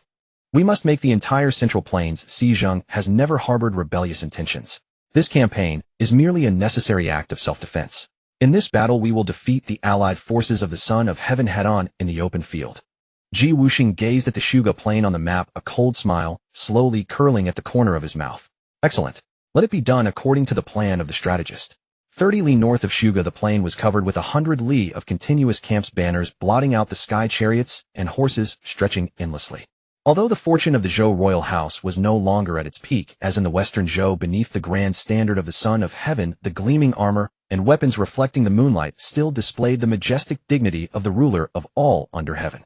The allied forces were arrayed in an orderly manner. The central army comprised 10,000 royal troops and 5,000 Gua soldiers, forming the core pillar of the entire army. The left wing was held solely by 3,000 Qin troops. The right wing combined 7,000 Wei troops and 3,000 Kai troops supporting each other. The combined forces of the 5 states totaled 28,000 men, though they claimed 80,000. Wherever the army passed, the towns and counties of Zhang all closed their gates and defended themselves, with no one daring to come out and block them. The Son of Heaven of Zhou personally mounted a war chariot and stood on a high mound looking southward. The outline of Xinjing city 100 li away was faintly visible, as if it could be overturned with a single hand. Ji Wuxing harbors the ambition of a wolf, defying the royal court, daring to refuse to come to Luoyi to apologize. King Huan of Zhou said coldly, his face filled with anger as he roared. Then he raised his whip and issued the order, convey my decree. Tomorrow at the hour of Chun, the entire army will break camp, advance towards Shuga, and fight a decisive battle with the Zhang people. As the command was given, the war drums thundered across the plain. The allied forces set up camp on the spot. As night fell, thousands of campfires were lit one after another like stars, dotting the landscape, dyeing half the night sky red. That night the cold wind howled, sweeping through the Zhang army camp, with scattered lights flickering among the tents. Gao Qumi dismissed all attendants from his tent and walked alone into Ingzhe's tent. He had already made up his mind. Ingzhe was unmatched in strategy and foresight, yet he was always indifferent to fame and never competed for military merit. He was the most suitable person to borrow power from. As long as he could obtain a winning strategy from him, he could claim the foremost merit on the battlefield tomorrow and advance further. Ingzhe raised his eyes to glance at him, his expression calm, already seeing through his thoughts, but not exposing them.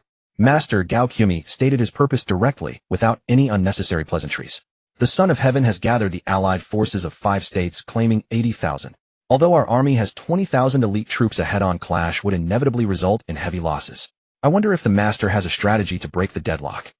Ingzhe stood up and led Gao Qumi to the sand table, his fingertip lightly touching the arrangement of the allied flags. The Son of Heaven adheres to old military conventions, and his tactics are unchanging.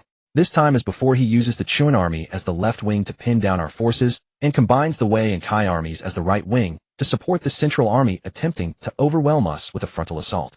His finger rested on the marker representing the Chun state. Duke Chun has just died, and Wu Fu, who usurped power by regicide, dares not hastily seize the throne. The country is in disarray and the soldiers have no will to fight. Tomorrow when the battle begins, we only need to concentrate our elite forces to swiftly break the left-wing Qin army. Once the Chun forces collapse, our army will immediately divide and outflank the right wing, attacking the Wei and Kai troops from both front and rear. These 2 states are already harboring their own selfish motives. Seeing the weakest Chun army routed in an instant, their morale will inevitably collapse, and they will fall without a fight. Finally, the 3 armies will surround the Royal Central Army, and one battle will decide the fate of the world. Gao Qumi frowned slightly, voicing his concern. Although the Chun army is weak, if we delay even a moment, the Royal Central Army may press forward, and our army will still be in danger. Ingzhe smiled faintly. The outcome of this battle has never depended on the number of troops, but on the arrangement of formations. High official Gao, what formation do you think the Royal Army and the feudal lords are accustomed to using? The Royal Army will surely follow the old customs of the Western Zhou, Gao Qumi said directly. War chariots are spread in a single horizontal line, with infantry scattered in front and on the sides. During battle, the chariots charge first, and the infantry follow closely behind. The flaw lies precisely here. Ingzhi analyzed slowly. This ancient formation has 3 fatal defects. First, the gaps between the chariots are too large, allowing enemy infantry to slip through and kill the charioteers and armored soldiers at close range. Second, the infantry and chariots are disconnected. The chariots charge swiftly, and the infantry cannot keep up. Once the chariots penetrate deep into the enemy formation, they become isolated. Third, the formation is only a single layer. If one flank collapses, the entire line falls apart. When facing an army with scattered morale like the Qin forces, the routed soldiers will flee in all directions, directly disrupting their own central army. A disaster with endless consequences. Gao Qumi's breathing tightened slightly. What does the master mean? Change the formation. Ingzhi picked up small flag markers and rearranged them on the sand table, his tone calm, but his words sharp. The war chariots are placed in the front as the sharp edge for assault. The infantry are attached to the sides and rear of the chariots, integrating men and vehicles into a unified whole. When the chariots advance, the infantry move in sync. When the chariots stop, the infantry guard the gaps. The enemy will have no openings to exploit, and our chariots will not be isolated in deep penetration. This formation is called the fish scale. Gao Qumi stared at the interlocking array on the sand table, already envisioning the battle tomorrow. The Qin army would collapse at the first touch. The morale of the Wei and Kai armies would shatter, and the once mighty Royal Central Army would be surrounded on all sides. A surge of elation filled his heart. He bowed solemnly to Ingzhi, then turned and strode away quickly. Moments later, Gao Qumi entered the main tent of the Duke of Zhou, reporting in detail the arrangement, advantages, and strategy of the fish scale formation. Ji Wuxing listened, his eyes suddenly brightening. He struck the table and rose, exclaiming in admiration, "I never thought High Official Gao possessed such a brilliant strategy. Exquisite." Gao Qumi bowed his head and accepted the praise calmly, replying in a deep voice, "To serve your highness, I would gladly be ground to dust." Outside the tent, the night was heavy and the frosty wind grew colder. Prince Hu, the heir apparent, stood silently in the shadows under the corridor, taking in everything that had just transpired. Gao Qumi entering and leaving Ingzhi's tent, then striding into the main tent to claim credit. The young prince's eyes were cold and indifferent. He said nothing, waiting silently to see what would unfold on the battlefield tomorrow. As night deepened, the candlelight blazed brightly within the Allied forces' central command tent. The son of heaven, Duke Linfu of Gua, and Duke Hejian of Zhou sat around the table, discussing the details of the next day's battle formation. The son of heaven sat upright behind the commander's table, gazing pensively at the sand table, marking the position of the state of Zhou, a long-nurtured resentment hidden deep within his heart. Over the years, whenever the royal court wished to dispatch troops to punish Qin, Duke Hejian of Zhou repeatedly spoke out to dissuade, mediating and maneuvering on multiple occasions, and time and again pleading for leniency on behalf of Zhou. The son of heaven had long since concluded that Hejian's heart was biased and unworthy of being entrusted with the heavy responsibility of conquest. He secretly resolved that in this deployment he would assign Hejian the weakest left flank, the Qin forces fit only for containment, denying him real authority to command the main troops, and instead let Linfu lead the primary assault against Zhou. Beside him, Duke Linfu of Gua harbored his own calculations. Newly elevated to the rank of royal minister, his greatest obsession was to use this war to fully reclaim command over the expeditionary army. Duke Hejian of Zhou was a veteran minister, but still one rank above him. Linfu urgently needed a resounding victory to elevate his own prestige, completely overshadow Hejian, and take sole control of the royal army. Moreover, he was not entirely at ease with the Gua troops being under the Son of Heaven's command. The Kai forces appeared weak, the Wei troops were stronger, but he still felt his own army was more reliable. Thus, he was now contemplating how to wrest back control of the Gua army from the Son of Heaven.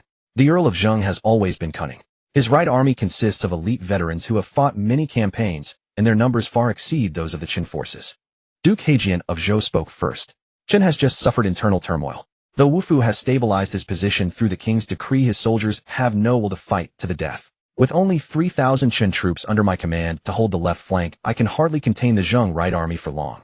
Once the line is breached, the Zhou cavalry will charge straight at the flank of the central army, and the situation will become uncontrollable.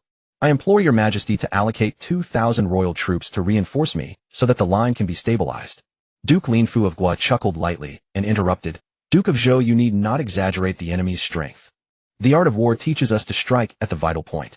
Although the Earl of Zheng's right army is strong, you only need to contain it. Meanwhile, we must swiftly crush the left flank. He rose and walked to the sand table, pointing at the allied right flank, his tone concealing an ambitious heart. Your Majesty, look. I am willing to merge all 5,000 elite Gua troops into the right wing. Even if the Wei and Kai soldiers are timid, with my Gua ironclad forces supervising the battle, they will surely unleash formidable combat power. According to my plan, we need not dwell on containing the left. Instead, concentrate all elite forces on the right wing and break through in one decisive strike. utterly defeat the Zheng left army. Once the Zheng left wing collapses, a gaping hole will appear in their entire formation. Then the royal army can join forces with my right wing to encircle the Zheng central army, and Zheng will be defeated. As for the Duke of Zhou's left wing, as long as our right wing and central army are victorious, Qin's predicament will naturally dissolve. The Zheng right army will then become an isolated and unsupported force. The Son of Heaven listened to Lin Fu's impassioned speech, which perfectly aligned with his intention to suppress Duke Hejian of Zhou. Lin Fu's tough stance and single-minded determination to punish Zheng stood in stark contrast to Hejian's repeated protection of Zheng. He seized the opportunity to finalize the division of duties, thoroughly weakening Hejian's military authority. Lin Fu speaks well, said the Son of Heaven, immediately nodding and rejecting Hejian's request for reinforcements. In this battle, I want a swift victory to display the majesty of the royal house. The left flank is only responsible for containing and exhausting the enemy. It does not require heavy troops. You need only hold your ground and tie down a portion of the Zheng army. The heavy responsibility of breaking the right flank is entrusted entirely to you, Lin Fu. These words effectively established the division of authority in public. All main elite forces were placed under Duke Lin Fu of Guo's command, while Duke Hejian of Zhou was left with only the weakest auxiliary forces. With the royal decree issued, Duke Hejian of Zhou opened his mouth as if to speak, but ultimately only bowed respectfully and withdrew from the tent. Outside, the cold wind swept through his robes, and the biting chill was far less piercing than the coldness in his heart. Returning to his own tent, Duke Hejian of Zhou dismissed his attendants and sat alone in the dim candlelight. On the table lay the Allied deployment map, with the Qin forces' left wing marked like a pawn that could be crushed at any moment, directly facing the elite Zheng right army. Duke Lin Fu of Guo's strategy sounded perfect, but was in truth a reckless gamble. Staking all elite forces on the right wing in pursuit of a swift victory might indeed lead to success, but if the Earl of Zheng had anticipated this and prepared a countermove on the left, or if the right wing's offensive stalled, then his 3,000 Qin troops, along with himself, would become sacrifices under the blades of Zheng. What chilled him even more was Duke Lin Fu of Guo's mindset. This newly promoted minister was solely bent on elevating his own status through military merit. His words completely dismissed the Qin army, clearly treating the left wing as bait to draw enemy fire, using the lives of Qin soldiers and Hejian's own reputation to pave the way for his own advancement. The scene from the day's patrol flashed before his eyes. Qin soldiers filled with confusion and fear, a force utterly incapable of fighting to the death. In contrast, intelligence reported that the Zheng right army boasted excellent armor and weapons, neat banners, and its commander Gao Qumi was a fierce and skilled warrior. As long as the right wing defeats the enemy, the danger on the left will resolve itself. Duke Hejian of Zhou murmured Lin Fu's argument, a bitter smile spreading across his lips. The situation on the battlefield changed in an instant. Would it really be so smooth? If the right wing's offensive stalled, he and the 3,000 Qin soldiers might well become sacrifices. The distant sound of the night watchman's clapper echoed through the camp, making the tent feel even more desolate. Duke Hejian of Zhou lay down in his clothes, tossing and turning sleeplessly. His mind was haunted by the horrific vision of the left wing collapsing, routed soldiers disrupting the central army, and the entire royal army crumbling. A vision that left his clothes drenched in cold sweat. Suddenly the tent flap stirred slightly. A man in Qin soldier's uniform entered, carrying a food box with his head bowed. "My lord, the kitchen has just steamed millet cakes. The general sent me to offer you some to fill your stomach." The soldier's voice was low and his manner respectful. Duke Hejian of Zhou, vexed and with no appetite, waved his hand wearily. "Take it away. I have no appetite." The man did not retreat, but instead stepped forward, chuckling softly. It seems the Duke of Zhou is truly worried about tomorrow's battle. The laughter was deliberately subdued, yet carried a familiar tone. Duke Hejian of Zhou looked up sharply. In the flickering candlelight, he saw the visitor remove his helmet, revealing the unmistakable features of Ji Zhong, the senior minister of Zheng. "Ji Zhong," Hejian exclaimed, rising abruptly, nearly knocking over the table. "How dare you infiltrate this place alone?" Ji Zhong casually placed his helmet on the table and replied with a calm smile, "Duke of Zhou, do not be alarmed. The Qin camp's defenses appear strict, but the soldiers are homesick and weary of war, their morale scattered.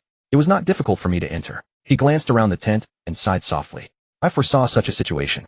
The states of Qin and Zheng have long been bound by marriage. Wu Fu seized power through regicide, his foundation unstable. The Qin soldiers are unwilling to fight against the people of Zheng and only march under the compulsion of the royal decree. With such military morale, they can hardly offer any resistance." Duke Hejian of Zhou, filled with bitter sorrow, sank back onto his mat. "The royal decree is hard to defy, I merely follow orders. But Lin Fu's deployment clearly treats the left wing as a disposable piece. How can the demoralized Qin troops withstand Zheng's elite forces?" Ji Zhong stepped closer, his expression sincere. "We each serve our own lord, but outside this tent these soldiers have traveled far from home, their only wish to return. Tomorrow will you truly let thousands of Qin sons die in vain?" These words struck the soft spot in Heijin's heart. He said with emotion, "My dear friend, we have known each other for decades. I too do not wish to cross swords with you, but I am bound by the royal decree. I only hope that when battle begins you will remember our past friendship and show mercy." Ji Zhong replied helplessly, "Do you think I command the Zheng Right Army? The Earl of Zheng knows of our old friendship. How could he send me to lead troops against the Qin forces? Tomorrow the one who will face the Qin left-wing soldiers is another." Duke Heijin of Zhou was startled and pressed urgently, "Who?" Ji Zhong's eyes darkened as he lowered his voice. "Prince who? Prince who?" Duke Heijin of Zhou's face turned pale instantly. He clearly remembered that prince who had married a lady of the Gui clan of Qin and had always maintained good relations within the Qin royal house. The Qin soldiers seeing him would have no will to fight at all. When the two armies clashed, they would likely scatter before any real combat. "Exactly," Ji Zhong said gravely. "Elder brother, I risked my life to come here tonight, because I cannot bear to see you trapped in a hopeless situation. Tomorrow when the armies face each other the Qin troops have no desire to fight to the death. Forcing them to hold the line will only cause unnecessary casualties. Better that you lead the army in a feigned retreat. I can guarantee to the Earl of Zheng that his forces will not pursue, giving the Qin soldiers a path to survival. If the line is completely shattered and the Zheng soldiers are blinded by bloodlust, then swords and arrows have no eyes. Even you will be in grave danger." Duke Heijin of Zhou shuddered. On one side were Duke Linfu of Guo's reckless strategy and the Son of Heaven's deliberate suppression, on the other the lives of 3,000 innocent Qin soldiers. In the royal court's scheme, he was merely a pawn that could be discarded at any time. Fighting to the death would only be a futile sacrifice. Outside the tent the cold wind wailed like a mournful lament.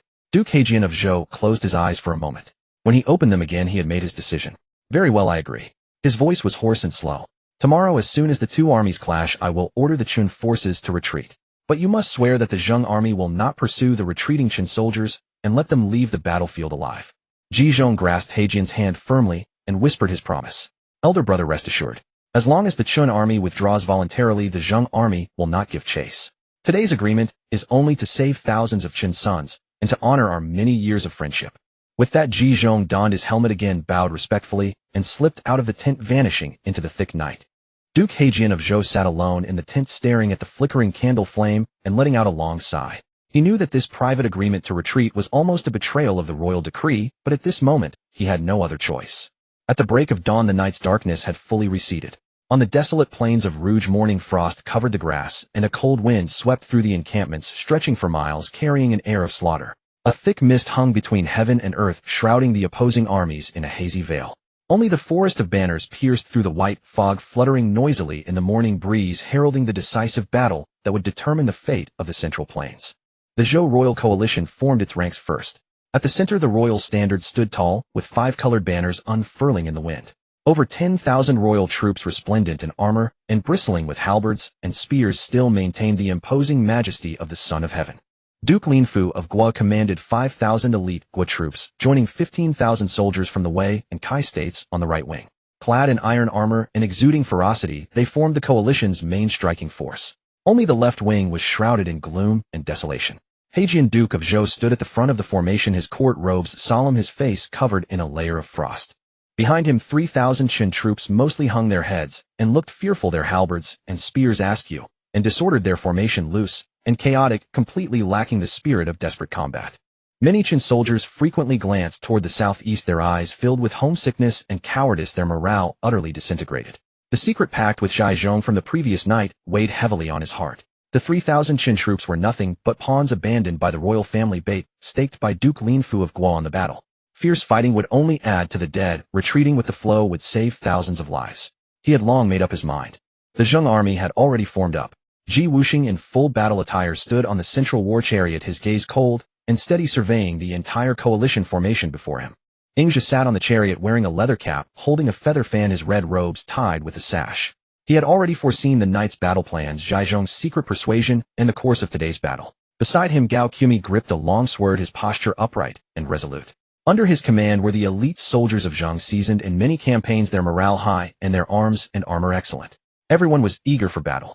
The Zheng army was divided into left and right wings. The left wing, commanded by Zhai Zhong, faced the coalition's main force of Guo Wei and Kai on the right. The right wing was led by the heir-apparent prince, who specifically targeting the Qin troops under Heijin Duke of Zhou on the left. The young prince, clad in silver armor, stood at the front of the formation, his posture as straight as jade, his expression cool and composed. He did not order his troops to assume a formation for desperate assault, but instead commanded them to conceal their sharpness, relax their formation, and await the enemy's attack. The scenes of Gao Qumi seeking credit outside the tent and the treacherous intrigues in the court from the previous days had all been etched into his mind, settling into the indifference in his eyes. Only the military orders were as firm as a mountain, leaving no room for error. Beat the drums. Form the fish-scale formation. The Earl of Zheng spoke softly, his clear voice piercing through the wind of the wilderness. At the command, the Zheng army's formation shifted instantly. 100 chariots advanced steadily, spreading out in a horizontal line, forming an impenetrable wall of assault. The scattered infantry moved swiftly, pairing up and clinging to the sides and rear of the chariots, men and chariots interlocking seamlessly. In front, chariots charged to break the enemy lines. Behind, infantry filled in to defend. There was no gap between the chariots. The flaws of the traditional Western Zhou formation, thin and loose with chariots and infantry disconnected, were completely remedied by this new fish-scale formation. Like fish swimming tail to tail, it was airtight with offense and defense integrated. In the distant coalition camp, Duke Linfu of Guo climbed a height and gazed into the distance. Seeing the strange formation of the Zheng army, he raised an eyebrow, slightly a flicker of unease passing through his heart, but it was quickly overshadowed by ambition and contempt for the enemy. In his eyes, the Zheng army was merely changing its formation gimmicks, ultimately no match for the orthodox royal army. As long as the elite right wing broke through at full speed, shattered the Zheng left wing, and then struck directly at the center, victory would be decided in one blow. This slight doubt was insignificant. The Son of Heaven of Zhou stood on the war chariot on the high slope. Seeing the Zheng army fully arrayed, only defending and not attacking, rage flared in his heart. In his view, Ji Wuxing's posture was clearly a sign of guilt and cowardice, afraid to confront the royal army head-on. The petty state of Zheng overstepping its bounds and showing no respect cowers before battle. King Huan of Zhou raised his hand, drew the long sword from his waist, pointed it south toward the Zheng army, and issued a stern command: all troops advance. Let the left wing pin them down, the right wing break through, and the center follow closely. Trample the Zheng army and capture Ji Wuxing alive. Boom, boom, boom. The earth-shaking war drums suddenly resounded across the plains, shaking the 4 fields. Duke Linfu of Guo waved his banner in response. The coalition forces of Guo Wei and Kai on the right wing all charged forward. Armor-clanked chariots and horses thundered like a tidal wave, crushing toward the Zheng left wing, held by Zhai Zhong. Tens of thousands of soldiers raised clouds of dust, seemingly invincible. On the other side, the Qin troops on the left wing slowly shuffled their formation forward. Hejian Duke of Zhou stood at the front, hand on his sword, his fingertips tightening slightly, quietly awaiting the moment of engagement. The offensive erupted in the center of the battlefield. The Guo army, as the coalition's main elite, took the lead. Chariots sped forward, halberds and spears raised together, crashing heavily into Zhai Zhong's left-wing position. The Wei and Kai troops followed closely behind, struggling to charge, hoping to overwhelm the Zheng line with their numerical advantage. But in an instant, the coalition found itself in a desperate situation. In the past, when feudal lords fought, chariot charges left large gaps through which enemy infantry could weave in close and tear apart the formation. But today, the Zheng army's fish-scale formation was seamless, with chariots forming walls and infantry complementing them closely. When the chariots advanced, the infantry advanced. When the chariots halted, the infantry defended. Not a single flaw could be found. The Guo chariots crashed into the formation like stones thrown into the sea, only to be locked tight by the interlocking Zheng troops, unable to advance or retreat. The armored soldiers on the chariots could not break through, and the infantry on the ground could not get close. Chaos ensued, with troops trampling each other. Zhai Zhong watched the coalition's offensive coldly, neither impatient nor flustered. He gave a low command: hold the position, steady defense to tire the enemy. The Zheng soldiers obeyed the order, standing immovable, relying on the exquisite arrangement of the fish-scale formation to hold back tens of thousands of coalition troops on the right wing. The Guo army charged dozens of times, but could not break through at all. The soldiers' strength was exhausted and their sharpness was worn away. Meanwhile, on the left wing of the battlefield, Prince Hu saw that the coalition's right wing was firmly pinned down. The Zhou King's central army had moved forward completely, and the flank was utterly exposed. He immediately raised his arm and shouted, according to the prearranged plan: all troops advance. Break the Qin left wing. The elite of the Zheng right wing moved out in full force. Chariots galloped, infantry followed, closely charging ferociously toward the Qin formation. Dust flew, iron cavalry stormed, their momentum terrifying. Hejian Duke of Zhou looked at the approaching Zheng elite and sighed inwardly. To pit the demoralized Qin troops against the crack forces of Zheng was like driving the people to their deaths. He hesitated no longer and gave a low order: retreat. This single word of command, like a pardon, spread through the Qin ranks. The soldiers, already unwilling to fight, threw down their halberds and spears and withdrew in an orderly fashion, no one turning back to resist. Only an empty left-wing position remained. The Zheng cavalry reached the former Qin position, saw the Qin troops retreating, and did not pursue. Prince Hu swept his gaze over the retreating Qin army and immediately turned his command flag. Right army, hear my order. Encircle the coalition's right army from the flank and rear. Duke Linfu of Gua, who was urging the attack at the front, caught a glimpse of the empty left wing out of the corner of his eye. A bone-chilling cold instantly swept through his body. He had staked his main force on a strong assault from the right wing, yet had failed to tear through the Zheng left-wing defense. His own left wing had collapsed without a fight, and the Zheng army had divided its forces to circle behind, cutting off the retreat of his army. Being attacked from both front and rear was now inevitable. Rear guard blocked them. Detach troops to resist the enemy on the flank and rear. Duke Linfu of Guo roared in fury, his eyes bloodshot, a surge of immense unwillingness and regret churning in his chest. He had sought to use this battle to build his achievements, to surpass Heijin Duke of Zhou and seize sole control of the royal army. He had not hesitated to sacrifice 3,000 Qin troops as bait to draw fire, thinking his calculations were thorough. But in the end, because of Heijin's retreat at the critical moment, his entire plan had collapsed. If he had listened to the Duke of Zhou's advice and reinforced the left wing, how could he have ended up in such a desperate situation? But now regret was too late. Zhai Zhong, seeing the enemy's formation in chaos, immediately waved his command flag. Left army, launch a full-scale attack. Encircle the coalition's right army. The originally defensive Zheng left wing instantly turned to offense. Infantry surged out from both sides of the chariots like a tide, joining the elite right wing under Prince Hu, which had made a detour to attack the coalition forces of Guowei and Kai from front and rear, trapping them in the center of the wilderness with no way to advance or retreat. The Wei and Kai troops, already cowardly and fearful of battle, had seen their morale waver after days of fierce fighting. Now, witnessing the collapse of the left wing and the encirclement by Zheng forces from three sides, they completely lost their will to fight. Someone was the first to throw down his weapon and flee. In an instant, the coalition soldiers vied to scatter, and the entire line collapsed. The elite Gua troops, led by Duke Linfu of Guo, were deeply trapped. Exhausted soldiers could not withstand the well-rested Zheng army. Even though the armored soldiers fought desperately, casualties were heavy, and the intact formation shattered into scattered groups. The battlefield situation had completely reversed. The so-called 800-strong royal coalition was fragmented and routed, leaving only the central army composed of the King of Zhou's personal guards isolated in place, surrounded on all sides by the Zheng army. At the center, Gao Qumi led the main Zheng force in a direct charge against the royal army. Prince Hu and Zhai Zhong each led a force from the left and right to encircle 3 layers of troops, slowly pressing toward the King of Zhou's war chariot. The King of Zhou stood on the chariot looking at the devastating defeat, his body cold, his face pale. As the Son of Heaven and Lord of all under heaven, he had personally led the expedition to punish Zheng and restore royal authority, never imagining that he would be driven into a corner by a mere feudal lord. Before this wreckage, the centuries-old majesty of the royal house was shattered into pieces. Protect the king. Protect his majesty and break out.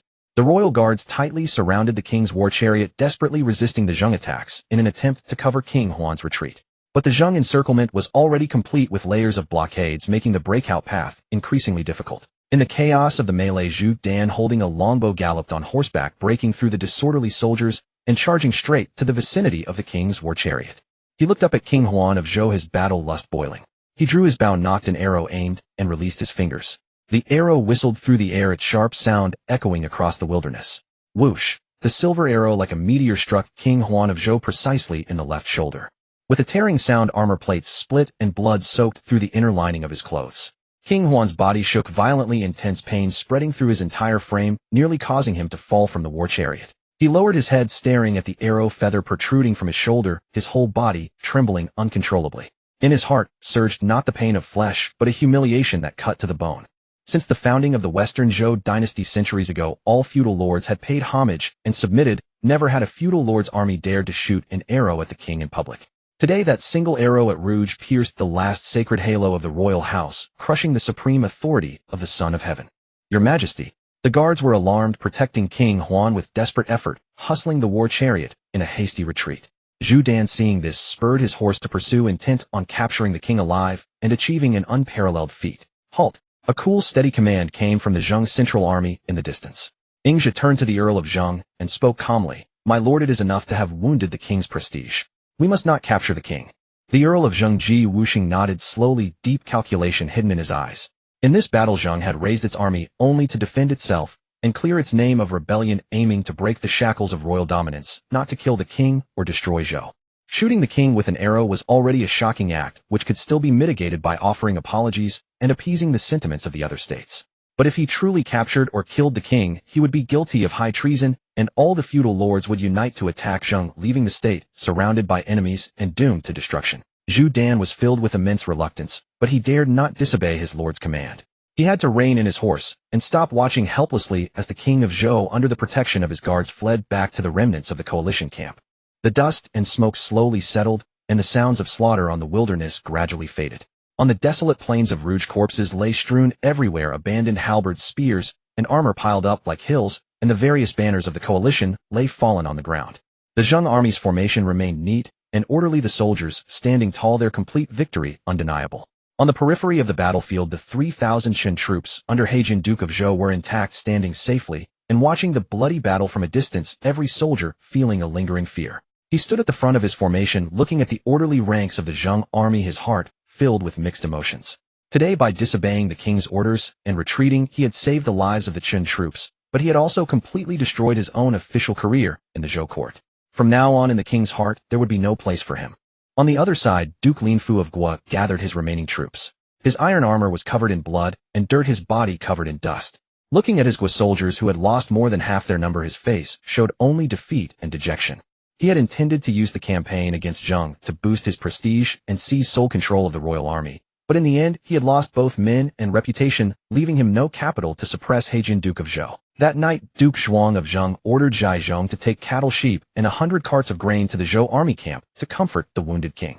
Zhai Zhong performed the ritual of 3 kneelings and 9 prostrations, speaking with a respectful and humble tone. Your guilty subject Wu Xing dared not sit idly by while the state was overthrown, and thus led troops in self-defense. Unexpectedly, discipline was lax, and the king's sacred body was injured. Wu Xing is terrified and uneasy and has specially sent me to visit, bringing humble gifts to comfort the army, beseeching the king to show mercy and forgive the entire state of Zheng. The king of Zhou sat in silence, the pain in his shoulder unbearable.